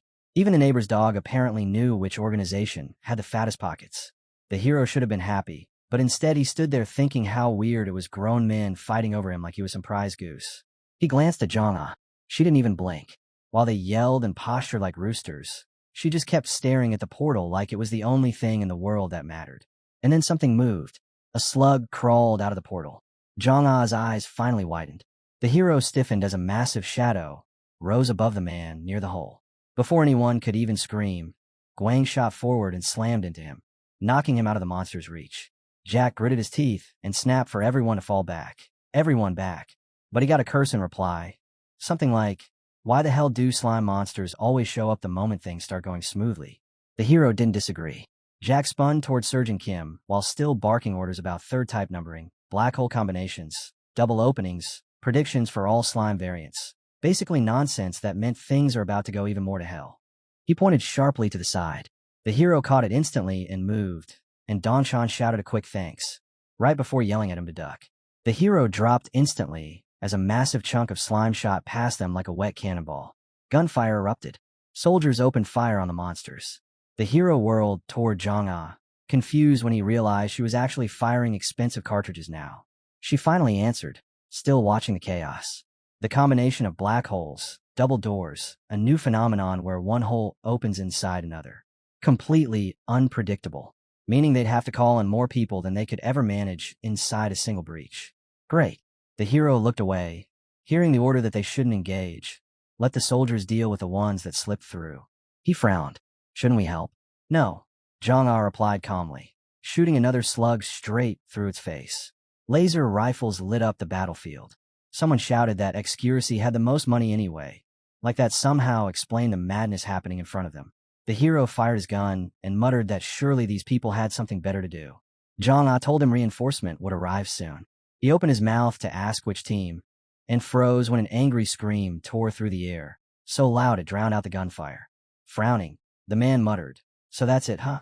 He'd heard these kidnappers practically raise the boy, poured their whole souls into him, and now here they were trying to reel him back like some stray they owned. He clicked his tongue and warned them one last time, "Shoo away from my dog." If they tried again, he'd rip their heads clean off. He was Jungbong, after all. The slime suddenly leapt up. Gunfire tore through the air. Pressed against the wall, the guy asked, "What else am I supposed to do?" Then he added that if the hero thought it might explode, he'd cover it with his own body. Guang snapped at him. "Then why the hell did you even come if you're just standing there? I'll break the legs of every thief I see." The man turned around sharply and asked if he was Jungbong's subordinate. "We'll pretend you never try to recruit him," he said. But while they fired at the monsters, something fell off. 2 hours had passed since the hole opened, yet it didn't look like it intended to close. Surgeon Kim asked how many slimes were still inside. The man clenched his jaw. "Not sure."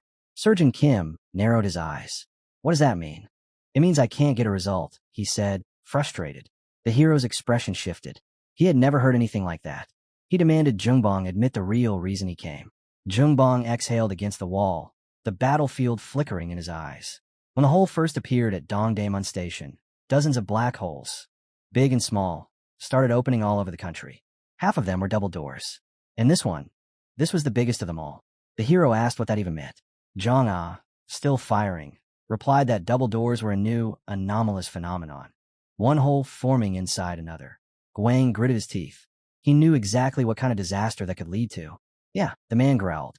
"Everything is starting to shift. A change that could bring something new. A new ghoul." Suddenly, rocks rained from the ceiling. Shimmering particles drifted out of the portal. Someone shouted that there were bigger problems. This was the other side of a black hole now. God knows what could come out next. A voice rang out, tense and sharp. "Alpha 14, suspected new creature. Repeat, new creature." It just came out of number 3.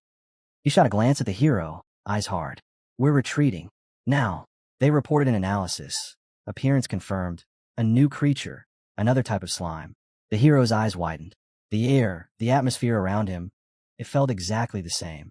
He stared ahead, breath catching. Everything was exactly the same. He was standing in the middle of a ruined city. A monster crawled out of a portal. Just like back then, 10 years ago. Monsters filling the streets. The roar of an explosion, swallowing all sound. Twisted steel, shattered buildings. The stink of blood and torn flesh, creatures he had never seen before staring back at him. Guang lay buried under rubble. All he could hear was ringing, sharp, endless, suffocating. His head spun, his legs throbbed, pain shooting through him with every breath. What time was it? Where was he? Why did it hurt so much? Fear clawed at his throat. "Mom, Dad, please someone save me." The monsters turned toward him. He felt their eyes. He didn't want to die. "Help me. Please, anyone." He begged silently as the memory swallowed him whole. Then, a voice. His name. He blinked hard. Zhang was crouched in front of him, gripping his shoulders, telling him to pull himself together. Gunfire erupted behind her. Soldiers blasted the monster, shouting orders he could barely process. What? How? His eyes trembled, unable to focus. He stood frozen, lost between the present and that nightmare from a decade ago. Zhang kept shaking him, trying to snap him out of it. But when a monster lunged at an association employee, he moved on instinct, charging in to shield them. Later, staring at the antidote Zhang handed him, he heard her explain. The tentacles of that creature secreted a substance that distorts consciousness. She had injected him with a drug mixture to boost resistance. He blinked, confused. "When did you even get something like that?" Before she could answer, Someone shouted that support had arrived. Ahead, a soldier yelled for everyone to push forward. They needed to break the barrier. A mage stretched out both hands, commanding Team 1 to replace Team 2 and burn the tentacles. A fighter raised his weapon and shouted that everyone should watch the creature's eyes. It was preparing a laser attack. Guang snapped to attention, startled when he heard they were leaving the rest to another squad. Leaving? Again? He asked, disbelief shaking his voice. A wounded soldier wheezed on the ground, saying they'd handle it easily. But were they really abandoning them like this? Then the thing showed itself. A terrifying monster, far worse than the earlier slimes. Its body pulsed.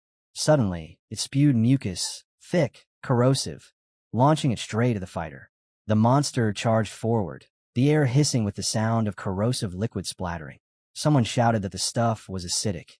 Everyone needed to clear out now. Zhang grabbed the hero's hand, pulling him back, demanding to know where he thought he was going. He took one step forward and answered quietly but firmly, "If we run, they'll all die." A soldier lay on the ground, barely conscious. Zhang voice trembled. If he went in there, he would die too. The man's eyes widened when he looked at Guang. For a split second, the image of the boy he used to be, the terrified child crushed under rubble, overlapped with the man standing here now. Guang slipped out of Zhang grip. She screamed after him, but he was already gone, throwing himself straight into the monster's path. The creature turned toward him. Guang shoved the fallen soldier aside, just before a tentacle could impale him. Jack cursed and shouted that he was being serious. This wasn't bravery anymore. It was suicide. The soldier was flung through the air, but Guang caught him with a heavy thud. Then tentacles wrapped around the hero's leg, dragging him. Guang gritted his teeth, refusing to fall. A sudden blast ripped through the air. The monster's head snapped in another direction. Zhongbong, weapon in hand, snarled, accusing Guang of causing another disaster. More attacks rained down on the creature. No one stopped. Orders flew. Keep attacking, break the barrier, burn it down. And someone yelled they were borrowing the antidote for a moment. Guang broke free and rushed forward again. The monster's eyes glowed dangerously. A soldier shouted that the guy was a half-finished psycho. Twin beams exploded from the creature's eyes.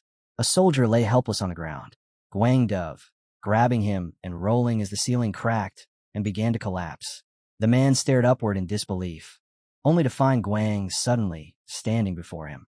A mage's shaky voice cut through the chaos, telling him he could still move his hand. He needed to inject the medicine now. The man glanced down at the syringe in shock. Guang stood beside him and warned, "It'll hurt a little." The man grit his teeth as the needle went in. Then Guang lifted both fighters onto his shoulders, groaning under the weight, and told them to hold on just a little longer. The soldier wheezed, asking why Guang risked dying for them. "Why did you jump in?" He choked. Guang answered simply, "Because this is my job. I make money, kill bastards, save people. And somehow, I'm still alive. That's what I'm fighting for." He carried the fighters across the battlefield. One of them reached out a shaking hand, telling him to set them down here. Bending over, he muttered that Guang must have something wrong with his head. On the ground, the mage turned toward him. Guang waved it off. "Don't bother," he said.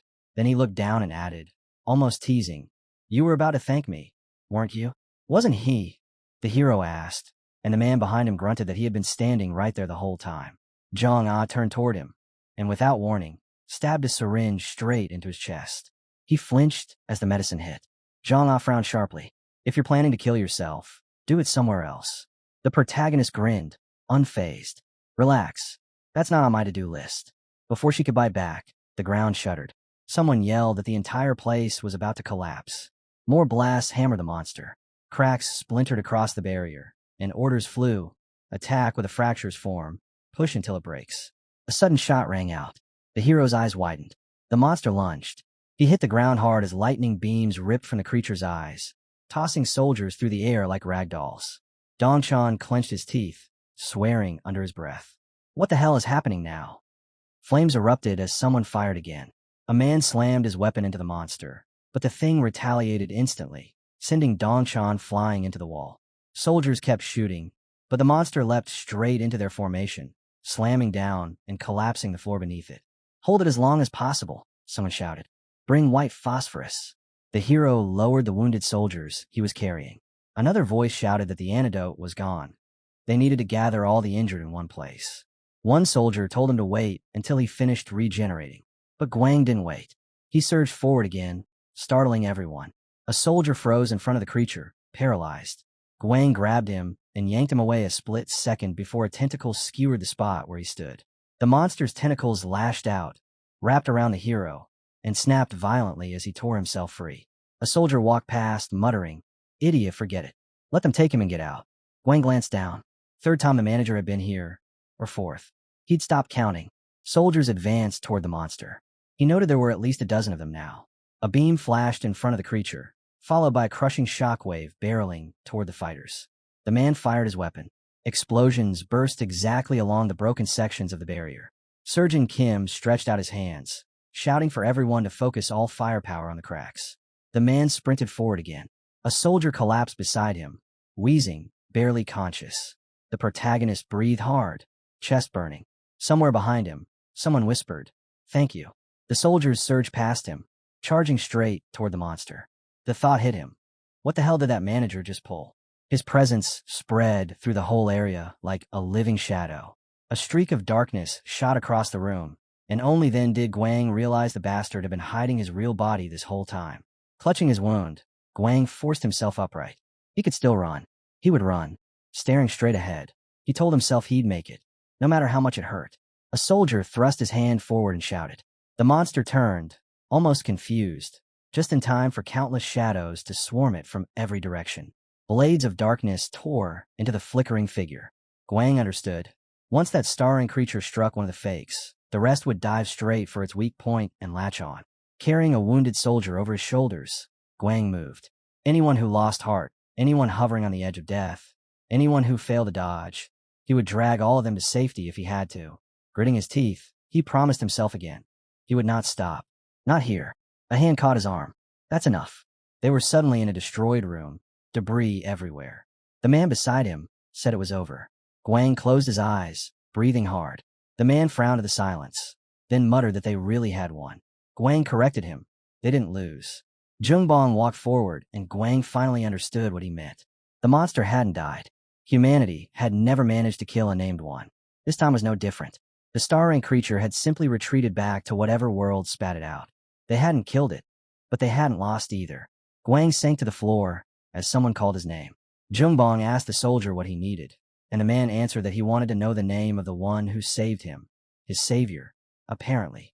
Jack grinned and tossed out Guang. The man blinked. That Guang? The one from all the rumors? Guang just nodded. The mage beside Jungbong told him to pass along a proper thank you. He almost died before his daughter was even born. Jungbong scoffed that he'd tell him himself. He wasn't anyone's messenger. Then he turned on Jack. What are you staring at? Jack sighed dramatically and said he'd kill him if he tried to lure Guang away. Jungbong rolled his eyes.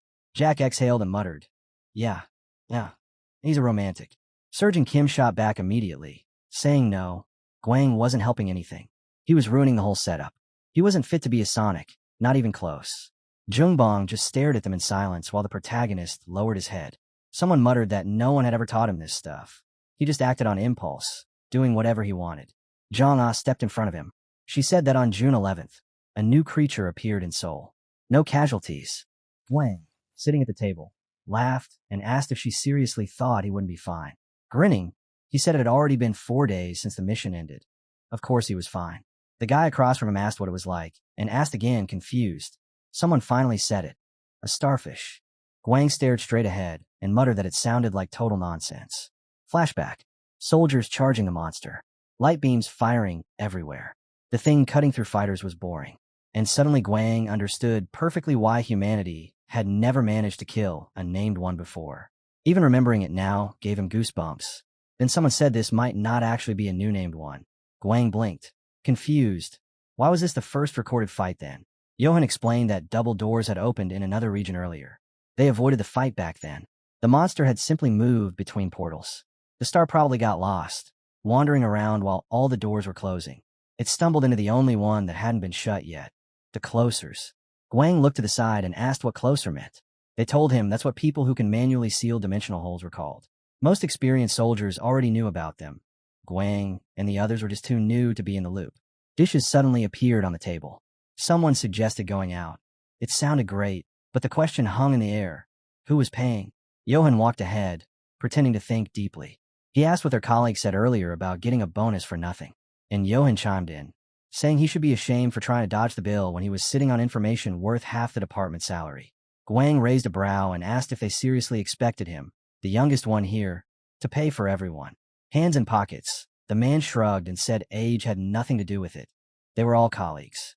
Guang sighed and said fine, he'd pay. He only pays for homeless people anyway. Bastards. Zhang smirked and pointed at him.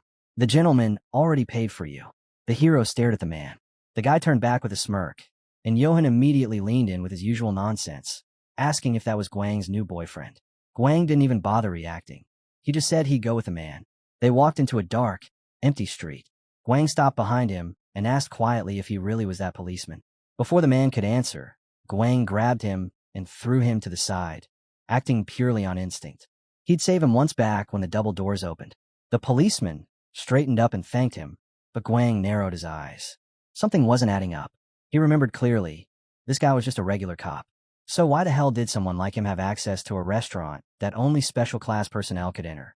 The man looked away and apologized for luring him out like this. A voice came from ahead. A girl. They hadn't seen each other in a long time. Guang froze for a split second. He recognized that voice.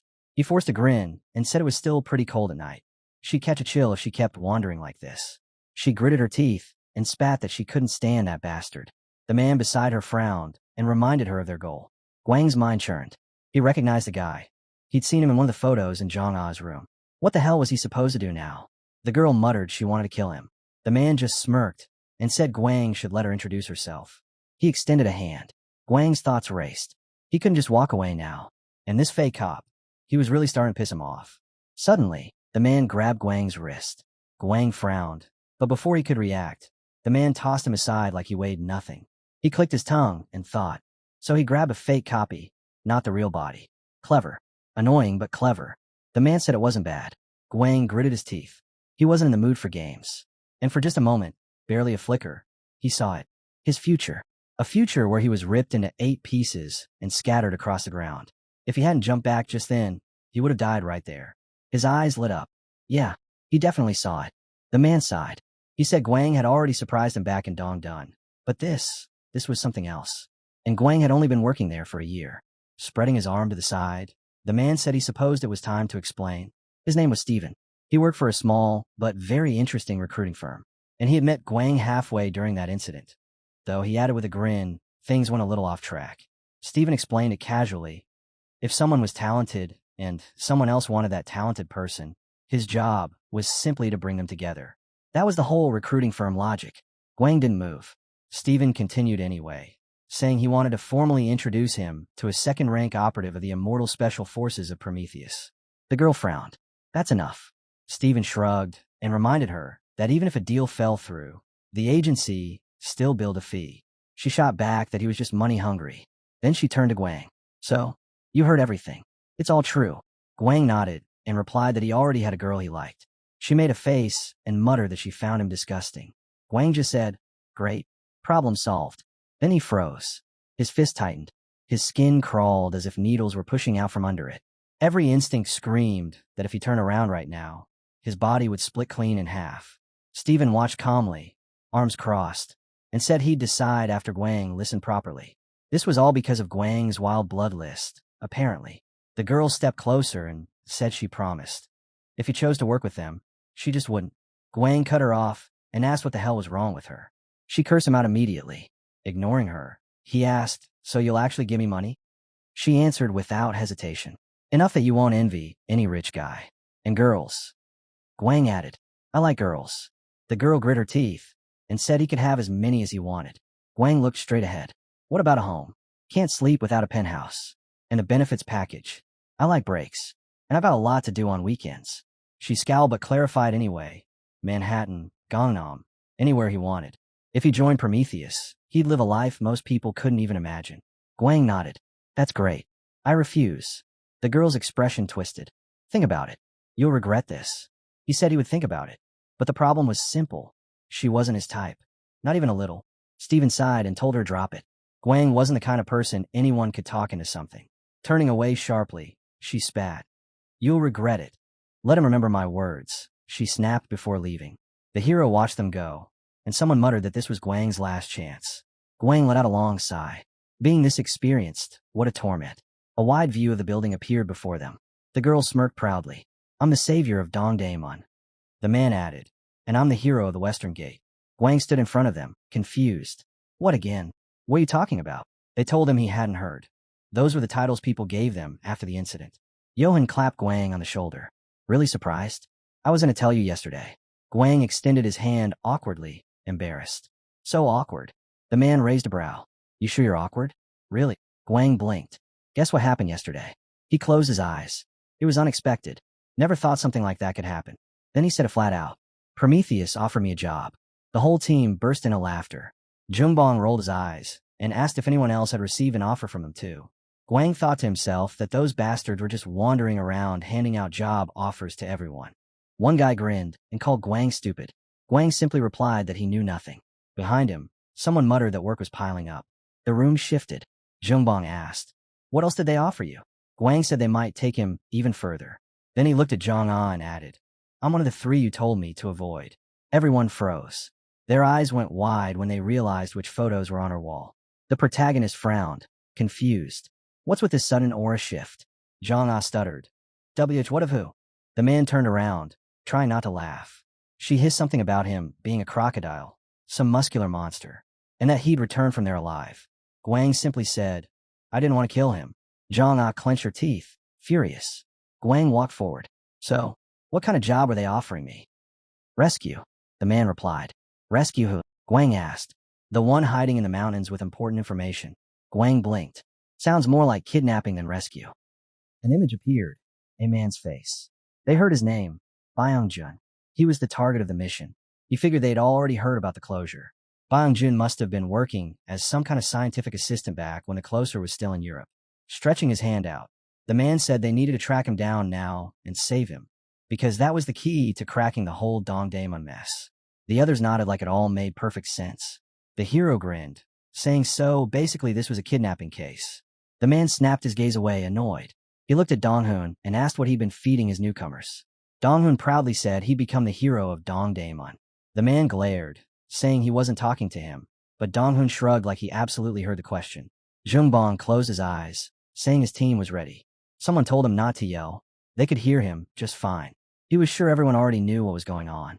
The protagonist lowered his head, wondering what was wrong with them. Their superiors were actually trying to help. Word was the chief of the control room had lost most of his influence after that headquarters incident. The man suddenly erupted, shouting if pushing them past the legal boundary was some kind of test to stop them from gaining too much power.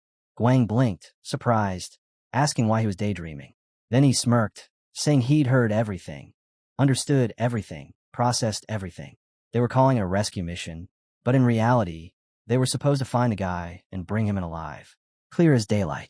The chief of staff's jaw tightened with rage. He ripped his shirt open and screamed, asking if Guang had gone insane.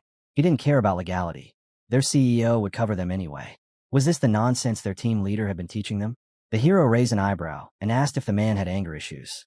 Jungbong slammed his hands on the table, shouting why they even assigned him to this job.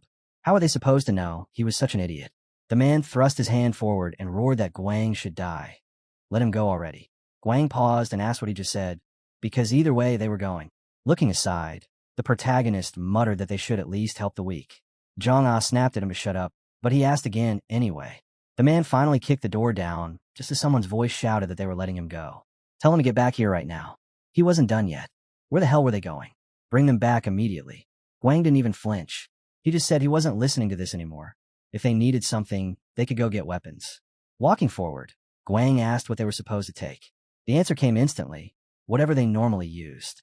Zhang was going with him. And if he wanted customization, well, that was optional. Jungbong snorted, saying if Guang had extra cash lying around, he could buy whatever he wanted and paint it however he liked. The elevator board lit up, and Guang casually asked if they had a weapon with some kind of joke in it. Zhang replied that they did, but definitely not for free. Cheng-Ha planted a hand on her hip, eyeing him. All right, what is it? What's your name again? Hero of Dongdaemon, or whatever. Zhang nudged him, reminding him to introduce himself properly. Guang nodded, saying he was a second-rank employee, Guang, and that their team manager sent them here. Cheng-Ha didn't care much about the title. She just held out a knife and told him to take it. Surgeon Kim, Top-tier standard weaponry, no fancy gimmicks. She lifted her hand and said she'd made it on commission, but the customer threw a fit because the blade demanded too much focus to use properly. Guang asked how that ended. She shrugged. He studied the weapon, thinking the balance really was odd, not something he could rely on forever. He'd have to get creative with it. Still, he said he'd take it. Chungha folded her arms, looking him up and down. You must train a lot. Looks exhausting. He nodded casually. In his head, he admitted it. Of course he trained hard, but being half werewolf helped more than a little. He checked the weapons box next. What's that gun? Chungha said she just brought it to show him. A heavy firearm appeared. One she forged 3 years ago. Surgeon Comanchium again. Too heavy for immortals, she warned. Guang lifted it anyway. Veins bulged across his arms. Power rippled through him, and he let out a breath, impressed. Raising the gun, he said that honestly, anything felt possible right now. Chungha smiled, amused. Yeah, you really are strong. The hero tilted his head and said he wasn't bad at all. But what was the extra handle for? Chungha explained it was just to make the weapon easier to control, given its ridiculous weight. Maybe he'd actually need it. Zhang grinned and casually mentioned that if it was made of surgeon Comanchium, they'd probably dumped around 300 million into it. The protagonist just blinked. What's the big deal? 300 million. He held the weapon, turning it slightly. This little thing, he muttered. Chungha nodded, though she said that wasn't even the important part. Then she leaned forward with a grin and asked if he'd actually be able to use it. Guang answered without hesitation, of course he could. Nothing impossible about it. Her eyes lit up instantly. She asked again, just to be sure, and he nodded again. Inwardly, he wondered why she was suddenly glowing like a lantern. Chungha placed her hand gently on the gun and said all the weapons she made were like her babies. She saw them being born, shaped by her own hands, but she'd never quite gotten what she truly wanted from them. She glanced at him and said, maybe watching him use it would finally make her feel like a mother. Guang just stared. Yeah, I can't even imagine, he said. Chungha waved it off. Whatever. He can take it. Then she smiled and warned him that if he ever left it unattended or tossed it into some warehouse, she would absolutely not forgive him. Guang raised an eyebrow. Warehouse. I'd sleep with it if I had to. Chungha actually laughed. Damn, you're funny. Guang shrugged and said he could call her big sister if she wanted. Chungha lifted her hand. Fine, but make sure you name my babies properly. Zhang sighed and said it finally happened. Turning around, Guang asked why he showed up here. The guy snapped that it wasn't his business. Donghun chimed in, saying he was here to help with the task. Jungbong smirked, saying that out of everyone, of course it had to be him. The guy replied that he was now their kin'em. Guang thought, yeah right. They definitely dragged him here just to mess with him.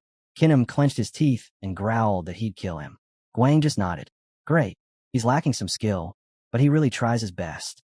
The guy ignored the jab and looked forward.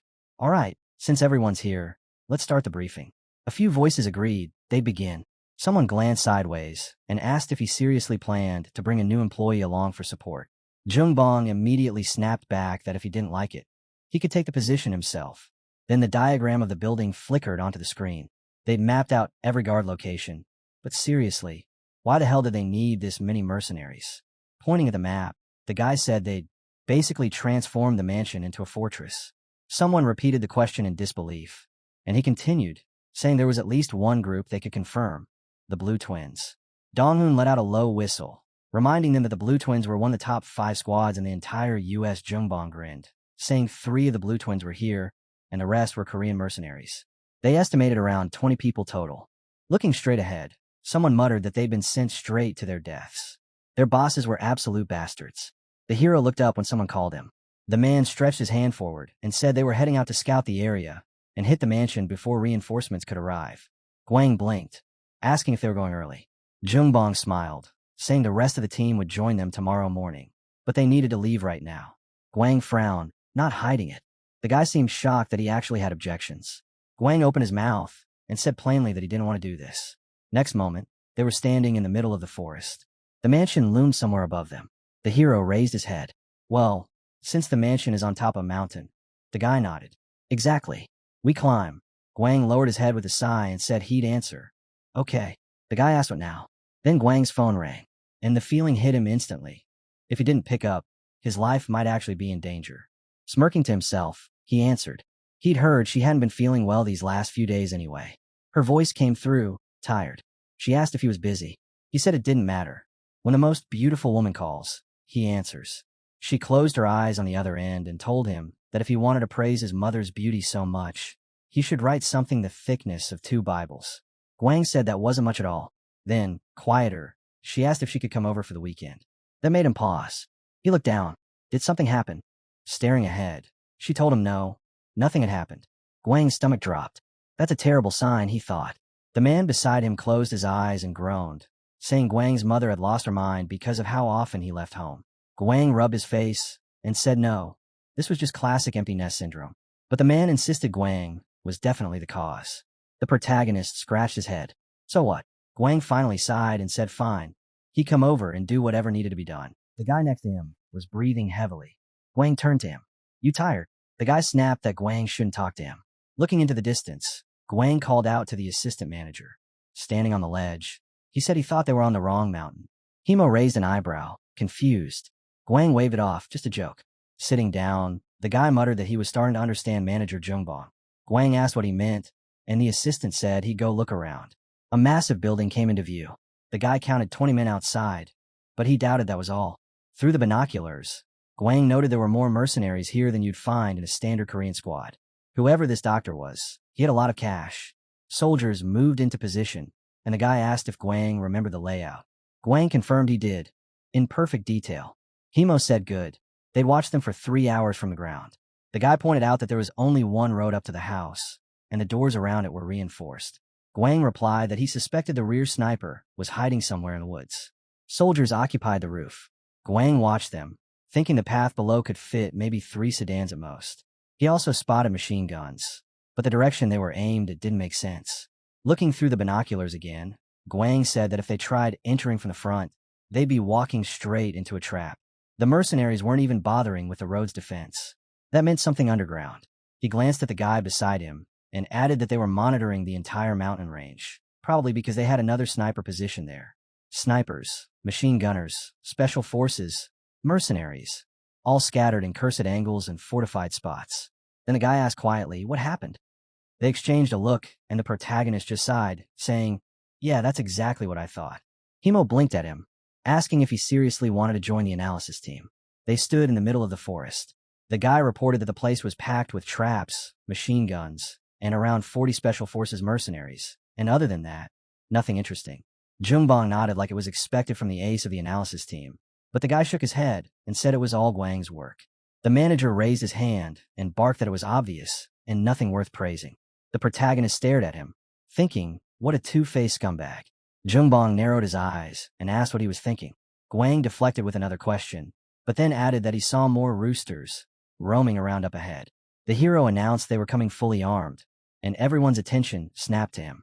He raised an eyebrow when they asked if he had a grasp of the terrain. He said they should start building a plan. They ignored him. Jungbong looked over when Guang said they were definitely prepared for either a frontal assault or a rear ambush, so the only thing left was to hit them with surprise. More importantly, Guang frowned and pointed out that those mercenaries had never actually worked together, meaning 5 people would be enough to break them. The man smirked, calling him a crazy rooster. Crossing his arms, he said it was about 4 to 5 a.m. They would move at 6. From the front, they should wipe out the sniper and the machine gun nests. Facing forward, the boys heard confirmation through comms. Snipers were already tracking them. They were told to double-check everything and wait. They agreed. Jong-ah gripped her bow, hearing that the machine gun nest was hers. She needed to handle it quietly and fast. The hero's eyes widened. He blurted out, "Wait, what about me?" The man answered that he was responsible for the intel he provided. And when Guang rolled his eyes, the man added that he and the manager would be charging straight in. A blow suddenly slammed into a soldier. A bullet punched through the back of another fighter's head. His eyes shot open in shock. Lifting his head, he asked what was happening. Ahead, an agent's voice cut in. There were unknowns nearby. But the reply came back calm. Everything was fine. There were mines everywhere. People kept moving closer, and one of the fighters finally blurted out why the hell the mines weren't exploding. Another told him to wait, just wait. The guy started smiling wide, and someone shouted, confused, asking what the hell was going on. Then the order came, everyone, fire. The men charged forward at full speed, and someone screamed why they still couldn't hit their targets. Staring ahead, the protagonist wondered aloud, foreseeing sinister intentions? What was he even talking about? Jungbong lifted a finger and said there was no time. He would start preparing it right away. The protagonist scoffed, saying yes, because he was obviously the most sinister one here. Suddenly a blow shot up toward his head. He dodged and snapped, asking what that was supposed to be. Standing still for a moment, he wondered why everything felt so off lately. The man swung his leg again. Guang's eyes widened, just for a second, but he saw it. Sprinting forward, he muttered that sinister intention meant he could read the enemy's position. Ahead, a soldier shouted to activate the mines. The fighters turned toward one of them and realized the mine was directional. A flash erupted. The explosion went off right in front of them. The man stared at the smoke in fear and asked if that had really been a person. He'd been seeing things lately. Someone snapped back, asking who else it was supposed to be. Ghosts? Let him pull himself together already. A soldier ran up, asking how many enemies were there. A whole squad? Guang calmly answered, 2. The soldier freaked out because the mine had been detonated just for 2 people. Looking up, the man muttered that he still didn't get it. They were acting strange. Lightning crackled around the hero, and someone yelled what the hell that was. Yeah, it really was a man. Jungbong grinned, pleased, calling him a good boy and telling him to go on. Guang immediately thought the bastard was planning to use him as a shield. Even a manager looked shocked at how casually Jungbong said it. Guang raised his gun and said that since the enemies had welcomed them so warmly, they should return the favor with equal hospitality. He pulled the trigger hard. A bright beam fired from the weapon. A deafening sound rang out, and suddenly, his arm was torn off.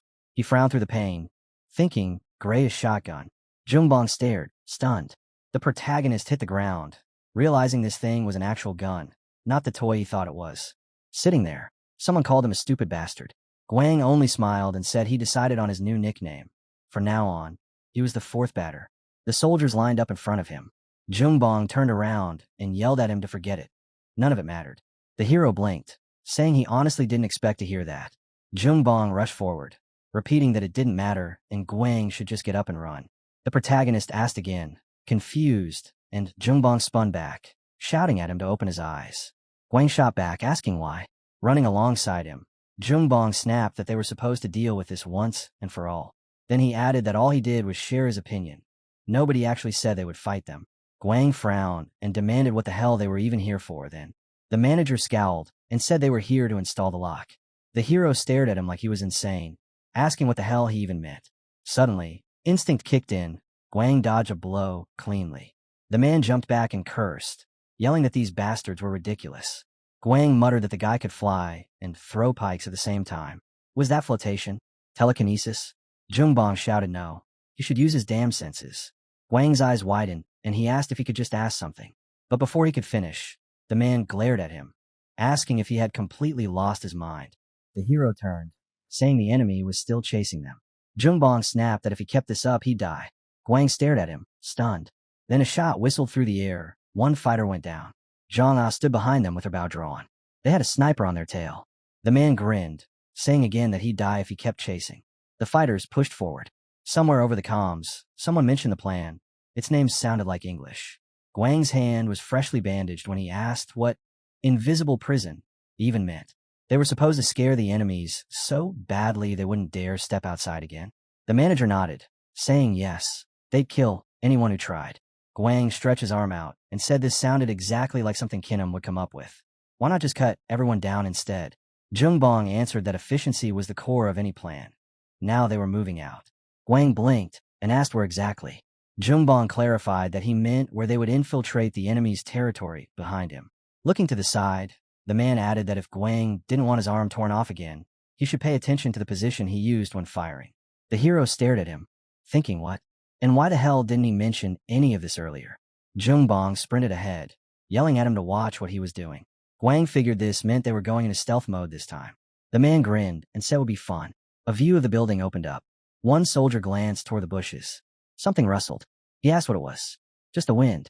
Then a man appeared right in front of him. The fighter hit the ground instantly.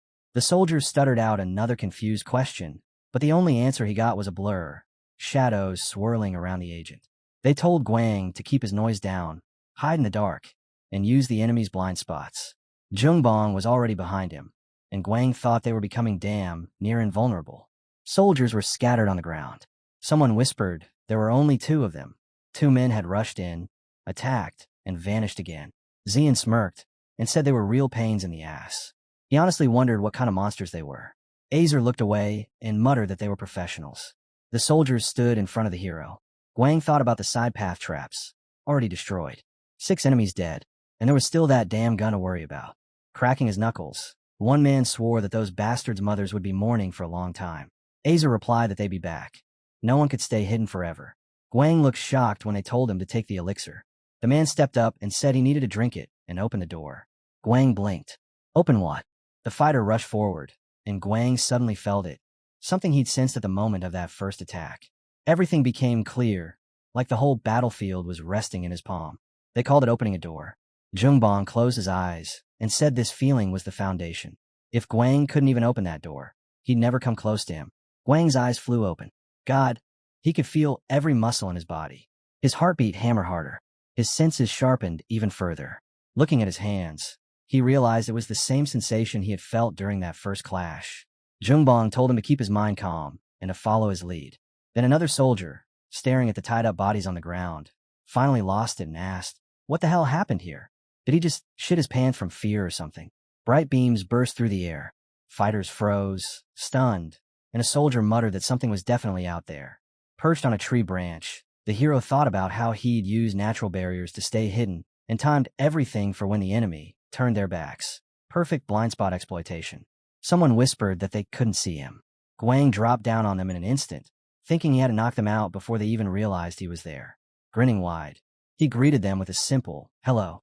Jungbong peeked from behind a tree when he heard Guang call out to him. Raising his hand, Guang asked if it wasn't time to just rush in and rip everyone's heads off. He'd opened the door, so why the hell should he stand around waiting? The man in front of him smirked. Suddenly, he struck Guang across the head. Jungbong turned around and told him to shut his damn mouth. There was still plenty he needed to learn. Guang wondered why Jungbong expected him to be perfect at everything right from the start. How long did it take normal people? 2, 3 months to master all this. The man smiled, and Guang realized he had succeeded on his very first attempt. Jungbong told him they were moving. Time to follow the plan. But the protagonist stopped him, saying to wait. He had something to take care of. Ash clenched his teeth, asking what the hell was going on now, and someone else echoed, "What the hell?" A man hung suspended from a tree branch like a caught animal. Someone cursed, calling them bastards. They weren't just professionals, they were creators. The mercenary stared ahead, realizing there were no coordinated orders, no standard tactics. These guys were destroying personal combat assistants and targeting weak points. And they even had style. Standing by a soldier, he asked about the second captive. The fighter answered that he had been taken too. Zian exploded. What? Seriously? That man was supposed to be the best mercenary in Korea. But thinking back to how confidently he chased those 2 earlier, yeah, they should have guessed. The soldiers looked up in terror. Someone whispered, "Damn, he was going to confess his feelings when he got back. Hopefully he doesn't wake up when the weird stuff starts happening. If this kept up, they might all end up the same way. At this rate, they'd probably run away tonight." Fear doesn't disappear on its own. You smother it with something even darker. Standing before the soldiers, the mercenary didn't bother softening his voice. He told them to stay on guard inside the mansion. No one enters, no one leaves. And if any of them dared ignore his orders, he'd personally carve them into tiny pieces. No hesitation, no bluffing. By the car, Jungbong frowned and asked why no one had shown themselves yet. Donghun confirmed it. No movement at all. So Jungbong sighed and said they'd just opened the prison doors themselves. The hero turned toward them, confused, asking why they'd even bothered doing something that stupid. Jungbong shut his eyes and tossed the explanation at Zhang. She nodded like she'd been waiting for that cue, and the protagonist couldn't help thinking he should really kick Jungbong's ass one day. Pointing at him, Zhang explained that the invisible prison only worked on weaklings.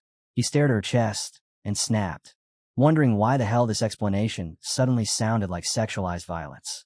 Before he could finish, a man appeared behind one of the soldiers. They said the whole point of the invisible prison wasn't to trap bodies. It was to trap minds. To manufacture fear, drag people deeper and deeper into it, and watch them crumble. One soldier after another. The hero struck a few soldiers to push the tension further. It was said that thinning their numbers would stoke the panic inside the team. One of the fighters looked at him with trembling eyes, certain some kind of exorcist was already crawling around inside the mansion. Another man muttered that after this, none of them would sleep tonight. Guang blinked and asked what exactly they planned to do to them. Jungbong smacked him on the head and called him an idiot, because obviously when people are terrified, you make it worse. A soldier lifted a megaphone and shouted into the mansion, telling the people inside to come out and play. They weren't ghosts. They were real. They understood everything. Looking away, Guang asked why no one came out. Someone answered dryly, because they were Americans. Try English. Guang frowned, cursed under his breath, and then a door creaked. Someone finally stepped out of the building. Xian cracked his knuckles, eyes narrowing. It's them. The protagonist raised his hand and said he learned something important during the last mission. When learning a language, always start with the curse words. He grinned and let out a string of profanity like he was proud of it. Someone threw a gun at him and shouted, "Holy shit." Guang immediately aimed it. The man rushed forward. Gunshots burst out. The hero's eyes widened. This bastard, a representative of a special species, charging straight at him, body tough enough to shrug off bullets like rain. Guang was taken aback for a moment.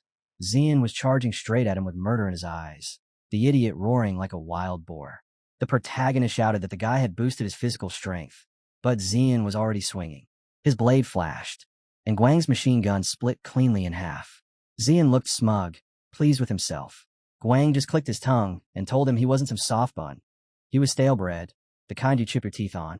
Xian charged again, machete raised, screaming that he wanted Guang dead. The blade came down. Guang slipped past him and sliced off his hand in one clean motion. The man staggered back, clutching his shoulder, completely lost. How? He swung his other fist in panic, and Guang sliced that arm off too, rushing past like a gust of wind. Xian spun around, staring dumbly at the ground. One of his severed hands was holding a grenade. Grinning like a lunatic, Xian barked, "Die." Guang pulled another machine gun from behind his back, aimed at the dismembered hand, and muttered that the mercenary should keep dreaming. Then he smacked it like he was hitting a home run. The guys watched the grenade explode in the sky. Xian, frowning, muttered that he wouldn't forget this humiliation. Guang bonked him on the back of the head. Hard. Xian slumped, and Guang stepped on him, declaring that from now on, the reins of power belonged to the immortal special forces. If anyone had any requests or complaints, he was willing to hear Xian out. Though Xian was unconscious, which made it even better. The soldiers stood in front of him and said they wanted to go home. Adjusting his glasses, Azer told them to stop whining. They were getting paid. And then his eyes suddenly glowed, a beam of laser firing out as he warned them they'd already gotten it, in full, so they'd better stop complaining. Standing in front of them, he added that every single one of them was within his reach. Guang frowned, thinking that if he had a laser eye like that, he'd also walk around with that much confidence. Today had been a weird day. He'd learned something new, and very strange. A boy was kneeling in front of them now, begging for mercy, insisting he was only doing his job. Jungbong pointed out that since they already had him, they might as well use him to the fullest. Then he pointed directly at Guang and said the kid would be freed if he managed to knock Guang out. Jungbong added, almost cheerfully, that the boy could use anything he wanted. And then he walked away, leaving Guang staring at a trembling kid who now had permission to try killing him. Jungbong made it clear he was giving the kid freedom of choice, and Guang was forbidden from laying a finger on him until the fight began. Then Jungbong turned back, eyes sharp, and asked how long Guang planned to rely on luck. If he didn't want to die, he needed to learn how to dodge properly.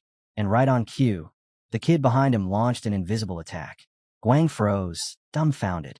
How the hell was he supposed to dodge something he couldn't even see?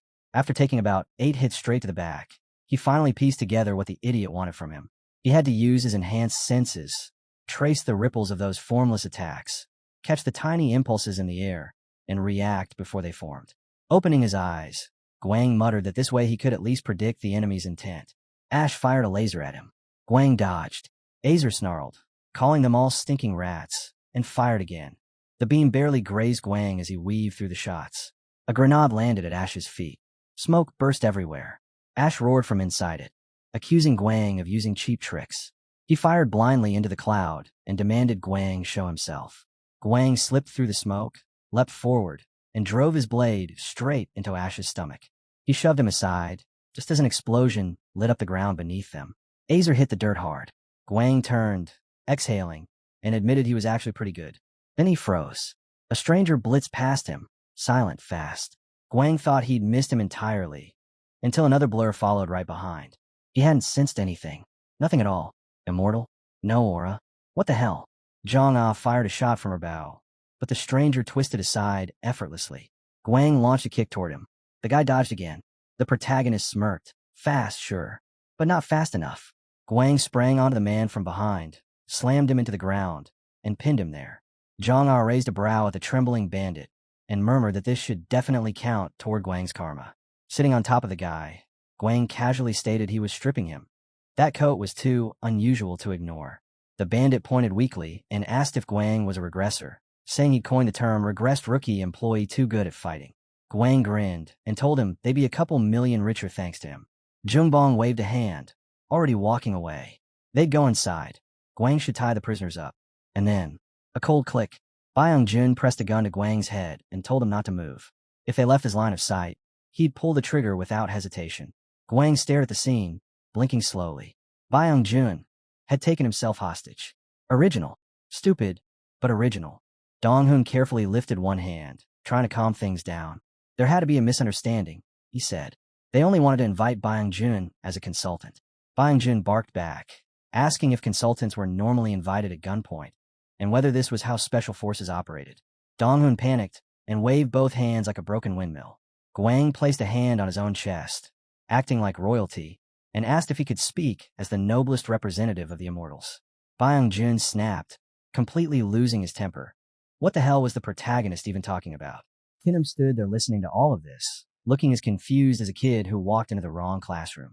Guang turned to Byung-jun and said they were just respecting his terms. Byung-jun gritted out that they shouldn't look for him anymore. Jungbong began approaching, eyes sharp. He didn't know what Byung-jun was hiding, but he expected answers. Now, Byung-jun screamed for him to stop.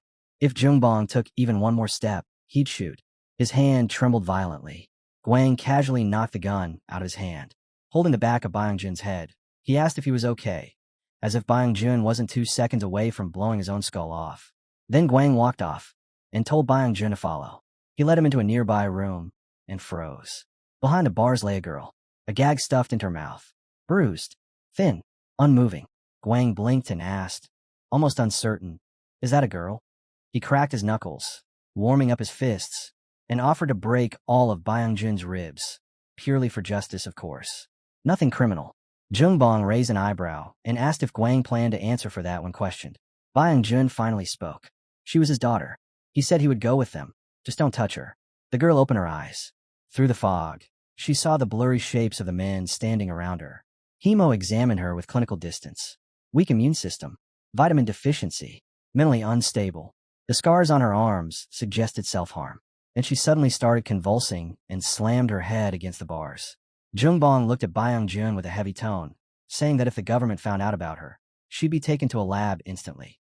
Byung-jun choked out that she was just a child. There was nothing to fear. Hemo pointed his gun at her. His voice was calm, detached, the voice of someone who had already made the decision. A subject forbidden for research must be eliminated. Guang stared at him, stunned. She was still just a baby. Hemo didn't budge. If she lived, she'd be experimented on until she died. Better to end her suffering now, he said. Better dead than a lab rat. Guang stared at the trembling girl, and Hemo's tone gnawed at him. He was talking like she wasn't even human, like she was something to be disposed of. And Hemo wanted to take the life of someone that young? Guang stepped forward and held out his hand, saying flatly that they were not killing her. They just had to shut their mouths and keep quiet. Kinham crossed his arms, voice stiff. This was a serious crime. Guang asked him if he planned to follow the law, even when it meant stepping over his own conscience. Jungbong leaned beside him and whispered that if Guang wanted to hide her, he'd need something louder to distract the higher-ups, and all the responsibility would fall on him. Then he pointed at Guang and announced that the girl was now Guang's responsibility, and everyone else should forget what they saw. Then Jungbong tapped the side of his temple, signaling the team to play along. Dong-hun raised his hand to his mouth and asked, very respectfully, if Hemo even knew who favored Guang. Jungbong's expression tightened. Dong-hun continued. Guang was favored by the CEO, his father. The group froze. Guang blinked, pointing a finger at himself like a confused toddler.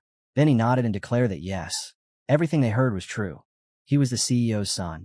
He mentally apologized to his real dad, because now apparently he had to. The guys huddled around him, murmuring. Guang thought it was ridiculous, but true what they say. If everyone keeps lying with confidence, at least one person will believe it. And these guys? Professionals. Hemo slowly lowered his gun. He muttered that he still needed to report to the CEO. Guang replied that he could, just maybe not mention certain details. Turning around, the protagonist said they needed to decide who would take the girl.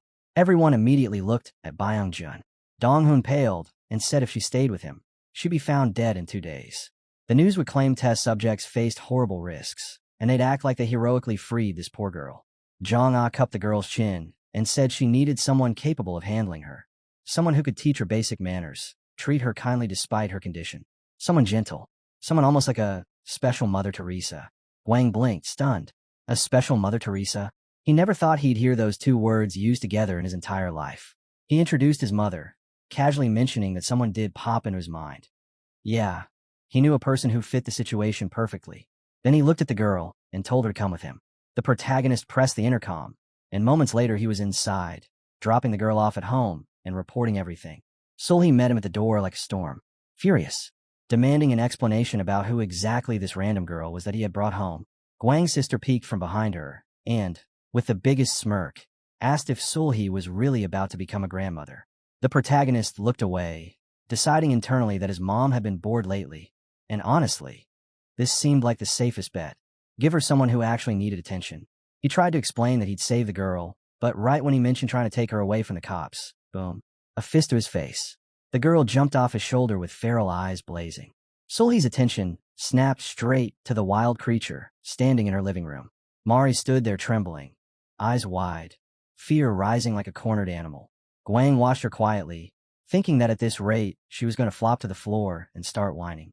If her father saw her like this, the man would collapse from despair. Sulhi sighed, closing her eyes, and declared they should clean the girl up and feed her first. Later, watching Mari sit at the table, Sulhi pointed out, with a very satisfied nod, that at least now she finally looked human. Then, with an intrigued look, she suggested the girl was probably a half-breed who hadn't even been awake for 6 months. Guang walked closer and said they should tell his father about this.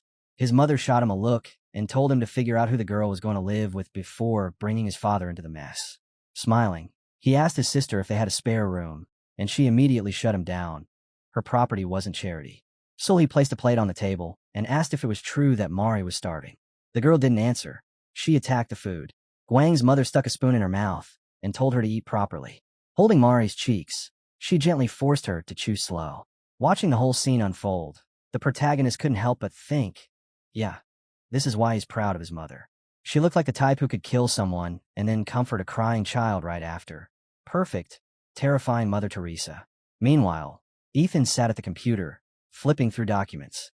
He reported that they had taken down several dozen mercenaries. But then he added, more seriously, that it wasn't just Korean teams. The Blue Twins have been involved too. They weren't top-rank elites, but even that trio alone easily cost 100 million. Ethan opened Guang's file, glanced through it, and asked if they were seriously telling him that this guy handled all of that alone, and that he hadn't even worked for them a full year yet. Sitting back in his chair, he skimmed through the protagonist's listed strengths, then paused and asked why no one had bothered to note his intellectual aptitude. Even with only a handful of missions under his belt, people with this kind of talent were usually noticed right away. He shut the folder with a sharp slap. Ethan sighed and said this didn't apply to Guang at all. At first, Guang had been painfully ordinary. Absolutely nothing special. But then that idiot started improving. And not just improving. He was evolving in ways Ethan hadn't expected. His talents, his adaptability, the weird influence the protagonist had on him. It all made him different. Too different. Putting the papers away, Ethan admitted that he didn't like Guang one bit. But personal feelings didn't matter. Work did. So he wrote in the file, unconventional. Looking at the screen, Guang laughed. Unconventional. Yeah, that fits perfectly. Jong-ah stood beside him and asked if he was actually happy about that. He nodded with a grin. Lightning flashed outside, thunder rumbling through the building. Guang stretched and said it was a beautiful day. Perfectly unconventional, too. Jungbong didn't even look at him as he muttered that Guang must have lost the last scrap of brain he had left, because the weather was absolutely disgusting. Guang just smiled, satisfied. The manager didn't even swear this time. When he spoke like that, he almost sounded courageous. He glanced at his teammates and told them they were right on time, then asked if they had seen the mission report. As they walked off, he apologized with a small nod. Guang approached Kinham and bluntly told him they couldn't be friends. Watching from a distance, a man warned the half-breed not to overdo it.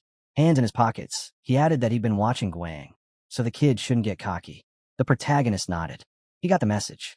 Then the man stepped toward Kinham and asked how he expected to be part of the family if he couldn't even beat someone like that idiot. Kinham immediately apologized. Guang blinked, confused. Who the hell is this guy? The answer came flatly. This was Honam, manager of the first external security group, and Kinam's older brother. Watching Honam tear into Kinam, the protagonist wondered why the guy was being scolded this brutally when none of this was even his fault. Honam walked past Kinam and told him to get himself together. Guang touched Kinam's shoulder. With a small smile, he told him, "Lift your nose a little higher." Turning around, the protagonist spotted Ethan watching him. Ethan's face was dead serious as he told Guang to follow. Because the CEO wanted to meet his lost son, the CEO sat with one leg crossed, asking casually if his son had finally shown up. Guang scratched the back of his head and said that the seed the CEO had planted long ago had finally grown and returned to him. Sitting across from him, the CEO asked Guang to explain what happened last Thursday. His eyes locked straight onto the protagonist's, and he said he already knew about the lost son and the test subject. Guang realized there was no escaping this. If he couldn't slip out quietly, he'd have to go through the front door. So he looked the CEO straight in the eye and said he hadn't seen any reason to kill her. That's why he spared her life. The CEO nodded and agreed. There was no reason to kill someone just because they were a test subject. Guang blinked. Really? The man smiled. Of course. But then his tone shifted. Even if Guang's decision was correct, he couldn't just let him walk away without consequences. He wanted Guang to do something for him. With a grin, the CEO explained that in a few days, someone very important would be flying to Korea, and he needed Guang to act as this man's bodyguard. Guang leaned back with a satisfied smirk and told him to rely on him. After all, he was the man's son. When Ethan joined him outside, he ordered Guang to find out why that visitor had come to Korea. Anything necessary, sure of harming him. Guang stood from his chair and told him to leave the job to him. He spread his arms wide, confidently declaring that before leaving the country, he would make the guest say that Korea was a beautiful place. Cut to reality. A cup of food went flying at him. The boy screamed that it was too spicy. Guang clicked his tongue. He should have warned him and called him a stupid, crazy Korean. The kid glared as he chugged milk, eyes watering. A stranger behind him held a rag. Watching the scene unfold, Guang stood in front of the coughing boy, thinking about the person he had to protect. His name was Khalid, a prince from a race of superhumans in Southeast Asia. And supposedly, the king had 35 children. The kid was the son of one of the king's concubines. Guang clenched his fist, thinking that Khalid was only 10 and already a certified young idiot. As the protagonist's ears started ringing, almost bleeding, he remembered hearing that Khalid was fluent in 6 languages. Those swear words were clearly his specialty. The man beside him told Guang not to get mad. This was Khalid acting like an angel. At least nothing heavy or sharp had been thrown yet. Watching the prince chug milk, Guang wondered how he was supposed to get close enough to find out why the boy was even here. With this many people watching him, that plan was dead on arrival. So Guang changed strategies. A few days passed, and he managed to get to know the other bodyguards and their abilities. Robert was the first, a guy who loved flexing, literally. Showing off strength was unusual for immortals, but Robert did it proudly. He even celebrated winning at arm wrestling by showing his biceps like he'd won a world title. Guang just stared while thinking that if he spoiled Robert with banana milk after training, the guy would relax instantly and drop his guard. And, just as expected, the two sat drinking milk like good old buddies. Then there was Joey. Guang noted his heat ability. The guy could raise the temperature of any part of his body at will. Joey's hand warmed until it was practically burning, and Guang couldn't help thinking that such control was terrifyingly good. If this guy ever joined the association, he'd be in a high-ranking seat for sure. Joey was always relaxed, always playful, so getting close to him was easy thanks to the protagonist's natural adaptability. Eva came next. Guang introduced her with a glance. Beautiful body, cute face, the type who drew eyes without trying. Khalid watched as she wrapped her arms around Guang, and the protagonist noticed the kid's odd reactions every time she touched him. Even so, Guang could tell Eva was cautious around him. Sure, they were on the same side protecting the prince, but she didn't fully trust him yet. Then there was Daniel. Guang looked at his face, noting that the guy's abilities were still a complete mystery. But one thing he was certain about, there was an invisible conflict simmering between them. Daniel kept glaring at the protagonist like he wanted to stab him with his eyes alone. Guang noticed how Daniel only ever answered in short, clipped words, and behind that silence was pure murder. Still, Guang had to admit Daniel's face was fine. It was his personality that reminded him of someone back from his own team. For days passed, the group sat around having lunch. Khalid sprawled in front of the TV watching girls dance and demanded Guang bring those girls here. Guang just watched him blankly. 5 days went by. Late at night before the sixth day rolled in, Khalid lay in bed and ordered Guang to sing him a lullaby. Guang closed his eyes. Everything this brat wants, I have to do. Born with a gold spoon shoved somewhere ridiculous. That was Khalid. So Guang told him to get comfortable. He'd sing. Sitting beside the bed, Guang started humming the lullaby. Khalid's breathing slowed. Guang leaned closer and whispered if he was asleep yet, only to freeze when he saw a tear slide down the boy's cheek. Morning arrived like chaos. Joey was asleep on the bed. Daniel was exploding in rage, yelling curses loud enough to shake the walls. Robert held him back with both arms. Khalid sat at the table trembling, asking what on earth was happening. Guang casually picked his ear, while Daniel fought like a wild animal. Eva stormed out, screaming that she was going to change. Soon, only Guang and Khalid were left at the table. The boy looked at him, stunned, asking what Guang had done, if he'd finally gone insane. Guang just calmly said he hadn't, and then asked to pose a question of his own. Eva suddenly returned with a hand on her forehead, demanding to know why there was ketchup everywhere. Guang smiled and asked whether she managed to clean the stains. She groaned that she'd have to take her clothes to the dry cleaner. Guang stood, saying Khalid had complained he was tired, so the kid had gone to his room. Eva blinked, confused by the sudden shift.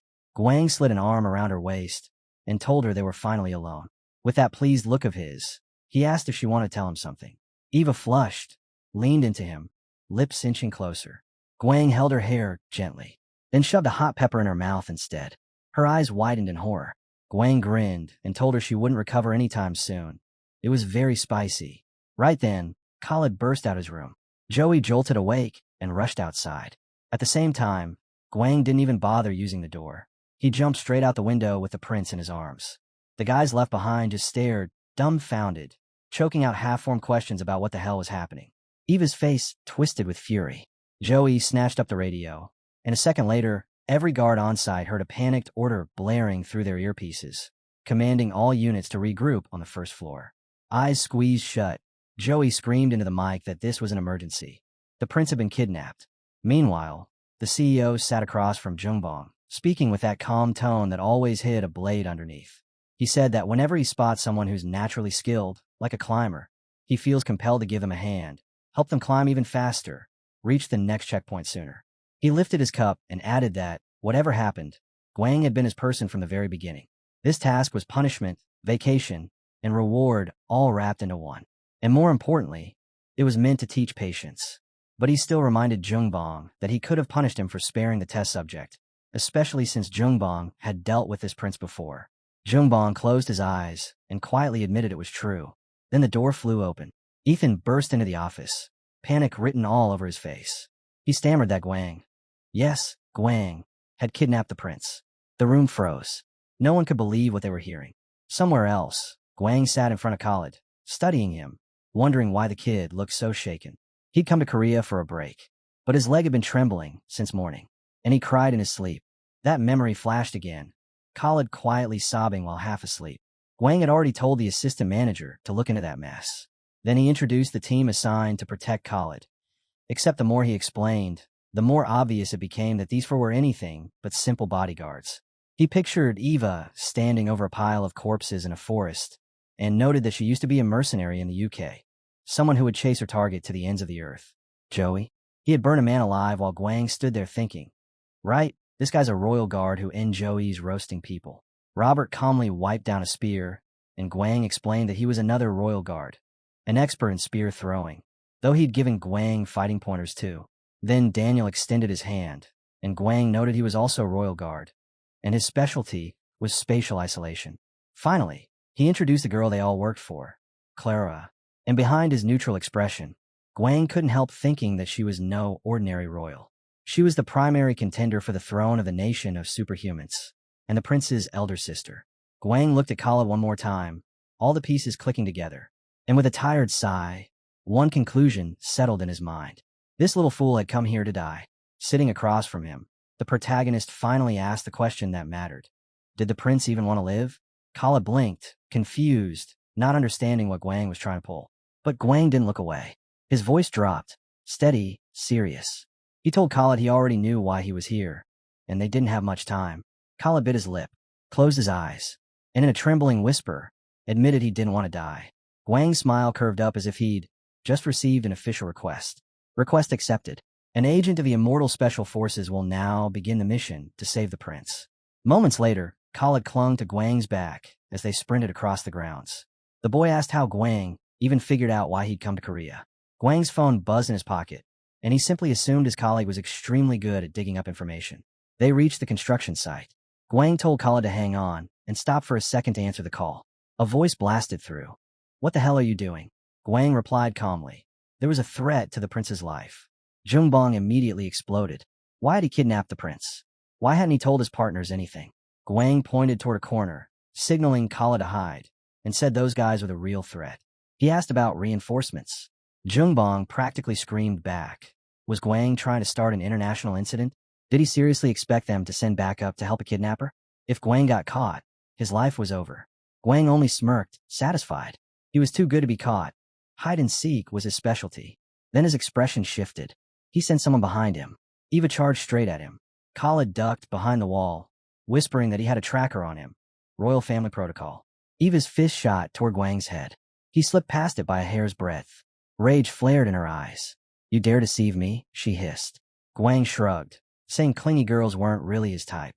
Her kick smashed into his leg. Before he could reset his stance, Joey arrived, warning Eva not to fight a werewolf in close quarters. Walking forward, Joey added that Guang couldn't remove the tracker anyway. They wouldn't rough him up too much if he surrendered. Joey extended a hand. "Give us the prince." Guang grinned. The kind of grin that said he knew exactly what was coming. "Liar. You'll torture me the moment you get your hands on me."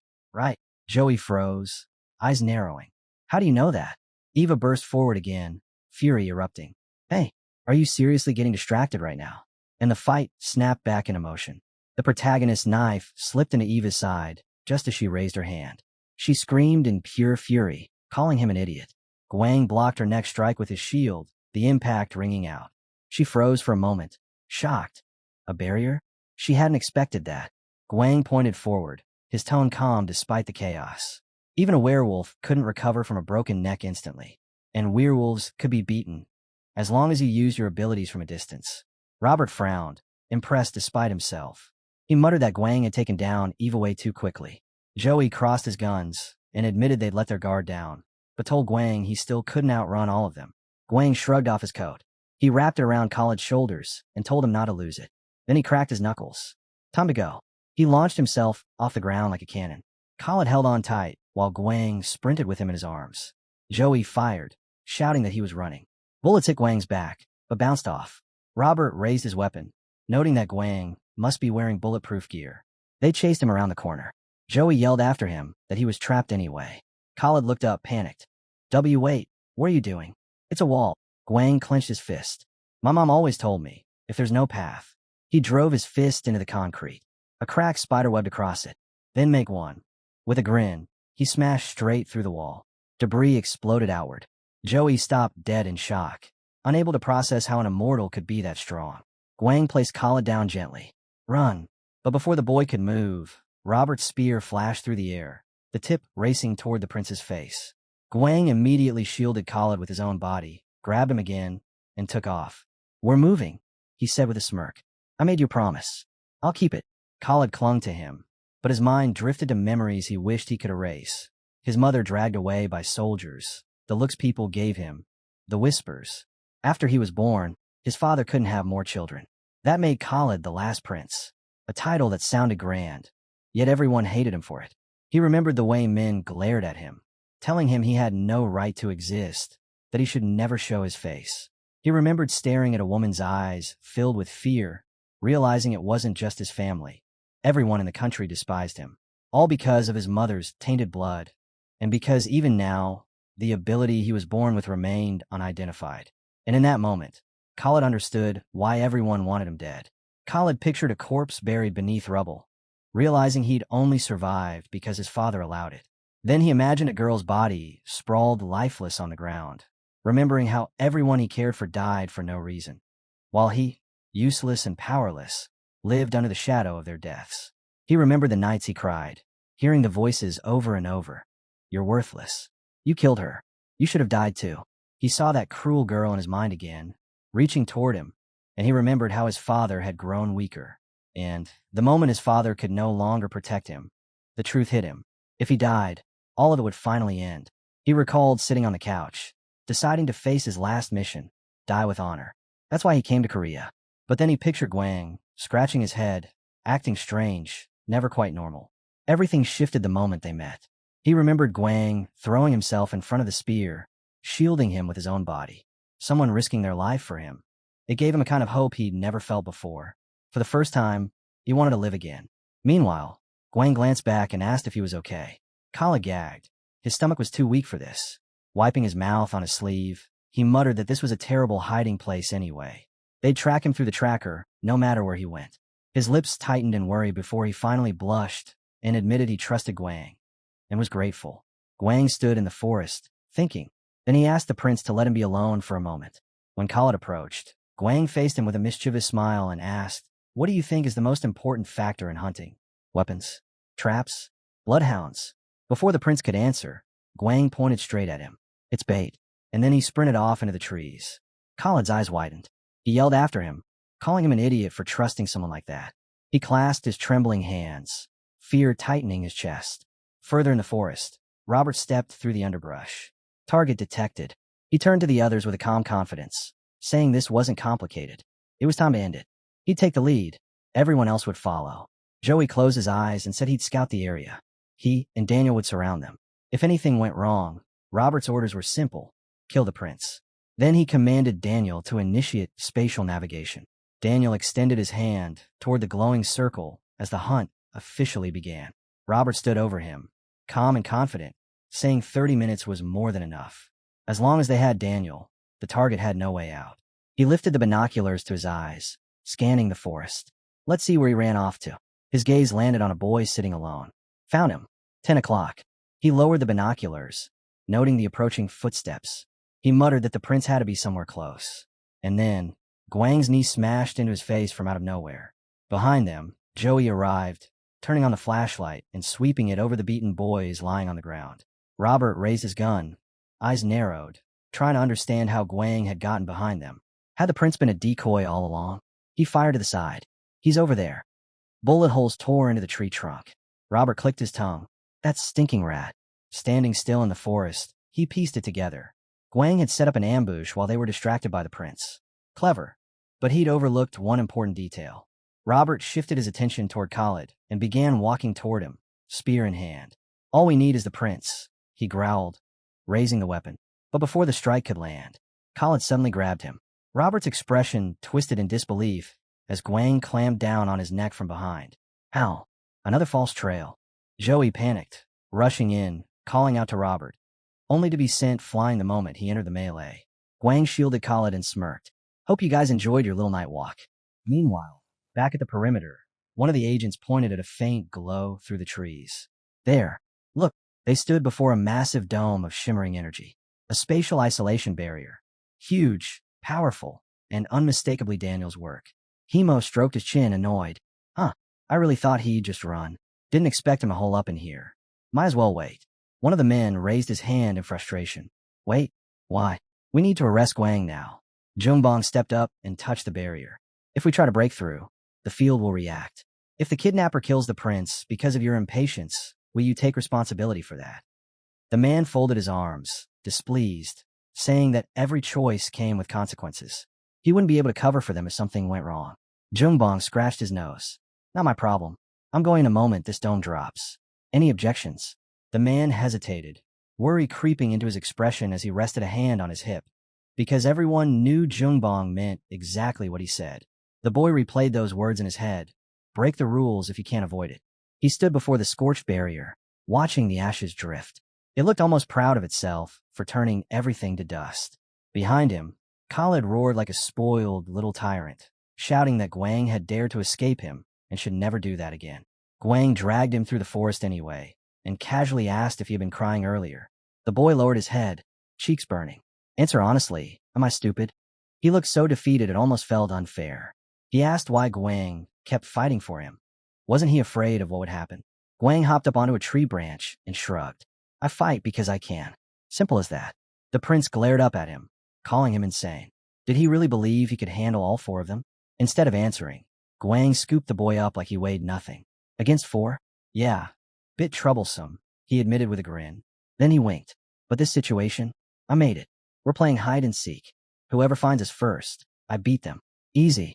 Somewhere in the distance, Joey sprinted through the forest like a man possessed. Guang snorted.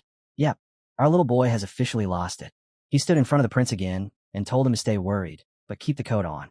Then he dropped from the branch. That was when a flaming fist lit up the darkness. The man stepped out, fire swirling around his knuckles, shouting that he'd come to claim Guang's soul. Guang darted behind him immediately, but Joey spun around with a grin. Caught you. A blazing punch ripped toward him. Guang kicked back off the ground, barely avoiding it. Right. He knew he'd be surrounded. Playing the lunatic was part of the plan. The man cracked a smile. Most people believed special-type superhumans were weak in close combat. That flame users were hot-headed and easy to provoke. He lifted his burning hand higher. But I'm not the only one with brains. And I heard you immortals don't like fire. Guang flexed his fingers, heat running through them. I'm not just immortal, he said. Calm, almost bored. Joey lunged, fire snapping through the air. All you know how to do is talk. Guang slipped past each strike, smooth, measured, reading the gaps. His opponent's fist came in with a smug grin. Guang frowned. He's better at close combat than he lets on, but I can still outmaneuver him. He slid past the last blaze, saw the opening he wanted, and finally swung his own fist straight toward Joey. Guang closed the distance with his fist ready, but the moment he leaned in, a thought stopped him. If I punch him head-on, my own fist will burn, and I can't afford that. He controlled his abilities too well to make that kind of mistake. So he grabbed a fistful of sand instead. The grain scattered through the air as he snapped his arm forward. Joey flinched, instinctively covering his face. Fighting dirty now, he growled through a grin. That was all the opening Guang needed. His blade flashed once. Steel sank straight into Joey's shoulder. Joey jerked back, heat blasting from his wound. He yanked the weapon out, as if it were nothing. Stabs won't work on me, he spat. I just burned them shut. But then he froze. A flash. A crack. Guang's eyes widened as the bullet inside Joey's wound suddenly detonated from the heat. The explosion ripped through flesh. Joey collapsed to one knee, clutching his shoulder as shrapnel tore into his neck and chest. Guang watched him desperately try to heal himself, fire licking along his palm, trembling, unstable. Then Joey coughed blood and crumpled to the ground. The flames died. So did he. Guang stared at the body, stunned. He died just like that? This was his first kill. In a world where science kept almost everyone alive, death had become something rare, something unreal. But dead was dead. No technology brought you back. And suddenly he remembered the knives, the training, the endless cycle of cutting and healing to kill the fear of pain, to turn immortals into ruthless weapons. If that was true for him, then wasn't this the path he'd walk again and again? He clenched his jaw. Daniel rushed up, panic on his face, but Guang snapped, "Don't come near me right now. I'm not in the mood." Daniel raised both hands. "I just want to make sure the prince is safe." He didn't finish. The soldiers lowered their guns. The commanding officer stepped forward, weapon pointed straight at Guang's chest. "Second rank, employee Guang," he declared. "You are under arrest for kidnapping the prince of the superhuman nation and for murder. You have no right to silence and no claim to a lawyer. You will come with us." Jungbong clicked his tongue from the side. "He's just an employee," he muttered angrily. "Not the team manager." But the barrel stayed locked on Guang, and they were not joking. The officer stood directly in front of Guang, his voice cold and official. "If you resist, we'll use force. Your team manager will cooperate with us. So follow quietly." Jungbong folded his arms, glaring. "Don't talk to him like that." But Guang didn't argue. He walked with the soldiers, silent, thinking that once the prince gave his statement, this nightmare would end. He hadn't done anything wrong, and Khalid would confirm that. "He'll prove it," Guang muttered to himself, jaw tight. His Highness won't let this stand. But confidence faded fast once he was thrown into the interrogation room. He sat there, confused, exhausted. Donghun sat across from him, typing calmly on his laptop. "We've confirmed the prince is alive," he said. "He was sent back to his homeland, the superhuman kingdom, Urzathud. Their own trial has already started." Guang's heart dropped. That's really bad.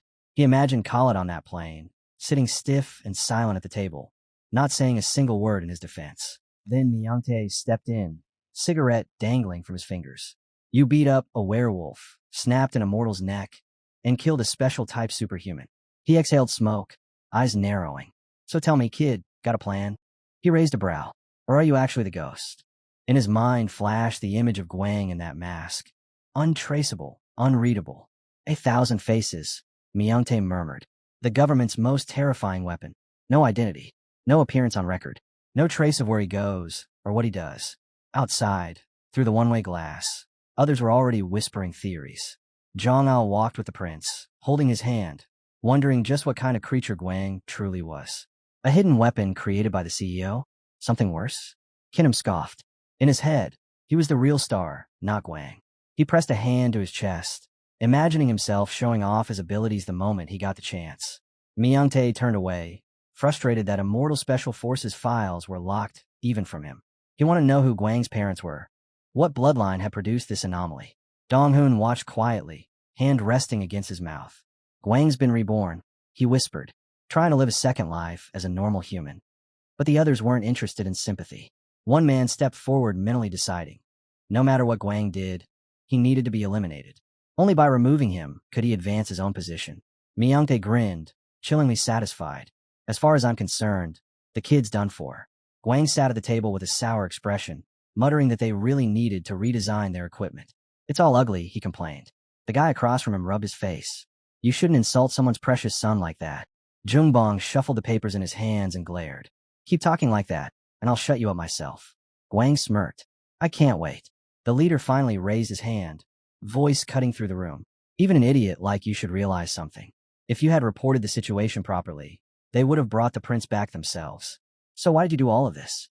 Did you not think about the consequences? Guang shut his eyes. I did think about them, just not consequences this serious.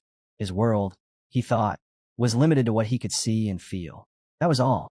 He remembered slamming his elbow into that guy, back when he'd been ordered to ignore the injured and prioritize his own survival.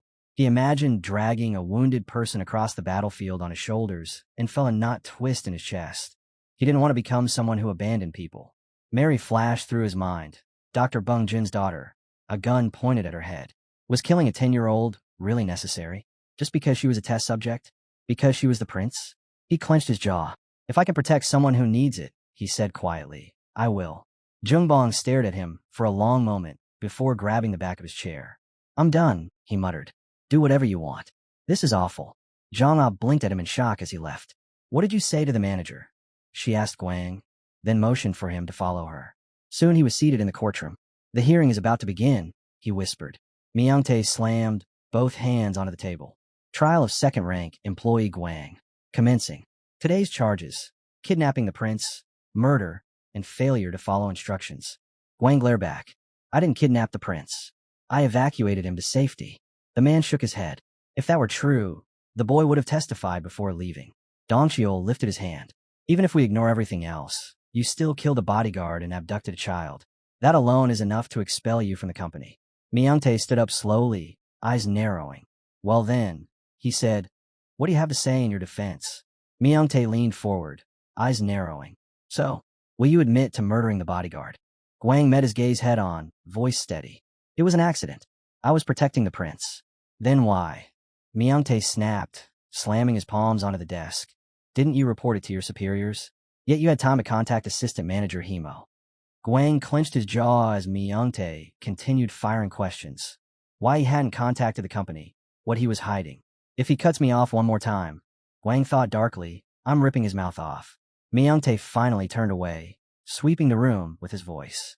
In the end, a second-rank employee kidnapped the prince and killed a bodyguard. And the only witness who could testify, Prince Khalid, fled back to his country the same night. Escaped even. Tell me, what do you make of that? Silence. Not one member of the team spoke. Guang lowered his head, a dull ache forming in his chest. It felt like being judged for something he couldn't explain. They hadn't said anything against him, but he hadn't reported the accidental killing. That silence was tearing him apart. Even the CEO stood there with folded arms, unable to help him this time.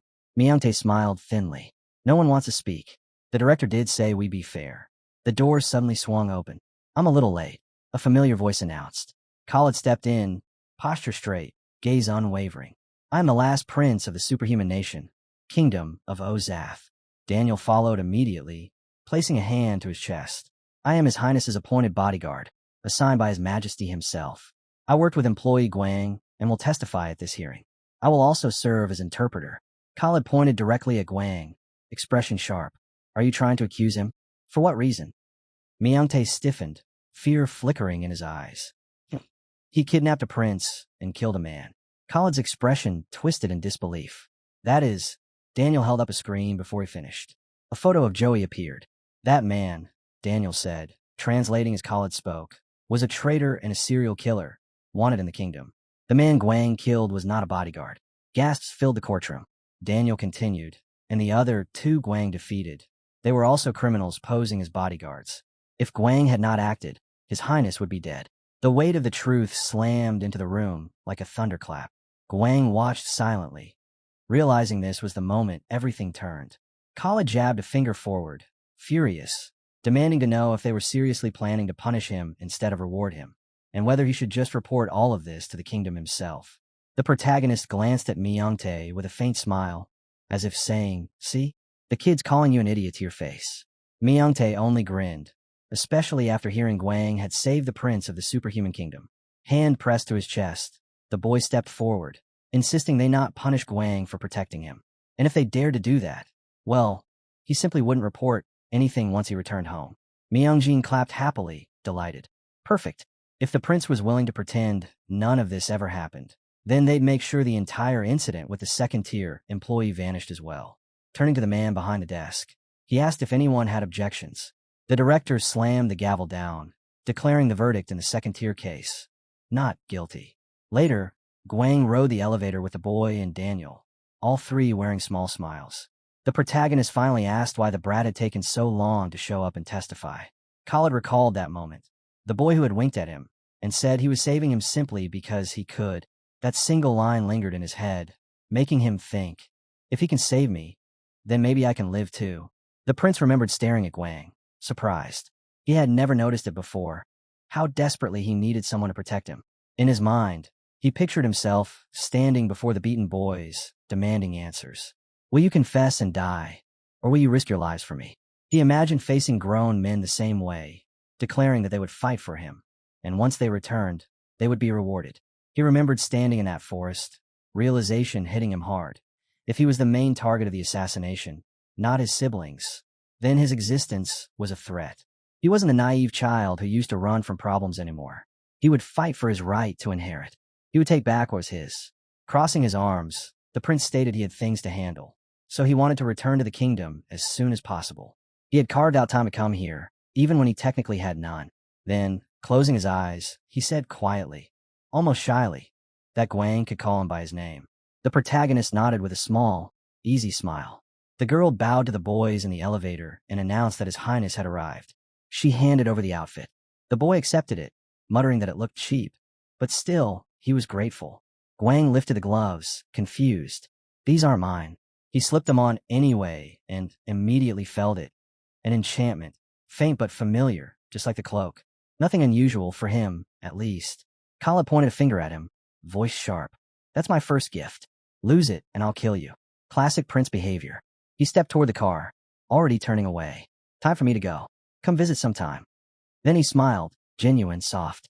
You're my first real friend. Wang picked up the map, still processing everything. Behind him, someone practically choked. Did that kid really just hand you one of the kingdom's treasures? And a map, glowing gold. Myung-jin, still seated, clarified calmly. That's not a map. That's an invitation card. It lets you ask our country for help one time. If needed, we'll send every armed unit we have. Somehow, you managed to win him fully to your side. He folded his hands, sighing. To be honest, I wanted to promote you for this task. But technically, the mission failed, and the others don't agree. Still, he looked at Guang's bright, almost annoyingly cheerful face. I suppose it counts for something. Fine. We'll compensate in quantity, since we weren't satisfied with the quality. The door behind Guang burst open. Chase entered with a mountain of papers. Myung-jin pointed at him, already irritated. Good. Go file the documents for his advertising promotions. Later, the protagonist was holding his phone, watching the news. The anchor reported that black holes have been appearing more and more frequently around Earth, asking whether this phenomenon was as dangerous as the Hughesgate incident. Peter slammed some money onto a counter and asked for a pack of light MLO. His eyebrow twitched when the vendor told him the price. 6,001. Guang stepped in beside him, calm. You must have heard wrong. Peter elbowed him, furious. You're still arguing with me. He stared at Guang, confused for a moment. Didn't this guy just say he definitely heard it? No. Guang tapped his cap lightly, and at the exact moment Peter swung, he'd already shifted just enough to avoid the hit. Smooth. Too smooth for a normal store clerk. Peter blinked, thrown off. How the hell did he do that? Behind the counter, Guang just looked at him steadily. Did you come to pay for your phone bill or your electric bill? What did it matter to him whether he watched the news or not? Guang lifted a hand lazily and told Peter he should wash up too. He stank so badly it was painful. Peter jerked away, furious. He swept the drink counter aside and screamed that Guang was an idiot. A lollipop shot straight into his open mouth. Guang winced, covering his ears. Keep yelling and I'll go deaf, man. Miho shut the doors with a loud click. Enough. No need for this circus. We just needed to stall him. Guang held out his cap like a badge. And I did. I detained him. Miho walked across the store, unimpressed. You could have just said the cash register broke. Guang frowned. A reasonable excuse wouldn't work on him. She reminded him again not to touch the guy until the warrant arrived. Peter pulled out a knife, baffled about what warrant they were even talking about. Were these idiots actually cops? He rushed forward, roaring at them to get out of his way. Miho caught his wrist mid-charge. Guang struck him in the neck, dropping him. Miho crouched beside the unconscious man. His name is Kyolseo. They call him Copier. He makes perfect replicas of famous paintings and luxury brands, then sells them. She found his workplace too, and she had the evidence and the warrant. Watching her drag him out, she threw back. Get moving. You still have work to do. Guang sighed. Then another voice hit him from behind, a reminder that the CEO had sent down an assignment. He muttered irritably, Yeah, shut up. I'll go to Deep Sumni. A little later, at the station, a shot rang out. Johan barked, demanding why Guang was even his partner if he was supposed to be risking his life for Miho. Clusters of clones swarmed toward the portal. The announcement echoed overhead, double invaders approaching. Guang raised the net, thinking that the closure of the hole at the Depim station was nearly done. Sitting in the dirt across from the monster, he remembered another hole. Yanimum. Closing too. Another out-of-control creature. Another desperate fight. He stared ahead, jaw tight. The guy beside him shot him a displeased look. Everything's repeating again. Guang stared at the ground and let out a quiet sigh. Manager. It's only been 10 minutes since I got back. Jungbong sat across from him in the car, saying they owed Dr. Byung-jun a favor. Thanks to him, they'd learned the locations of several testing labs, one of which they were headed to now. Inside the lab, Jungbong introduced the scientists, explaining that they were here to verify whether Byung-jun had told the truth. On the surface, the place was clearly doing biotechnological work, but that could just be a cover. There was still a real possibility of illegal experiments happening behind the scenes.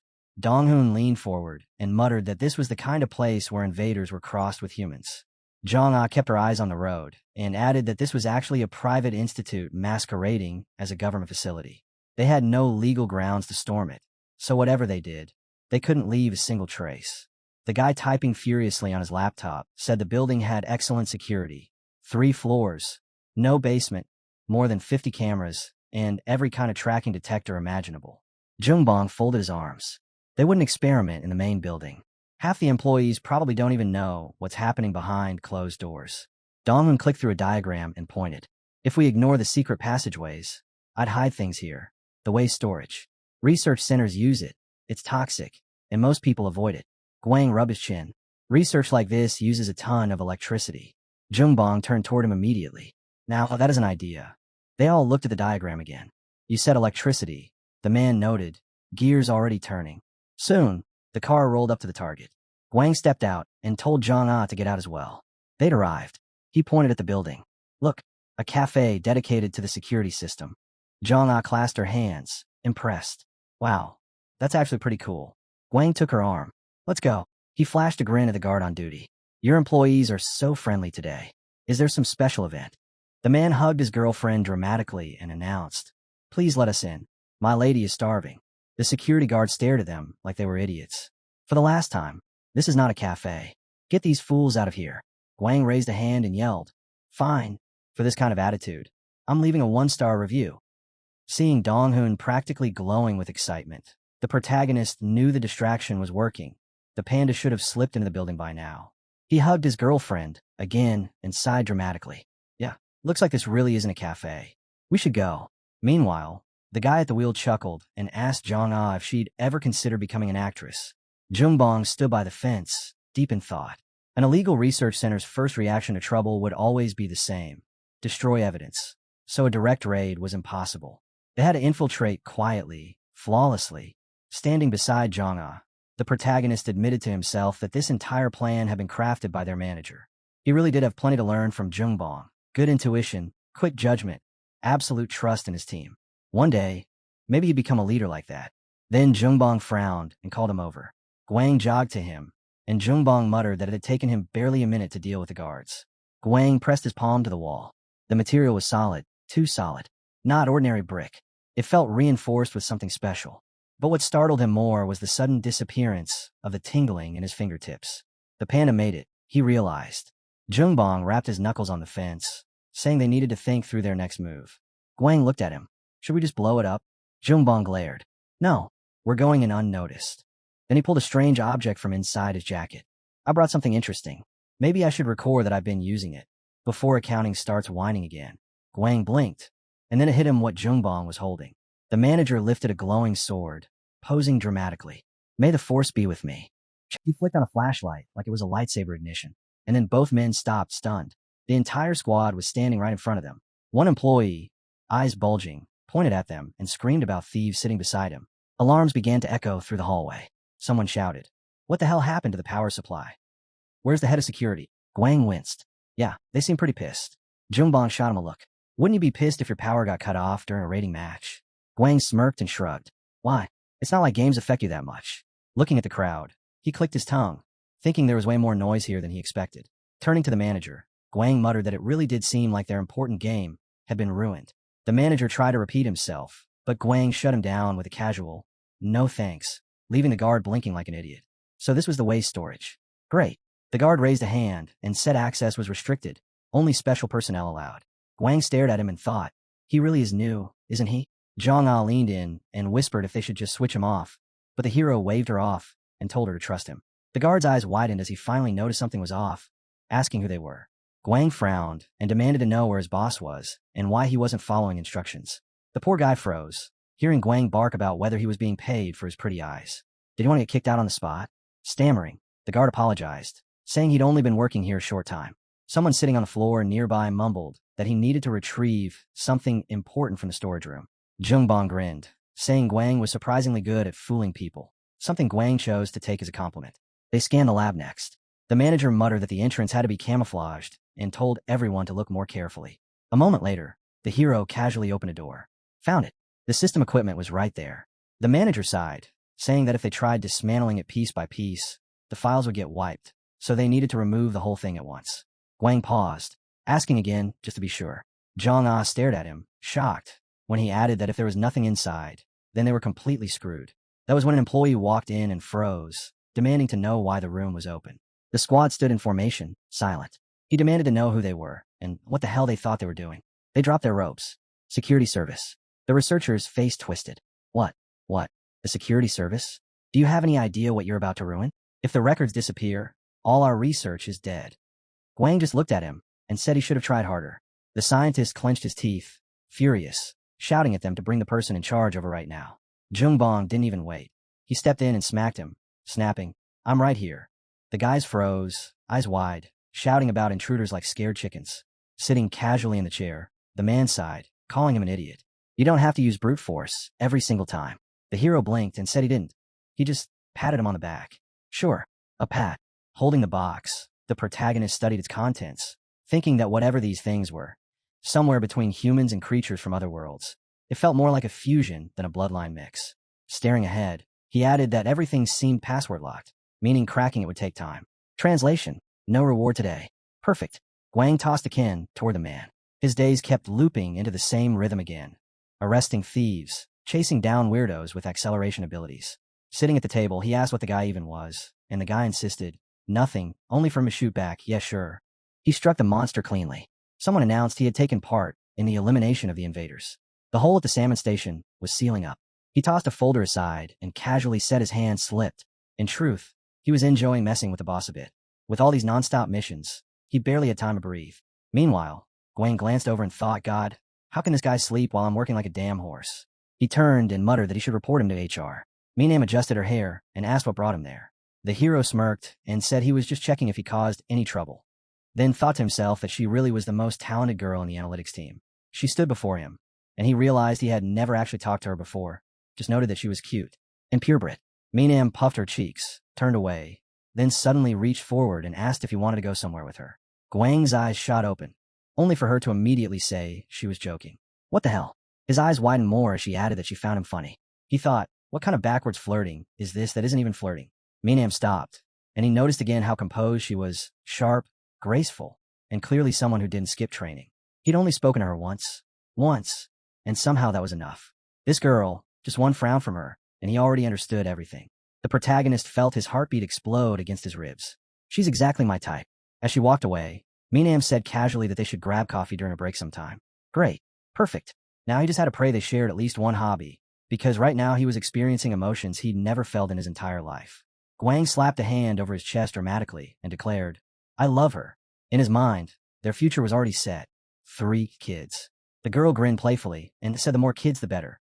He could have as many as he wanted. Then she waved and headed off, saying they'd meet again. The hero waved back, eyes stretched wide, thinking he had just found a daughter-in-law for his parents. Behind him, the guy stared. 3 kids, they echoed. He nodded solemnly. Yeah, 1 son and 2 daughters. He really wanted daughters. Someone asked what the hell was wrong with him. The hero smiled like a man struck by divine lightning and said a hurricane had torn through his soul. The girl beside them muttered that he needed to shut up right now. Miho lowered her head and sighed, telling him to come back to reality. The senior manager, she added, was not a normal girl, cold, reserved, hiding her real skills under loyalty. The protagonist blinked and asked if she was jealous. She shot back immediately that he should go kill himself. Raising a hand, the guy reminded Guang that they'd been working together nonstop for 2 weeks, yet Guang still had endless energy, so he owed him a drink. Guang asked what he was supposed to agree to. The hero stared at him like he was dense and said, You seriously don't get it? You've been promoted to 1st rank. Later, the guy was hammering the punching bag.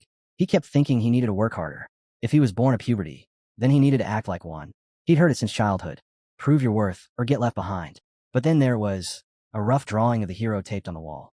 This idiot, no, this complete madman, had ruined everything. He wanted to beat him half to death. And yet, when he actually met in battle, he couldn't even block a single strike. Swinging again, the guy gritted his teeth. The worst part wasn't even the punching bag hitting back. It was the fact that this bastard didn't respect him at all. The hero's drawing peeled off the wall and fluttered to the floor. Kinham stared at it, a dark thought rising. He's going to pay for this. He took a step forward. He deserved that 2nd-rank promotion more than anyone. More than him. Guang appeared behind him and asked what he was doing. Kinham straightened instantly, hands behind his back, acting like he wouldn't even dignify Guang with a glance. Was he really above all this? And how dare Guang throw dirt at him while pretending he didn't exist? Then Guang casually dropped the bomb. He was now a 1st-rank employee. Kinham's eyes almost fell out of his skull. Guang stretched out his arms wide, all smiles, and said he was throwing a party at his house tonight. Oh, and bring your sister too. Kinham's mind filled with murder. Before he could explode, another man walked in and said both of them were here. Good. Crossing his arms, he reminded them they had work tomorrow. He sat down in his chair. The employee watched him and thought that, honestly, this guy had been doing absolutely nothing for the past 30 minutes. Staring ahead, the man muttered that management had been suffering lately because of that bastard. Maybe the CEO had planned everything from the start. Everything triggered by just one person. Leaning back, he thought about Guang. Scott clenched his teeth. If Guang stayed with them, he was even willing to swallow his pride. They needed to pull him over to their side. Throwing balls into a jar, he added that Guang's achievements were no joke, and his rating was NS, top class. Looking down, he instructed the employee to let Guang find out whatever he wanted, but quietly. No attention, no witnesses, and absolutely make sure Myung-jin didn't know a thing. The employee nodded, accepting the order. Later, sitting in a chair, the guy asked what this was all about. Was the hero leaving for a mission or something? The hero replied yes, but he genuinely had no idea what he was supposed to do there. No one explained anything. Not what the mission was, not why he was chosen, nothing. The man leaned on the table and told him flatly not to do anything he wasn't instructed to. He should gather the information himself. Great. A mission with a briefing so vague it barely qualified as a briefing at all. Dong-hoon started typing and said that since Guang was promoted, he should now have access to classified files. The hero blinked. 1st-rank secrets. Guang's eyes went wide as Dong-hoon explained that normally, people only encounter this stuff after 2 years of training. Not all white holes are the same. Being near a high-rank one didn't mean you automatically had unrestricted access. A portal shimmered into existence. Dong-hoon continued. They couldn't guarantee constant protection around white holes, so how would he restrict access? The hero rubbed his face. To limit access, just isolate the object in midair. A high-rise immediately appeared around the simulation. Dong-hoon said the building was constructed for this exact purpose. 8 floors underground. A high-rank white hole was sealed there. On the opposite side, the specialist team was working non-stop. The protagonist looked at him, realizing, so my job is to protect that team. He was warned to be careful. If he got lost down there, things would get messy. He should hold tight to Kinum in his brother's hands. Guang looked away and muttered that he didn't want to. Dong-hoon frowned. Strange, he's not worried about Kinum. But Guang wasn't thinking about Kinum's safety. It would just be weird and awkward to walk around holding hands like that. The guys stood back to back. Someone mentioned Guang's family situation wasn't pleasant. His personality had been shaped by that upbringing. The portal crackled with bright lightning. Someone said they'd go first, and Guang should follow, and not to cover his face. Running forward, the hero yelled that his inhaler was on. He immediately felt the pressure shift. Gravity here was at least 1.5 times stronger because of all the surrounding equipment. His body sank downward under the weight. He glanced at Kinum and insisted. Of course he had told him he was fine. Then, through the smoke, a figure appeared. A soldier stared straight at them and said, "They're here." He was acknowledged with a nod, and the man stepped forward, extending a hand. "Dong Shiol, welcome. We'll take you to the shelter." Inside, people sat clustered around a table. Whispers spread instantly. "So Guang really came here?" A girl lowered her gaze.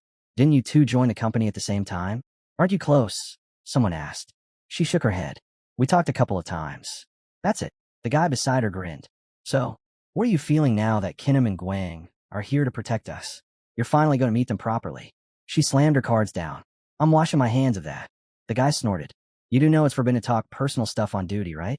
The girl quietly nodded. Meanwhile, Guang looked away and asked what role Kinum's brother and Donchio played here. "If you know, just tell me. I'm not going to hit you." Kinum groaned. "God, stop talking nonsense." Guang frowned back. He still hadn't mastered his emotional control and wanted advice. Kinum blinked. "What?" The protagonist lifted an eyebrow. "Try harder. Easy, right?" He laughed, and someone finally turned toward him. A woman extended her hand. "It's nice to meet you. I'm Dae-yun, senior manager of the expedition team. And this is employee Yansa." Guang stared at Yansa. He had this strange feeling he'd seen her somewhere before. Yansa turned her head, saying they should get moving. The view expanded to the facility around them. There was an oxygen supply system running, so breathing should ease up soon. Inside another room, the guy laid it out clearly. "All 4 of us will take our positions. Stay sharp. Invaders show up often." The hero blinked. "You're mining every day?" Yansa shook her head. "Once or twice a week, usually. It doesn't always go smoothly." He grinned. "Must be rough living in a place like this." Dae-yun exhaled. "Exactly. It's terribly uncomfortable here, even after all this time. If something happens, tell me. I'll help." Standing in front of her, the hero nodded. "Yeah, it must be tough." She called him kind, the sort of guy who definitely didn't struggle with getting attention. He blinked, a little thrown, and she shot back with a soft laugh. "God, you're nice too." Dae-yun's eyes widened. "Wait, you don't have a girlfriend?" He shook his head. "No." A bionginal slipped from the guy next to him. "But maybe there's someone." Guang shrugged. "No, nothing like that." Yansa studied him for a second, then tilted her head. "Do you even remember me?" He exhaled, helpless. "Honestly, I wanted to ask you that first. I swear we've met somewhere." She closed her eyes, embarrassed. "You once told me to think about Brad Pitt." He froze. "Oh, what?" She smacked him lightly on the back. And just like that, the memory clicked. The girl standing right in front of him. That was her. Yansa moved on quickly, mentioning she had a vacation next month and had finally decided where to go. He nodded. "Got it." Then she casually dropped the destination, and he blinked hard. "That's actually a great camping spot." "Camping?" She laughed. "It's more like glamping. Luxury tents, comfy beds, the whole deal." Right then, the lamp behind her flickered. She looked at him, wide-eyed. "So, do you want to go glamping with me?" Another lamp blinked, and monsters suddenly rushed the glass. Yansa didn't even flinch. "Don't worry." The doors slammed shut, their blood smearing across the windows as the fighters moved in. Kinum stepped forward with a grin, as if the chaos was background noise. Meanwhile, the hero lifted his hands mentally inside. Lately, he'd been way too quick to attract girls he barely knew, so he cleared his throat. "Sorry, but maybe we should just stay friends." Yansa smiled lightly. "Friends, huh? Well, friends can always become a couple later." Daeyeon nearly choked. What? And what about me? Yansa waved her hands. No, not a date. I just want to know, what's his type? Guang rubbed his face. My type? Someone neat? Beautiful. Doesn't lecture, attentive, sweet, with a hot body. The guy beside him snapped. Are you insane? Have you even looked at yourself in a mirror? Yansa closed her eyes as if the universe had confirmed her fate. Right. Friends it is. Daeyeon sighed dramatically. You're so complicated, Guang. He stared back, wondering what kind of reaction she was even having. He froze for a second, surprised when she warned him not to tell anyone else about his type. If you say it like that to others, you'll just sound like a demanding egoist, she said. And he winced inside. Yeah, that did sound terrible coming out of his mouth. The guy beside him suddenly widened his eyes, teeth clenched. How many invaders usually show up around here? Daeyeon answered calmly. 2 or 3. 5 at most. This is a safe area. Remember. Kinum lifted his head. And if it's more than 20? They can't reach us in such numbers, she assured him. At that exact moment, Guang raised his weapon. Well, right now 30 invaders are approaching. The hero smirked. Finally getting used to this. Kinum snapped. Shut up and leave me alone. A violent thud slammed into the wall. Flames burst from an axe on the other side. Guang's eyes flashed. Wait, that's... He turned sharply. An incendiary stone. The kind only found in this damned otherworld. Someone muttered that newcomers usually adapted to the world's conditions in about 12 hours. But he wasn't just anyone. He was a purebred. Genes appeared, calmly explaining the term. People with untainted bloodlines, special pedigrees, sharper senses. Painfully sharper. Guang lowered his head, hearing the worst part. He wouldn't adjust instantly. Not with senses this sensitive. Being a purebred meant stepping into another world felt like ripping open every nerve in his body. Overloaded sight, sound, smell, everything screaming at once. But he endured it. 16 brutal hours. And finally, his body stopped fighting him. A strange sensation rippled from far away. Something moving. He focused. Monsters. He couldn't see them, but his senses were screaming. The creatures walked with deliberate confidence. Almost no sound. Almost. Nothing is ever completely silent. Kinum pointed his gun. Invaders. At least 30. I can feel them. Guang thought the same. After concentrating, their approach was unmistakable. Flames burst from the muzzle. Then, a deafening explosion shook the entire building. Kinum lifted his head. What now? The hero stared forward. Those alarms. Bases 2 and 3. Kinum frowned. What are bases 2 and 3? Outposts near the unexplored areas. He replied, tightening his grip. Something was coming from the places no one wanted to go. Sitting in front of the computer, he overheard someone mutter that maybe the mines were reacting because of climate change. He snorted. No way. There are no sandstorms, no thunderstorms, nothing natural that should have triggered anything. Then the realization hit him. The alarm wasn't from the front. It came from behind. His expression tightened. That could only mean one thing. A massive number of invaders. He grabbed his weapon, mind racing.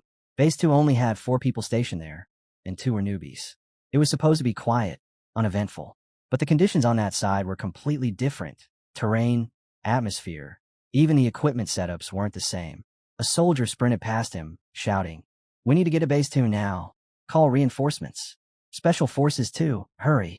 Guang closed his eyes for a moment, thinking, I just asked you all to wait. He stepped forward and stopped in front of the glove. Someone behind him asked what kind of gloves those even were. Guang smirked.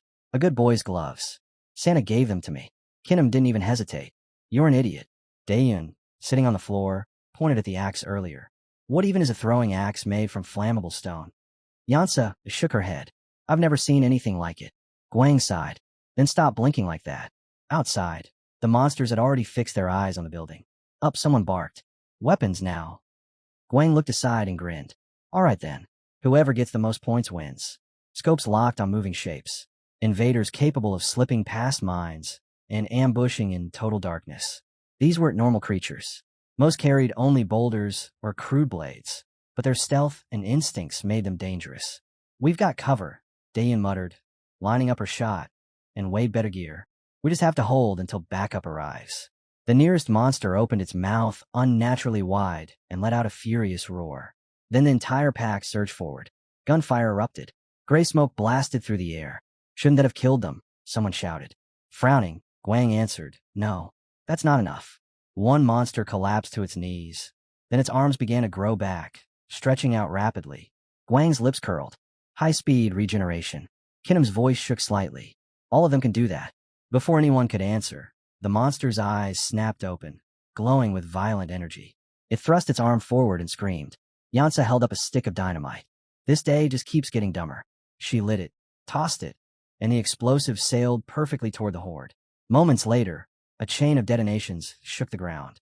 Shards of stone and burning debris flew in every direction as the soldier turned toward the incoming storm of rubble. The protagonist threw up a barrier in front of himself, so abruptly the air cracked. Yansa lifted both hands. You're seriously covered head to toe in magical stuff. He shook his head. No, I'm just deep in debt. Assessing the battlefield was hell. Fighting these bastards head-on, while outnumbered, was even worse. His weapon was still in the box. He'd have to rely on it sooner or later. Yansa ducked behind the fence and checked her ammo. Dayan frowned, calculating. Corner strikes. I'll have to hit a few angles first. A shot skimmed along the wall. Someone hissed. Ambush. Let them come.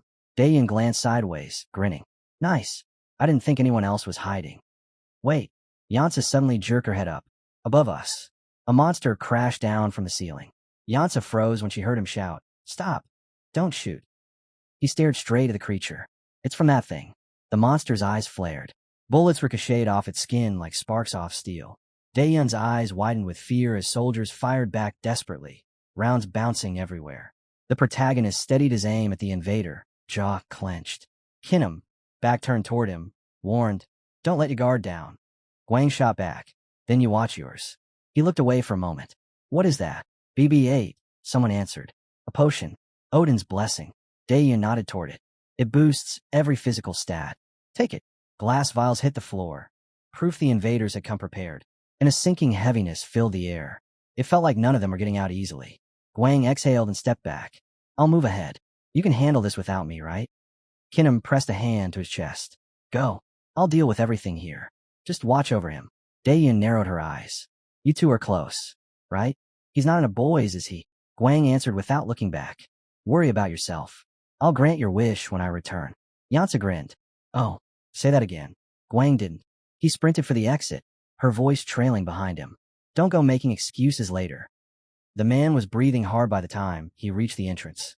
I'm the manager of Security Group 1, he announced, forcing himself steady. I'm entering the base. His hand closed around the door handle, and when it swung open, Guang's eyes widened. Corpses. Dozens of them, covering the floor like discarded dolls. He froze for a heartbeat. Then he saw them. A crowd of monsters stood silently in the middle of the room. The tension snapped. Finally, a fight where he didn't have to worry about collateral damage. A grin stretched across his face. All right then, come here. The creatures clutched stones, unmoving, almost hesitant. Guang frowned. If things aren't going well. He didn't bother finishing the sentence. He dashed forward and swung. The monster's eyes flared as it screeched. Guang's blade slammed into it. It reached out and screamed again as he seized his weapon with both hands and struck with full force. The invader was sent flying. Guang blinked, surprised at the force behind his own blow, then followed with a kick that sent another creature tumbling. Bodies scattered like leaves. One orc snarled, teeth grinding. Next, Guang muttered. Better hurry, someone whispered, maybe his own mind mocking him. He stepped forward, gaze cold. I'm not spending all day killing you. The orc's eyes burned red as it roared. The entire group surged toward him. So what? Guang thought, closing his eyes for a breath. All of you at once. He tightened his stance, senses rising to full alert. With everything active, he could feel everything. The floor, the air shift, the weight of each step. Perfect. He moved. 3 monsters fell before they understood what had happened. If I can lay them flat in 1 second, he thought, even better. He split the next wave clean in half. Then he spun, pointing his weapon. Next. The creatures shrieked at him, furious. Then suddenly, they threw down their shields. Guang blinked. Why toss your shields now? He leveled the weapon. Fine. I'll use the gun then. He fired. The blast ripped through them. One creature stared ahead in terror as Guang stepped toward it. You're next, he said coldly. Faster, he muttered, annoyed at the delay. A goblin froze under his gaze. Guang spun just as blood exploded across the room, splattering the walls. Hold on, he said, narrowing his eyes, addressing the last trembling monster. He pointed at it. If you break my toy, you're dead. A mechanical hum filled the air. A drone descended from above. Guang snatched at midair. Director, he growled. What are you doing? He looked at the report and muttered that something must have gone wrong at the base. Security post hit. Too many invaders breaking through. That was all the message said. The fighter sat at the table, jaw tight, eyes burning with irritation. He complained that Kinham hadn't even settled in yet everyone was treating it like he had to be sent out first. The guy across from him shrugged, saying it would help the rookie adapt faster anyway. With a tired sip from his cup, the employee agreed. Who else? Nobody has time to rest right now. The local staff are exhausted. Complaints are already piling up. That made the guy frown. Complaints? About what? And how long is that shift supposed to last? That post, isn't it too dangerous? He hasn't gotten used to any of this yet. The fighter stared right into his eyes. Why are you so worried? Are you related to him, or something? Just answer the question, the guy snapped. The man checked his watch. Guard post 2. 8-hour shift. Before anything else could be said, soldiers burst into motion, sprinting down the hall. Someone shouted for the director. The guy's eyes widened. We're moving forward. They confirmed it, but he still asked again, as if he didn't believe it. Then words slipped out. Director Hwaram was losing his mind with worry over his brother. Bodies of soldiers lay scattered across the floor when they arrived. The guy stood up abruptly, demanding to know why Hwaram was even here. One of the soldiers stared blankly, thinking that taking down just one of these monsters required at least 5 superhumans armed to the teeth. And yet 3 people had supposedly cleared all this? Impossible. Walking ahead, the fighter asked if Hwaram was here as reinforcements. Hwaram shook his head. I was actually just leaving. The hero froze, blinking. People were covered in blood, but alive. He exhaled in disbelief. Amazing. Everyone's still breathing. The soldiers rushed over, asking if he was hurt. They said their orders were to head to base 3 first. Guang waved them off. Already handled. All good. Monsters lay everywhere. Torn apart, unmoving. Someone whispered that this looked like a squad of werewolves or something. How can anyone deal with this many invaders at once? The man turned, stunned, hearing that apparently no one else had shown up to help since the incident started. So how did it end so cleanly? Guang pointed at the culprit casually. That guy handled it. The hero's eyes widened when he finally realized why everyone was staring. He was drenched in blood, covered in cuts, and even a weapon in his hand was soaked. Did they really need to point it out? Anyone with eyes could tell. A man stepped up to him, introduced himself politely, and the hero replied in kind, stating his name and rank. First-rank employee.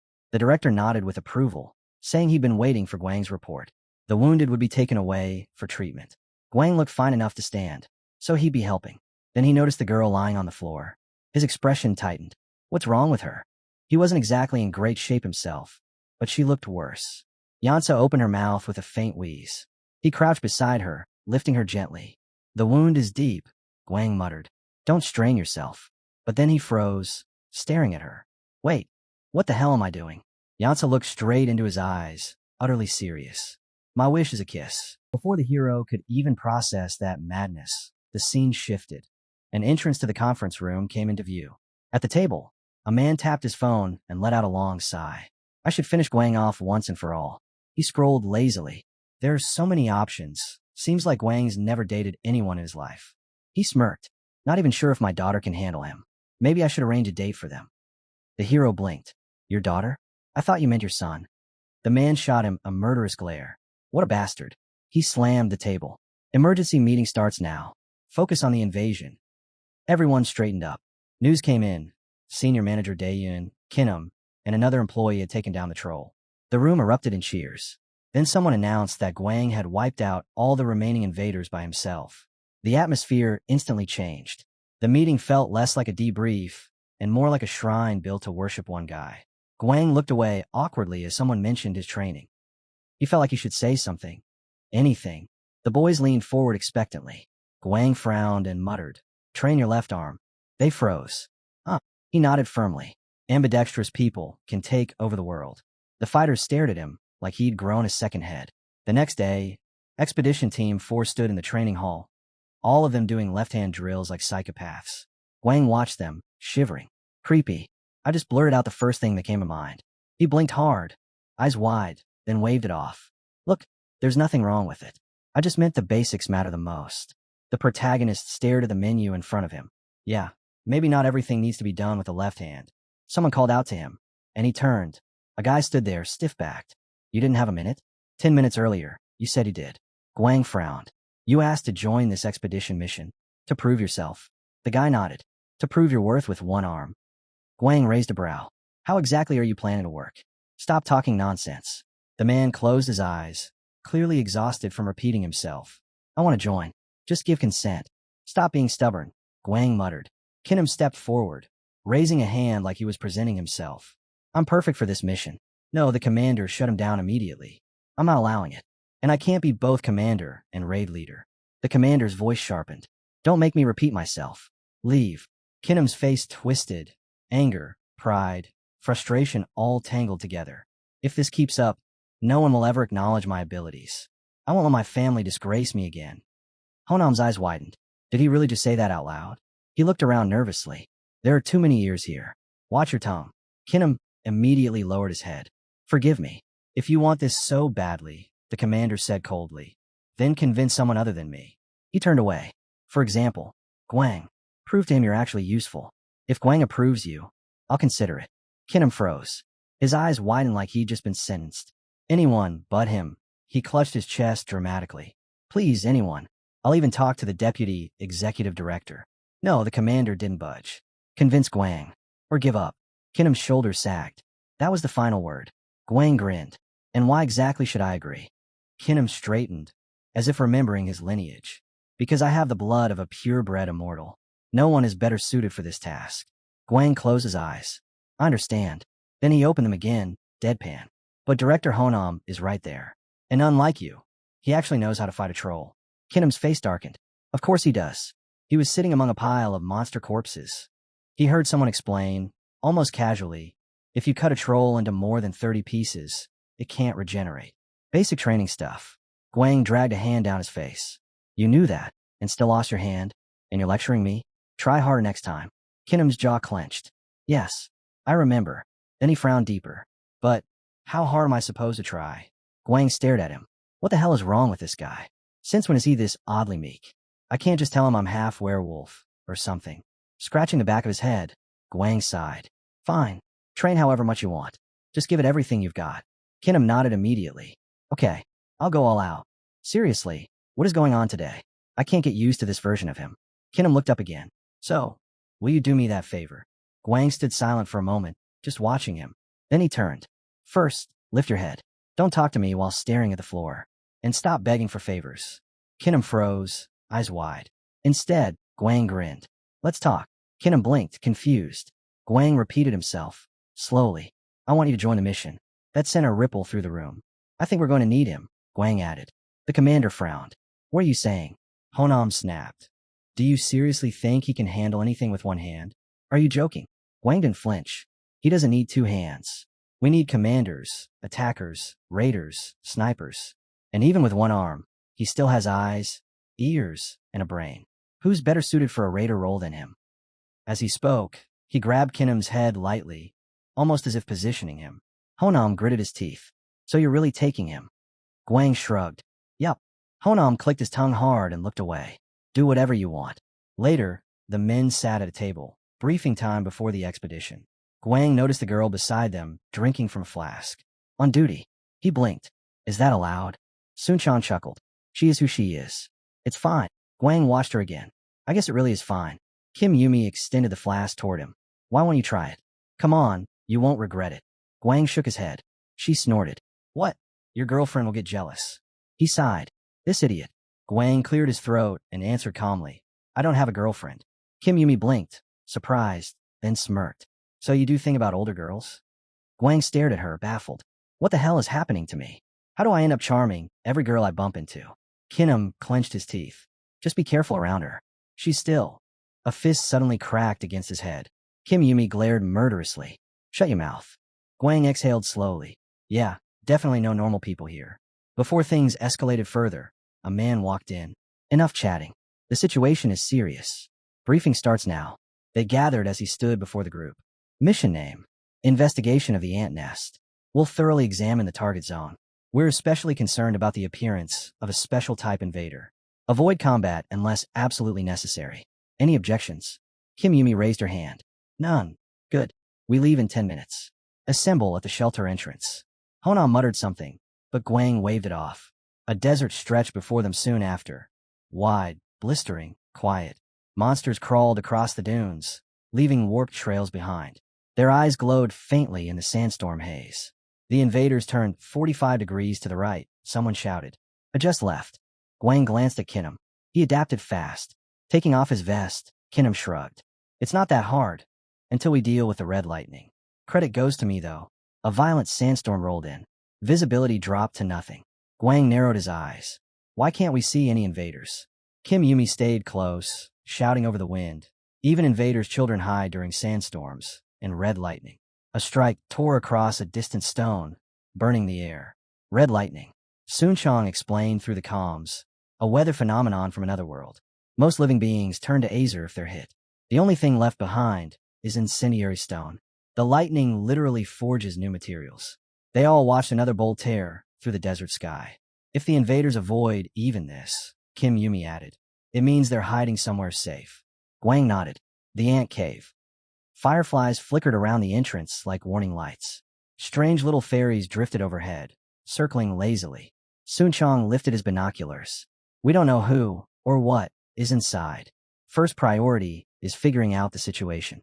They set up camp on the outskirts, waiting for the scouts to figure out what kind of monsters were hiding inside before they launched the mission. The man slurped his noodles lazily while the fighters sat around the fire, each lost in their own thoughts. Staring into the flames, Guang tilted his head toward Kinum. With that usual half grin, he said, Hey, if you get tired, tell me. I'll carry you on my back. Kinum didn't even lift his eyes. I'm fine. Guang heard him mutter that if trolls appeared, he could at least handle one, and Guang could take care of the rest. Cool, Guang thought. Exactly the reaction I wanted. But then Kinum repeated it, calmly, confidently, that he really would handle one. Okay, Guang muttered, but that definitely wasn't part of his plan. Before he could say anything else, a voice snapped at him. Gritting his teeth, Honam growled, shut your damn mouth. Guang froze. The guy looked like he was actually about to punch him. All right, I'll stop talking. I'm going to sleep, Guang muttered, backing off before Honam actually followed through. Night deepened, and strange traces appeared in the sand. A pair of glowing eyes surfaced from the darkness, the monster stretching its mouth into a wide, unnatural smile. Then, a gunshot tore through the silence. A brutal explosion lit up the night. The orc locked onto the bullet, whizzing past its face. More shots followed, striking the sand and erupting into bright bursts. Guang realized instantly. They were countering reflective stones by firing at angles this time. They'd learned from the last disaster. The creature inside the flames let out a piercing, agonized scream. Not that it changes anything, Guang thought. They still don't stand a chance. The squad raised their weapons, locking down their firing positions. Good positions, good gear, good coordination, and the established communication network meant they'd spot enemies before anything got close. Yeah, they were prepared this time. But staring forward, Guang muttered, there are way fewer of them now. Maybe we should just head back. He reminded himself that the mission was originally just a scouting run anyway. Returning wouldn't be the worst idea. But Honam stepped forward. Get ready. We're going in a search for the special species. Guang exhaled slowly. You know, I'd rather not. He shut his eyes again and added quietly, turn off all senses. Focus only on your hearing. Light beams flickered to life around the soldier as the next phase of the night truly began. The creature stood hidden within the swarm, its eyes burning with fury. Guang's gaze sharpened, and with a sudden breath he whispered, wide-eyed, found a special species. Ogre. Down on the ground. Sun Chong snapped to attention the moment he heard it, answering with a brief, sharp nod. The ogre puffed up its cheeks, inhaling deeply. Guang's expression hardened. Attention, it's coming, he shouted. A deafening roar blasted out of the beast. The girl beside him choked on her breath, stumbling back. The scream wasn't just loud. It clawed straight into their subconscious, freezing their bodies for a split second. The monster surged toward them, but Guang tightened his fist, feeling no fear at all. Compared to the killing intent of my teacher, this is nothing. He dashed forward, cutting through the charging creatures. The moment he raised his weapon, he fired. The monster he aimed at exploded on impact. Guang stared for a heartbeat. An optical weapon? Wait, that's... Honam leveled his gun. We're starting the special species hunt. Now, a volley of shots erupted instantly. Honam fired again, blasting through another wave. The girl lit up the battlefield with a machine gun, shouting for everyone to stay focused and keep shooting. Rounds tore through the orcs. The man shouted over the chaos. Drive them into a corner. Line formation. Guang pressed a hand to his face, glancing at the leader. Hey, duck, the leader barked. No, That's not but it didn't matter. The real threat made itself known a second later. More monsters spilled out of the cave mouth, hundreds of them, pouring like a living tide. My God, the girl whispered. They look like a colony of ants. Sun Chang's voice cracked as he shouted, "We're running out of ammo. Retreat." The fighters held their ground, even as the battlefield tilted into hopelessness. Guang felt the pressure closing in. This wasn't going well. They were at their limit. "Are they trying to drive us back to the base?" he muttered. "What do you think?" he asked the soldier beside him. "If we join with the base forces, can we stop them?" The man shook his head grimly. "No. Too many will die before we even reach the White Hole." Honam's eyes widened in disbelief. "There are too many. We can't stop this. Even if we retreat, most of us won't make it." The swarm closed in, and the night began to tilt toward disaster. That ogre, still standing deep inside the crowd, unmoving yet commanding everything around it. Guang felt the realization hit him like a punch. It's attracting the other invaders. No, controlling them. That was the real problem. Somehow, miraculously, this thing had gained the ability to command an entire swarm. The girl glanced at her weapon and shouted in shock, "I'm at 0. Before anyone could respond, the fighters all turned toward the cave mouth, eyes widening. The ogre had stepped forward, positioned behind its army, and it smirked. Wang could feel its intent from here. It knows we can't hit it from this distance, and it's provoking us on purpose. The leader tightened his grip on his revolver. "Calm down. We can't retreat, and we can't charge. And they're outside my gun's range." More monsters poured out of the cave, an endless flow. There were far too many to get close enough for reinforcements to reach them. Sandstorms and red lightning made outside support impossible. The leader stared ahead, jaw clenched. "If we retreat now, the entire base will be wiped out. They had to kill everything here, no matter what." The ogre's smirk deepened. Its eyes glowed. It let out a mocking laugh, and a bullet tore straight through its skull. Everyone froze. They turned, stunned, to Guang, who lowered his weapon casually. "So, can we retreat now?" Sun Chang exhaled in relief. "Once the leader's dead, the rest are easy. Invaders have emotions too. They'll be shaken." The girl stretched her arms toward Guang, bright-eyed. "Hey, listen. I like you. How about spending the night with me?" Guang blinked, sighed, and waved her off. "I have plans." She really hasn't changed. Honam glanced at him, impressed. "For a newbie, you figure it out pretty fast. Just don't fall in love with me." Guang shot back. Honam frowned at his weapon. "What even is that thing you used?" Guang lifted his hand. "The expedition team's engineer gave it to me. Wearable weapon made from parasite stone." An implant unfolded across his skin. With a single drop of blood, the weapon shifted shape. 2 drops reloaded, Guang explained, tilting the barrel. "And when I pressed my thumb, a shot blasted past them. The battlefield trembled again. The weapon in Guang's hand let out another sharp blast. Someone muttered under their breath, amazed. It was firing bullets faster than the speed of sound. Guang pointed at it proudly, and one of the fighters whistled. "Cool gear. I'm not even going to ask how you got it." "What about your revolver, though?" Guang asked, turning to the leader. The man lifted the gun with a calm expression. "This? A hybrid. Half pure weapon, half spell equipment. We call it the 6th bullet." He explained it could fire 3 elemental rounds: ice, flame, and photosphere. Guang blinked. "So, it's still a mechanical weapon. If the battlefield wasn't swarming with invaders, taking down that ogre would have been easy." "How do you even use magic bullets?" Guang asked. The leader shook his head. "Without innate magic talent, you can't. And before you ask, no, I'm not a magician. I only know enough to fire this thing."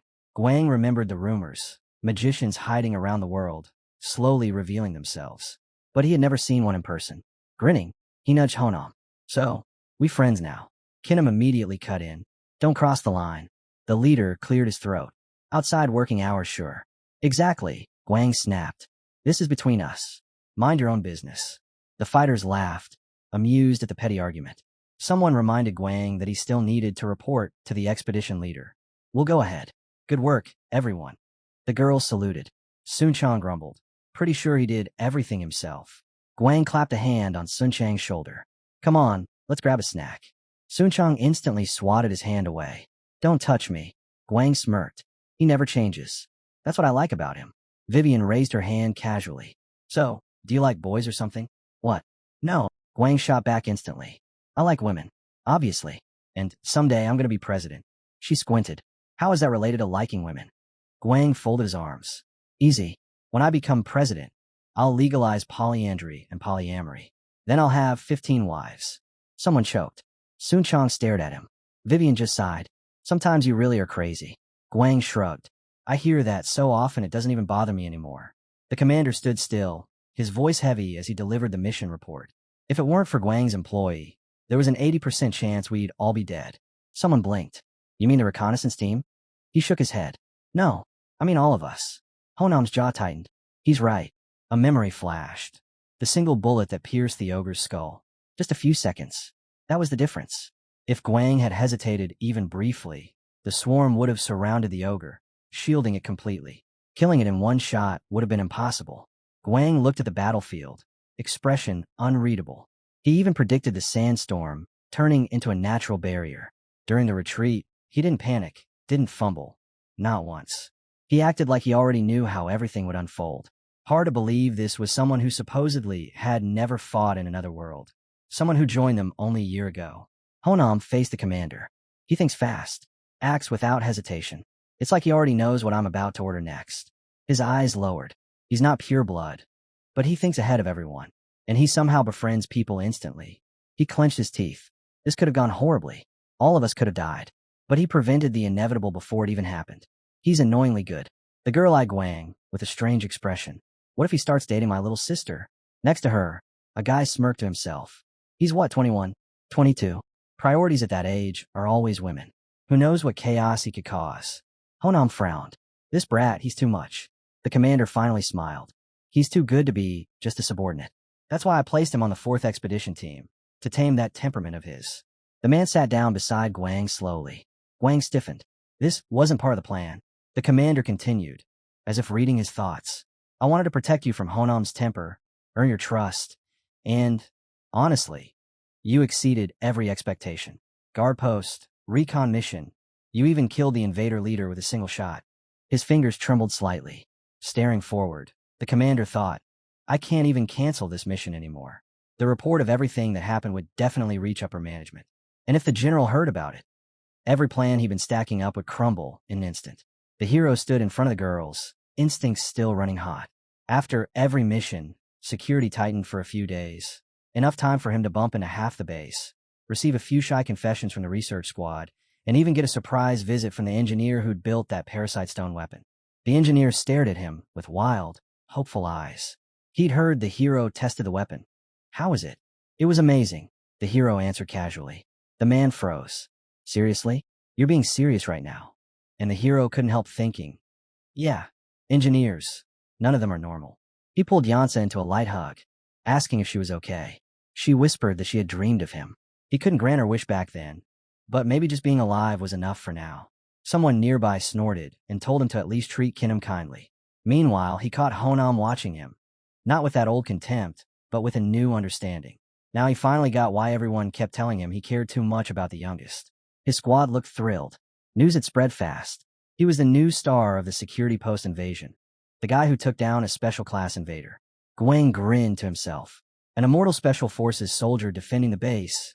It didn't sound bad. He checked his phone. God, why are there this many notifications? Scrolling through the mess, he muttered. Do I have bipolar or something? What are these weird messages? Fine. He'd just tell everyone he was on a mission. But then he blinked. Another message appeared. One that hit differently. You are no longer my son. He exhaled sharply. And that one's from my mother. He called her immediately. When she picked up, she recognized his voice and gasped. It's your terrible son calling, he said dryly. So you're still alive? She breathed, the smile almost audible. She told him to forgive her. He knew she worried, but he had to work. There had been no signal, no way to reach her. I understand, she said softly. So both father and son went abroad to earn money. Huh, I see. Her voice trembled between relief and scolding, but for the first time in a long time, it felt like home reached back. She closed her eyes when she heard him apologize, saying he'd sinned, asking for forgiveness. Her voice trembled, not from fear but from frustration. Fine, I'm okay. But why did you end up there in the first place? The hero froze for a moment, then answered with that awkward half-laugh he used whenever he was caught off guard. Yeah, I'm fine. Just work. It's been rough. And as he said it, he couldn't help thinking that if he kept traveling for missions like this, no one should be shocked when strange things kept happening around him. He hadn't seen Mari since he left her with her mother. Dumbbells and a barbell clattered onto the floor as his mind drifted. By the way, his mother's voice echoed. How's Mary? Does he really still remember her? The hero sat at his computer, rubbing his face. He told her father he'd let him meet Mary. All right, she said. Let him come. He's her biological father. Then she muttered, well, I'm not exactly sure he is. Just warn me before he shows up. Guang lowered the phone slowly, wondering whether it was just him or if there was a hint of anger in her tone. Well, he promised the guy a meeting with Mary. After vacation, he'd have to deal with that mess too. He stuffed a forkful of meat into his mouth. Honestly, after everything that happened, he took 2 days off. Training was cool and all, but eating and doing nothing? That was paradise. He lay sprawled on the couch. 8 hours of non-stop gaming. Then some half-hearted bench presses, just enough to keep his body from stiffening up. TV humming in the background. Kinham had gone to the hospital, so the hero spent those 2 days completely alone. And honestly, he needed that. By the time he returned, he waved lazily and greeted everyone. Morning. Zhang looked him over. So you're finally here. Yep, he replied. Got some good rest. Dong-hun smirked, practically glowing. It's you. I'm so glad to see you. Guang stared at him. Why did Dong-hun's eye bags look worse than before? Zhongbong turned away with a sigh. You're late. You should have come earlier. Even the team manager had dark circles. What the hell happened here? Guang scanned the faces of every exhausted employee. Something definitely went down while he was gone. And then the report landed in his hands. Monsters crawling out of a portal. Chaos spreading through the district. Yeah. While he was away, someone else had been living through hell. A black hole anomaly. The kind everyone dreaded. When those things showed up, they multiplied like sickness. More holes, more portals, more invaders pouring through. And with each new breach, the manpower needed to close them grew out of control. The manager clenched his jaw so hard it looked painful. Hwaram's immortals, the special forces, the police, even the Excursi PMC. Every group that usually acted like rivals had been forced to work side by side. Days blurred together. Nights vanished. No wonder the manager and the panda had those massive bruises under their eyes. They hadn't slept in forever. Guang's gaze shifted to Zhang. Her dark circles. Those weren't from overwork alone. There was something else behind them. The escaped leader of the immortal faith. A car appeared in the report footage. During the criminal transfer, there had been an ambush, straight out of a nightmare. A swirling hole formed right in front of Yun's transport truck. By the time the dust settled, he was already gone. Handcuffs lay abandoned on the ground, and Guang thought impossible. Even with chains, reinforced cuffs, a tracking device, and a cocktail of sedatives pumped into him. There was no way Yun freed himself alone. Someone helped him. Zhang stared at the broken restraints. Most likely Prometheus was involved, she said quietly. She'd spent the entire night hunting for their traces. Guang gave a crooked grin. You all worked pretty hard. The manager shot him a glare. Honestly, I wanted to ask how you enjoyed your little mini vacation. He typed something rapidly on his keyboard. The 4th expedition team said your achievements were all listed in their reports. So, I decided to check. Dong-hun turned around with dead eyes. The result of a whole year's work. Guang blinked. Wait, seriously? He faced the manager. That can't be right. I just did what I had to. Then he looked at Zhongbong, who only shrugged. Yeah, I heard it. The manager's frown deepened. You closed the yearly quota? By yourself. Dong-hun lowered his head. It was enough. Guang raised his voice, stunned. How? How could that be? One employee, working alone, achieving what was supposed to take an entire department a year to complete. The manager extended a hand dramatically. Fine. Good. Great. Should I kneel before you now, you big hero? Guang lifted his palms in surrender. Hey, no one told you to do that. Then he paused. A sound behind him. Someone calling his name. And he turned, just as he heard. They left you a note. He blinked. A note? For me? From who? An inscription flickered on the screen. Short, sharp, almost mocking. He hasn't forgotten. It's from Yun, someone said.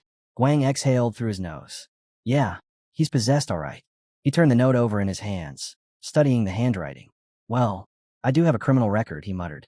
Honestly, I probably could have gone to jail for stalking or something at this point. He shut his eyes for a moment, fully expecting that to be true. One of the girls added quietly. Yun escaped from custody. Guang snapped his eyes open and pointed at them. What is wrong with you guys? Zhang stepped forward with a sigh. We were called in by the security department to help that day. Our annual work reports took a huge hit. Yeah, I'd be pissed too, he admitted. Dong-hun chimed in. What the heck, man? At least nothing hurts. I heard the other world was a complete disaster. Guang smiled. I'm fine. Who do you think you're talking to? At this rate, One of them said, "You'll be assistant manager soon." Guang shrugged. "We'll still be friends if that happens." Donghoon snorted. "No, we won't." Everyone froze for a second. "Fine," Guang sighed. "I'll treat you all to a barbecue." That, however, got their attention. Then came the announcement. A bonus. 50 million won. Guang blinked again. Someone looked like they might faint. Jungbong simply crossed his arms. "I only agreed for Korean marble beef." Guang stared at him. "Maybe I should be nicer to him." "Deal. Let's go." Their cars rolled down the highway, engines humming. Byung-jun glanced over from the passenger seat. "Is Mari okay?" "Yeah, everything's fine," Guang answered softly. "You know the rules." Byung-jun lowered his head. With 35 trackers strapped to him and a self-destruct device wired in, he wasn't capable of doing anything reckless even if he wanted to. Then the car suddenly jerked to a stop. The man in the front turned his head. "Wait in the car. I'll go first." "It's okay," Guang said. He stepped out with a bag in his hands.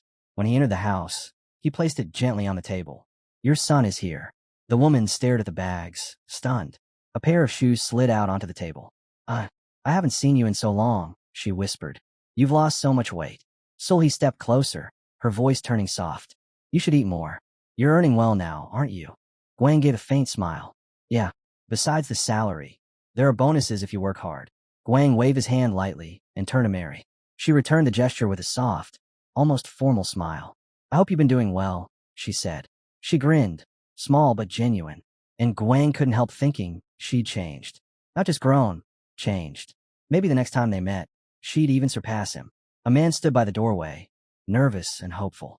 Guang glanced at him and thought, the doctor's life isn't in danger. There's nothing to worry about. Then Byung-jun stepped forward, arms stretched wide. "Mary," she blinked, stared at him. Then, just as they were about to meet, she stopped abruptly. Her brows knit together. "Who are you?" Sulhi, sitting on a bench nearby, let out a long sigh. "Just like Mary," she muttered. "I told her father you would let him see her." "That's fine," she'd said back then. "Let him come. He's her biological father." Guang had answered, "Well, I'm not convinced he is." Sulhi only shrugged. "Then just tell me when he arrives." Now she stared down at her phone, lost in thought. When she first met Mary, she'd wanted to help her become more human, teach her how to live outside the lab. She was prepared to let her go someday, once the girl found her path. But Mari had far exceeded anything Sulhi expected. Mary lifted a barbell as if it weighed nothing. "Isn't that too much?" Sulhi asked. "No," Mari said plainly. "Not at all." Sulhi handed her a drink. "I heard you have a father. Do you remember him?" Mary shook her head. "Honestly, no, not anyone." Sulhi hesitated. "Would you like to meet your biological parents?" Mary stared straight ahead. "Not really. I don't have any memories of them. Everything I remember is the lab, so I don't miss them." Then she looked at Sulhi, voice softening. "I like being here. I like being around you. I don't want to go back." Sulhi offered the drink again. "Your father wants to see you." Mary frowned. "My biological father?" "No, not that man." Mary blinked. "Then why is he called my father?" She sat at the table, confusion settling into her expression. "I have questions." Sulhi nodded. "He's not your biological father. There's no blood relation. And you can't really say he raised you either." Mary looked ahead, expression unreadable. "I remember him only from the moment I ended up behind bars." Byung-jun froze, stunned, as Mari continued. Calm, blunt, merciless in her logic. "So why should I call someone my father if he didn't raise me or contribute to my creation at all?" Mary leaned against the table, her expression calm but distant. She told him that yes, he was a doctor, and yes, he'd been one to take her from the lab, but that alone didn't make him her father. She bowed politely, thanking him for everything he'd done. The man froze, stunned by how composed she was. His hands trembled as he pressed them to his face. He muttered that he'd asked him to take good care of her. The hero only smiled faintly and gestured toward Mary. "Just look at her. She turned out beautifully. So why are you crying?" The secretary adjusted his glasses, stepping in with his calm, neutral voice, saying he'd provide assistance if needed. The protagonist nodded. Of course. Inwardly, he smirked. He'd known the secretary was spying on him the entire time. The secretary exchanged a look with the doctor, who grumbled that Sunbae could have caused trouble in countless different ways, but he didn't believe Sunbae would dump everything on him. The hero simply looked aside and said, before walking out, he had just one question. "What does your mother do? How did she manage to change Mari this much?" Guang stiffened. "Yeah, can't exactly tell him mom's a werewolf." So instead he replied, dead serious, She's a magical transformer girl. She does fitness. The secretary blinked. She transforms when she senses danger. Guang nodded like this was completely normal. Sulhi and Mari walked ahead, as Guang commented that Mari looked around 40. The hero snorted lightly. Age is just a number. She's still young at heart. Later, sitting across from the man, the protagonist lifted his drink and smiled. It's nice sharing a drink with you again. The father studied him quietly before asking how work was going. He shrugged. Fun. Rough in the beginning. But now the struggles feel almost hilarious. Guang stared straight ahead, voice calm. I know which team you joined. Sunbei exhaled, closing his eyes. Immortal Special Forces. No idea why they put me there. But every organization has its own system. The hero blinked. What do you mean? I'm not part of the Immortal Special Forces. His father shook his head. No, you're not. Then the man's gaze drifted forward, softened by memory. I still remember your dreams, you know? When you were little, you wanted to be a firefighter, then a police officer, then a bodyguard, then a soldier. The protagonist stared, stunned, as his father added quietly. They seemed like different choices, but in truth, they were all the same. His dream had always been the same, to fight the invaders. Sitting across the table, Sunbei said quietly that if he wanted his son to live an ordinary life, he would never have allowed him to work in that place. But if there was something Guang truly wanted to do, then he should do it. Still, it would be better if he started inside the organization. At least there, he'd be safer. Guang frowned. The words hit him like a blade, sliding straight into his chest. Of course his father was worried. Anyone would be. He could hear the anxiety under every breath the man took. The father tapped the can in his hands, eyes narrowing with curiosity. He wanted to know what Guang had learned, what he had achieved. With a faint grin, he said he would go ahead and take a look for himself. The hero stared at him for a moment. Then the can slammed onto the table with a sharp crack. Sunbei rose and began moving around the room. All right, he thought. First, hide my presence, then scatter false traces. His eyes widened a fraction. Next, activate every muscle. Move just enough to mislead his senses, make him read the wrong signals. Across from him, the father closed his eyes. Good, he thought. Strengthen perception. If he makes a move, predict it before it happens. Guang suddenly snapped his eyes open, startled. His father looked up at him calmly. What? Surprised by something. Guang stammered, what? How? The man chuckled. You focused too hard. And, because of that, you never noticed what was happening right in front of you. A faint glow traced along the father's body as he spoke. He explained softly that feeling someone's presence was also the same as reading their intentions. Around him, butterflies appeared in his mind's eye, the metaphor he used. If you concentrated on the wings of a butterfly, you could count every flap. But the moment a bee appeared, your instinct shifted. The butterflies vanished from your awareness. Your entire attention locked onto the threat. He let the image settle. That, he said with a grin, is tracking. You hide your trail, scatter it, and your enemy chases all the wrong signs. He reached out and patted Guang on the head, pride softening his eyes. You've learned a lot. Good boy. Guang straightened, heartbeat steady, determination rising. I'll do even better, he said. His father laughed lightly. Of course you will. You're my son, after all. Sunbei stretched as he left the room, casually announcing that he was going to take a shower. Guang watched him go, thinking to himself that his father was unusually gentle today. Normally, the man tossed every problem at him and told him to figure out the rest on his own. The bags lay scattered across the floor. Someone turned towards Sulhi, who sat on the bed with her arms crossed and worry etched all over her face. She sighed. I keep thinking my son's job might not be entirely legal. Maybe politicians are slipping him money under the table, or something worse. Mary blinked slowly. Why would you even start thinking like that? Sully pointed at Mary. Isn't it strange? He brought home a werewolf girl who was used as a test subject. Maybe he works for some mafia, pretending to be a civil servant, just to hide it. Mary closed her eyes for a moment, already tired of the spiral. You're overthinking again. If you were doing anything like that, I'd know. And besides, your husband was the one who suggested he work there in the first place. Sulhi lowered her gaze. Yes, but still, if he really works for the government, what if he's getting dirty money? That's what scares me. Mary shrugged. And what's wrong with that? It's still better than going around begging. Sulhi glanced at her phone. I could always ask my brother. Mary shot her a look. Your younger brother? If you mention something like that, he'll drag you back home himself. Sulhi fell silent. She stared at the floor and let out a breath. She's right. There's no point tormenting myself. Guang is a good kid. I raised him myself. Mary stood and stretched. Warm-up's done. Sulhi nodded. Then let's start. I'll work out with you. she added, determination settling in. Olivia glanced away from her screen, thinking that Sulhe's fear made sense. Any mother would worry. But if Guang were doing something illegal, especially something involving werewolf abilities, Olivia would have sensed it long ago. Her expression tightened. I'll figure this out. She's important to me. Graphs flickered across her phone. Damn black holes, she muttered as the display shifted to a view of the city streets. A voice called out off-screen. They hadn't seen each other in a long time. Rin stepped forward, smirking. I see you haven't changed. Still crazy as ever. The girl scoffed, arms crossed. What are you even talking about? First you kissed me, and now you say that.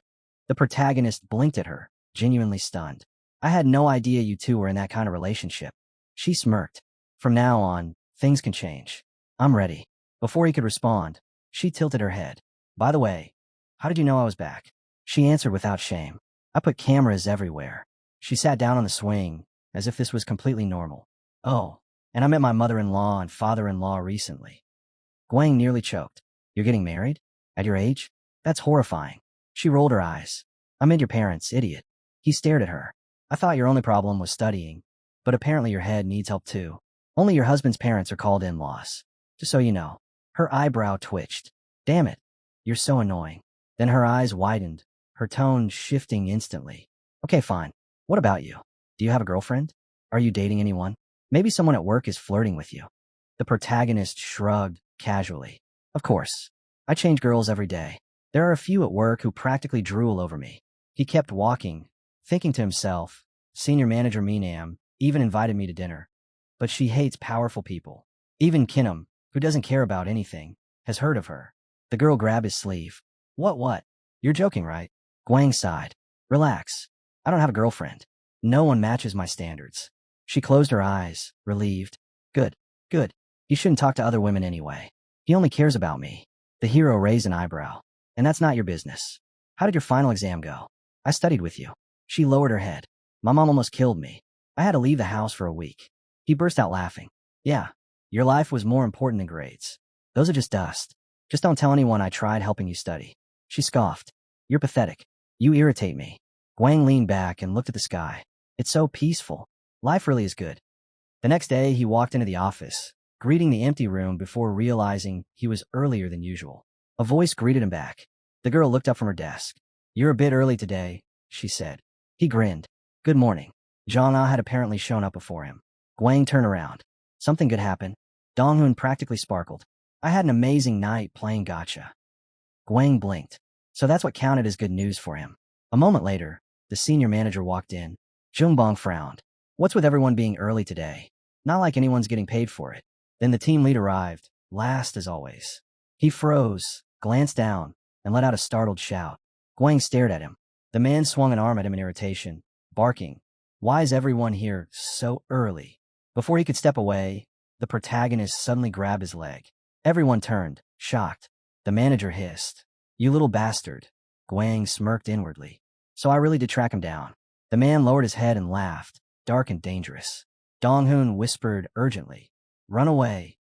Guang lifted the knife in his hand. Run? What? The manager snarled. I'll kill you myself. Then I'll write a resignation letter, saying it was voluntary. Guang snapped back, furious. What are you running around for? It's too early for this. And just like that, another normal Monday. A coworker looked at him. What are you doing? Guang thought to himself. I was trying a technique on Miho. He stomped on Miho's foot. What the hell was that? A mistake, Guang replied flatly. The next attempt was on senior manager Himo, who immediately began collapsing. Then Yohan got hit slightly harder than intended. Yohan roared. What? You're in love with Miho now? Trying to eliminate the competition. Guang groaned. Wrong. Completely wrong. Sitting at his computer, he mulled over his morning routine. Ambushing the team lead, practicing tracking, reading people's movements on the sly, all while pretending to be the most hard-working employee in the entire department. Then the team lead frowned at him. I have the CEO's permission. I need your help. Jungbong groaned. Since when is Guang public property? Why does everyone try to borrow him like a tool? Guang's eyes widened.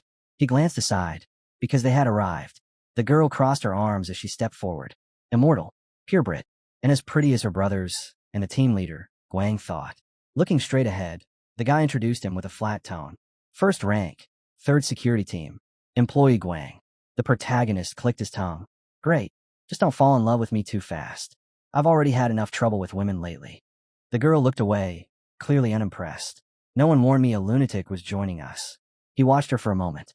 Same attitude as her brothers. Figures. Guang stepped forward and offered a handshake. Nice to meet you. The hero smirked internally. Seriously? I didn't train all this time just to shake some random woman's hand. But whatever. Letting the moment slide would be more annoying. He grabbed her hand anyway. Nice to meet you. I'll do it again if I have to. Right then, a thread wrapped around the girl's leg. The protagonist's eyes widened. His grip tightened instinctively. Guang's hand snapped up in warning. Both of you, calm down. He frowned. What are you even trying to start trouble for? The girl turned her face away. I didn't start anything. And the hero thought bitterly. No, that one's on me. The guy looked at him. We need to talk. The protagonist rubbed his face. I don't look like that kind of person. Yeah. Well, you're the one who started it. And if she's a true purebred, what then? We supposed to worship her? He shot back. The guy lowered his gaze. I get that she caused it, but being that soft isn't good either. The protagonist exhaled, eyes closed for a moment. Fine. We'll act like professionals. Good, the guy nodded. Let's start over. He raised his hand. This is employee Guang. And this, he gestured, is Sura. True purebred. Sura frowned, but didn't argue. No fighting, the guy declared. I wasn't planning to, she muttered. The hero shrugged. Would be rude of me to fight a kid trying to provoke me anyway. That's enough, the guy cut in. Briefing starts. A projection lit up. An overhead map of the surface. We lost contact with one of our team members. A voice explained. This is their last known location. They were on a mission. The guy pointed at the image. Our task is to recover the purebred. Guang added. The building looks normal, but intel says a group of psychopathic scientists is hiding inside. Adele should be there. Looking up at the screen, the guy said the name of the mission out loud. Operation Save Adele. We rescue the missing squad member and the pure blood we were originally assigned to protect. He planted his hands on his hips. That's all. Pack up. We're leaving. Assistant, take Guang with you. Guang nodded and followed the order without complaint. Sura, you stay, the manager added. The guy then turned to the protagonist. We're heading out. The hero glanced sideways. Something about this whole setup felt off. He lowered his gaze. I know she's a true pureblood, but her hands are tied here. The pureblood families and the government. Neither side wants open conflict. The guy blinked in confusion. Are all true purebloods this strange? I don't know. The protagonist replied. My father never told me anything. Two brothers appeared standing back to back in his memory. A voice echoed. There are two branches of true purebloods now. One is their family. Their senses are pushed to the absolute limit. The other branch is overseas. Johann sat at a table, swirling the drink in his glass as he spoke. Both branches get similar privileges. The government doesn't interfere much. They get all kinds of benefits. For example, they don't pay taxes. At all. He lifted the glass slightly. And they enjoy more freedom. But it comes with responsibility. They're required to provide immortals for the nation. The protagonist tightened his grip around the weapon in his hand. When he'd asked Kinham about his lineage, Kinham had dodged the question. Truth was, he barely knew anything about his own immortal family. Other than one fact. They weren't strong enough to join the immortal special forces. Looking straight ahead, the guy continued. Kinham and Honam won't be joining us. The assistant tilted his head. You're talking about the director? He's my friend's brother, the hero answered offhandedly. The guy closed his eyes for a moment. Their family didn't file the official request. It came from a specific individual, Sura. What? The protagonist looked stunned. They accept requests from individuals? You know Team 1 mostly handles guarding high-ranking bosses, right? Guang raised a hand. Then what about team manager Jungbong? You want him to go in my place? The guy replied. Sure, he could handle it. But I'm not dealing with that guy's face today. Jungbong let out a crooked grin. Me and that bastard. Your team manager. We still can't speak the same language. The protagonist blinked. You literally just called him a bastard. The assistant manager chuckled. And I almost called him a brat. Funny how insulting the same person is the fastest way to become friends. The manager looked straight at him. Who's your father? The man closed his eyes. My father's a purebred. I just didn't inherit the blood. That's not what I meant, the manager replied. I'm asking who? Who what? Guang's father. Jungbong expression sharpened. Today he used tracking to provoke me. That technique isn't something you just learn on your own. He leaned forward. So, who is Guang's father? The man lowered his gaze. I don't know. He sat back and sighed. Even I can't know everything. The head of the ministry already confirmed he isn't a spy, a terrorist, or a cultist. Mayunjin's silhouette flashed through his mind. He didn't know all the details, but one thing was certain. Guang's tracking was top tier. The level of an immortal half-breed. A ridiculous prodigy. The office door swung open. There's a problem, the man reported. What now? The manager asked. He handed over a tablet. Take a look. The screen played a video. A man sat at a table, exhausted, broken. I devoted my entire life to research for the government. Gave everything I had. And now the only thing left for me is the label of a traitor. He stretched out his hand toward the camera. With this video, I call on the Korean government to admit it, since the footage abruptly cut. A voice commented off-screen.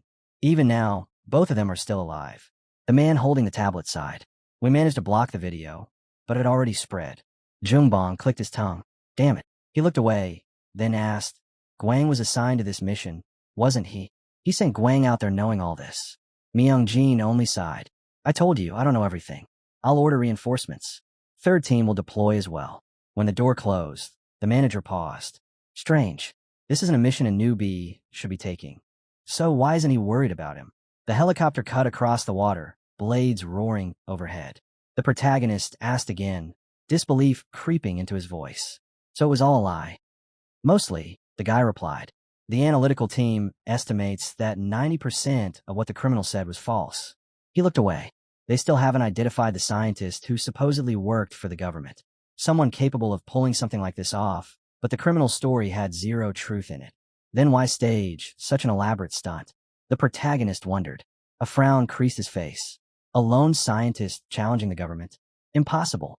It wasn't for money, and he wasn't demanding the release of a relative. A masked figure flashed through his mind. He demanded an apology. The hero murmured. He wanted to shake public trust. Across from him, the guy nodded. We think terrorists are behind it. While a terrorist group could do something like this, the hero admitted to himself. Portraits flickered in the projection. That organization is full of incompetence, the man said. Guang tilted his head. Could it be Prometheus? They've been hit by the government multiple times. Maybe this was their dirty revenge. Propaganda meant to poison public opinion. A new view appeared. The research center. Inside, armed personnel were stationed. Around 40 people in total. We'll split into two groups, the voice explained. One enters the building. The other secures the exterior. Those outside will take positions in the ground parking lot. The hero glanced over at Sura. The second group will descend from the helicopter. Someone continued, and breach through the interior floor. They'll head straight for the targets. Sura lowered her head slightly. Why are you staring at me?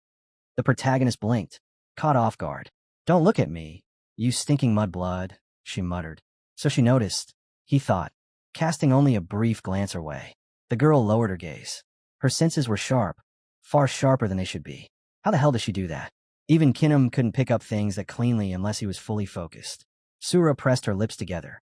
And how am I supposed not to look at her? The hero thought. She looks worried. The helicopter cut through the air as the scientific center came into view. We're approaching, someone called out. Standing near the edge, the man ordered, drop the ropes. Sura jumped the moment the command hit her ears. The protagonist turned. I'm not going now. That rope might snap. I'm going last. I get it, the guy answered. Then go now. Guang grinned. Werewolf body. Heavier than it looks. Good luck, he said, then dropped down the rope instantly. The protagonist's eyes snapped open. A massive explosion ripped through the ground beneath them. The guy peeked around the corner. The girl hid behind cover. Soldiers were already climbing down the rope, and an axe came spinning through the air. The protagonist jerked his body aside, barely dodging it. Then his eyes widened again. Guang, he shouted toward the helicopter. Guang screamed back, clutching the control stick as the aircraft lurched violently. The helicopter began to drop. With a twisted grin he yelled, See you at the hospital. On a nearby rooftop, a man stood waiting. A gun was suddenly pressed to his skull from behind. It's time to die, someone said, and fired. The soldier staggered forward in shock, just as the hero slammed into him with a brutal blow. Landing in a fighting stance, the protagonist grimaced. Damn, twisted my shin. From somewhere behind, someone yelled, What happened to this bastard? The hero waved casually. Yo, how's it going? The soldiers stared at him, swearing in disbelief. Guang smirked at the sight. Pointing his weapon, one soldier shouted, I remember him. He's from the Immortal Special Forces. Another snarled, Then I'll kill him myself. Prometheus, the hero realized. These bastards are all Prometheus. The guy looked away. What now? They said they'll leave the hostages if we don't enter the building in 5 minutes. The protagonist scoffed. That's not how this works. Sura frowned. We can't surrender, even if we wanted to. Suddenly, gunfire tore through the air. What the hell are you doing? Shoot them, someone screamed. The protagonist scoffed, saying surrender wasn't even a word in his vocabulary. Sura rolled her eyes and muttered that he was such a pompous turkey. From behind cover, Guang told him to keep chatting with the manager if he wanted. He'd handle the hostage. Sura blinked, confused, asking what he meant, but the protagonist simply raised his weapon and replied that his father had saying, "A man walks his own path, and the path he walks becomes the true path." Before she could respond, an explosion ripped through the front line of soldiers. Smoke blasted outward, forming a gaping hole in the wall. Stepping into the haze, he declared that if no path existed, then one had to be carved by force. He turned back, asking her once more what she wanted to say before he left. Sura looked down at the hostage, her voice low. Her daughter wanted her returned alive. Safe.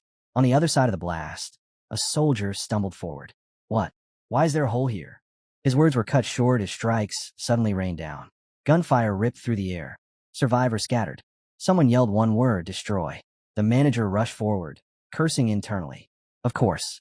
What else could you expect from a man known as the Prophet? If you fall behind, you die. He tore into the soldiers with brutal efficiency, muttering that their enemies weren't the only ones who carried poison in their bags of tricks. The protagonist glared at the incoming forces. Pathetic rats. Ambush specialists. Soon, he and Sura found themselves standing back-to-back amid the chaos. A whisper cut through the gunfire. They were about to be surrounded. Their turn was coming next. He frowned. At best, they could stall them for 20 minutes. Then a hole cracked open in the roof. The hero felt his leg grab tighten as he steadied himself, thoughts racing. He had taken a pill earlier, HCS3, a medical enhancer that accelerated tissue regeneration, the same one Kinim used when he lost an arm. But it came with a flaw. It dulled the senses. So he swallowed a second pill, Blunt Alpha, commonly called Snowflake. It neutralized HCS3's side effect. A glowing schematic of the building flashed before Guang's vision. The girl, his target, was on the third floor. In the next instant, he burst forward like a launched projectile. He vaulted into the warehouse district, eyes sharp. Doors lined the corridor ahead. He didn't slow down. He kicked them open one by one, tearing through the building as the mission accelerated toward its breaking point. The man stared at him, stunned. What the hell? How'd he get in? Another criminal barked out a warning, shouting that if he took one more step, they'd start killing hostages, so he'd better behave like a good boy. The protagonist didn't even blink. A knife flashed through the air. The thug flinched, swinging wildly. You crazy bastard. But he never finished the sentence.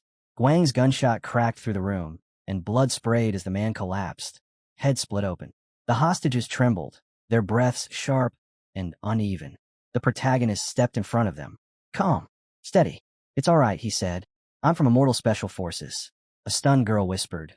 Wait, didn't he train in the same hall as us? Her mother nodded weakly. Yes, tell him to turn around. A werewolf burst from the side, roaring that he was a dead man. The protagonist leveled his weapon. Don't worry, he told the girl.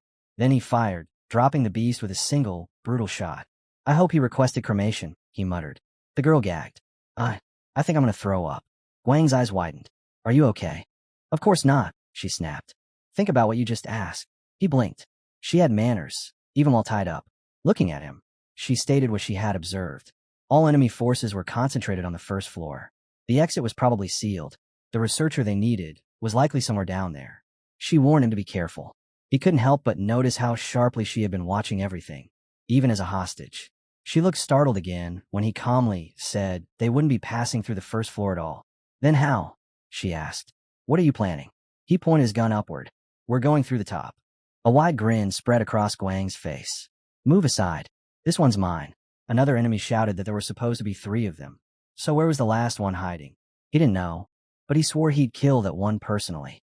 Meanwhile, the manager crouched behind cover, grim realization settling in.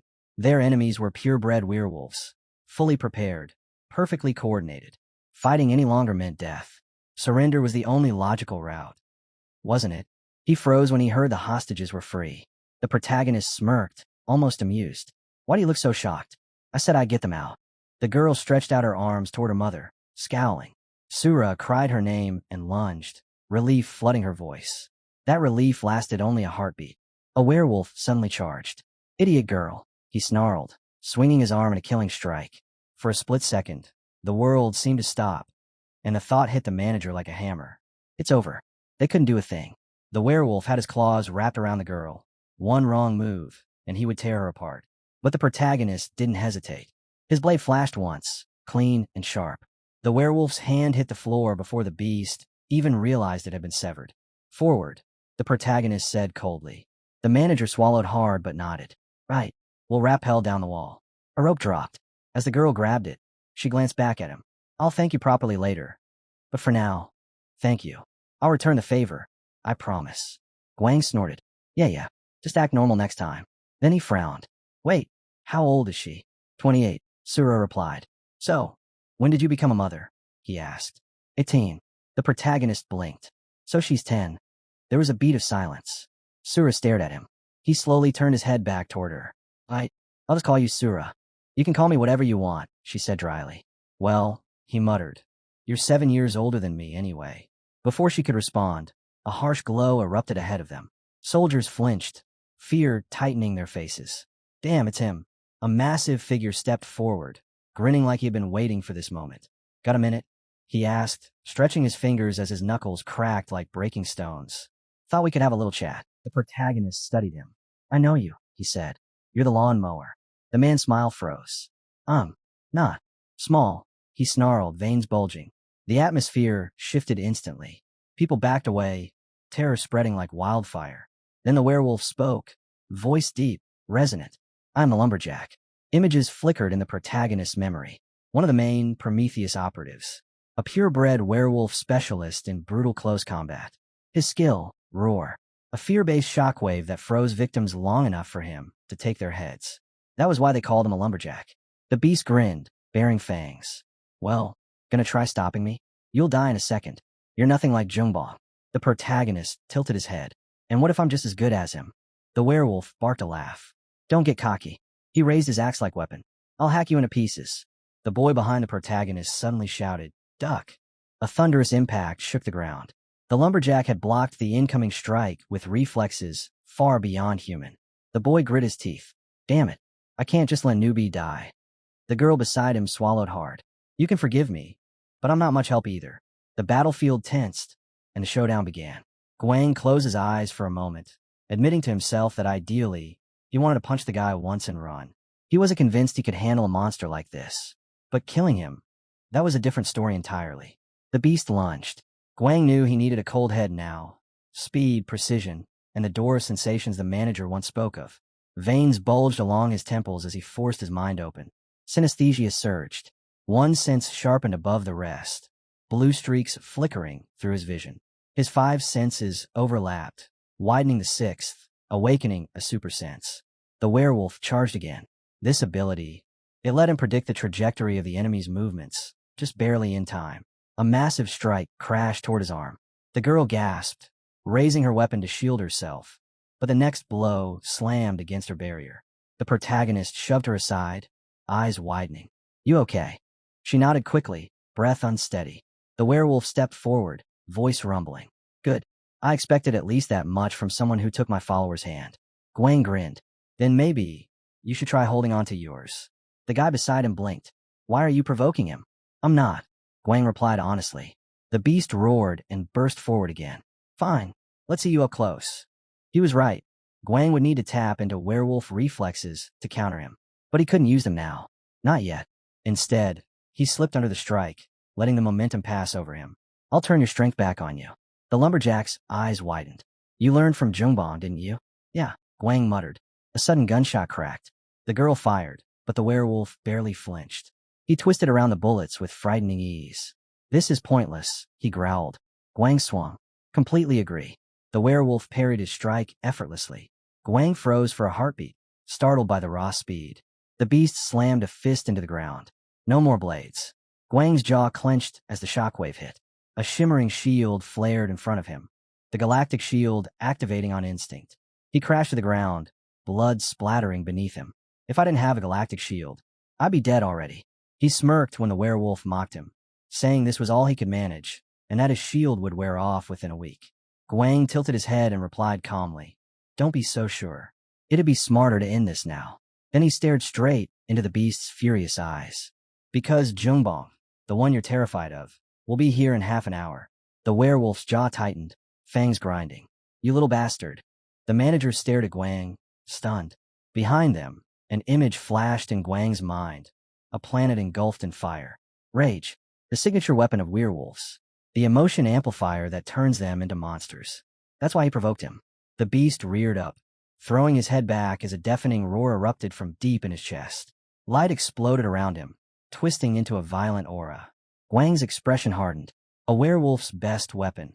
An ability rivaling the Invaders' fear-instilling attacks. A roar that paralyzed everything it touched. Everyone's eyes went wide. Their bodies stiffened.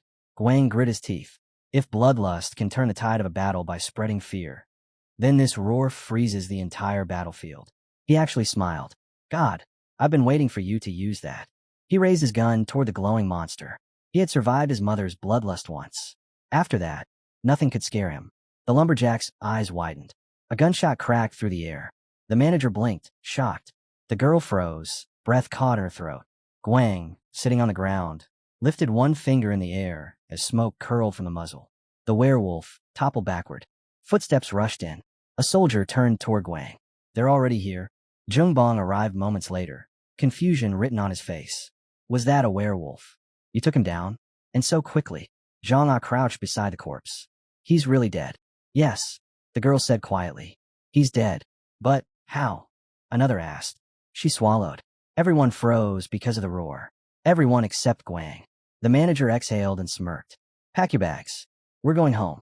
And you, he added, pointing at Guang, owe us one hell of an explanation. On the transport, the captured man was tied up. One of the researchers who uploaded the leak video. Or, rather, a deranged scientist who probably released it hoping to exchange the footage for permission to experiment on immortals.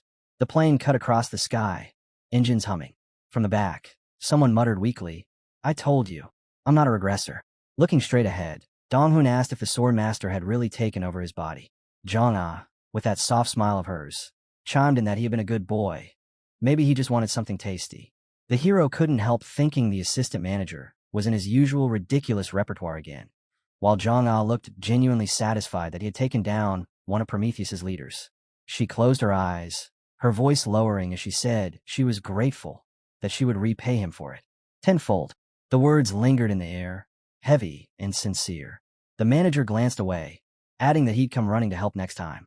And then, as if it were nothing, he said that if the hero wanted, he could join his team permanently. The protagonist stared at him, wondering if this man wanted all his bones broken. Even so, being offered a permanent spot, that was new. And just like that, he had become the rookie who killed a Prometheus officer, a first-rank criminal, a terrorist. Sitting at the table, someone asked what the current news was. They mentioned Guang's promotion to assistant manager, saying he had killed a werewolf, one of Prometheus's leaders, on his last mission. Was it true? Guang couldn't have handled someone like that alone. He must have been lucky, but killing a werewolf wasn't something luck alone could do. Guang closed his eyes and quietly asked what an assistant manager even was. Someone fast, apparently. Rubbing his face, he wondered if he should just quit. He had only been promoted to second-rank assistant manager a couple of days ago. And now all this? Then a man stepped forward, greeting everyone. He confirmed that a member of their immortal special forces really had eliminated the werewolf, but he couldn't reveal his identity. If anyone knew his name, they were asked to stay silent. Instead, he said they should use the nickname their unit had chosen for him. The hero frowned when he heard it. The mad rebel who fought Jungbong. So it really was him after all. The manager, annoyed, asked why he was taking his anger out on him. And then came the final remark. In the third group of external security, peace had finally returned by God's grace. The protagonist sat down and glanced at the terrified guy across from him, the one muttering that they didn't really have much of a choice. The man clenched his fist, adding that if they wanted to take the next step and maintain a good relationship with that person, they would have to think everything through very carefully. The president finally unclenched his hand, letting two blue spheres fall onto the desk with a soft clatter. He turned in his chair, eyes half-lidded, and said that if he were free to act, he would have already begun. But when a golden opportunity like this appeared, resisting the temptation was nearly impossible. The call connected. The guy pressed the phone in his ear, realizing once again just how dangerous he was, too good at what he did. Someone like him shouldn't be allowed to slip out of their influence so easily. And yet, here they were, relying on him again. He stood by the window, staring out as the silence stretched between them. They hadn't spoken in a long time, and now he was calling to ask a favor. He wanted him to find someone. The man on the other end hesitated. He said he couldn't. They had strict orders not to get involved with that company. That was what his superiors had demanded. He closed his eyes, adding that, officially, he wasn't supposed to even know this person existed. The president lowered the phone slowly. He stood there in silence until he sensed it. Someone behind him. A hand extended a steaming mug toward him. Moments later, he was seated at a table among several people. They had heard all sorts of rumors about him, none of them small. He set his cup down and exhaled, still stunned. He had honestly expected he wouldn't last long in this industry. A rookie among the immortal special forces. How far could someone like him really go? Then the memory hit him. The man who charged forward with a severed arm. A pure-blood werewolf. Cutting off its limb should have been nearly impossible for a newcomer. And yet he had done it. The bald man beside him clenched his fist, remembering that moment. Realizing that he had taken the life of a high-ranking criminal with his own hands. He lowered his head slightly. He had been raised well. The man with glasses smiled forward, voice gentle. He admitted he was proud, of course he was. But he couldn't deny he was worried too. He told him to be careful, no matter how strong he became. Meanwhile, in a quiet kitchen, a woman sliced tofu with steady hands. She looked up with a warm smile. She said she was proud of her son, so proud that she had once wanted to tell him the truth, that their child was a werewolf. But fear held him back. Fear that he wouldn't be able to accept it. The protagonist's father looked at his wife with a gentle smile, realizing she still had no idea that their son was immortal. He had wanted to tell her countless times, but the truth would only complicate their lives even further. They stood together in the quiet kitchen, the soft sound of chopping still lingering in the air. The guy smiled faintly and said he only wished for their son to stay healthy. His mother turned her head, replying that he was already grown, more than grown, and it was time for him to leave their nest. The father looked away with the same soft smile, unable to deny it. A massive building came into view. A man with a tired face walked in carrying coffee, dark circles under his eyes. He asked what was going on, then wondered if the payment had come through. His voice wavered with exhaustion and hope. A towering werewolf filled the screen. The narrator's voice told us that their Joey was tied to the reward, because the world government had placed an international bounty on this monster. 686 million won for its head. Then another sign appeared, this time with a bald man. He had angered the government as well. A price had been placed on him too. In theory, the reward should have been divided among the team, since he had acted as part of the immortal special forces and had help. But the man with glasses shook his head, saying he hadn't done anything. The money should go entirely to him. Then the girl raised her hand. She said he had saved her life, and she didn't want a single coin. Even the team manager refused to share. The scene shifted to a bank account. Numbers rising, digits stacking. The protagonist realized she had even called him her savior, and given up her portion as well. Every single reward flowed into his account. He became unimaginably rich in a single moment. Guang looked at his phone and grinned. His own balance had skyrocketed thanks to all this. Staring at a chat filled with friends, he decided he would treat everyone. Friends, coworkers, all of them. He glanced at the guy beside him and declared that life was absolutely wonderful. Then he lifted his phone and proudly announced he was now a first-rank assistant manager. But his expression shifted instantly. Meanwhile, the protagonist was walking home. He and the girl looked ahead, and he realized she had suddenly appeared to meet him. She said the head of the family wanted to see her. Then the camera shifted. Someone was standing behind the door. After that, the man spread his arms wide, greeting the guests with a smile. He had expected the immortal's abilities to be overwhelming, yet they seemed strangely manageable. Guang took his seat at the table, and someone mentioned that today's oyster catch had been excellent. He should enjoy as much as he liked. A shot glass was placed in front of him. They poured him a drink, thanking him for saving the man's daughter, saying he had done well. Guang drank it without hesitation, saying it was simply something he was supposed to do.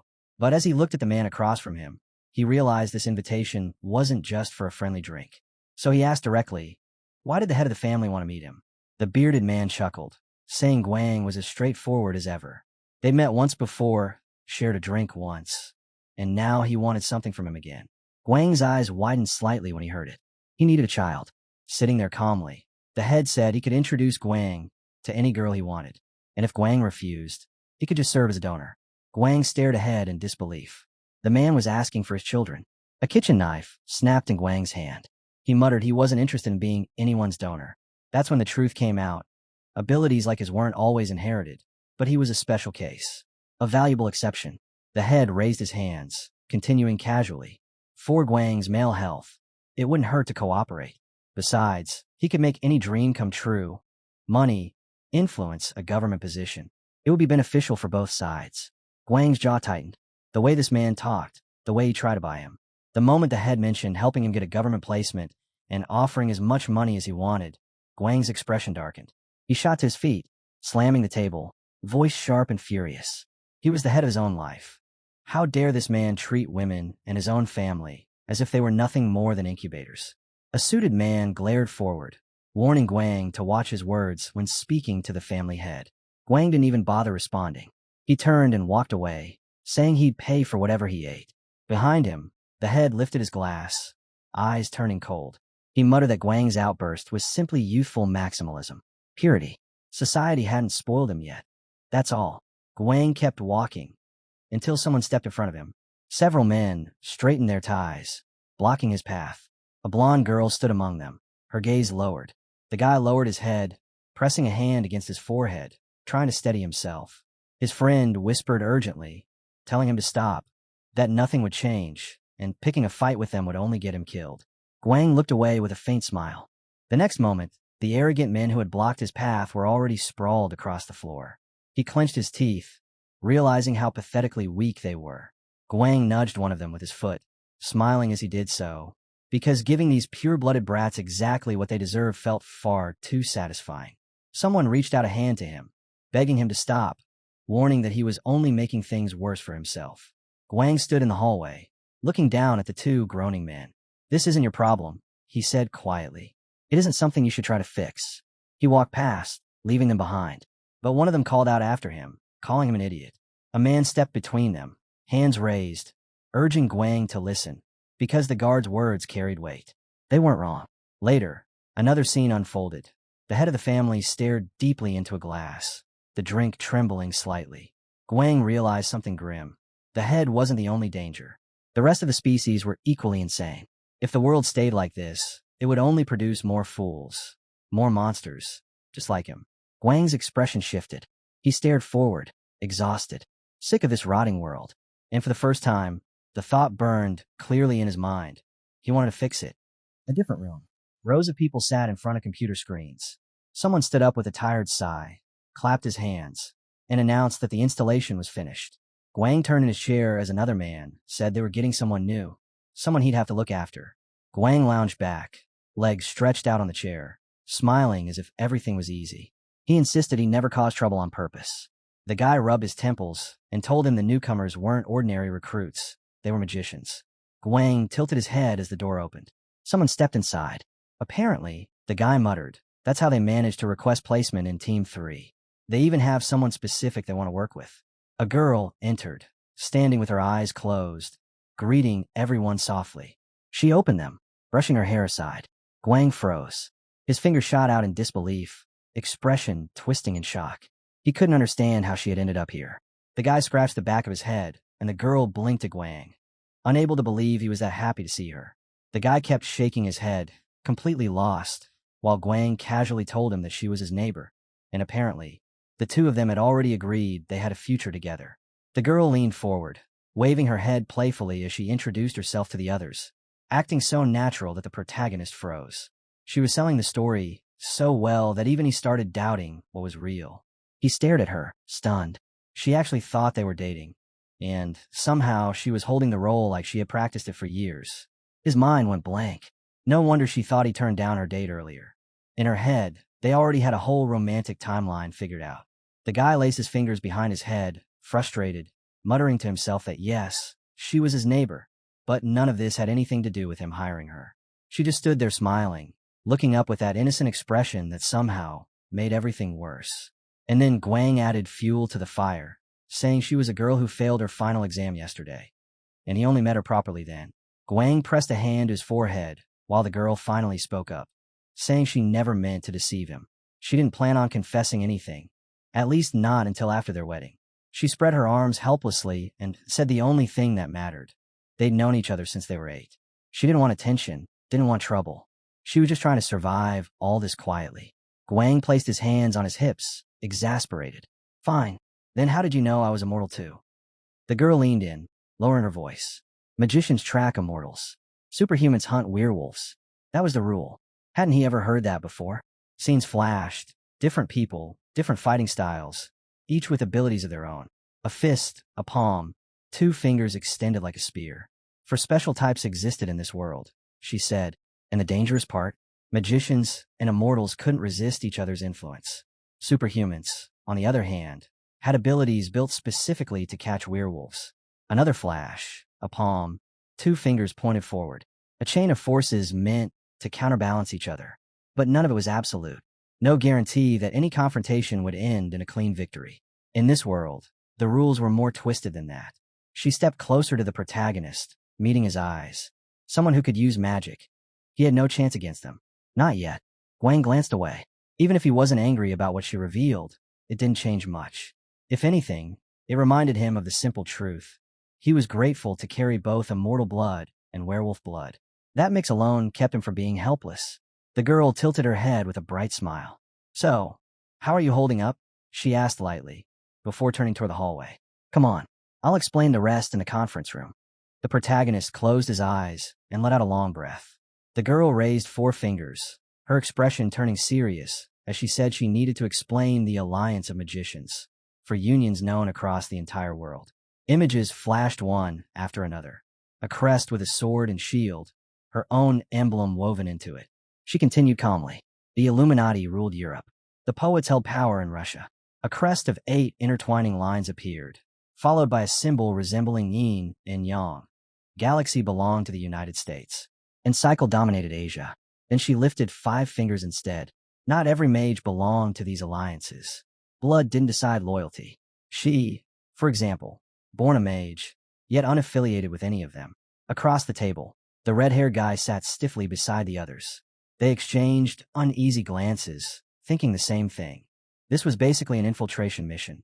Guang sat beside him, arms folded, and the thought clicked instantly. Of course, she hadn't shown up out of nowhere. She had a reason. A sharp slap hit the table. The man who spoke leaned forward, palms still pressed flat. They needed to simplify the situation. His question cut straight to the point. How did the enemy know about the director's escape route? The red-haired guy shifted his gaze away. A spy. That was the only explanation. Someone had leaked the route. Someone close. Guang leaned back, studying him. The guy continued, saying that a member of Team 2 belonged to the immortal faith, which made them unsafe by default. Guang's focus sharpened. That wasn't even the main issue. The real danger was that the spy had used magic. A brief scene flashed. A man holding a revolver, eyes cold, aura twisted with immortal energy. The only one capable of using magic among them. The girl looked ahead and smiled. She had come for the spy. Her entire appearance here, this fake new hire act, was all to blend in and track him down. But the man across from her wasn't buying the whole government partnered with magicians angle she hinted at. He pushed his chair back and stood up, ending the conversation. Their meeting was over. If she found anyone linked to this magic, she could report it then. And with that, he walked away, leaving the rest of them sitting in the tension she had just dropped into the room. They had been watching him long before they captured him. The tired-looking guy finally turned his head, flipping through the papers, and muttered that according to these documents, she was technically under Guang's management. The girl clasped her hands happily against her chest, already imagining the scenario. If she ever stayed late, he'd have to bring her dinner, and they'd eat together like some routine couple. Guang rubbed his forehead, exhausted by her imagination. The guy next to him tried to be polite, saying it was nice to see how close they seemed. Guang cut that thought immediately. None of it was true. She was just a neighbor, nothing more. He pointed to the console in front of her and reminded himself that since she was assigned to Security Room 3, he had to teach her the basics. If she pressed that button, she'd connect to the network and check incoming notifications daily. That was her job. The girl spun around in her chair and called out to the assistant manager. The red-haired guy glanced over silently, observing everything. She raised her hand with a bright smile, acting like she belonged here already. The tired man sighed and said they could go to lunch tomorrow. The girl stuck her tongue out at Guang like a mischievous kid, and Guang realized she really was acting like one. Later that evening, they all sat together at the table, drinking and sharing dinner. Somehow, despite the chaos, the day ended with a quiet meal. She and the assistant manager clutched their stomachs afterward, complaining they ate too much. The next day, she actually went to lunch with him, then immediately gathered everyone for a meeting. They were all seated at the table again.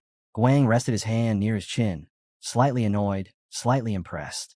The newbie just casually decided she could schedule meetings now. She adjusted the folder in front of her and stated calmly that everyone sitting at this table was clean. Then she stood, turned her head, and apologized for not telling Guang sooner. She had already discussed all this with the team manager beforehand.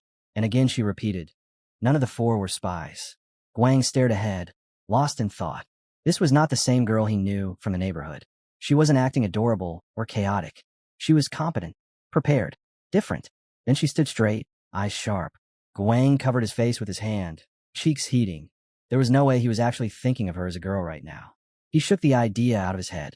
The guy across from him slipped his hands into his pockets and said that in that case, they could move forward with the task. And just like that, the real operation began. The girl's role was simple but dangerous. Find any trace of magic and investigate every employee who might be involved. The man in charge looked straight ahead and declared that the operation would be called Duster. He didn't care if anyone disliked the name. The protagonist quietly sighed. He'd have to make sure this guy never got naming rights again. The door swung open, and the girl peeked in with a terrified expression. The man turned his head, asking what she wanted. She crossed her arms and, wearing the most ridiculous face possible, announced she was here to file a request for a subpoena. The assistant manager blinked in confusion, completely thrown off by her sudden appearance. The man at the table pressed his hands to his head, not recognizing her at all. He intertwined his fingers, stared forward, and thought to himself that he really should have kept a closer eye on this guy. A scene flashed, someone moving so fast they tore through the air like lightning. Then massive legs stamped into the ground, belonging to something monstrous. The protagonist realized that their team truly was the strongest among the immortal special forces. He folded his arms, sinking into thought. Letting things slide was never an option for him. They underestimated him badly. His gaze shifted toward the door just as it opened again. She stepped in. The girl stood before him, looking unexpectedly beautiful under the lights. She clasped her hands and smiled, explaining that she had already checked several employees for honesty. If she found anyone with traces of magic, the team would be notified immediately. The man sat at the table, and despite everything, he relied on her now. She was supposed to contact him whenever she needed support. And then she casually mentioned that she knew a famous person. The guy smiled, realizing this was the perfect opportunity. He was the one who brought her into this company. Naturally, he wanted to know more about her. Later that night, he walked down the quiet street, hands in his pockets. When he turned his head, he stopped in surprise. Guang was standing there, raising a hand with a casual, familiar smile. The man in glasses reached out and shook Guang's hand, thanking him politely. The protagonist stared at him in confusion. This guy practically reeked of popularity, and somehow it didn't match him at all. Guang spread his hands, saying he had completely misunderstood the situation. With his hands clasped, he added with a faint smile that, yes, this must look strange from the outside, but there was no real reason for them to be walking together. He just wanted to talk. Before the protagonist could reply, the girl approached from behind and asked what he was doing. Guang turned, and that was the signal. His blade flashed in an instant, slashing across the man's neck. If this guy was the spy, then he definitely had something hidden, something dangerous. The man never saw it coming. His glasses flew off as he collapsed. Guang stared down at the fallen figure while the girl stepped forward, realizing they needed to restrain him now. The team beat him down until he lay foaming at the mouth. The girl reached toward him, frowning. Everything looked blurry. This kind of distortion only happened when she was under a spell, not when she cast one. Guang watched silently as she began healing the man and realized she had misread the situation. From the outside, they looked like robbers assaulting someone in an alley. But then the world around them began to dissolve. Space twisted. The girl reassured him. She placed a concealment spell over them. Anyone passing by would simply ignore them unless their sensitivity to magic was unusually high. The problem? Just 50 meters away was an entire company full of highly sensitive people. Guang shot her a look, and she explained the rest. The guy had been hit with a seduction spell. Guang lowered his head and pulled out his phone. No artifacts. No information carriers. That meant he'd have to unravel the magical traces in reverse if he wanted to track anything. Meanwhile, somewhere else, the assistant manager sat in front of a computer, rubbing his temples. He had passed out from a single hit, and now it was his responsibility to make sense of the situation. They needed a confession, and they needed to report back the moment they learned anything substantial. Guang stood there, staring at the phone, a faint realization creeping across his face. Under a seduction spell, he should have weakened. Even immortality wasn't supposed to make him immune to that. But nothing happened. Not even a flicker. A body flashed in his mind. Muscles shifting subtly under the skin. The kind of minute movements immortals were trained to read. That was how they judged each other. Appearance, breath, the nearly invisible dance of instinctive muscle twitches. They called it intuition, a sense sharpened far beyond ordinary humans. Then came the memory of fire. Magic, a different kind of power altogether, drawn not from the body, but from a special energy inside the host, something people called mama. With it, ordinary humans could summon flame or lightning in their palms, raise barriers, or shape the world around them with nothing but will. The guy sat in the lotus position, palms hovering in front of him. Guang understood now. Immortals couldn't detect mama. It didn't disturb the air, didn't leave traces, didn't echo in the senses they relied on. Magic existed outside their perception, one of the few things they could never grasp. That meant something simple, yet terrifying. They would never be able to see the spell cast on him. He remembered blocking an axe, watching spellcasters up close, memorizing how they moved, how they breathed. The girl suddenly stood and clapped her hands, snapping him from the memory. Guang lowered his head. If he couldn't see or hear magic, then the only sense left, the only way to feel it, was through smell. A spark shot through him. He lifted his head in surprise. He sniffed the air, and the disappointment hit instantly. It should have worked, he muttered, staring at the girl. Yet the hall was thick with something else, stuffy, damp, musty. The scent of a detection warding spell.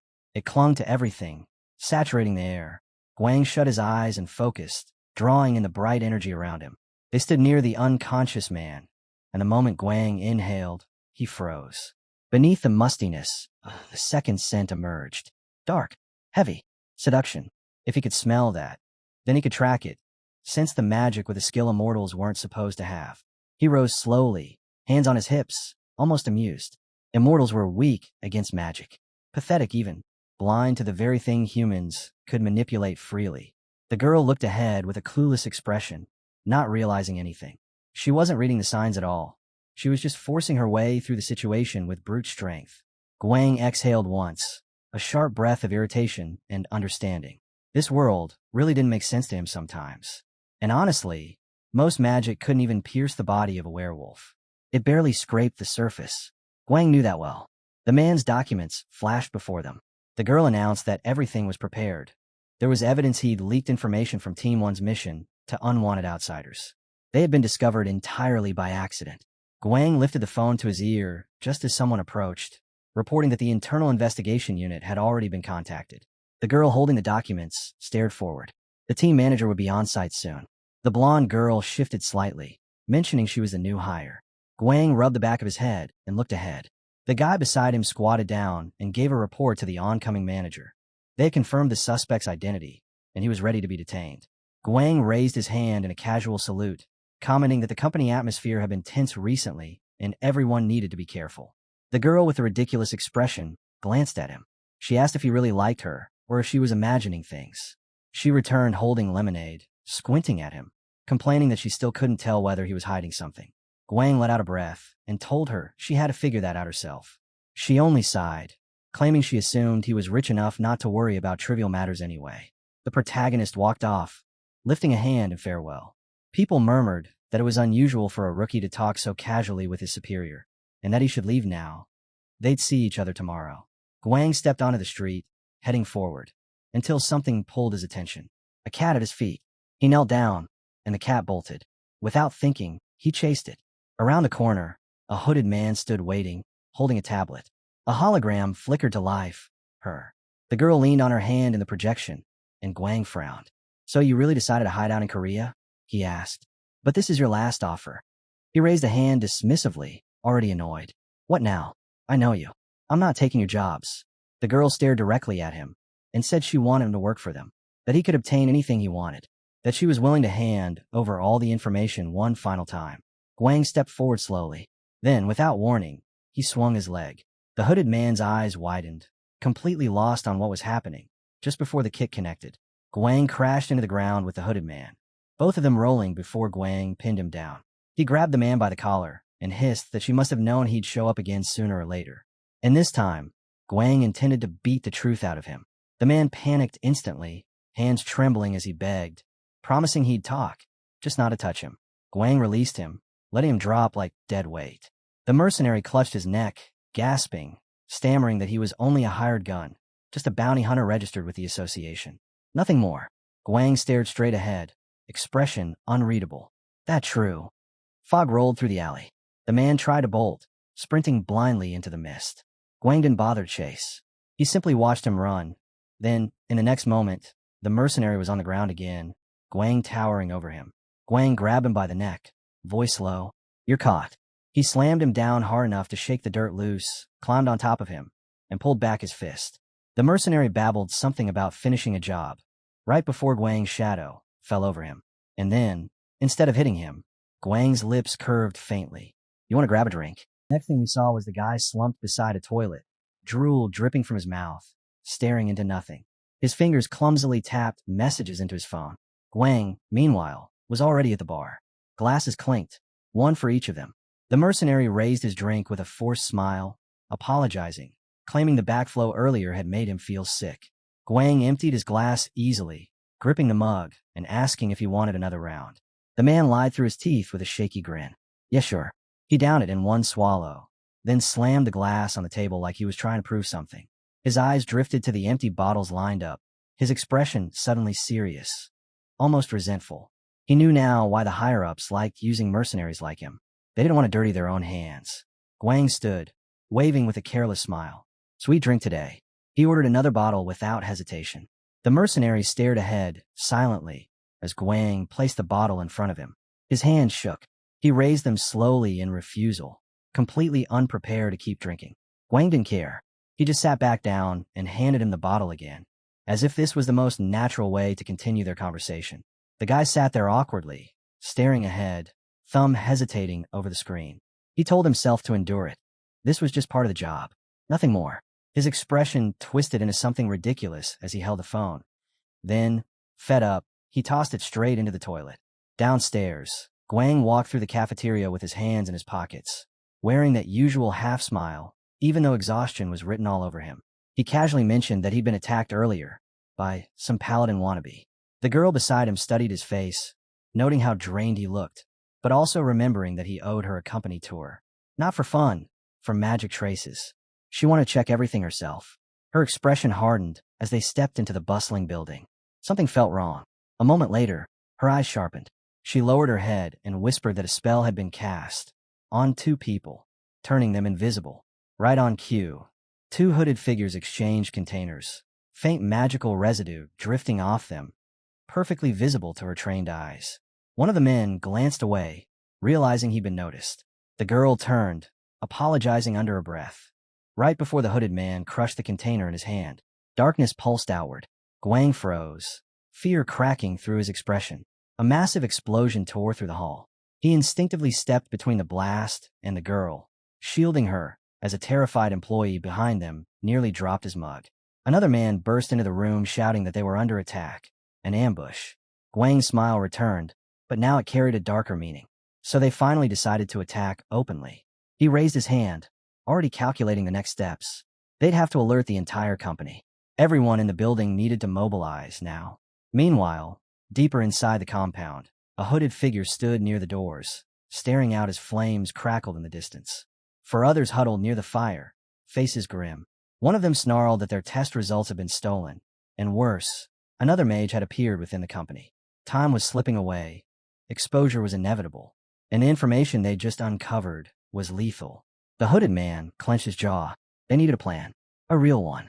They couldn't keep failing like this. Another man gritted his teeth, anger radiating from beneath the hood as he glared forward, the flames reflecting in his eyes.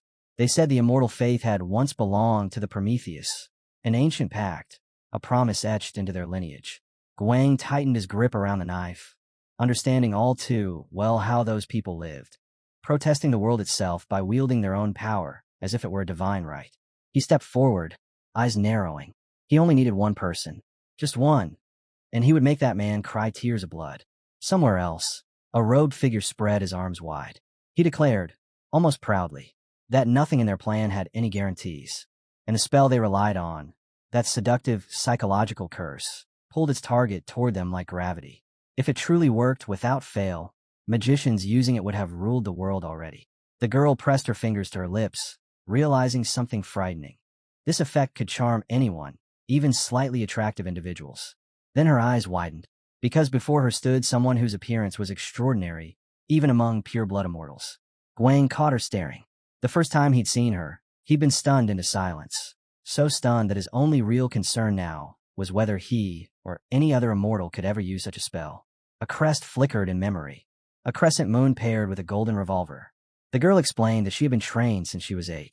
She claimed that magic could be cast through specially engineered mechanisms. She raised her hands with a confident smile. And with that alone, the truth unfolded.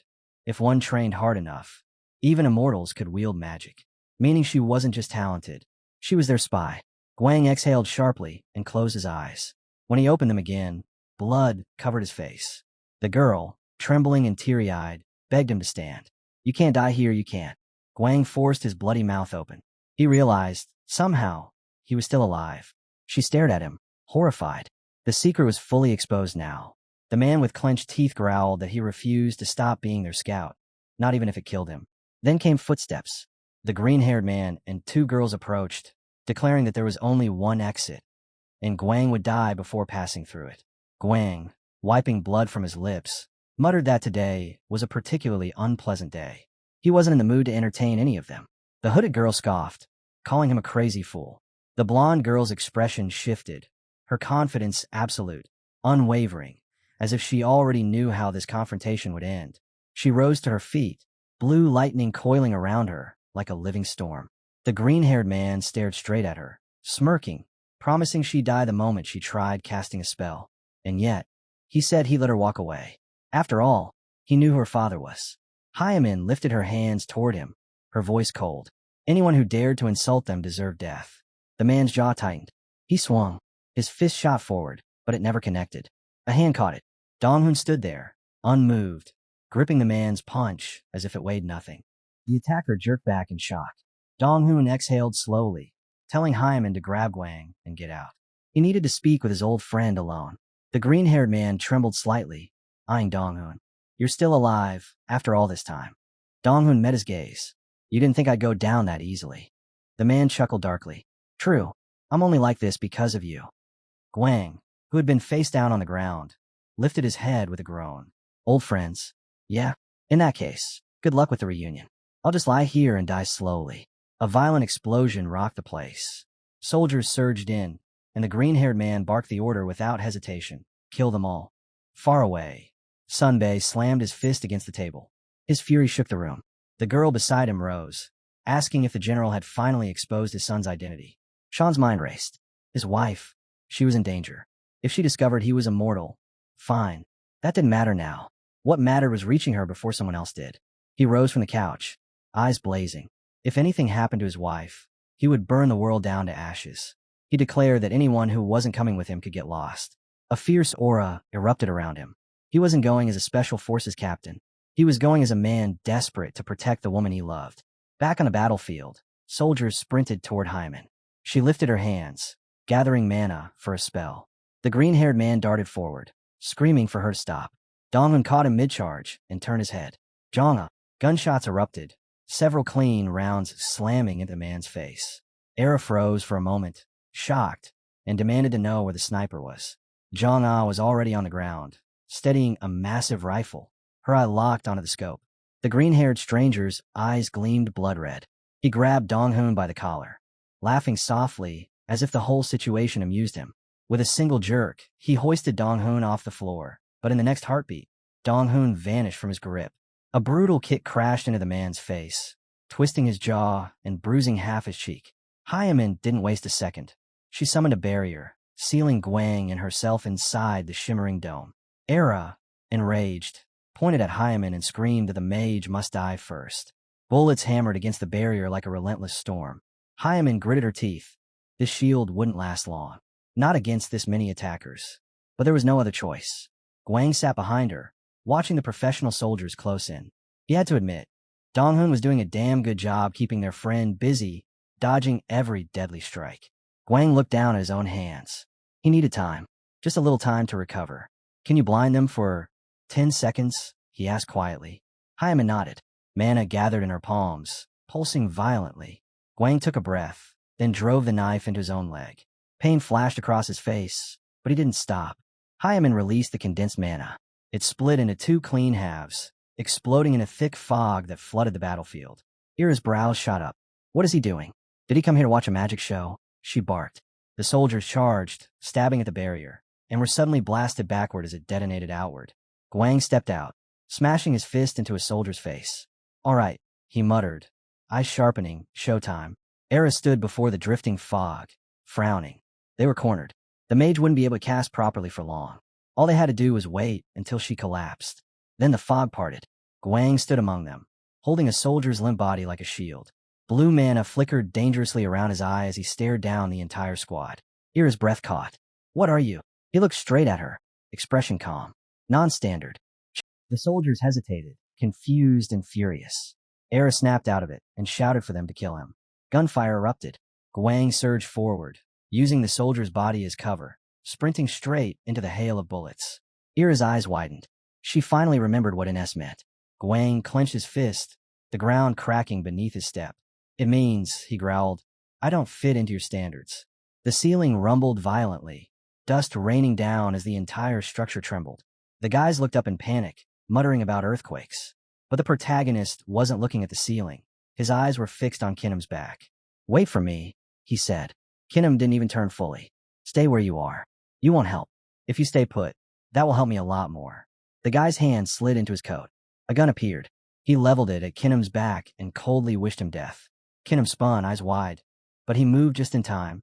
The bullet sliced past him, missing by inches. His fist slammed into the attacker's face, sending the traitor stumbling.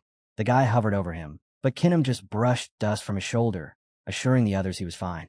Then he pointed at the mess on the floor and told them to clean it up. But his mind was racing. An immortal? From the sect? And security didn't catch him? Another shadow moved. A bat swung from behind, but Hwaram intercepted the strike, shoving the attacker aside. The bandit crashed into a wall. Hwaram finished him with a single, crushing blow. Kinem exhaled sharply. Director. Hwaram shoved his hands in his pockets and delivered the news calmly. Hwaram is under attack. Terrorists breached the first floor. They've locked down the elevators and emergency exits. Everything is sealed. Kinem blinked in disbelief. So, the first floor is completely closed. Yes. Hwaram lifted a revolver. All staff under assistant manager rank. Assist in the emergency response. The rest will come with me. We break through the emergency exit. But someone behind him spoke up. No need. They turned. We're not going to the emergency exit, the man said, voice steady. There's a faster, safer way to reach the first floor. Blood dripped from Guang's chin. He stood among heaps of bodies like he'd clawed his way out of hell itself. Ira spread her arms, half amused, half horrified. I can't believe you killed them all alone. You really are insane. Her smile widened. So, what now? Hwaram and Donghoon were barely standing. Ira offered one last chance. Switch sides, and they'd stop. Guang lifted his middle finger without hesitation. For the last time, I already have a girl in mind. Ira snapped. You're insane. He just smirked. The ceiling split open with a sharp crack. Then a thunderous explosion ripped through the room. A wave of green energy blasted outward, swallowing the soldiers. In a split second, every one of them froze mid-movement, eyes wide, bodies stiff as statues. Ira stared, stunned. What is happening? Across the room, Hwaram raised his gun, jaw clenched. If there was no exit, he'd make one himself. With fury burning in his eyes, he shouted at the enemy to surrender. They had zero chance of winning now. Ira looked at him, bewildered. Then what do we do? But the gaze staring back at her wasn't human anymore. Hwaram's body twisted, bones cracking, skin tearing. And in moments, a hulking crocodile beast towered before Guang. The protagonist froze, breath caught in his throat. The sheer size, the weight, the killing intent. It was nothing like the terrorists he had faced before.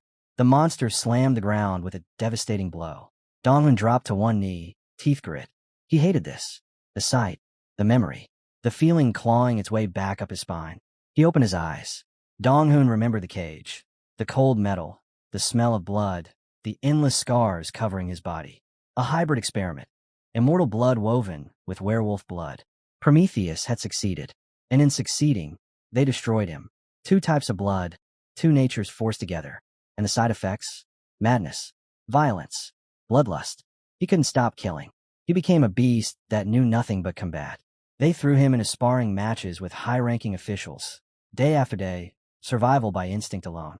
Then one day, he appeared. Jungbong. Donghun had warned him to stay back, said he would kill him without hesitation. Anger burned in Donghun's eyes even then. He was barely human. But Jungbong just crouched in front of the cage and told him to come with him. That's enough, he said. Stop letting them use you as a dog. And then, with a scowl, Jungbong added, if you won't come with me, I'll end you right here. That blunt confidence changed everything. Donghun followed the team manager, planning to slit the man's throat and escape later. But then, one day, Jungbong tossed a book onto the table. A comic. Donghun read it. He cried alone on the bed that night, because for the first time, he saw a world that wasn't cages, blood, and death. A world where people laughed, where life felt warm. He hated that he had to give that up now. He hated that he couldn't stay in that world. Staring at the crocodile monster, he wondered how long it had been since he felt anything but despair. He tightened his fists. Hope you can handle this, he muttered. His body shifted, fur bursting from his skin, but instead of a cannon, Donghun transformed into a massive bear. He let out a low growl, confused and annoyed. He remembered Jong-ah squeezing his coffee cup, warning him not to come any closer. She didn't want to see him in this state. And now here he was, a beast facing down another beast, torn between the monster he became and the life he wished he could keep. Donghun pictured something impossibly small, painfully human. Guang hunched over his phone, playing some stupid game, telling her to come find him after he died. That memory shouldn't have mattered, but it did. It clung to him. He remembered the cage, Jungbong's voice, his tired smile, Donghun whispering a broken thank you through the bars. Tears streaked down his face. With a roar, Donghun threw himself at the crocodile. Claws met scales, but the monster stopped him cold, easily parrying the full force of his charge. So you finally turned into a beast, the crocodile sneered. He caught Donghun's massive paw and pulled him in close. Did you forget? When you were a whipping boy, you couldn't even touch me. The creature twisted, bones strained, tendons tore. Donghun screamed, raw, animal pain, before being hurled aside like dead weight. The tail strike that followed crashed into him like a wrecking ball. The bear dropped to one knee, blood dripping down his fur. The crocodile grinned wide. You're still just a lab rat. Donghun roared and charged again, their monstrous bodies colliding in a brutal, savage exchange. Behind cover, Guang casually asked, Kinham, got anything to eat? Kinham blinked, seriously? But tossed him a candy bar. Guang thanked him, chewing while the world collapsed around them. The situation was much worse than he expected. At a glance, the fight looked even. But Guang could see the truth. Donghun's swings, simple, controlled, devastating, landed like thunder. But the crocodile wasn't even close to being overwhelmed. Reinforcements had finally arrived. Guang hadn't joined them sooner. He needed a moment just to breathe. He stood up. I'm leaving the rest to you, Kinham. He sprinted off, eyes locked on the clash of monsters. If the assistant manager fell, everyone else's hope would crumble with him. Donghun needed help. Guang turned back once and yelled, try not to die. A violent explosion cut him off. Everyone whipped toward it. More monsters tore through the smoke. Demons surged forward, their roars shaking the hall. Honam stepped out with his gun raised. Eyes crawled along the floor beneath their feet. Positions. Honam barked. Hold the line and neutralize the enemy. Guang shot past him. I'm counting on you, Honam. Idiot, Honam snapped. You'll die if you keep running into... Guang didn't hear the rest. He saw Donghun's wounds, the way the flesh refused to knit back together. If this kept up, Donghun wouldn't survive. Guang froze, breath caught in his chest. He couldn't just stand there and watch someone else die. Guang froze mid-step, his body refusing to move. Ira's satisfied little smirk told him she already knew why. His gaze dropped, and there it was. A thin, glimmering web wrapped around his feet, strands pulsing faintly with her power. Then he looked up, straight into those huge, violet eyes. Ira burst into laughter. I warned you, she said, delighted. I told you you'd regret it. Guang smirked back, completely unbothered. I just remember what my friends told me, he said calmly. Her expression twisted. Your friends. She leaned in, voice turning cold. I killed your mother, tore her apart, and you still dare talk back to me. Guang's grin sharpened. Say it again. Meanwhile, elsewhere, someone quietly pushed open the door to Sully's apartment. Yin stepped inside. He sat on the edge of the bed, head tilting back as he let out a soft breath. Pulling back the curtain, he stared out the window. Normally, One member of the immortal faith would have been more than enough for this job. But Myung-jin wasn't stupid. Of course he'd station his people here. That's why Yoon had come himself. People moved on the street below. Then a voice echoed behind him. Yoon turned, eyes widening just a little, that unhinged smile creeping up his face. He'll learn what despair really is, he whispered. Outside the apartment, Sulhi stood at the door. Sunbae called to her. She opened it slightly, thinking her husband was in the hallway, until she realized he was actually entering the house behind her. Don't come in. Leave now, Sunbae shouted. But she stepped inside anyway. The room was quiet, too quiet. Sulhi stood still, listening. Sunbae would be here any second. A sudden blur slashed toward her from behind. Yoon. She dodged effortlessly. What, you dodged? Yoon stared at her, completely thrown off. Sulhi's eyes hardened. Where did you come from? Mercenary? Spy? Her voice sharpened. My father keeps everything about us under top secret classification. So how'd you slip through? She lowered her stance. I'm done talking. If you want answers, you'll give them after I beat them out of you. She shot forward. Yoon swung the knife in a wild arc. Sulhi leapt back, then countered with a brutal strike that crashed straight into his face. He spun through the air, smashing to the floor, teeth scattering across the tiles. You awake? She asked, stepping toward him, her shadow falling across his broken form. Good, because I haven't even started. High above the city, a helicopter cut through the air. Sunbae gripped the rope, glanced at the pilot, and said, Hold it steady. He slid down the line and dropped toward the apartment. His eyes caught the shattered window. Something terrible had already happened inside. Guang's father stepped into the apartment, and the first thing he saw was blood smeared across the floor. Sean's heart sank. Too late, he thought. Then the noise from inside hit him. Violent, rhythmic impacts, a struggle still in progress. He sprinted toward the sound. Sulhi, Yoon muttered, dazed and barely conscious. Sunbae froze for a heartbeat. Sulhi was on top of the intruder, fists pounding into Yoon's face with cold precision. A second later, she released him and stood upright, only for Sunbae to suddenly wrap his arms around her. I'm so glad you're safe, he breathed, holding her tightly. Sulhi blinked, stunned. The husband she knew was a calm civil servant. Paperwork, travel, endless office duties. But this man standing before her, hellfire in his palms, the metallic smell of a sword still clinging to his clothes, the burned scars on his hands. None of this matched the life she thought he lived. She raised a gun toward him. Up, are you okay? The whole room froze. Sulhi's expression snapped, fury rising like a flame. She glared at Sean, eyes wild. Why is she calling you Appa? Sunbae lifted his hands, desperate to calm her. Please, let me explain. We need to talk. Yoon groaned on the floor. Someone asked if this madness was the work of a goddess. Sunbae ignored it, jaw tightening as he pointed toward the exit. Everyone out. Guard the hallway. Once the room was empty, Sunbae placed a hand on his chest. His voice trembled. I should have told you long ago. I'm immortal. I'm sorry. I hid it because I didn't want excuses. I didn't want to lose you.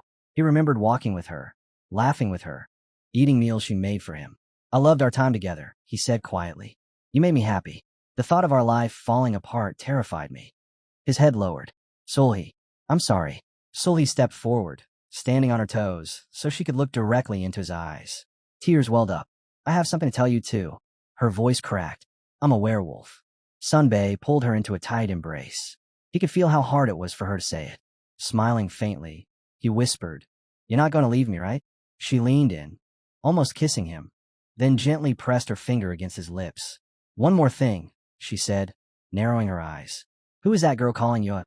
She's just a junior employee, Sunbae replied quickly. There's nothing between us. Across the room, Yoon pushed himself up on shaking arms. Blood dripped from his mouth. Hatred burned in his eyes. I can't forgive her, he thought. Hidden inside his jacket was the illegal Prometheus drug, the one he swore never to use. His hand closed around the syringe. With a sudden snarl, Yoon hurled his blade across the room and screamed, Die. Sean's instincts kicked in the moment the blade flashed across the room. He shoved Sulhi aside and caught the knife mid-air, stopping it inches before it could tear into either of them. Yoon stared at him, stunned. What psychic equipment? He didn't get to finish the thought. Sulhi tackled him again, slamming him flat on the floor. Sunbae blinked, confused, as she growled that Yoon hadn't come for him at all. He had come for Guang. Yoon's legs were still sticking comically up from the floorboard where she'd driven him down. Sulhi's expression twisted with panic. We need to get to our son. Now. Sunbae lifted his radio. Bring the helicopter. We're moving to Hwaram immediately. Outside the room, agents huddled behind the door, whispering nervously about Sully. She wasn't just a person. They needed to watch themselves. A squad of armored operatives stepped forward, masks reflecting the hallway lights. "Don't move," one of them ordered. "This area is secured by Immortal Special Forces." The girl in front tightened her mask. The soldiers introduced themselves as Phoenix, a special forces unit under the Ministry of State Administration and Security. Meanwhile, miles away, Guang clenched his fist.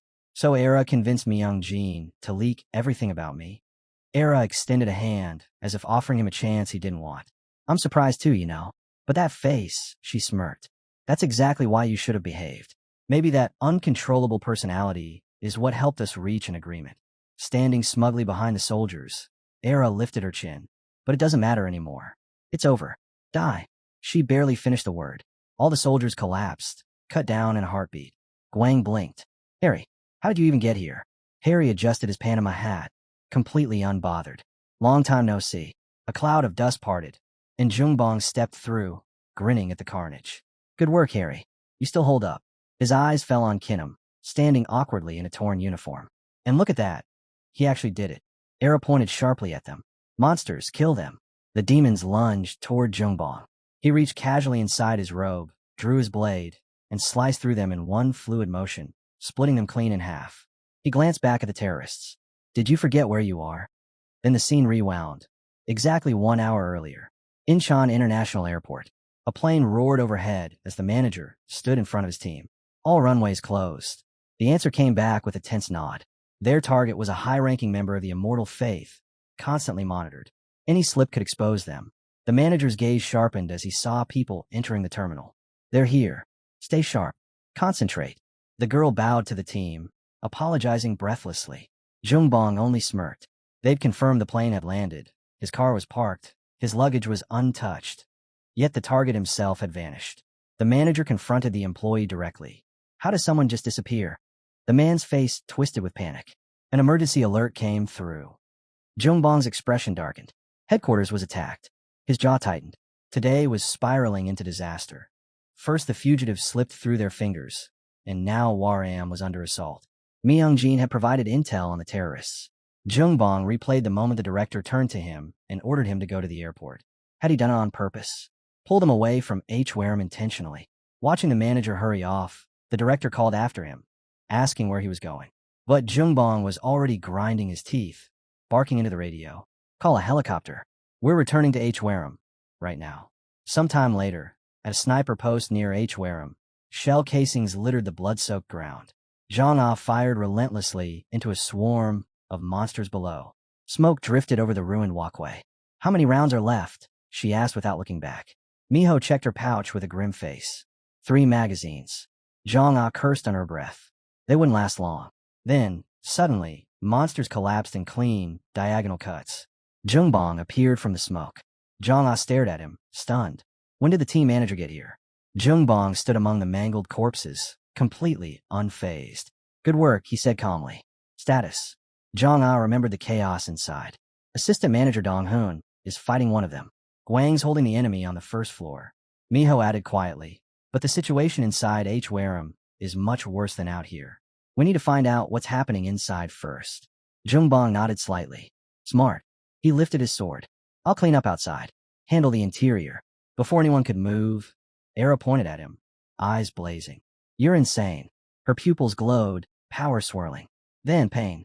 The tip of a blade pierced through her hand. She dropped to her knees, screaming. Kinham stood behind her, dagger clenched, fury burning in his eyes. My hand. My hand." Era howled. Jungbong didn't even flinch. "I'll handle the crocodile. You deal with Dong-hoon." He stepped forward confidently, staring down the hulking monster waiting for him. "It's been a while," Jungbong said with a cold smile. "How have you been?" The crocodile looked up slowly, rage radiating off him. "You came alone." The crocodile man lifted his sword with a smug flourish. "I can't disappoint all the women in the world," he bragged. "They'd be heartbroken if I got married." Jungbong snorted. "Shut up and fight." At the same time, Guang stood face to face with the raging bear. Dong-hoon's warped form towered over him. Guang glanced at him and muttered, "Assistant Manager, you gonna snap out of it or what?" Dong-hoon answered with a wild swing. Guang leaped back. His movements looked simple, but they aren't. A second later, A blow scraped past him. Guang dropped to one knee, realizing the truth. They're much harder than they look. He darted behind Donghoon and slammed a strike into his back. The beast crashed to the floor. Guang brushed the dust off his hands. Assistant manager successfully knocked out, but his gaze drifted toward Jungbong. What is he planning? Jungbong shot upward toward the crocodile, blade gleaming. The monster snarled, swinging with raw force. You're insane. Don't you dare fight me. The strike hurled Jungbong through the air. Guang shouted, Team manager. The crocodile smashed him again, roaring, die. But Jungbong only smiled. Back off. He drew his sword properly, slow, deliberate. One clean swing. A wet thud echoed. The crocodile's arm hit the floor in pieces. Jungbong dropped to one knee, breathing hard. Guang stared at him, stunned. A punishment like that. He planned this. He let himself get hit so the crocodile would drop his guard. Only an immortal could think like that. The monster glared at Jungbong. You're a crazy fool. Nearby, Harry pressed a blade to Ira's throat. Lizard boy, give up. She moves, and I finish her. Harry froze when he heard the crocodile growl. Kill her. Ira's eyes widened in disbelief. The crocodile exhaled sharply, muscles tensing. Guang watched him raise his remaining paw and murmured, Werewolves, they can control every muscle in their body. Cracks spread under Guang's feet as he stepped forward, smiling. Team manager. Looks like we're teaming up. Before Jungbong could reply, a calm voice cut in from behind them. That won't be necessary. Guang turned, startled. A woman stood there, confident, composed, eyes sharp as a blade. Wham Telecommunications, she introduced, the name carrying the weight of authority. The sole branch of the Immortal Special Forces. She looked around the demolished hall and sighed. Seems I really did come to the right place. Then her gaze locked onto Guang and Jungbong. I'll only say this once. I have a lot of questions for the owner of this facility. Sulhi stood beside her husband, quietly watching the chaotic exchange. Who these people were, why civilians were even here. The crocodile froze when his gaze met the furious woman's. A shiver crawled down his spine. A regenerating, which, the one special species werewolves should never provoke. That alone was enough. He sprang off the ground and bolted. Dust shot into the air behind him as he fled with everything he had. Harry, wide-eyed, grabbed Ira's arm. Did he just run away? Chase stepped forward, looking over the shaken crowd. What a mess. Someone explain what happened. When another man opened his mouth, already sounding irritating, Chase slowly turned toward him with a look of pure annoyance. The man demanded to know if the Immortal Special Forces were just a bunch of idiots who didn't understand human speech. Sean's brows tightened. I'm Guang's father. Tell that fool Myung-jin to come down right now. Zach's jaw dropped. Wait. You're with the Ministry of State Administration and Security's Special Forces. Chase, standing behind him, scoffed. I don't care who he is. Talking like that in front of the CEO is disrespectful. Zach snapped back. Shut up. He's an important man. Then he looked at Sunbae again, suddenly realizing exactly who he was speaking to. You're the head of the Phoenix Group, the thousand-faced one. A crowd had already formed near the wrecked building, journalists scrambling around, cameras flashing everywhere. Inside a car approaching the scene, the driver gripped the wheel and glanced at the girl beside him. Are you sure? If you mess this up, the consequences won't be small. Minam leaned her head against the window, thinking about the tangled mess of document seizures and terrorism cases she'd been studying. She'd even hired 2 operatives from Prometheus. When he asked whether she was nervous about the mission, she turned her gaze away. Through the window, she saw Guang and his father together. Her chest tightened. I'm not nervous, she murmured. I'm just heartbroken. She stuck out her tongue in embarrassment. Rejected before I even got a chance to go on a date. Pathetic, right? The driver glanced at her through the mirror. Yoon still isn't answering. The car rolled to a stop near the building. Minam straightened. All right, it's time. Nearby, a guard nudged his friend and pointed at the luxury car. Look at that. Must be someone important. Minam stepped out, smiling lightly with her eyes closed. Why are you saluting the car? Myung-jin stared at the open door, completely thrown off guard. When he heard that they hadn't seen each other in a long time, the man stiffened in fear and hurried out an apology. Sully didn't bother answering. She simply lifted her leg and snapped a kick straight into his neck. Myung-jin choked and staggered. Chase jolted forward in alarm, sprinting toward the head of the group. But Sunbae was faster, pressing a gun to the man's temple with a cold expression. Arceo brought this on himself, he muttered. Step in again, and you'll get it in the neck too. Sully didn't stop.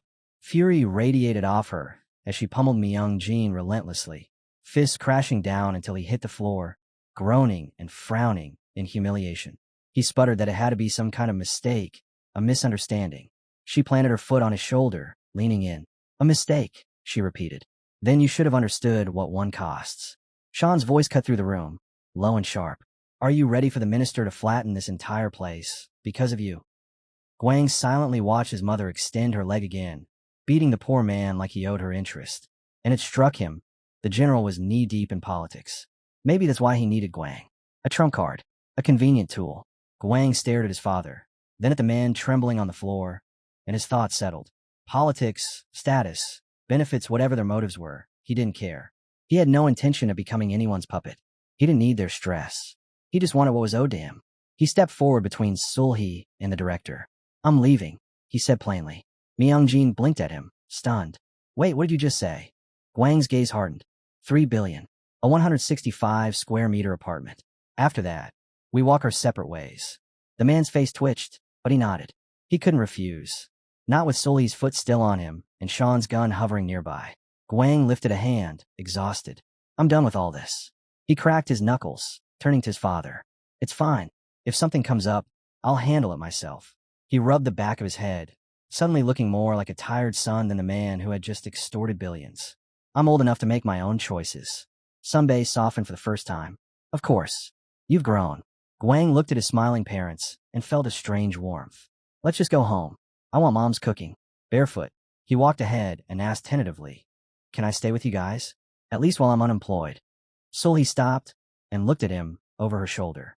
Do you enjoy killing? She asked quietly. Is it fun for you to watch people die? Guang froze, frowning at the sudden shift. What are you? Are you planning to stay here? She asked again. Then she turned away, voice softer. I understand you. He glanced helplessly at Sean. His father sighed, scratching his cheek. Right. I should tell you. He paused. You have a younger sister. The girl stepped hesitantly into the doorway, hands clasped tightly against her chest. Mari's voice trembled as she said she was happy to finally meet her father. Guang stood beside Sean, calm and steady, and explained that his mother had adopted her. So Mari was now officially part of their family. Mary lowered her head, guilt washing over her expression. If I'm causing trouble, I'll be quiet. Quieter than a mouse. And if even that isn't enough, I can move out. Before she could sink any further, Sunbae gently placed a hand on her shoulder. Mary, right? He asked, smiling warmly. Welcome to the family. I always wanted a daughter. Her eyes overflowed instantly. She threw her arms around him, crying out, Dad. Guang wrapped an arm around her shoulders. You can call me Guang, he said softly.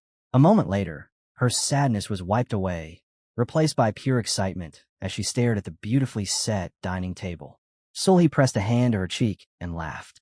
It isn't much, but we should still enjoy it. Guang let out a deep sigh after eating, patting his stomach. It was amazing. I ate way too much.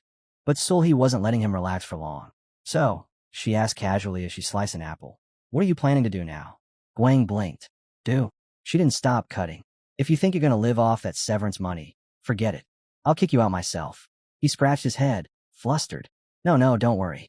I haven't even thought about that yet. Sulhi handed him a slice of apple, smiling sweetly, dangerously sweetly. How about training with me? Before he could protest, she shoved the fork into his mouth and cupped his cheek. It's time you learn how a werewolf really trains. You'll learn from me. Guang froze mid-chew, staring at her. What about the other trainers? They're good too. Sulhi's smile sharpened. She clenched her fist. So, you don't want me to train you? He panicked immediately. And no, that's not what. She raised a finger. Relax.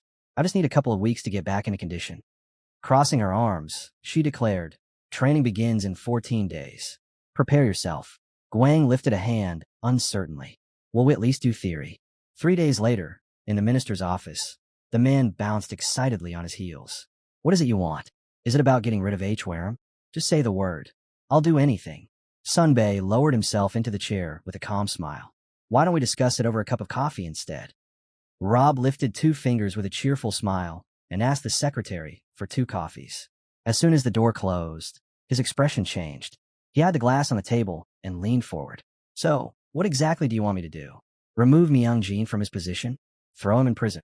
Sunbae clasped his hands together, calm and unhurried. Even if you remove him, he'll crawl his way back. People like him always do. Rob frowned. Then what? Sean's gaze sharpened. Restrict his travel abroad for 3 years. Ban any support for Hwaram. And He paused just long enough for the minister to feel the weight behind it. Make sure Myungjin understands exactly who I am. Rob blinked. What does that mean? It means, Sunbei said, brows lowering, you will send him a warning. Something that reminds him what happens to those who cross me. Meanwhile, Sulhi stood on the balcony with a phone pressed to her ear. Are you all right? She asked softly. I need a favor. She listened to the response, then cut straight to the point. We need to stop the flow of funds to Hwaram Telecom. The man on the other end hesitated. Do you even know what that place is? Sulhi closed her eyes. The Immortal Special Forces. Korean branch. Old Force. Richard sighed, fingers tapping on his keyboard. I agree. But we can't touch the government funding. His voice softened. Also, when you have a minute, please meet Junior. Sulhi stared at the phone, then smiled faintly. Fine. And say hello to your father for me. 2 weeks passed. The day of training finally arrived. Guang sat alone in the middle of the forest, glancing around. Training starts at 3, he muttered. So where the hell is everyone? He checked his phone again, scrolling through column messages. Heard the general used you. Because you're poor. Does he even know his nose is that long? How did he even get past security? Guang snorted. Khaled imagination never failed. Then another message popped up. An even more ridiculous idea. A solution. Marry my sister. Your social status will skyrocket. No one will touch you. Guang imagined himself standing beside the boy, holding a golden spoon, and nearly burst out laughing. International marriage? Seriously? What nonsense. Still, the last line on the screen made him pause. Anyway, we're friends. Guang smiled faintly at that. Footsteps approached. Guangik emerged from between the trees, looking down at him. So it really was you, he said. Guang frowned, wondering what kind of insane introduction this man was trying to make. Who even are you? He asked. Mary placed a hand over her chest. Brother, please be careful. Before he could respond, the man swung a kick straight at him. Guang sidestepped effortlessly and raised his fist, ready to counter. Guangik stepped in and caught both their wrists, stopping them mid-motion. The two men stared each other down until Sulhi approached. Guang, greet him properly, she said. He's your uncle. The man immediately brightened and extended a hand. Nice to meet you. Good to see you getting ready. Guang blinked, stunned. His uncle chuckled. That face. Don't tell me this is the first time you've heard of me? Did your mother never mention anything? But nothing prepared Guang for the next part. Their father, Sean, was the president of Dangon Corporation. His grandfather, Guang's thought spun. Dangon Corporation, a Korean powerhouse. 60-plus branches. One of the biggest excursion groups in Asia. Its influence was so massive it practically stood shoulder to shoulder with the government itself. And the president of this megacorporation was his grandfather. Guang slowly looked down, then pressed a hand to his chest in awe. So, I'm the heir to a huge company. A beat passed. Then he straightened and declared with full seriousness. For my birthday, I want a car. His uncle laughed and clasped his hands. Perfect timing. I drove one here. I'll take you for a ride later. Smack. Sully chopped him on the head. Enough. Don't spoil him. It's time to study. Guang turned toward the projector, staring at the transformation plan displayed on the screen. Guangik shoved his hands into his pockets and grimaced. Who designed this? This is awful. I've never seen something so hideous. Guang stood there speechless as they casually decided that 6 months would be enough. Mary rolled out a large metal barrel. We need to run a test. Inside, a mouse raced around in frantic circles. Stop it, she instructed, without harming it. Guang lifted the mouse by its tail. All right. Sulhi sighed. You can't touch it with your hands. Still holding it by the tail, Guang frowned. Stop it without touching. Just pressure? That doesn't sound too hard. He placed the mouse into the barrel and leaned over, focusing. He'd seen countless murderous auras before. Surely a small mouse wouldn't be a problem. Guang narrowed his eyes and stared directly into the barrel. The mouse trembled, mana flickering around its tiny body. Sulhi glanced at her daughter and calmly told her to let them all out. Mari tipped the bucket, spilling the mice into the barrel. Sulhi then turned to her smiling son and told him to try stopping them. Make some noise if he had to. Guang gripped the barrel, staring at the squirming animals in horror. But the moment the mana wrapped around them, the mice froze. Guangik stepped closer, delighted, asking who had taught him that. The man leaned in and whispered something into Sulhi's ear. Guang blinked, confused, only to hear that they'd need to adjust his training plan. He was progressing far faster than expected, but if anything felt too difficult, he had to speak up. After all, they were planning 6 months of brutal, long-distance training. Later, he sat in a small cafe, facing his father across the table. Sunbei rested his hands on the surface and mentioned he'd heard about the past few days of training. How was it?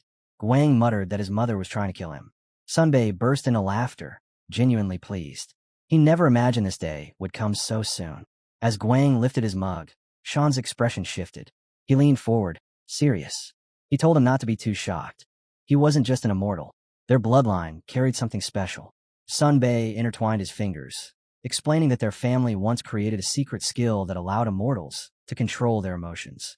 A soft spotlight glimmered off the lids hanging on the wall behind them. Sunbei continued, saying their family wasn't the last. Some had converted to the immortal faith, others had gone underground. Guang frowned. Not what he meant. Why had their family fallen apart? Sunbei sighed, calm but blunt. It was simple. An old man got greedy, people rebelled, and the family split. He lifted his mug again, admitting it was probably a bad idea to be sharing this in a public restaurant anyway. Guangik smiled faintly and asked what Guang planned to do next. Guang took a sip of beer and said it plainly. He was going freelance. Guang stared at his empty mug, rolling it between his fingers. He muttered that maybe the immortal special forces weren't the only path for him. He wanted to live his life his own way. But could he really do that? Sunbei smiled softly, telling him he'd support him no matter what. Guangik shut his eyes with a happy grin and asked if Guang could pay for dinner. After all, he heard Guang finally got his compensation and was now basically rich. The scene shifted to the next day. Zhang sat in a cafe, sipping through a straw when Guang approached her. He greeted her, saying it had been a while. Sitting across from him, she mentioned the rumors. People were whispering that the company was about to go bankrupt. Guang listened quietly, expression calm, even as the whole place felt cut off from the world. Funds were frozen. And somehow, he couldn't shake the feeling that all of it was connected to him. Zhang lowered her gaze, saying people believed he had sold everything he owned, burned through all his savings, and was now living in a tiny one-room apartment. Guang smiled faintly and told her he wasn't here to talk about work. He wanted to see how everyone else was doing. Zhang thought back to Jungbong, sitting in a hospital ward reading a book, and said the team manager was still recovering, so she'd been shifted to Security Group 1. Donghun flashed through her mind, locked behind bars. She added that the assistant manager, Panda, had been detained for attacking co-workers and hiding critical information. Her expression darkened as she looked around the cafe. Right after the incident, they tried tracking down Minam, but nothing worked. Eric came to mind, drooling, cursed, barely alive. Then Yoon, thrown into a special kind of prison. She turned away, saying the assistant manager wouldn't be able to leave easily for several reasons. That's why she wanted Guang's help. Guang smiled to himself. So, she really was thinking the same thing he was. And honestly, he had nothing urgent going on anyway.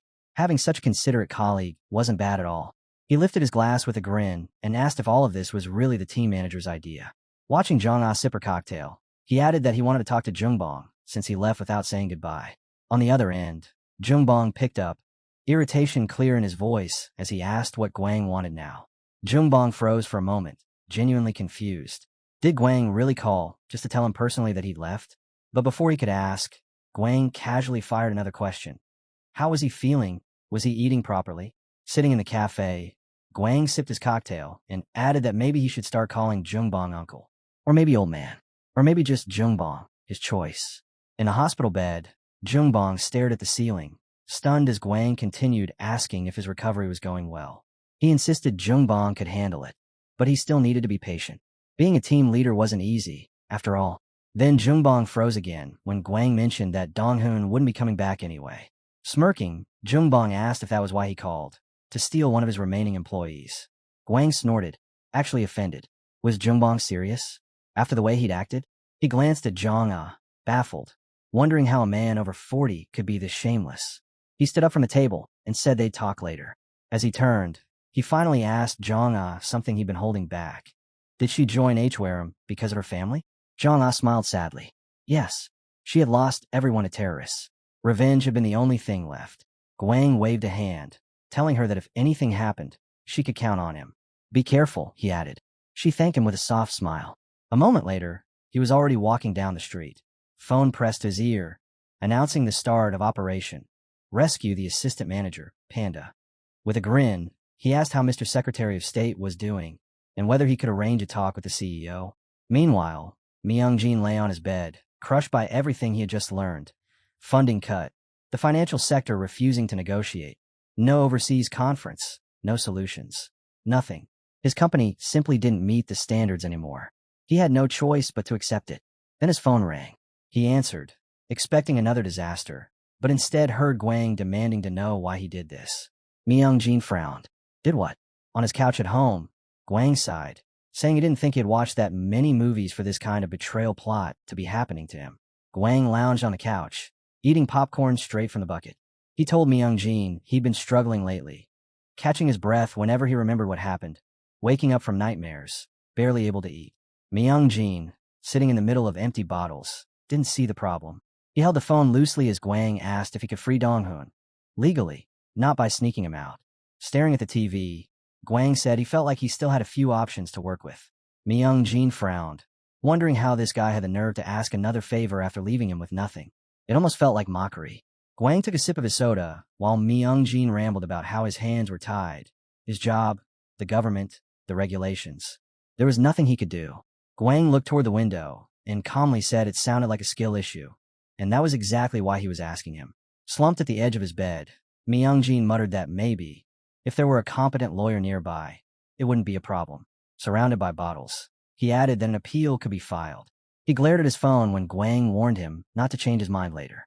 A cigarette reached his lips, only for Chase to step into the room, reminding him that smoking was prohibited and asking what was wrong. Myung-jin exhaled sharply, admitting that Guang wasn't a normal person at all. Folding his hands together, he asked Chase, "What about the executive team?" The scene cut abruptly to the prison. Dong-hoon sat on the floor, folding origami to distract himself. He lifted a little paper bug, head drooping. He was broke, locked up, and frankly, he deserved it. He had broken the law. But what really hurt was losing the job he got thanks to the team manager. Then the emotion broke through. He started crying because, worst of all, he couldn't watch anime anymore.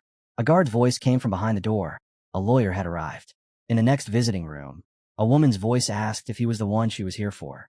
Dong-hoon sat behind the glass, confused, asking why she came. Smiling confidently, the lawyer said they'd make sure he was out within 48 hours. Dong-hoon pointed at himself, stunned. Me? Why me? Sitting just on the other side of the wall from Dong-hoon, the lawyer told him not to worry. He just needed to trust her. He hesitated, asking why. With an easy smile, she said someone had specifically requested it. When he pressed further, she simply replied, Guang. That's all you need to know. The night before, Guang was busy practicing punches. Guangik watched him closely, tilting his chin and nodding. He was improving faster than expected. Guang paused, then asked the real question. Did Guangik know any good lawyers? Guangik pulled off his mask and raised an eyebrow, asking for clarification. Did Guang do something wrong? And more importantly, could he actually keep a secret? Guang squeezed his fist and said it wasn't for him. Someone else needed help. Someone who had hidden information, attacked co-workers, and was previously tied to terrorist activity. Hands on his hips, Guangik asked where one would even find a guy with terrorism charges hanging over his head. Guang answered with a straight face, Special Forces. Guangik blinked. Then, with a flat tone, said Guang needed to discuss that with the security division first. News reports flashed. Guangik's name everywhere. He pointed to himself, muttering that he was still technically a free man. Guang looked at him seriously. At least Guangik was someone he could rely on.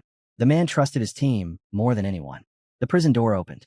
The lawyer stood beside Dong-hoon, telling him goodbye. Dong-hoon shuffled out, embarrassed. He didn't expect to be released so quickly. Then Guang appeared right in front of him. Dong-hoon grabbed his hand immediately, demanding to know whether Guang sent those lawyers, and whether he could have acted with even a shred of decency while doing so. Guang held up his bag and asked if life had been rough without anime. Then he pulled out a manga and said Dong-hoon could read it on the way back. Turning slightly, he added someone wanted to see him. The elevator dinged as the button lit up. Dong-hoon stared at Guang and blurted out, Are you a purebred? Guang casually replied yes. Dong-hoon yanked his hand away and told him to stop. Pointing suspiciously, he asked who Guang really was and whether he was being possessed by someone. Guang looked back, unimpressed, and said Dong-hoon should probably cut down on manga. He was simply the result of his parents' love, nothing supernatural involved. Dong-hoon's eyes widened even more.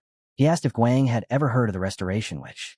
A girl with long hair stepped into view, her presence alone enough to silence the hallway. A legend among werewolves. Number 1 on the black market's werewolf rankings. Guang shoved his hands into his pockets and asked flatly if she really couldn't control herself whenever her appearance changed. There were a few people waiting near the elevator. Donghoon looked tense, but she told him not to worry. She'd handle it. He muttered that there was no way to control the situation, that the only thing he could do was hope no one disliked the outcome. Guangik casually glanced at him and said the test subject looked normal enough. Sulhi, a restoration witch, stepped forward with her mouth slightly open, as if she'd just discovered a new toy. She reached out to greet Donghoon, then suddenly planted her hand on his chest and smacked him. He staggered, clutching the spot, demanding to know why. She simply told him he had no control over his instincts. Adjusting her cap, she added, almost teasingly, that if he actually tried, anything was possible. Sulhi moved in closer, repeating the same line. Anything was possible. The guys behind him didn't even flinch. Guangik sighed, saying she'd always been like this, and her only joy in life was saving werewolves who couldn't handle themselves. She tossed him his clothes and said they needed practice. As he slipped into the suit, he grimaced, asking what kind of ugly outfit this was. Holding up the embedded SIM card, he admitted it looked weird, but surprisingly comfortable. Then the card began to glow in his hand. Guang froze. The floor tilted under his feet, and he instinctively shifted his stance so he wouldn't collapse. Sulhi chuckled that most people would have dropped instantly. Sweat trickled down his neck as he asked what level he had even managed to survive. They told him, level 4. He scratched his ear, half wondering if he really was just a walking murder weapon. The suit pulsed with purple lines. It was called Patience, designed to push muscles to their limit and nearly tear them apart. Mari stepped forward, clearly prepared for something. He blinked at her, confused, asking if she really needed to hit him. He was even more shocked when he realized he had to fight her in this thing. He turned to Guangik, insisting he couldn't kill his own brother. Guangik raised a finger and reminded him, very casually, that he was immortal. Guang blinked, unsure whether that made this better or worse. Then came the real question. Would it be easier for Mari to fight him, or for him to fight himself? The answer came quick. She agreed to spar. Guang forced a smile, saying that during this little training session, he'd better learn how werewolves fought in close combat. But he couldn't help adding, with another uneasy smile, that hitting his younger sister didn't feel exactly healthy. Mary placed a hand on her chest and declared, with unwavering confidence, that she would do everything she could. And for a moment, even he had to admit it, she really was a genius, just like their mother raised her to be. Guang steadied his stance and told Mari to attack. There was a faint smile tugging at his lips. He wasn't planning to hold back. Mari tightened her fist, nerves winding through her arm, and then they both struck at the same time. His blow left a dent on her cheek, but her counter hit him square in the stomach. His body folded, blood spraying from his mouth as he staggered backward. Mari's fist trembled as she asked if he was okay. He forced a breath and waved her off, insisting they continue. Guangik watched from the side, thinking Guang had adapted faster than expected. Maybe it was time to raise the difficulty. He grabbed the remote, murmuring that the kid needed to learn restraint, how to conserve energy even when everything went to hell. The next instant, the siblings rushed at each other again. Their fists collided, the impact echoing. Sulhi lowered her gaze, wincing. Guang managed to land a solid hit on Mary, and from above, her mother observed quietly, because after a week of brutal training, he was already holding his ground against her. Mary slipped near the edge of the cliff but landed lightly and looked up. She asked if he'd practice with her next. Guang blinked, stunned, saying he wasn't ready, only to be punched in the face before he even finished the sentence. Sulhi shut her eyes and smiled as if this was completely normal. A month passed. Someone grilled meat while Guang's father stared at his battered son, mouth wide open. "You train this hard?" he asked. Guang gestured to the bruises covering him, and Mari bowed her head, apologizing. They shoved a stick between his teeth and told him to say, while chewing, but Sulhi just sighed, admitting she was a little disappointed. She smiled anyway, and said Mari never trained with her, so now they trained only with him. Another hit. One to the face, one to the leg. Then Sulhi slammed him across the back. He lifted weights through all of it. For months. That was his life. Eat, sleep, get beaten, train. Repeat. His leg finally touched solid ground again as he exhaled with a smile. He had completed all 6 months of training. Summer had arrived. Someone asked the freshly trained son how he planned to sit around without work. Guang turned to the girl beside him and casually asked if she had thought about his offer. She stared at him, confused, and asked what conditions he meant. Then she suddenly exploded, shouting about a date, reminding him he'd promised to go on 3 of them. Blood trickled from Guang's ears as she scolded him nonstop. He had slept through the entire movie, Inhaled all the food in 10 minutes at lunch, and now he dared to lecture her? And what was that nonsense about the hostel? She tilted her head toward the sky and asked what he planned to do about the cruise liner they talked about. Guang opened his mouth, half defensive, half tired. He reminded her he had trained yesterday until he nearly passed out, and she was the one who booked morning show tickets without warning. He flashed his phone at her. The screen showed 2 p.m. What hostel at this hour? Raising a finger, Guang realized she'd quit her place after him and now was trying to drag him into hers. She huffed and turned away, declaring that she would consider his silence an affirmative answer. He decided to just walk off and mind his own business. That's when she snapped, asking if he wanted to see another girl. He gave a flat no, without missing a beat. She announced she'd go meet another guy then. Guang didn't even get a chance to respond before the man himself appeared, waving. Guang blinked. Long time no see. The guy. Junko raised his hand, and Guang froze. There were no fingers left on it. Junko scratched his head with the other hand and explained that mercenaries had betrayed him. Never trust them, he muttered. Guang squinted and asked if he'd ever consider prosthesis. Junko shrugged. No money. Guang waved both arms and said he had gotten an apartment worth 10 million. Rick's jaw dropped.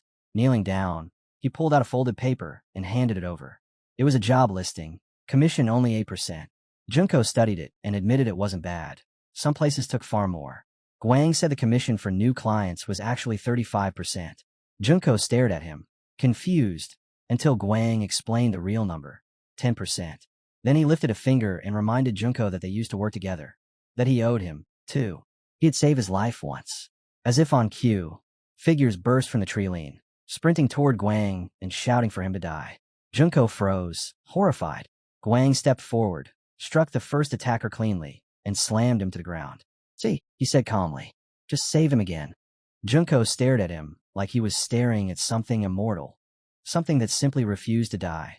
Guang rubbed the back of his neck and asked if they could just abandon this idea and leave. He didn't like killing people, but Junko gritted his teeth and demanded, Do you even know who they are? Guang formed a swirling ball of energy in his palm and said they were about to see how long their commander would keep yapping. The men froze, watching as the sphere grew larger and brighter. Watch closely, Guang warned. And right at that moment, someone lunged at him. Guang's hand blurred and cracked the attacker across the face before the others even processed what happened.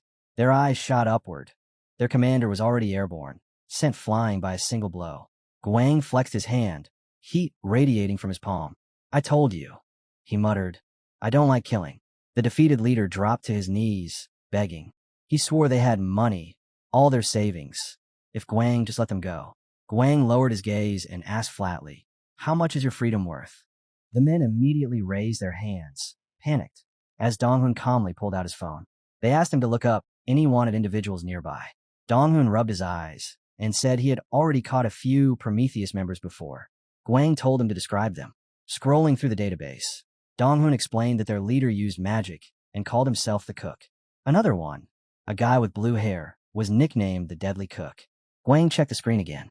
Donghun confirmed he found several criminals under the name Deadly Cook, all infamous for killing immortals. Meanwhile, their so-called leader lay face down on the ground. The rest of his men sprawled beside him, every one of them enemies of immortals. Donghun decided to contact the administrative agency. One of the surviving men raised both hands and pleaded, staring at Guang. They asked him how much he wanted to let them go. The man panicked, shouting that he'd give everything. Just name a number. Then Guang said it. 6 billion. The guy froze, horrified. He only had 60 million. There was no escape. Night fell. They all sat cramped on the couch, stomping their feet, furious. They muttered about what kind of monster Guang even was. Guangik entered the room, asking the residents if they had top-tier security. Two guys explained that ever since the new woman took over as leader, she ordered everyone to focus on business and avoid provoking Guang at all costs. Guangik growled, asking if they were really going to stick to that plan. His irritation simmered. He hadn't come here just to play the drug lord role. Grinding his cigarette pack, he thought about the vacant position at the top of Prometheus. It wasn't going to fall into his lap. He had to prove himself. He tossed the pack aside and clenched his jaw. If he captured the main character, he'd get his promotion. When they asked whether he had already cut ties with Hwaram, Guangik opened his mouth and answered, yes. Jay watched him quietly and said things had been going smoothly lately. The team was full of capable guys. Guangik leaned forward, hands on his knees, and ordered him to prepare the free units. When he stood from the couch, he announced they would start working immediately and told everyone not to lose their heads. One of the men bowed and muttered that Guangik was as strong as a butcher. By then, the captured thugs were already being dragged away in handcuffs. The immortal special forces had arrived, and Guang had personally handed every one of them over. Later, Guang paused in the doorway as he stepped back into his house. His entire family was seated at the dinner table. 2 relatives immediately told him to wash up and join them. He frowned, confused by how unusually gentle they all sounded, and why his uncle was even there. Night lights glowed through the house as Guangik explained he had stayed for tea. Then the tone shifted. Hands folded on the table. His uncle said they needed to talk. Guang's eyes widened when he learned Prometheus had set up an ambush specifically targeting him. He dismissed it casually, saying nothing had really happened and they shouldn't worry. But his father fixed him with a serious look and reminded him those men were after him too. You should take protection, the man insisted. Guangik ran a hand through his hair and said he could assign his personal protection team to work for Guang. Sunbei added that if special forces were required, he had connections as well. Guang scoffed, boasting that his own bodyguards were better. His father stared at him and explained that, unlike corporate security, his team prioritized individual safety. Sunbei and Guangik leaned in, reminding him that Sean's company was government-owned. Guangik pushed back from his chair and said the government would never waste resources protecting one ordinary person. A megacorporation, on the other hand, would only invest in something that benefited them. Sulhi slammed her cup on the table, hard enough to crack it, and snapped at them, asking if they were planning to get themselves killed with this argument. She pointed at the door and told them to take it to the ring, settle this properly, and calm down. Guang finally understood what the two of them were implying. Still seated, he asked if this was really necessary. Scratching his head, he wondered aloud if he was supposed to just sit back and accept everything those guys had done to him. Then he threw out his hand, declaring that he wasn't going to tolerate it anymore. He would get rid of them himself. The room fell silent. Guangik looked at him carefully and asked who exactly was doing all this. His mother sat beside him and asked who he meant by them. Guang glanced away, jaw tightening. The princesses, he muttered. Or rather, Prometheus. His legs kept moving on their own. His father folded his arms, eyes sharp, asking if he planned to listen, if he was going to stand here and try convincing him otherwise. The protagonist didn't even look back as he answered. No, he wasn't a child anymore. And if they didn't erase this problem now, everyone he cared about would be dragged into the fallout. Sunbei let out a quiet breath, a smile tugging at the corner of his mouth. He told him to call if he needed help. A hand landed on his shoulder, steady, warm. Sunbei assured him he wouldn't face this alone, that he and his uncle had already talked things through. As he approached, he added that the support team was ready. Someone tossed him the keys. A gift from Guangik. Mary waved lightly, saying she'd stand with him no matter what. Guang slid into the driver's seat and started the engine. Did you find anything? He asked calmly. Donghoon opened his mouth, still staring at the screen. Those guys, they're tied to illegal distribution of banned drugs. Guang blinked. Medical drugs? Donghoon frowned, scrolling furiously. He's emotional, hold on. I'll get the details now. Guang turned the wheel, eyes narrowing. Warn them anyway. If it comes to it, I'll be a terrorist today. Down a staircase, somewhere else, a man counted crumpled bills in his shaking hands. He flashed them to the dealer, asking if it was enough for a fix. The dealer scoffed, folding his arms, threatening to toss him out if he tried acting smart. The addict immediately apologized, trembling. A kick landed in his stomach, and the dealer spat that he was disgusting. A knife slid from under the addict's clothes. His voice cracked as he demanded everything, swearing he'd pay next time, if he lived. Flames sparked in his palm as he hissed, asking if the idiot had mixed up the bags. He muttered that people never understand kindness and charged forward, demanding to know why the man wouldn't just listen. A hand clamped around his wrist mid-swing. Guang's other hand flew, striking him clean. The hooded man hit the floor hard. Guang held up the container and asked coldly if he really wanted to play dumb. Since he tried buying it, he could treat both consumers and sellers the same. The man's face twisted with panic as he screamed, demanding to know what Guang wanted. Guang crouched down, staring into him, and asked a single question. Who's in charge? Morning came. Birds perched on a branch outside. Harold sat at his table when someone stumbled in behind him. Jason, out of breath, barely managed to speak. 5 of our stores were attacked. Grinning, he asked what kind of attack they were even talking about. But once he stepped inside and saw bodies scattered across the floor, customers included, his smile faded. Overnight, every person in those stores had their arms and legs snapped like twigs. Hands in his pockets, he casually asked if it was Phantom or Immortal Special Forces. The answer came sharp. No, it wasn't them. His grin returned for a moment. So they didn't know who the culprits were. But the amusement slipped away just as quickly. This meant he'd have to pause the hunt for Guang. He grabbed his jacket, thinking that he'd already gone through hell for this job, and something like this wasn't enough to break him. With a firm breath, he told Jason to pull the men off the chase and redirect them, track down the bastards responsible first. Across town, Donghoon stared at the monitor, frustrated. The markers were scattered everywhere. Identifying the main orchestrator would be a nightmare. Guang stood beside him, asking if everything he'd done last night was already pointless. A guy stepped closer and asked if this was truly the best Donghoon could manage. Guang tapped his chin, and the man asked who Donghoon even was. The protagonist shrugged and said he's a panda, a bear with permanent dark circles under his eyes. Donghoon pointed at himself proudly and said he was a genius born from Hwaram, the #1 immortal on every corporation's wanted list, and someone who could fully control his own transformations. When Guang asked what he meant by all that, Donghoon simply replied that there's always a way out. Then his tone shifted. They were short on manpower. That's why his wealthy uncle had reached out, and reinforcements were already arriving. Out on the street, Albert appeared, extending his hand. Guang shook it, noticing instantly how odd the man's name felt on him. A girl stepped up beside him. Clasping her hands together, Sujin announced proudly that she was a small but very important person who knew how to keep secrets. Guang blinked in confusion, wondering how someone who talked this much could possibly keep anything hidden. Albert glanced down at her too. She wasn't small in height at all. He told her to stop rambling. Sujin insisted that the man standing before them was the son of a recovering witch and that she could get his autograph soon. The guy's face flushed red. He looked down shyly, admitting that this was his dream. Guang straightened his arms and asked if they were the reinforcements. They exchanged a look and said yes. But there was more he needed to hear. Sujin placed her hand on his shoulder and added that they were connected to him, but they still couldn't pinpoint which branch they belonged to. Sujin proudly declared herself the third member of the killer team, while the guy beside her belonged to the support group. Spinning playfully, she added that there were only 40 of them total, and they were all on standby. Then she leaned in, asking what kind of fun they were planning. Guang shut his eyes for a moment and said they were going after the guy selling medical drugs. Donghoon, picking his nose, was immediately asked why he even came. He closed his book and replied calmly, "If finding the leader is too hard, then lure him out." Money lay scattered near him, and he pointed at it. People sell medicine because they need cash. Simple. Cut off the money, and the boss will crawl out himself. Sujin tilted her head at Guang. "So, you want to beat up every single dealer in the city?" He shrugged and added that he also wanted to beat up the customers, and maybe break one arm and one leg for each. The group whispered nervously, muttering about the psycho who breaks an arm and a leg. Guang held up 2 fingers, because that's exactly how long it would take them to clean everything up. Sujin pressed her cheeks with both hands and suddenly asked if he had a girlfriend. No.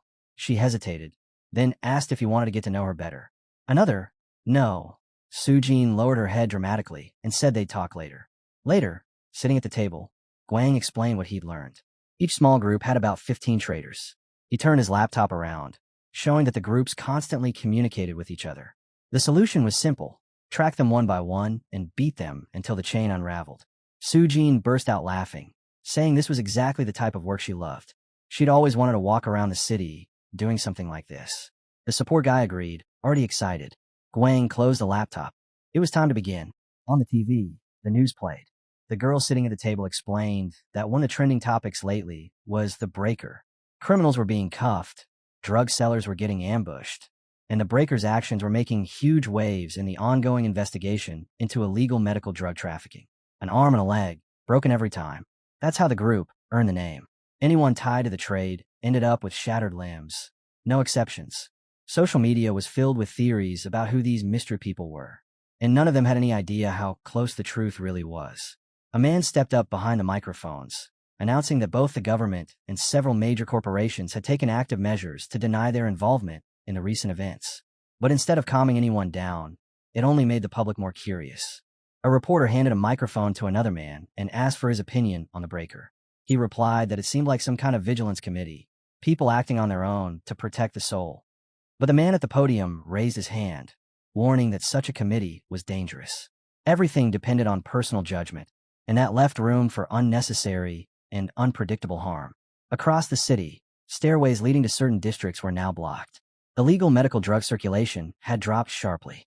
Guang sat on the couch. His phone lay beside him. Sulhi picked it up, saying she had just seen the news, and then asked him directly if he really broke bones every night.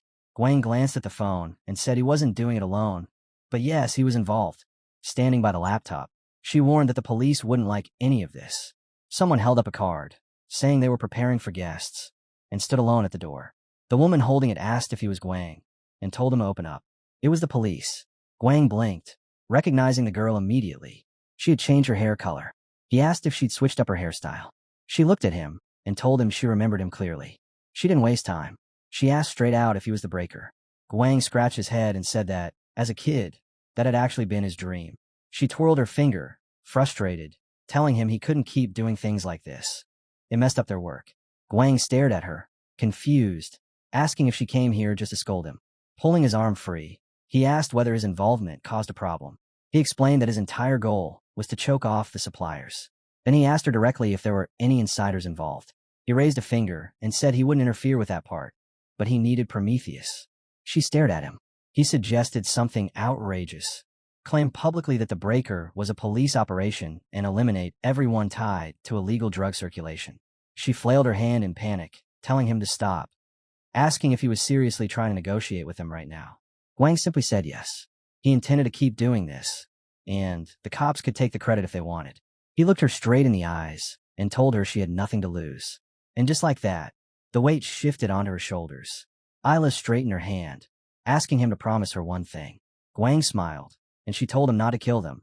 They still needed information from those people. He shook her hand and said not to worry. They'd stay alive. She took his phone and asked for his number. Smiling, she told him to save her as Ella. Guang blinked and asked if she was older than him. Handing the phone back, she asked if that even mattered. Someone approached, and Isla murmured that the more she talked to him, the more she liked it here. They both turned as Hwaram came running toward him, calling his name. A moment later, they were all in Guang's apartment, sitting together at the table. Hwaram glared at him, demanding to know how he planned to explain this. Guang raised his hand defensively, asking what betrayal she was talking about when he didn't even have a girlfriend. She clasped her hands, voice trembling.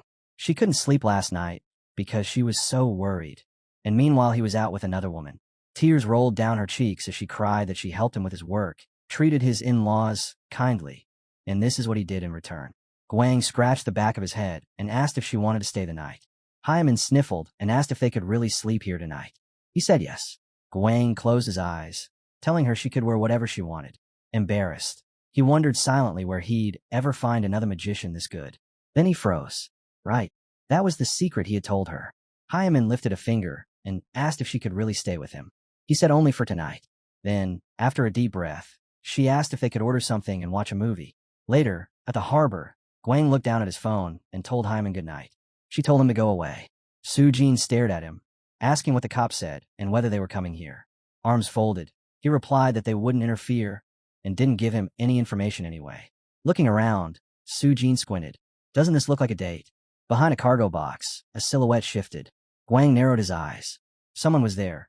Someone who could turn invisible. He pressed a hand to his ear. He had noticed the watcher long ago. Just because someone could vanish didn't mean they could hide their tracks. His phone rang. He answered. A girl's voice asked if he was ready. Then came a teasing laugh. Why exactly do you like older women? He smiled. Because I stole your heart. As Guang stepped out of the car, he honestly thought she was joking. Some ridiculous, roundabout way of telling him she'd sent someone to tail him. He shut the door, sighed, and asked if she even understood how expensive this nonsense was. Sliding his glasses on, he added that yes, he'd been hired, and no, he wasn't getting paid a single damn penny. He dropped onto the couch, muttering that the so-called burglar was a filthy bastard, then asked if the guy was actually planning to show up. With an easy grin, he answered himself, no, and if the idiot did walk in, he'd break him in half. A second later, he widened his mouth in annoyance, saying the guy was nothing special anyway. Shame he didn't have the guts to show up. The door clicked open. Guang dragged a hand down his face. No knock. Of course. A moment later, he already had the intruder by the hair, slamming him forward. Calmly, almost lazily, he told everyone in the room that anyone who got on their knees with their hands raised would live. Then he flung the man aside like trash and repeated it again, this time with a little warning in his voice. Gritting his teeth, the guy demanded to know who Guang was and what he was doing there. Guang pulled on a glove, tightening it with a snap, and said he was the man no one had bothered to look for, until now. The girl beside Guang stood quietly, and the thug assumed Guang was acting bold just because he had a muscular woman backing him. She smiled, touching her chest lightly, almost amused. Guang turned to her, apologizing as if he had been rude for even thinking she needed to step in. He could handle all of them himself. He pressed his hand to his neck, repeating that he'd leave 3 of them alive. They just needed to run off afterward and spread the word of what happened here. The green-haired guy glanced at his comrades and yelled that they had to defeat him. He barely finished speaking before a heavy strike blurred toward him. Guang's attack sent the man flying. His body crashed into the door, blood splattering across it as he slid down, barely conscious. The girl clutched herself in shock. Guang lowered his hand, already shifting his attention toward the others. Down the stairs, footsteps echoed. A man in a red suit appeared, walking forward casually, until he spotted the bloody mess on the floor. His jaw tightened. Something was very, very wrong. Guang lowered his glasses just enough to reveal a smile. Found him, the one in charge. The man stared blankly ahead, stunned, his thoughts slipping out of order as the truth finally clicked. The breaker he had been so worried about, and the one in the red suit, were the same person. The realization snapped him back to reality. A slow smile crept across his face, as if heaven itself had placed fortune in his hands. Guang slid his glasses into his pocket, and the man's expression shifted. So he'd already looked into Guang. So he knew he was an immortal from the Immortal Special Forces. That alone was enough to twist a man's gut, but he still tightened his grip on the dagger, a blade smeared in poison. He knew he wasn't walking away from tonight. He would either kill or be killed. He raised the knife, voice low, asking where it was. Guang just stared, confused, not even sure what he was supposed to be looking for. The man clenched his jaw, then suddenly burst forward, leaving a streak of motion behind him. His speed tore through the room. Guang dodged, feeling the air split beside him. Acceleration. So that was his ability. The man grinned wildly, brass knuckles clutched in one hand, a thin sword in the other. Guang shifted to evade again, but this time he put his hand out and caught the blade mid-swing. The man's grin twitched. Guang smiled back. Galactic field gloves. Of course he had them. Nothing surprising about that. Infuriated, the man tightened his brass knuckles and spat that Guang was an arrogant idiot if he thought that was enough. He had barrier protection too. He lunged again, his swings carving glowing scars in the air. Guang stood firm, feet planted, reading every movement. The man screamed for him to die, slashing with blind fury. A heartbeat later, the red-suited man's knife clattered to the ground. His arm bent at a sickening angle, broken clean. He gasped, shocked at how fast it happened. Guang drove his blade into the man's leg. The scream that followed echoed through the room. Guang glanced down at him, almost apologetic, and said he'd hit that hard only because he'd never tried it before. He didn't even have a proper technique for it yet. The other thugs shouted in panic, calling desperately to their boss. Guang turned his head toward them, calm as ever, and asked if they still weren't going to kneel. He repeated himself again. Only 3 were going to survive. Hands shot into the air immediately. The girl beside him covered her eyes with both hands, unable to watch what came next. The guy nodded toward the 3 trembling men and said he'd seen Guang spare them, that those were the ones allowed to live. The girl beside Guang finally understood. He had handled everything alone, and the thought hit her so hard she nearly fell for him right there.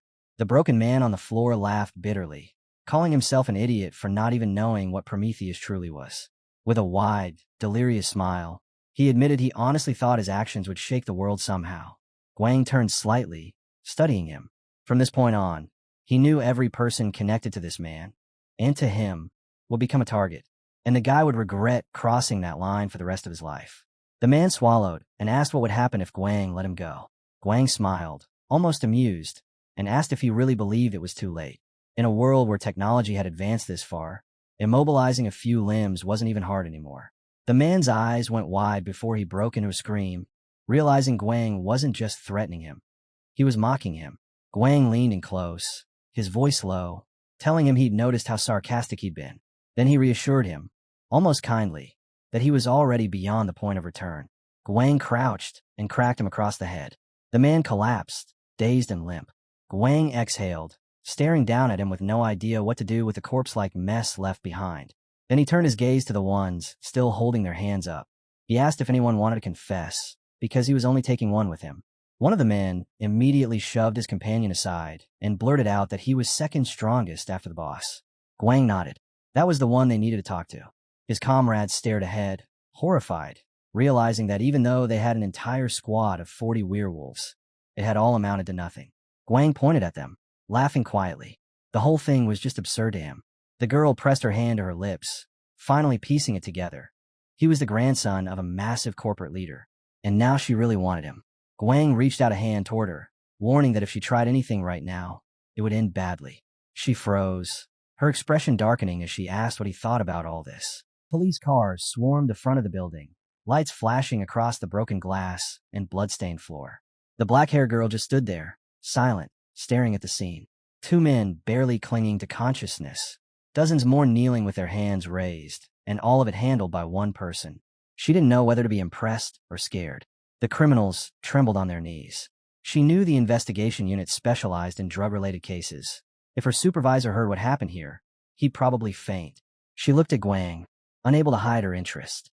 Someone this deeply tangled with underworld groups, and still standing this calmly? She turned away before her curiosity showed too much. Guang rested his hand on the surviving subordinate's shoulder and asked who their boss was selling himself to for money. The girl pointed at the man, and he immediately greeted the officer, swearing he'd confess everything he knew. Guang smirked and told him he'd kept his promise. He was free to go. Adults had things to discuss, after all, and Guang always kept his distance from that kind of mess. He folded his arms, clearly not eager to get involved with the police. The girl spun back around and said that was too cold of him, so she wanted one favor in return. Then, smiling slightly, she invited him to dinner. Guang froze. Out of all the things he'd expected tonight, that wasn't on the list. Lately, everything around him felt bizarre. The scene shifted. Blue sky, newspaper headlines, stacks of gold coins, piles of guns. He'd taken all of that from someone else. Around 400 million, just sitting there. The guy beside him held a gold bar, wondering why the police never questioned where any of it came from. Guang sat at the table, hands pressed to his head. Something felt off. He muttered that he'd become way too popular lately. The man braced his elbows on the table and told him to get lost, then lifted the gold bar and said that he must have heard the rumors. Of course, people thought it was all about money. He tossed the bar aside, adding that Prometheus would never let this slide. Guang picked up a knife, tightening his grip. His eyes hardened as he said they'd just beat everyone down again. He only needed to hit them once. Otherwise, people might start thinking he was too weak. The protagonist stared straight ahead, his voice steady as he demanded a full list. Every remaining Prometheus operative still hiding in Korea, and had to stay secret. No leaks, no whispers. If they were going to do this together, then loyalty meant silence. The guy raised both hands, begging him to stop pushing further. But the blood-stained gold bar on the table, and the grim reflection of the men around it, made one thing clear. They weren't done. Not even close. Guang added calmly that he hadn't started this war to bankrupt the drug market. That was never the point. The protagonist stood there, realizing just how far he still had to go. Breaking a few limbs wasn't enough. Not for what Prometheus was planning. Not for what was coming. The man beside him swallowed hard and said he was insane. If Prometheus found out what they were doing, they'd all be dead. Guang didn't even flinch. His grip tightened around the knife, and he drove it into the table, slicing straight through a gold bar like it was butter. He lifted the blade, eyes hardened. He knew this was inevitable. Sooner or later, someone had to take responsibility for ending all of this. And if anyone else dared to share that burden, he wanted them on his side. The guy lowered his head, letting out a long breath, then finally decided to tell him everything. Soon, the two of them sat together at the table. Guang asked him about a rumor that the CEO of Prometheus had stirred up trouble across Asia. What did he know? The man pressed a hand to his forehead, confused about where Guang even got that information. Guang remembered the guy giving him a thumbs up during their last sortie, and said he'd spoken to him then. That was when he learned who the real players were. A projector flickered to life. The man stood, pointing to a row of faces on the screen. According to him, the entire group was currently active in Japan, and their objective was to infiltrate the Korean Air Force. He tapped the leader's picture, the crocodile. Guang leaned forward, hand on his chin, thinking it through. The timing, the method, something about it didn't fit. It was too perfect, too synchronized to be coincidence. The man stretched his hand toward the screen, and Guang nodded slowly. They were being lured into a trap. Then it suddenly clicked. Those green-haired idiots he'd seen earlier.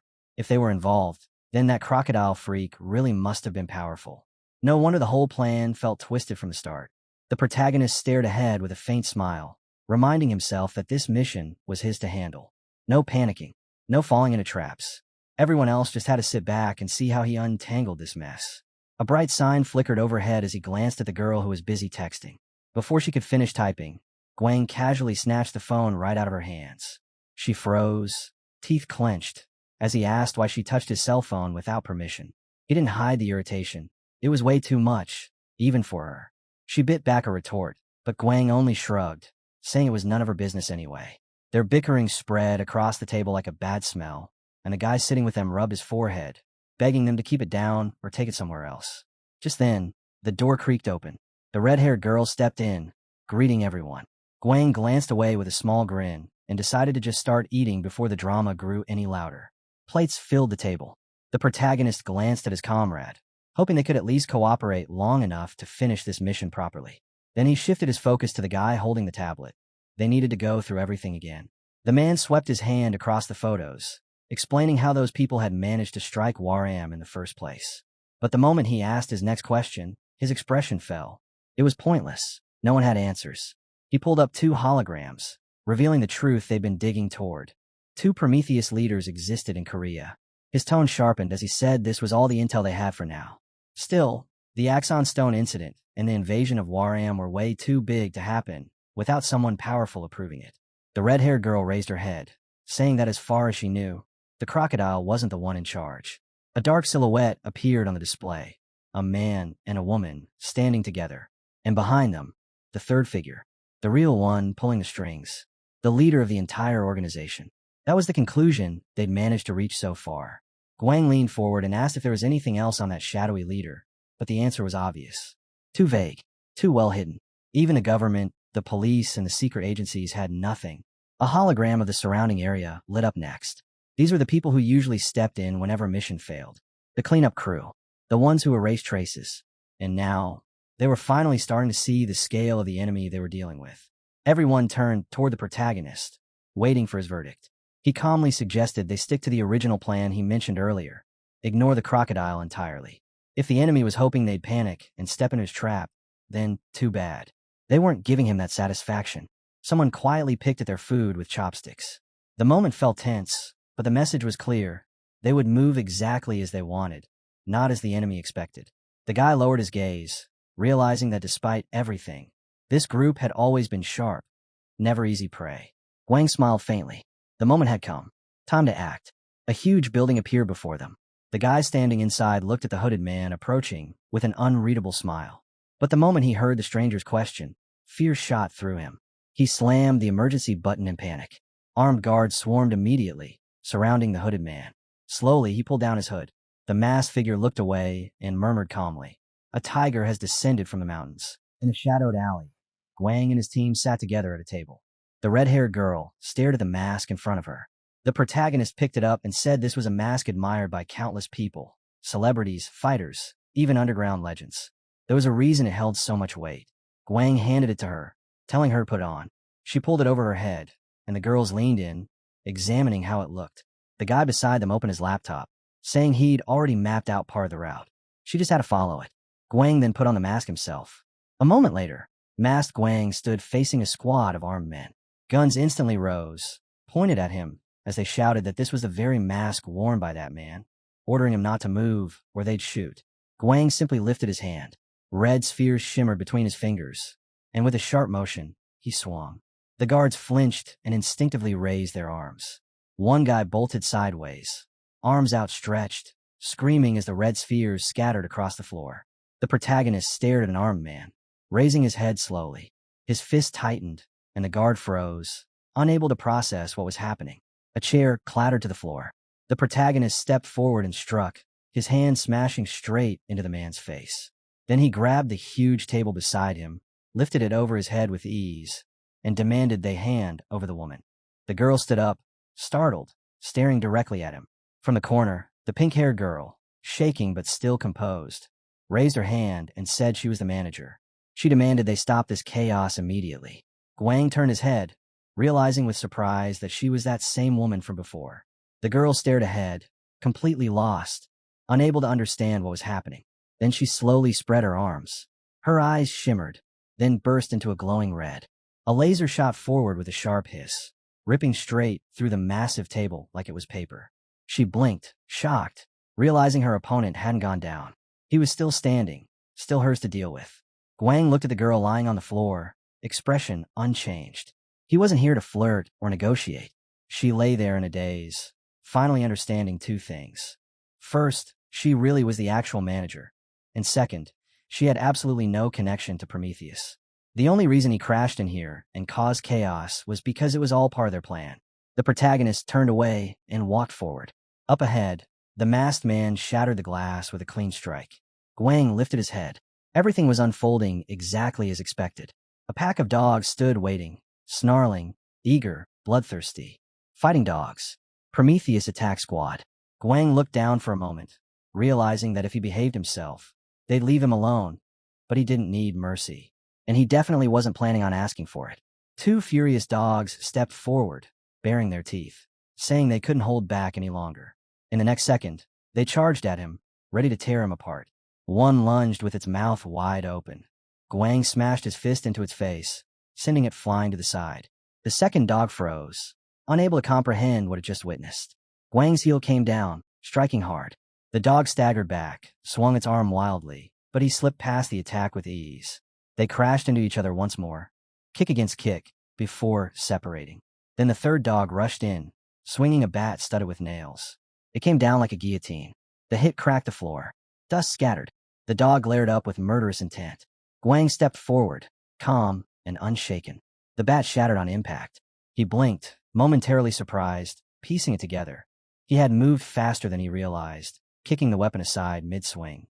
He tightened his fists and settled into a stance, ready for whatever came next. Across the room, the guy seated at the table stared at his laptop, stunned. Everything looked insane, but strangely, everything was going exactly according to plan. He lifted his phone, watching Guang screaming and holding up the table, and realized something simple. It didn't matter. Phase 1 was complete, and somewhere else, the girl walked down the road, moving toward whatever came next. She shifted her weight and dropped into a fighting stance, fists clenched tight. She forced her breathing steady, realizing she would have to give everything, every last bit of strength, if she wanted to survive this. Then she struck. Glass shattered around her in a single explosive burst. The guy with the mobile froze, eyes widening. Another man in uniform turned sharply toward the sound. The masked girl stood still, staring forward, unreadable behind the mask. A huge building appeared next in the scene. Inside, the protagonist's father looked to the side and said that it had been a long time since they'd simply sat together like this. Maybe the first time in years. His wife held a mug between her palms, saying she was always buried in work, always drowning in problems. She lifted the mug, one marked with a map, and someone asked how she was feeling. She stared at it for a long moment. Ever since discovering that her son was immortal and pure-blooded, everything inside her had shifted. She remembered the moment she had placed her hands around his head, the day they finally confessed the truth to each other and promised things would be okay. But the truth was, they hadn't talked about it since. The protagonist's father looked straight ahead, sighing quietly. Knowing the truth and actually accepting it were completely different battles. He stretched out his hand slightly, as if trying to ease the tension building inside him. The girl placed her hand on his cheek and told him softly that it wasn't a big deal. She smiled, assuring him everything was fine. She held the mug again, staring forward with calm eyes and a peaceful smile. Somewhere else, someone vacuumed the floor as the news broadcast switched to breaking coverage. The reporter announced that masked robbers had just broken into a bank branch. The girl eating an apple froze, realizing their own reporter was already on site. Guang, wearing the mask, was in a fighting stance. The masked girl shattered more glass. At home, the protagonist's father stared at the TV in disbelief. His mother, however, she bent her fork in pure anger. She stood abruptly, furious. If her son got beaten by a bunch of nobodies, then what was the point of all the training she gave him? She clenched her hand again, and the fork snapped completely. In the office, the guy stood motionless, staring ahead. Guang stood ready, fist tight. The masked girl stood amidst fallen guards, and the guy pressed a hand to his face, realizing the place was swarming with animals, feral fighters everywhere. If you want the next part rewritten the same way, just send it. He clenched his fist so hard his knuckles turned white, shouting that they needed to do something. Anything about this disaster. The girl in the red suit stepped into the room, completely calm, and told them to stay out of it. She walked right past the panicking guy as he begged her to fix the situation. He spun around, demanding to know what she planned to do. Meanwhile, the masked girl was already moving up the stairs. Their opponents weren't just attackers. They were pure-blooded werewolves. The masked girl turned her head slightly. The manager with the glasses stared forward, horrified, realizing they'd been exposed. Then, the masked girl smashed the nearest camera. One after another, cameras shattered across the building. It hit the manager instantly. Before this, the intruders never bothered hiding their presence. Now they were wiping their tracks clean, which meant this was planned from the beginning.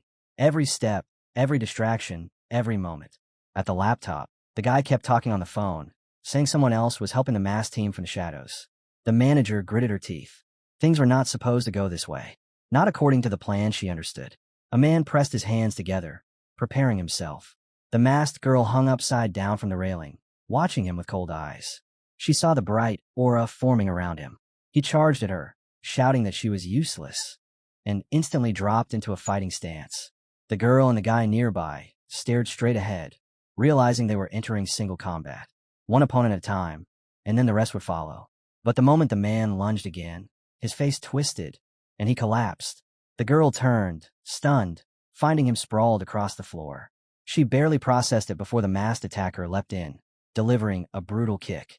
The manager threw her arms up just in time, blocking the blow, and froze. She felt nothing. No presence. No aura. No scent. The masked opponent just stood there, completely hidden behind an invisible veil. Magic. The manager swallowed hard, understanding it now. They were using an airborne spell, an illusionary cloak that masked all traces of presence. No wonder nothing made sense.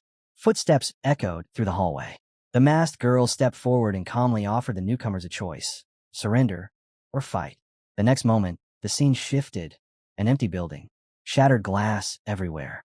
Groaning bodies scattered across the floor. Guang stood among them, brushing dust off himself. He held a hand to his head, half annoyed, half disappointed.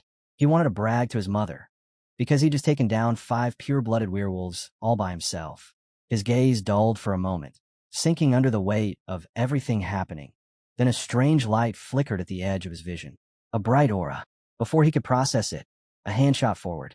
The girl lunged, wrapping her arm around the man's throat and choking him out. She lifted her head, startled at her own reaction. Guang stared at her, baffled, asking what she had just done, but she insisted she only stepped in because he was trying to dodge. So she grabbed him, helped him, in her own way. Guang exhaled slowly, eyes sharpening as the truth settled in. This place was finished. The only goal left was to get out alive. He turned his head and ordered everyone to move. They slipped into the corridor. The protagonist raised his head, only to realize how loud the world outside had become. He crouched beneath the window, peeking out. Sirens, flashing lights, police swarming the entire street. The girl sat by the wall, biting back her panic. Whatever they were going to do, they had to do it now. It was time to use their ability. Guang stayed by the window, calculating, realizing there was only one way out. Use the name they had been avoiding. Police cars lined the building in tight formation. A voice boomed from outside. Be careful. If they don't come out within 1 minute, we'll have to use force. He stared ahead, jaw tightening. They weren't bluffing. For hours earlier, that same man had been sitting at his computer, hammering away at the keyboard. He glared at the empty document in front of him, muttering, "What the hell? How long do I have to keep writing useless celebrity scandals?" When he once dared to pitch a story about terrorists operating in Korea 2 years ago, the reporter had looked at him like he'd grown 2 heads. Terrorists? In their newspaper? They treated him like he was trying to scam them. He remembered yelling for evidence. Proof. Everyone thought he was insane for demanding it. Yet none of them ever asked for proof when they wrote lies about celebrities. Hypocrites. Then, 2 notifications appeared in his inbox. He blinked, confused, leaned back in his chair. Another idiot claiming they were going to attack Prometheus. Another delusional prankster. But something in those emails wasn't a joke. He closed his eyes, breathing deeply as his instincts twisted uncomfortably. Later, standing in the middle of a growing crowd, he told himself it was still probably nothing. A bluff. A prank. Something harmless. But as he replayed those words in his mind, a thunderous explosion tore through the air, and every doubt he had vanished in an instant. The robbers stepped forward, tense and ready. The masked men slowly lifted their hands as a voice outside barked that they had come out. They exchanged uneasy glances. Another warning followed, sharp and cold. Remove the masks and surrender, or they would open fire. Before anyone could react, the ground beneath one of the men crumbled. The robbers burst upward at once, leaping in panic. Someone yelled that they were trying to escape. Permission granted to shoot. They bolted with reckless speed. A camera lens snapped toward them, catching every frantic second. The journalist raised his head, a chill running along his spine. So, those reports were true after all. On the ground, the protagonist knelt beside the girl and asked if she was hurt. She wiped the dust off her cheek and grinned, saying she was perfectly fine. She even enjoyed it. He stared, stunned. Iron legs. So that's the secret of werewolf training. Practical, terrifying, and suddenly very useful. They noticed a car slowing beside them. Dong-hoon leaned out the window and told them to get in. As the car sped forward, the team was briefed. The next phase of the plan was still active. Everything was in motion. Guang leaned forward. What about Jong-ah? The man in the passenger seat didn't look back. He said she'd been shot and was receiving treatment. Guang's expression hardened, demanding the full truth. They heard that Jong-ah had clashed with a real branch manager. She walked away with a shattered chin, 3 broken ribs, and a fractured jaw. The protagonist froze, eyes wide. That's what happened. Then what about the real branch manager? The answer came fast. She hadn't escaped. She was lying on the ground, partially paralyzed. Justice had landed earlier than anyone expected. Then came the rest. The money laundering guy finally got what he deserved. The cops would handle him. At least that part had gone right. But the plan was off track. Losing Zhang meant everything had to be rearranged. They would need to split up, move separately from here on. The car rolled to a slow stop near a building. The man stepped out. The protagonist put on his mask, realizing something. Wait, where I'm going, this has to do with Prometheus. The man nodded. Yes, handle the rest. Dong-hoon added with a smirk that Guang should remember to pay up when all this was over. Guang paused at the door, hearing someone tell him to be careful. He scoffed lightly. Did she really think he was the one who'd get hurt? He reached the stairwell. A sign hung crooked on the door. The protagonist grabbed the handle, shoved it open, and the room fell silent as people stared at him in shock. He frowned, irritation flaring. What the hell? Who just hit me? The protagonist smirked and declared that he was a tiger straight out of hell. He cracked his knuckles, adding that it had been a long time since they'd met. Standing in the middle of the office, Guang admitted he never thought it would be this easy. His eyes drifted forward. He wasn't about to touch the safe back at headquarters, but that was another story entirely. A small safe rested in the corner. This place called itself a bank, but in reality, it was nothing more than a shady one-night operation pretending to be legitimate. Papers were thrown all over the table. The protagonist glanced at them and decided that the stolen money had to go back to its rightful owners. He lifted the safe with one hand and said he'd be taking it. Then, without hesitation, he kicked the door open and stepped back into the night. Until 4 in the morning, he and Mari tore through loan shark dens, fly-by-night businesses, and gang hideouts. Mari bowed politely after each raid. By the time they paused to breathe, they had hit 19 places. Red dots clustered across the map like a plague. Standing beside Mary, the protagonist counted everything they had seized. 10 safes, stacks of records, and full debtor lists. Later, sitting at the table, he went through every contract, returning all the interest people had been forced to pay. When he rubbed his face, he muttered that as soon as they wrapped up the final details. Guang looked away. Beside him, the girl gazed out over the glowing city, quietly marveling at how beautiful it looked.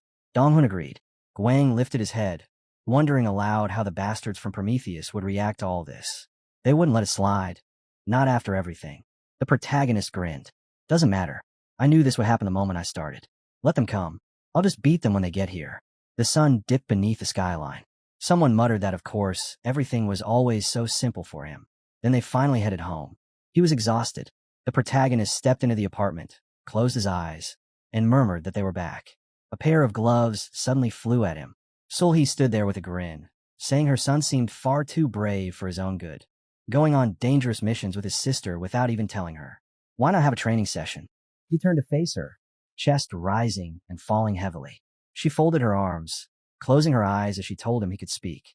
Looking straight ahead, the protagonist finally said the words weighing on him. He needed to tell her the truth. He told her the truth. He was adopted. Sul-hee didn't even blink. Instead, she scoffed that if he still had the strength to talk nonsense, then he clearly wasn't tired yet. She swung her arm, telling him to brace himself. The second round was about to begin. But before she could move, Mari suddenly threw her arms out and screamed. Sully froze, confused. Guang looked at his sister with fear tightening in his chest. Mary insisted that this wasn't his fault. She had asked for this. She didn't want to live at anyone's expense anymore. Behind her, the memory of a metal cage flickered. Mary trapped, treated like a test subject. She said again that she wanted to live as Mary, not as someone else's experiment. And fighting him meant she had to give everything she had. Sully stared at her, stunned. Mari added that she also wanted to help her brother, truly help him, by standing at his side. Sully asked if those words were really hers. Mari nodded without hesitation. The protagonist smiled softly. Mari was good, too good. It would be a waste to stop working with someone so talented. Sully immediately told him to shut his mouth before she hit him again. Rubbing her face, she muttered that she finally understood what Mari meant. Mari's eyes widened. She hadn't expected her mother to see her this way. Sully pulled her into a tight hug, whispering that she had grown so much.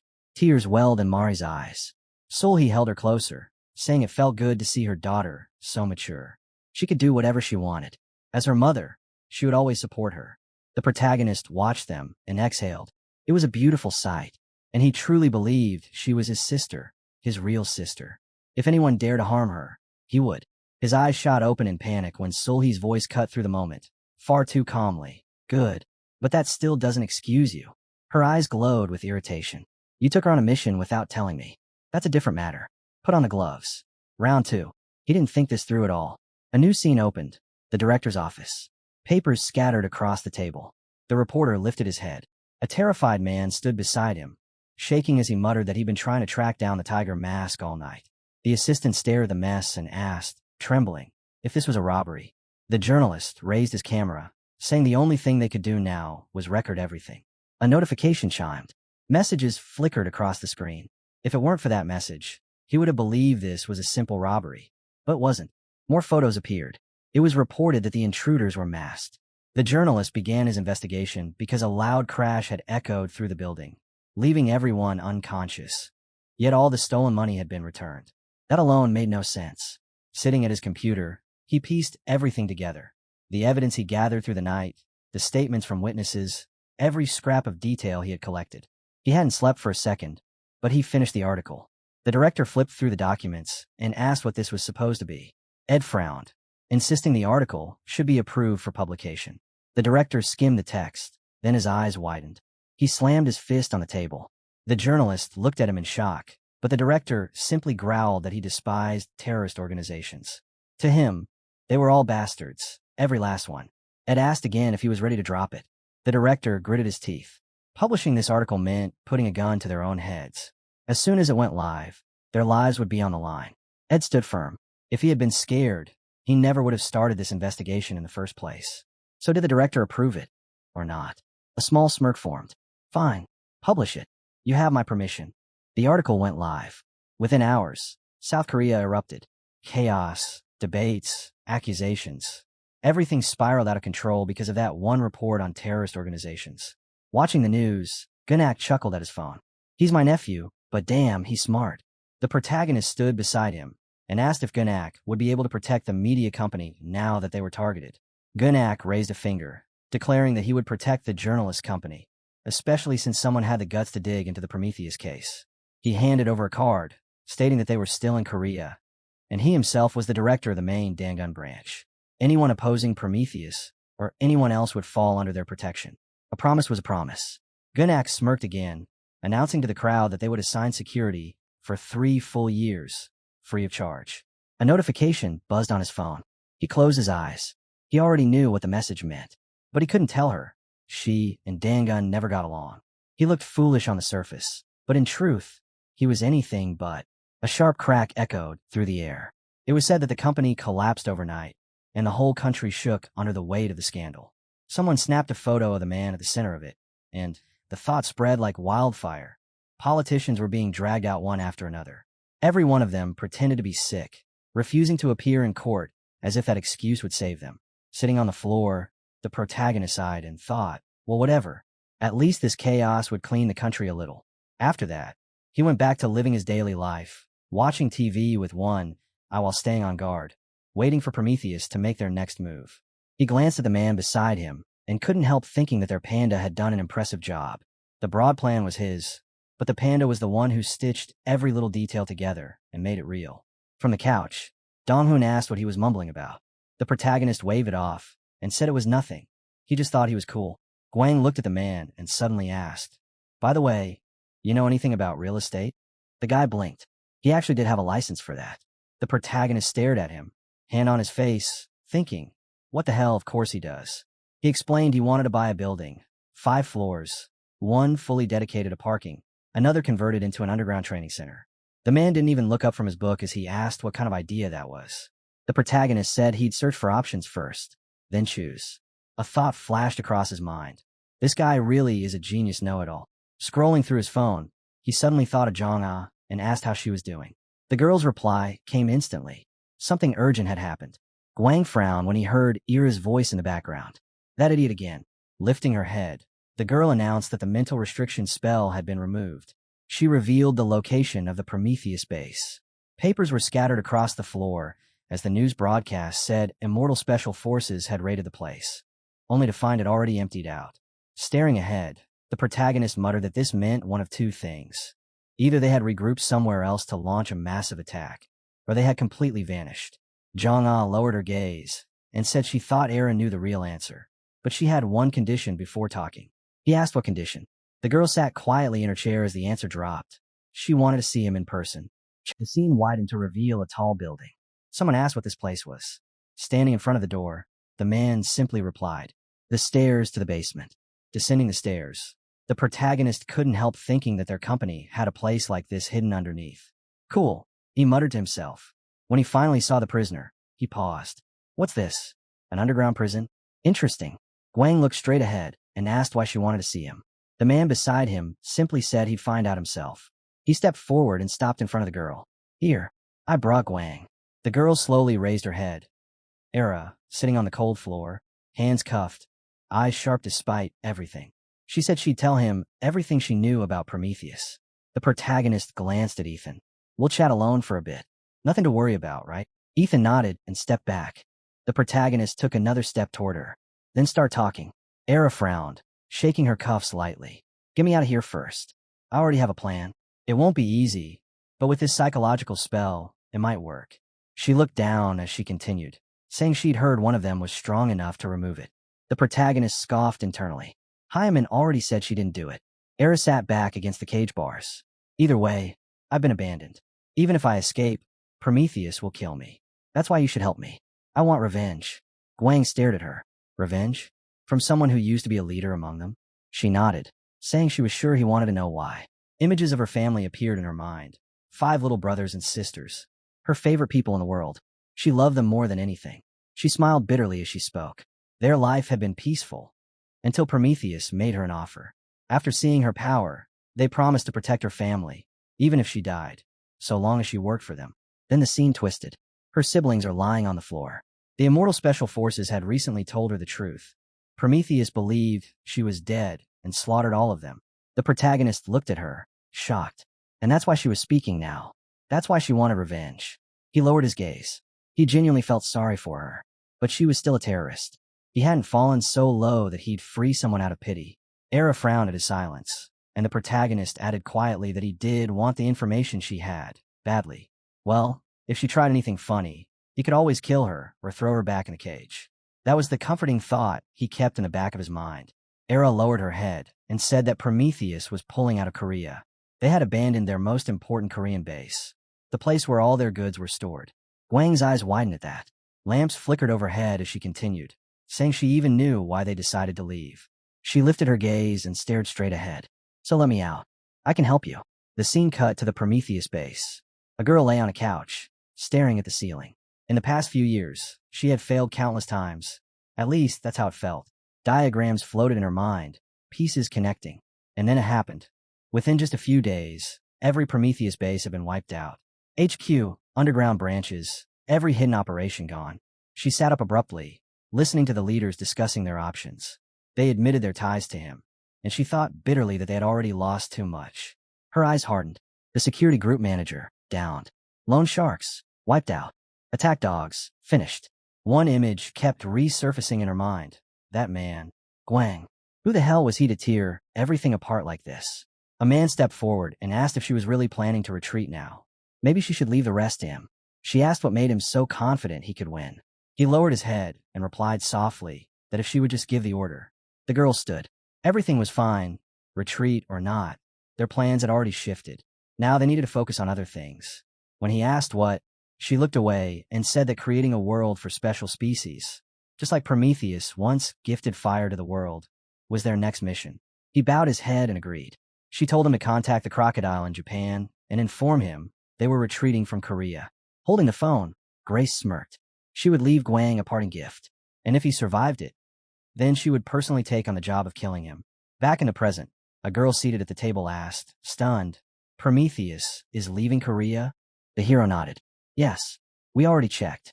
The employee straightened and said there wasn't a single trace left behind. Jong-ah raised her eyebrows, confirming that Prometheus was no longer in Korea. The protagonist closed his eyes, exhaling slowly. Their entire network had been purged. Whoever survived simply fled the country.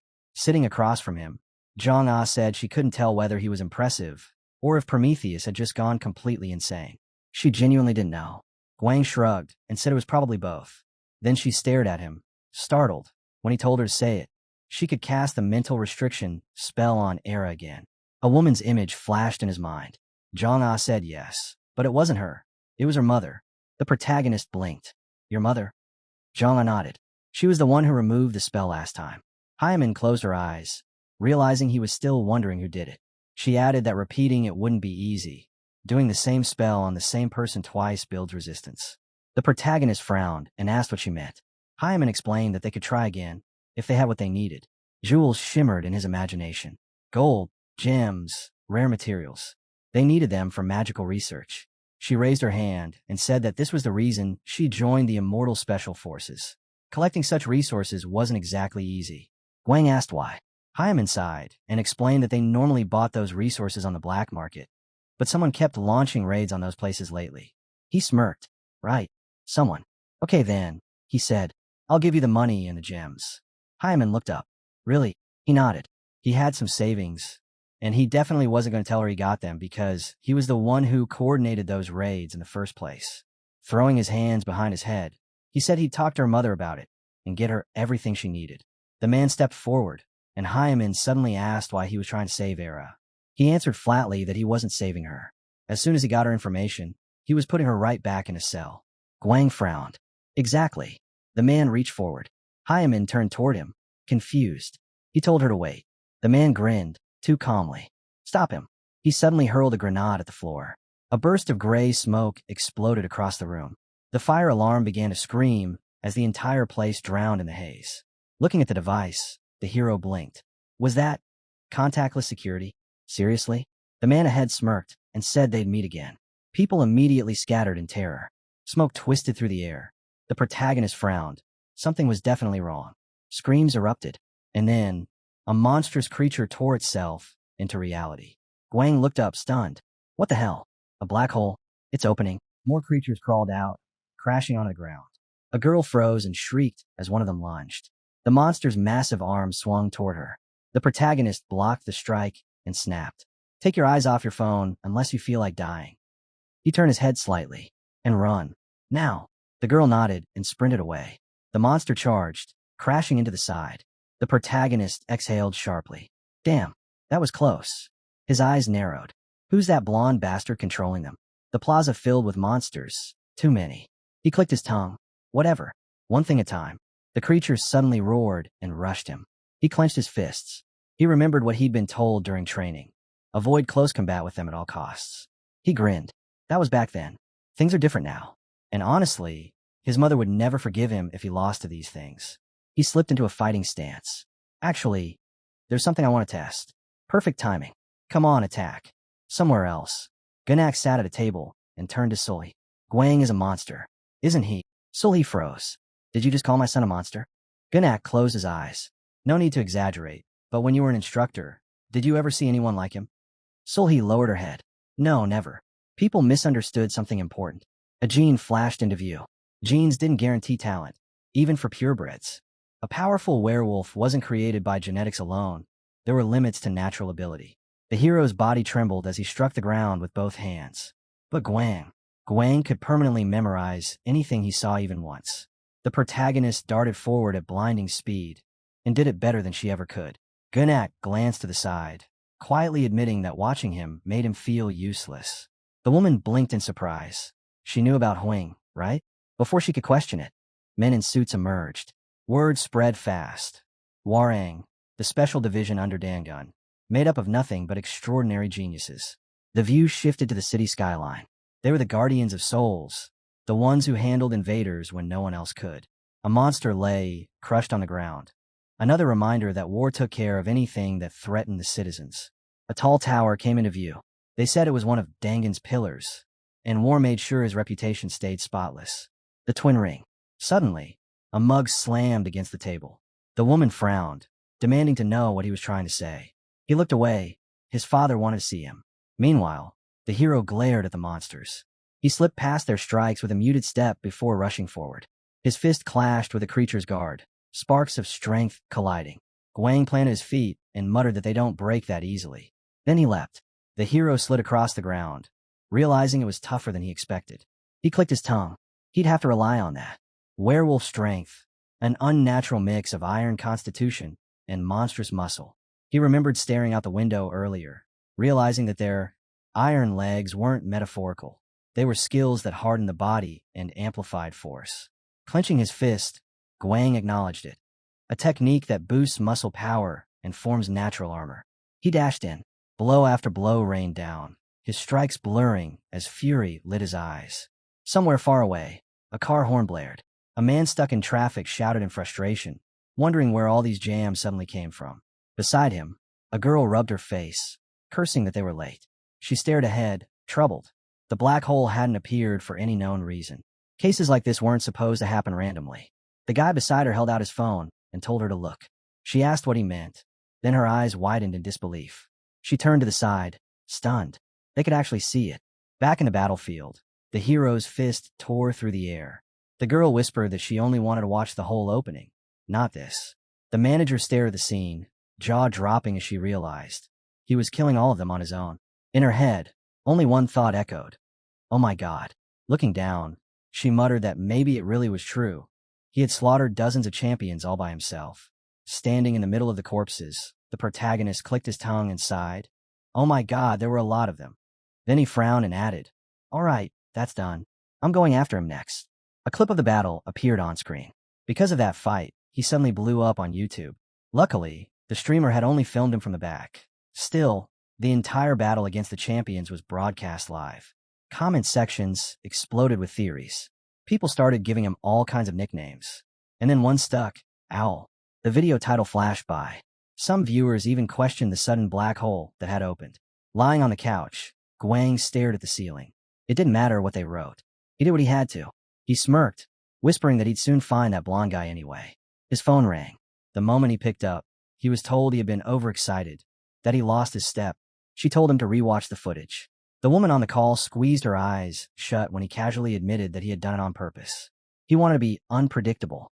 She paused. What do you mean? He said he planned it that way. Yes. The protagonist looked aside when he heard the next part. He should come home this weekend. His grandfather wanted to see him. Elsewhere, two guards stood behind the police chief as he watched the same video. His eyes followed every movement. The man noted how the protagonist maintained razor-sharp control over his body while staying fully aware of his surroundings. It was impressive. He compared him to the heroes of an older generation. If someone like that joined them, maybe the dream of a true police formation wasn't impossible. Standing beside him, the manager asked for his thoughts. He nodded. Yes, the kid was sharp. She blinked in confusion when he reminded her that the protagonist had turned down their intelligence offer. She asked again, not believing it, and that's when he said it. They should accept all his demands. Every single one of them. With a calm smile, the police chief added that the kid deserved it. Music played softly from an old record. The man sat down at the table and cleared his throat. The door creaked open a little, and a voice from outside said this was the place. Looking around, the hero squinted at the sign. Flower Girl's Cafe. He muttered that the name was unbelievably tasteless. But he froze the moment he heard the old man speak. He really was exactly the kind of person people described, right? The man grinned, pleased. He said he was glad to finally meet him, because he was his grandfather. The protagonist bowed his head, introduced himself politely, still trying to make sense of the situation. Vincent closed his eyes for a moment, then said he might as well tell him about his mother's dark past. Guang blinked. Dark past. And then again, the sir. He bowed once more. He had wanted to meet him for a long time. Vincent casually threw an arm around his shoulder and told him to sit. They talk about his mother over tea. The hero thought the old man was far more relaxed than he expected. Vincent raised a hand. Tea with ginger. The woman nearby acknowledged the order. Seated at the table, Vincent began. His mother had been a biker gang. He knew. The protagonist almost choked as Vincent added, smiling, that sometimes he doubted she was even his daughter. He remembered telling her she could become whoever she wanted, and she chose bikers. Guang imagined his father fainting the moment he learned this. The woman nearby turned. She chimed in, saying that back then his mother was reckless, beat up everyone, and was extremely fat. They even called her the whale witch. The protagonist stared, eyebrows climbing. She had told him that at that age, she liked reading and cross-stitch. He knew something was off. Vincent waved it off, laughing that it was hilarious. She should tell these stories at home. She'd lose her mind. He laughed again, genuinely entertained. The protagonist couldn't help grinning. No one knew his mother better than this man. After all, she was his daughter. And despite everything, he seemed to be on Guang's side. Holding his cup, Vincent finally introduced himself properly. His mother was a daughter from his first marriage. The words echoed in the protagonist's mind. First marriage. Guang asked why his relationship with his mother had turned so sour. Vincent smiled lightly. Puberty, probably the second or third time, he joked. He had been careless about many things. Sitting back, he explained the rest. He had once told her he wanted to hand the company down to her. She refused and walked away. So the burden had fallen on her brothers and sisters instead. The hero let out a small grin. Yeah, this wasn't exactly the easiest topic to touch. But Vincent spoke like a man who had already made peace with it long ago. Rain slid down the window. The protagonist stared ahead and finally spoke. He was curious about something. Could he ask? Vincent nodded, telling him to go ahead. Then the old man's eyes widened when Guang mentioned that protective spells were cast into the walls. Vincent smiled, impressed. He really paid attention.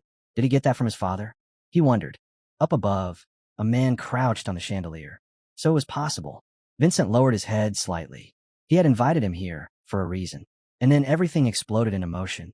With a sudden rush, the masked man lunged toward him. Vincent wanted to see how good he really was, how far he'd come, and where his new year bows were. Guang froze for a split second, then closed his eyes, dodging just in time. Knife shot past him, slicing the air as he shifted aside. Dropping low, he blinked up at Vincent. What even is this?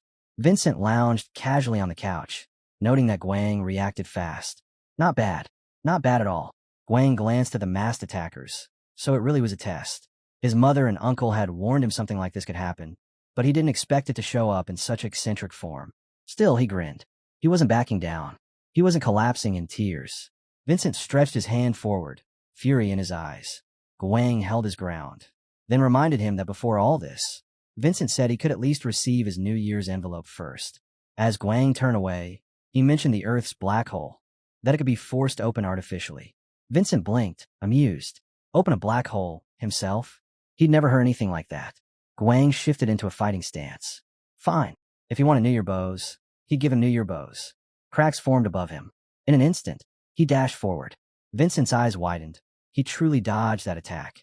Vincent swung again, but the protagonist slipped aside, stepping on his foot in passing. Vincent lowered his head, muttering, "What a bastard." Guang didn't slow. He struck hard, a sharp blow cutting forward. Vincent charged in response, but suddenly Guang's hand clamped around his neck. With a twist, he hurled him aside. One of the ninja-like guards caught him mid-air. The test had officially begun. Jumping aside, the protagonist muttered that he really didn't like any of this. It felt like they were playing with him. Crouching low, he added that, fine, if this was what they wanted to see, he'd show them. Guang swung his arm sharply. His metal fist shot forward like a cannon. A moment later, he was standing before a shattered wall. The ninjas stared at him in shock, asking how that was even possible. Shards scattered across the floor. The spell embedded in the wall had been broken through brute strength alone. Just how strong was he? Leaping out of the building, the protagonist shouted that they could keep their New Year's bows. They'd try again next time. Vincent burst into laughter. Leaning his elbows onto the sofa, he said this was exactly what he expected from his grandson. One of the men glanced his way and asked if they should pursue. Vincent waved the thought off. No need. The boy was already gone. He turned toward the woman and asked how the scan was progressing. She lowered her head and said it was almost done. Madame Flower, once his wife, and later part of his staff after her infertility diagnosis, typed rapidly on the keyboard. She wasn't just a staff member. She was a scientist and a werewolf. A projection of the hero's body appeared in front of them. She was a researcher who studied werewolf physiology in detail. Grinning, she said she'd summarize everything and hand it over soon. Vincent replied that he'd be waiting. Looking at the shattered section of wall, he commented that Guang had destroyed the protection spell with a single blow. Iron legs, metal arms. Sulhi had trained him well. He then ordered one of the masked men to explain how the hit felt. The man pulled off his mask, still sitting on the floor. He admitted honestly that he didn't think the three of them together could restrain him. They'd need at least an entire platoon to capture someone like that. Vincent laughed, asking what he meant by a whole platoon. That was excessive. The man apologized immediately. Then Vincent paused, hearing someone address him. All eyes shifted to the screen as the woman reported that his rank couldn't be measured. It fell under a non-standard category. A view of the building appeared. He had already returned. Donghun blinked and asked, "What? Why is he back so soon?" Another voice answered, baffled, that Guang suddenly said he wanted New Year's bows from him, and ran off again. The chaos was only just beginning. The hero shoved his chair back and muttered that he'd already told them about the black hole. So of course the guy would start digging into it right away. His brow tightened. They'd follow the same pattern as always. Blondie. He'd be the first they tracked down. The moment the laptop opened, the man said, "Yeah, that's the mission. Let him say whatever he knows about that guy." The protagonist just shrugged. "He's Blondie. That's all." Wang's eyes flew open. "That's it? Then try drawing him." Donghun groaned. He clearly didn't believe this would work. The hero shut his eyes. The image clicked instantly in his mind. Sharp, clear, annoyingly perfect. His eyes snapped open, and he started sketching like a man possessed. The man beside him stared, confused, almost worried about what was happening. When the drawing finally appeared, Donghun looked at it and asked if he was being serious right now. Guang glanced over and winced. "Yeah, it was bad. Very bad. Damn," he muttered. Hyaman snickered and asked if he even remembered Blondie's face. If he did, this shouldn't be that hard. She handed him a pen. "Here, try again with this." The hero hesitated, eyeing the pen like it might start judging him. But then, another drawing appeared. This time, everyone froze. "That's him," someone said. The protagonist nodded slowly. "Yeah, that's him." Donghun grinned. "Cool. Can I borrow that pen? I might become a real manga artist with it." Hyaman snatched it back, saying she wasn't giving it away without permission. Guang picked up his phone as it rang. "Hi, Mom." Sulhi, eyes closed like she was tired of everything, asked if he'd met his grandfather looking like that. He sighed. "Yeah, recently." She didn't waste a second. Since he had time now, he should come home. They had charity work to do. As the car shot forward, he finally asked what this was about. She explained calmly, like it was the most obvious thing in the world. A person should be useful to society. With all that money he had, what exactly did he plan to do? Donate it. Look after children. Do something meaningful. He listened quietly. An image of his grandfather flashed through his mind. So that's how their last meeting had gone. While driving, Guang casually said that his grandfather looked healthy enough to still give Sulhi another sibling. She turned away sharply, muttering that of course he could. He was a purebred werewolf. After all, Guang scoffed. "Yeah, and he demanded New Year's bows from me too." Sulhi grit her teeth. "It's not even New Year's. He probably wants bows for all the years he missed," the hero muttered. She folded her arms, exasperated. God, he really hasn't changed. If he asks you for something, refuse him. If he gives you something, stop being stubborn and just take it. Then, looking ahead, she added quietly, "I'll take responsibility for whatever happens." The woman stiffened when Guang said they might as well turn him into an enemy. "And what exactly is that supposed to mean?" she demanded. He didn't even flinch. "Exactly what I said. Better to pretend we're listening to him. If we follow what he wants, we can ask for something back." Sulhi rubbed her face, frustrated, but unable to deny the logic. The car rolled down the road as she muttered that his intelligence clearly came from her. "Dad would faint if he heard you say that." "And what is that supposed to mean?" "That he'd faint out of happiness," Guang replied with a straight face. When they stepped out of the car, she told him to get ready. Guang stretched his arms. "Guess I'm giving out donations today." She approved with a nod. But the moment she turned, Sulhi stopped dead, shocked. "What are you doing here?" she asked. The director stood there with wide, desperate eyes, asking for help. Beside her, a man held a camera. Guang glanced at him, and the stranger let out a sly grin. Yes, he's a photographer from the detective agency, the guy said, pointing the lens toward Guang. He added, target is confirmed. But someone else came with her. Which means... He flashed an even bigger smile. An additional fee. He was told the money wasn't a problem. Just follow the plan. Standing by the window, Guang exhaled slowly. This really was the life of a detective agency, especially when the job involved special types like them. The guy pressed a hand to his head and muttered that it didn't matter anyway. He was getting paid a fortune for this. He just had to report everything he heard and saw. With a greedy little smile, he decided it was time to begin. The woman beside him trembled and begged for help. Sulhi stepped in front of her. What's going on? What happened?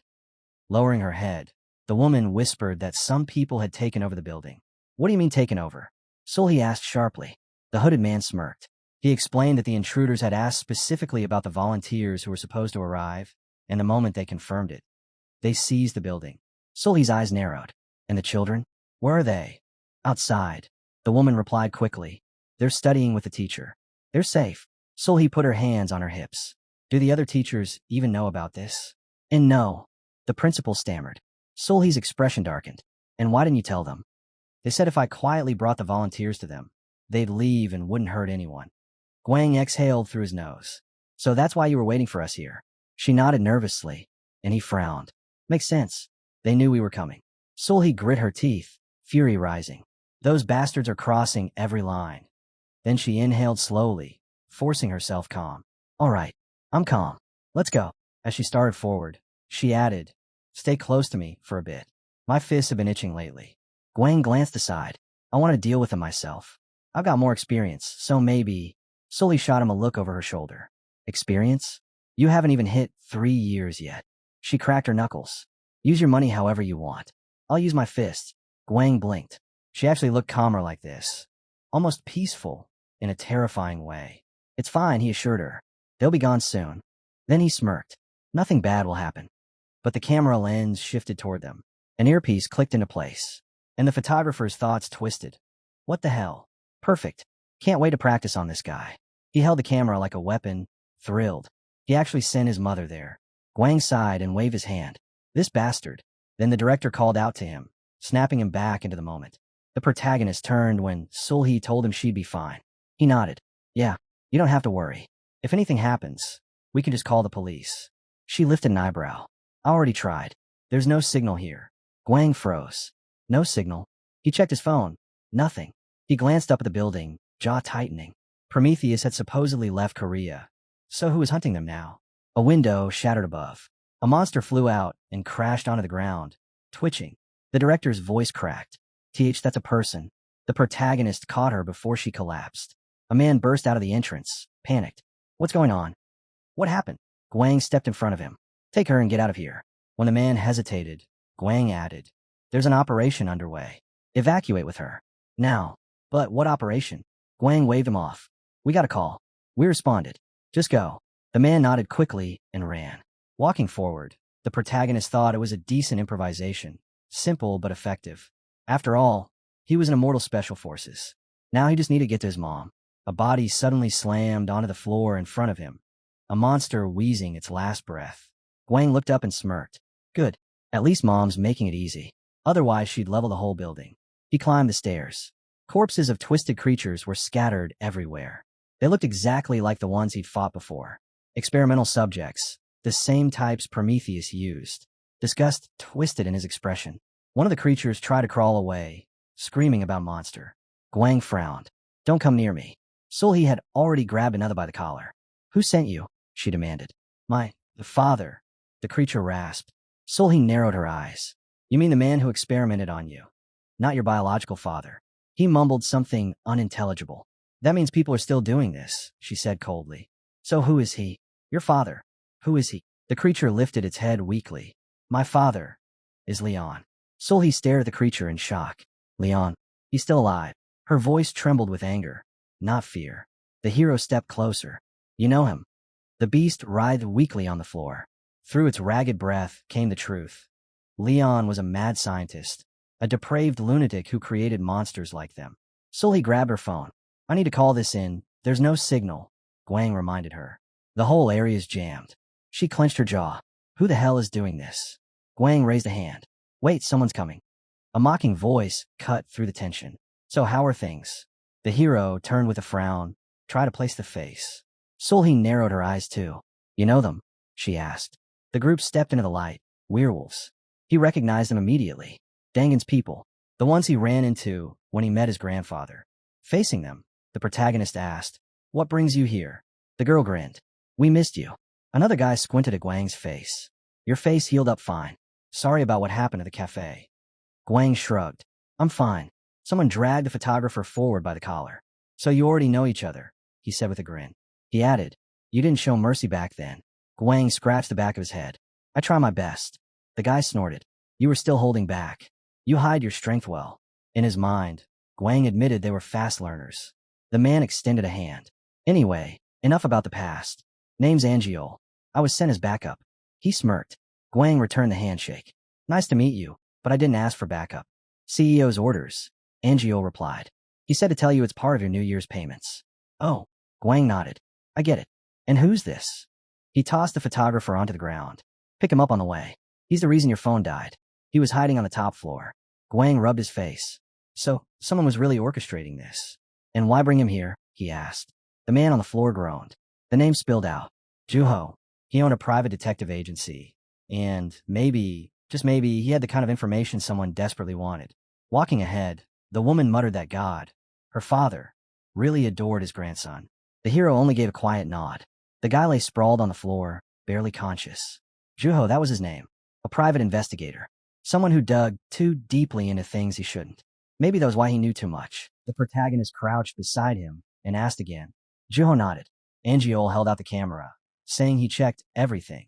This man had been investigating anything even remotely connected to him. Someone must have ordered him a dig. Guang smirked, saying they'd figure out together. Maybe uncover something that pointed toward the black hole incident.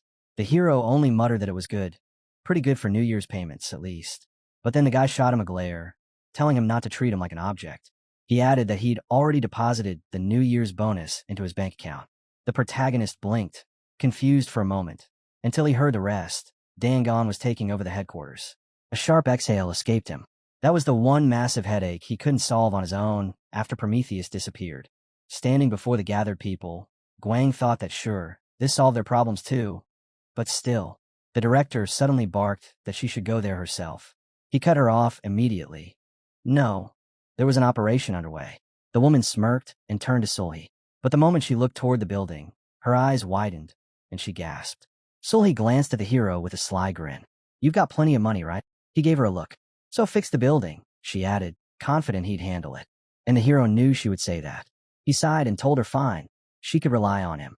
The woman rubbed her face and stared ahead. Where even are we? He assured her she was fine. She frowned. Then what happened? He gave a crooked smirk. Turns out the volunteer son was an agent. Stretching his hands out, he added, and yeah, the ones who seized the building, just more werewolf test subjects. Thanks to him and Sulhi, no one ended up hurt. The director let out a long breath of relief when she heard that all the werewolves inside had already been handed over to the police. Good, she muttered, then glanced back at the half-ruined building. Yes, the structure was damaged, but everyone was alive. That was what mattered. Wide-eyed, she said she'd deal with everything else later. After flipping through the documents, the woman frowned. What is this? He told her it was a reconstruction proposal. She blinked, asked again, almost not believing it. Her eyes welled with tears the moment she heard the truth. Sulhi had told him to give it to her, saying her son would pay for everything. A note filled with kind words was attached. Sitting on the couch, the hero muttered that it was the first time anyone had ever said something like that about him. The man beside him just chuckled, saying he'd grown more popular lately. He should expect even more of that. Then he spun his chair back to the monitor. All right, let's get back to the real estate issue. He scrolled through options he thought the hero might like. Guang leaned forward. Seriously? His save balance flashed across the screen. After learning that his grandfather had been sending him money, he checked his account and nearly fainted. 10 billion won. But after taxes, nearly 4 billion vanished. The building appeared on screen, and Guang realized the remaining 6 billion had gone straight to Donghoon. He'd found him the best possible property. He'd even muttered that it would be smart to bring Donghoon over to his side. The man scoffed. Nonsense. Guang stared. So you didn't look into the guy I mentioned? Which one? The scientist. Donghoon paused, then nodded slowly. Yeah, that one. typing rapidly. He added that the man was completely insane. South Korea's most infamous mad scientist, and an irregular hunter on top of that. The scene shifted in Guang's mind. The man standing beside a restrained monster. Irregular hunter. He caught living irregulars, experimented on them, and then sold the results.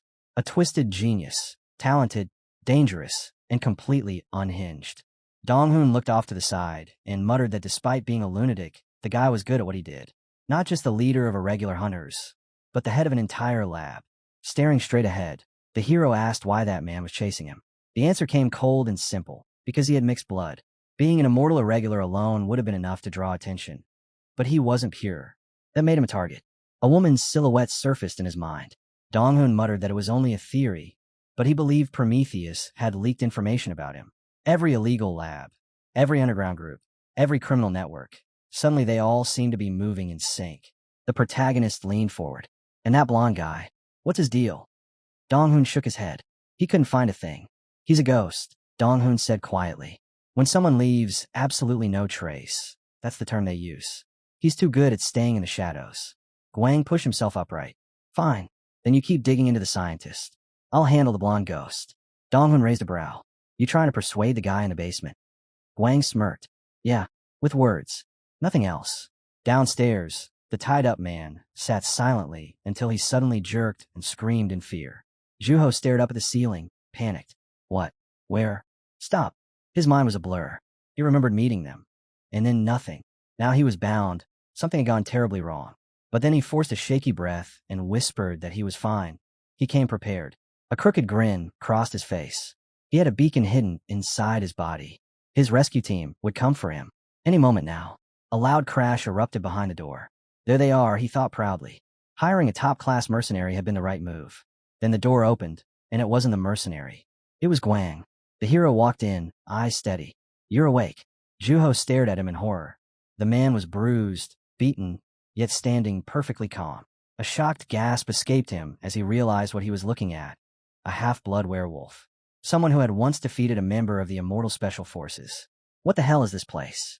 What kind of monsters live here? The protagonist looked down at him. Were they a family? Some kind of family business? Juho's heart dropped. Guang took one step closer, and the man instantly knew he was finished. His body collapsed to the floor. Trembling, Juho forced a broken smile. Ichilo. I am Juho, he stammered. I'm just a photographer. One of the illegal labs had hired him. The hero stared at Juho in disbelief, kneeling in front of him. The guy stammered that they wanted him to dig into his personal life. Everything he could find. He even knew their address, their contacts, all of it.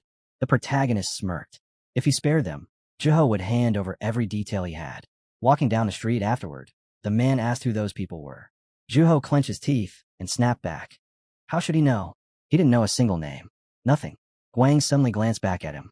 Juho let out a nervous laugh and whispered that maybe they should choose another line of work, because next time, they might run into someone far worse. The hero nodded. He waved a dismissive hand, but Angiol stepped forward, frowning. That wasn't enough. They needed to make sure those people never even thought of returning to that business again. The protagonist turned around. I'm going. Who's coming with me? A fighter stepped up. What now? Just us four, the hero replied. The man blinked. Or just you? Guang shrugged. If you don't want to come, I'll handle it alone. The group exchanged looks, then all nodded. They were going. In front of the building, the hero confirmed it. This is the place. He held small metal spheres in his palm and suddenly hurled them forward. Every camera snapped and sparked in an instant. Guang kicked open the door. The men inside recoiled, trembling. What the hell? One of them shouted. Does he even know where he is? A punch came flying at him. Guang caught it midair. His voice dropped to a cold growl. I'm asking once. Who's in charge here? The guy stared at him, horrified. He had killed them all by himself. A man like this should be feared. Guang clenched his fists. The secret technique, iron hands. Angiol felt a shiver run through him. He actually wanted to risk everything and fight him right now. But then they all froze.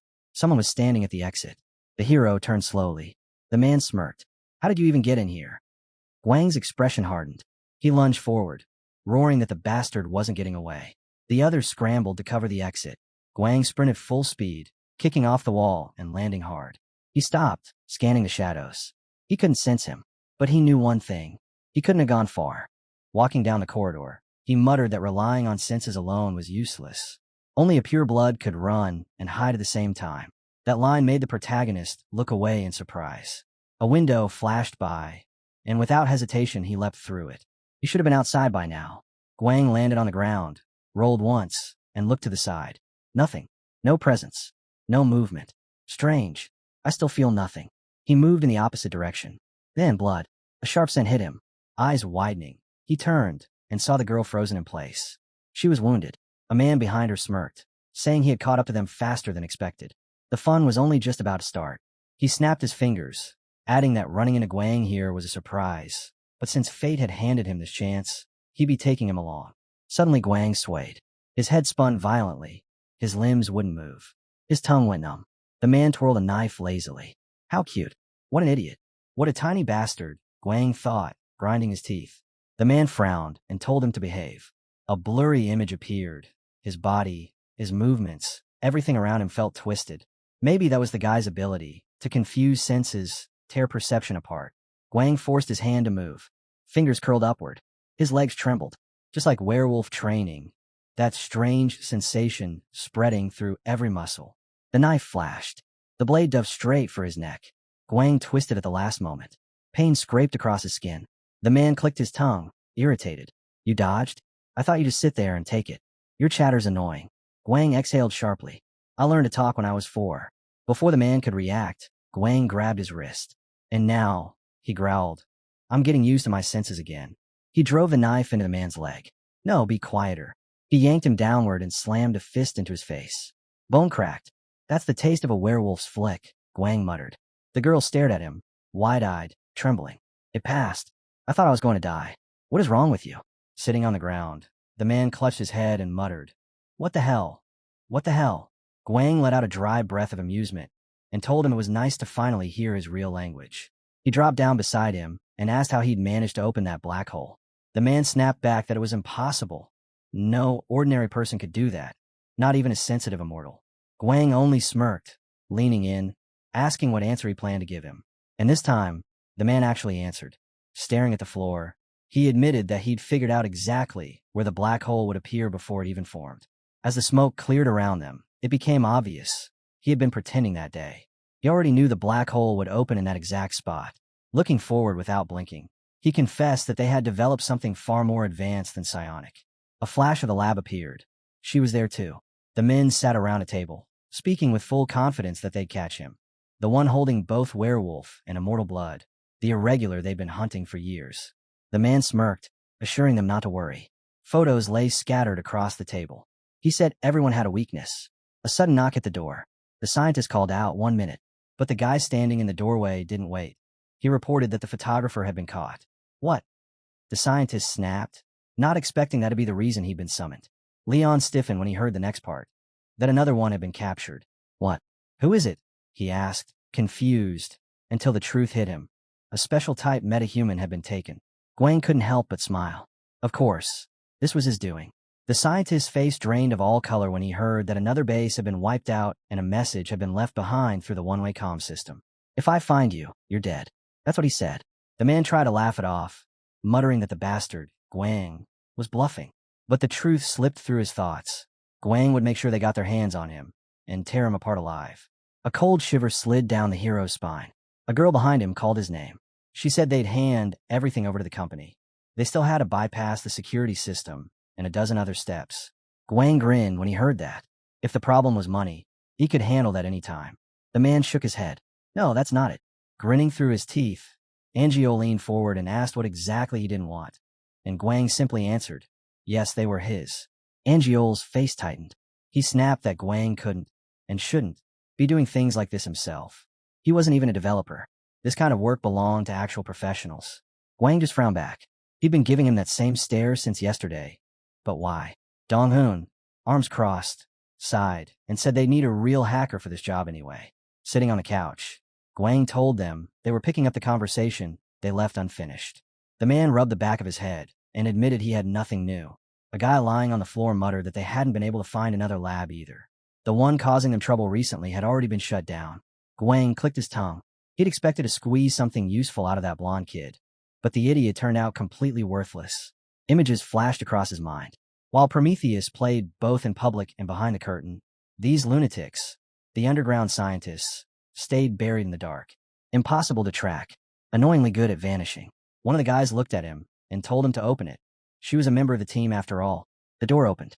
Hwaram stepped inside and said she'd been attacked by 3 werewolves last night.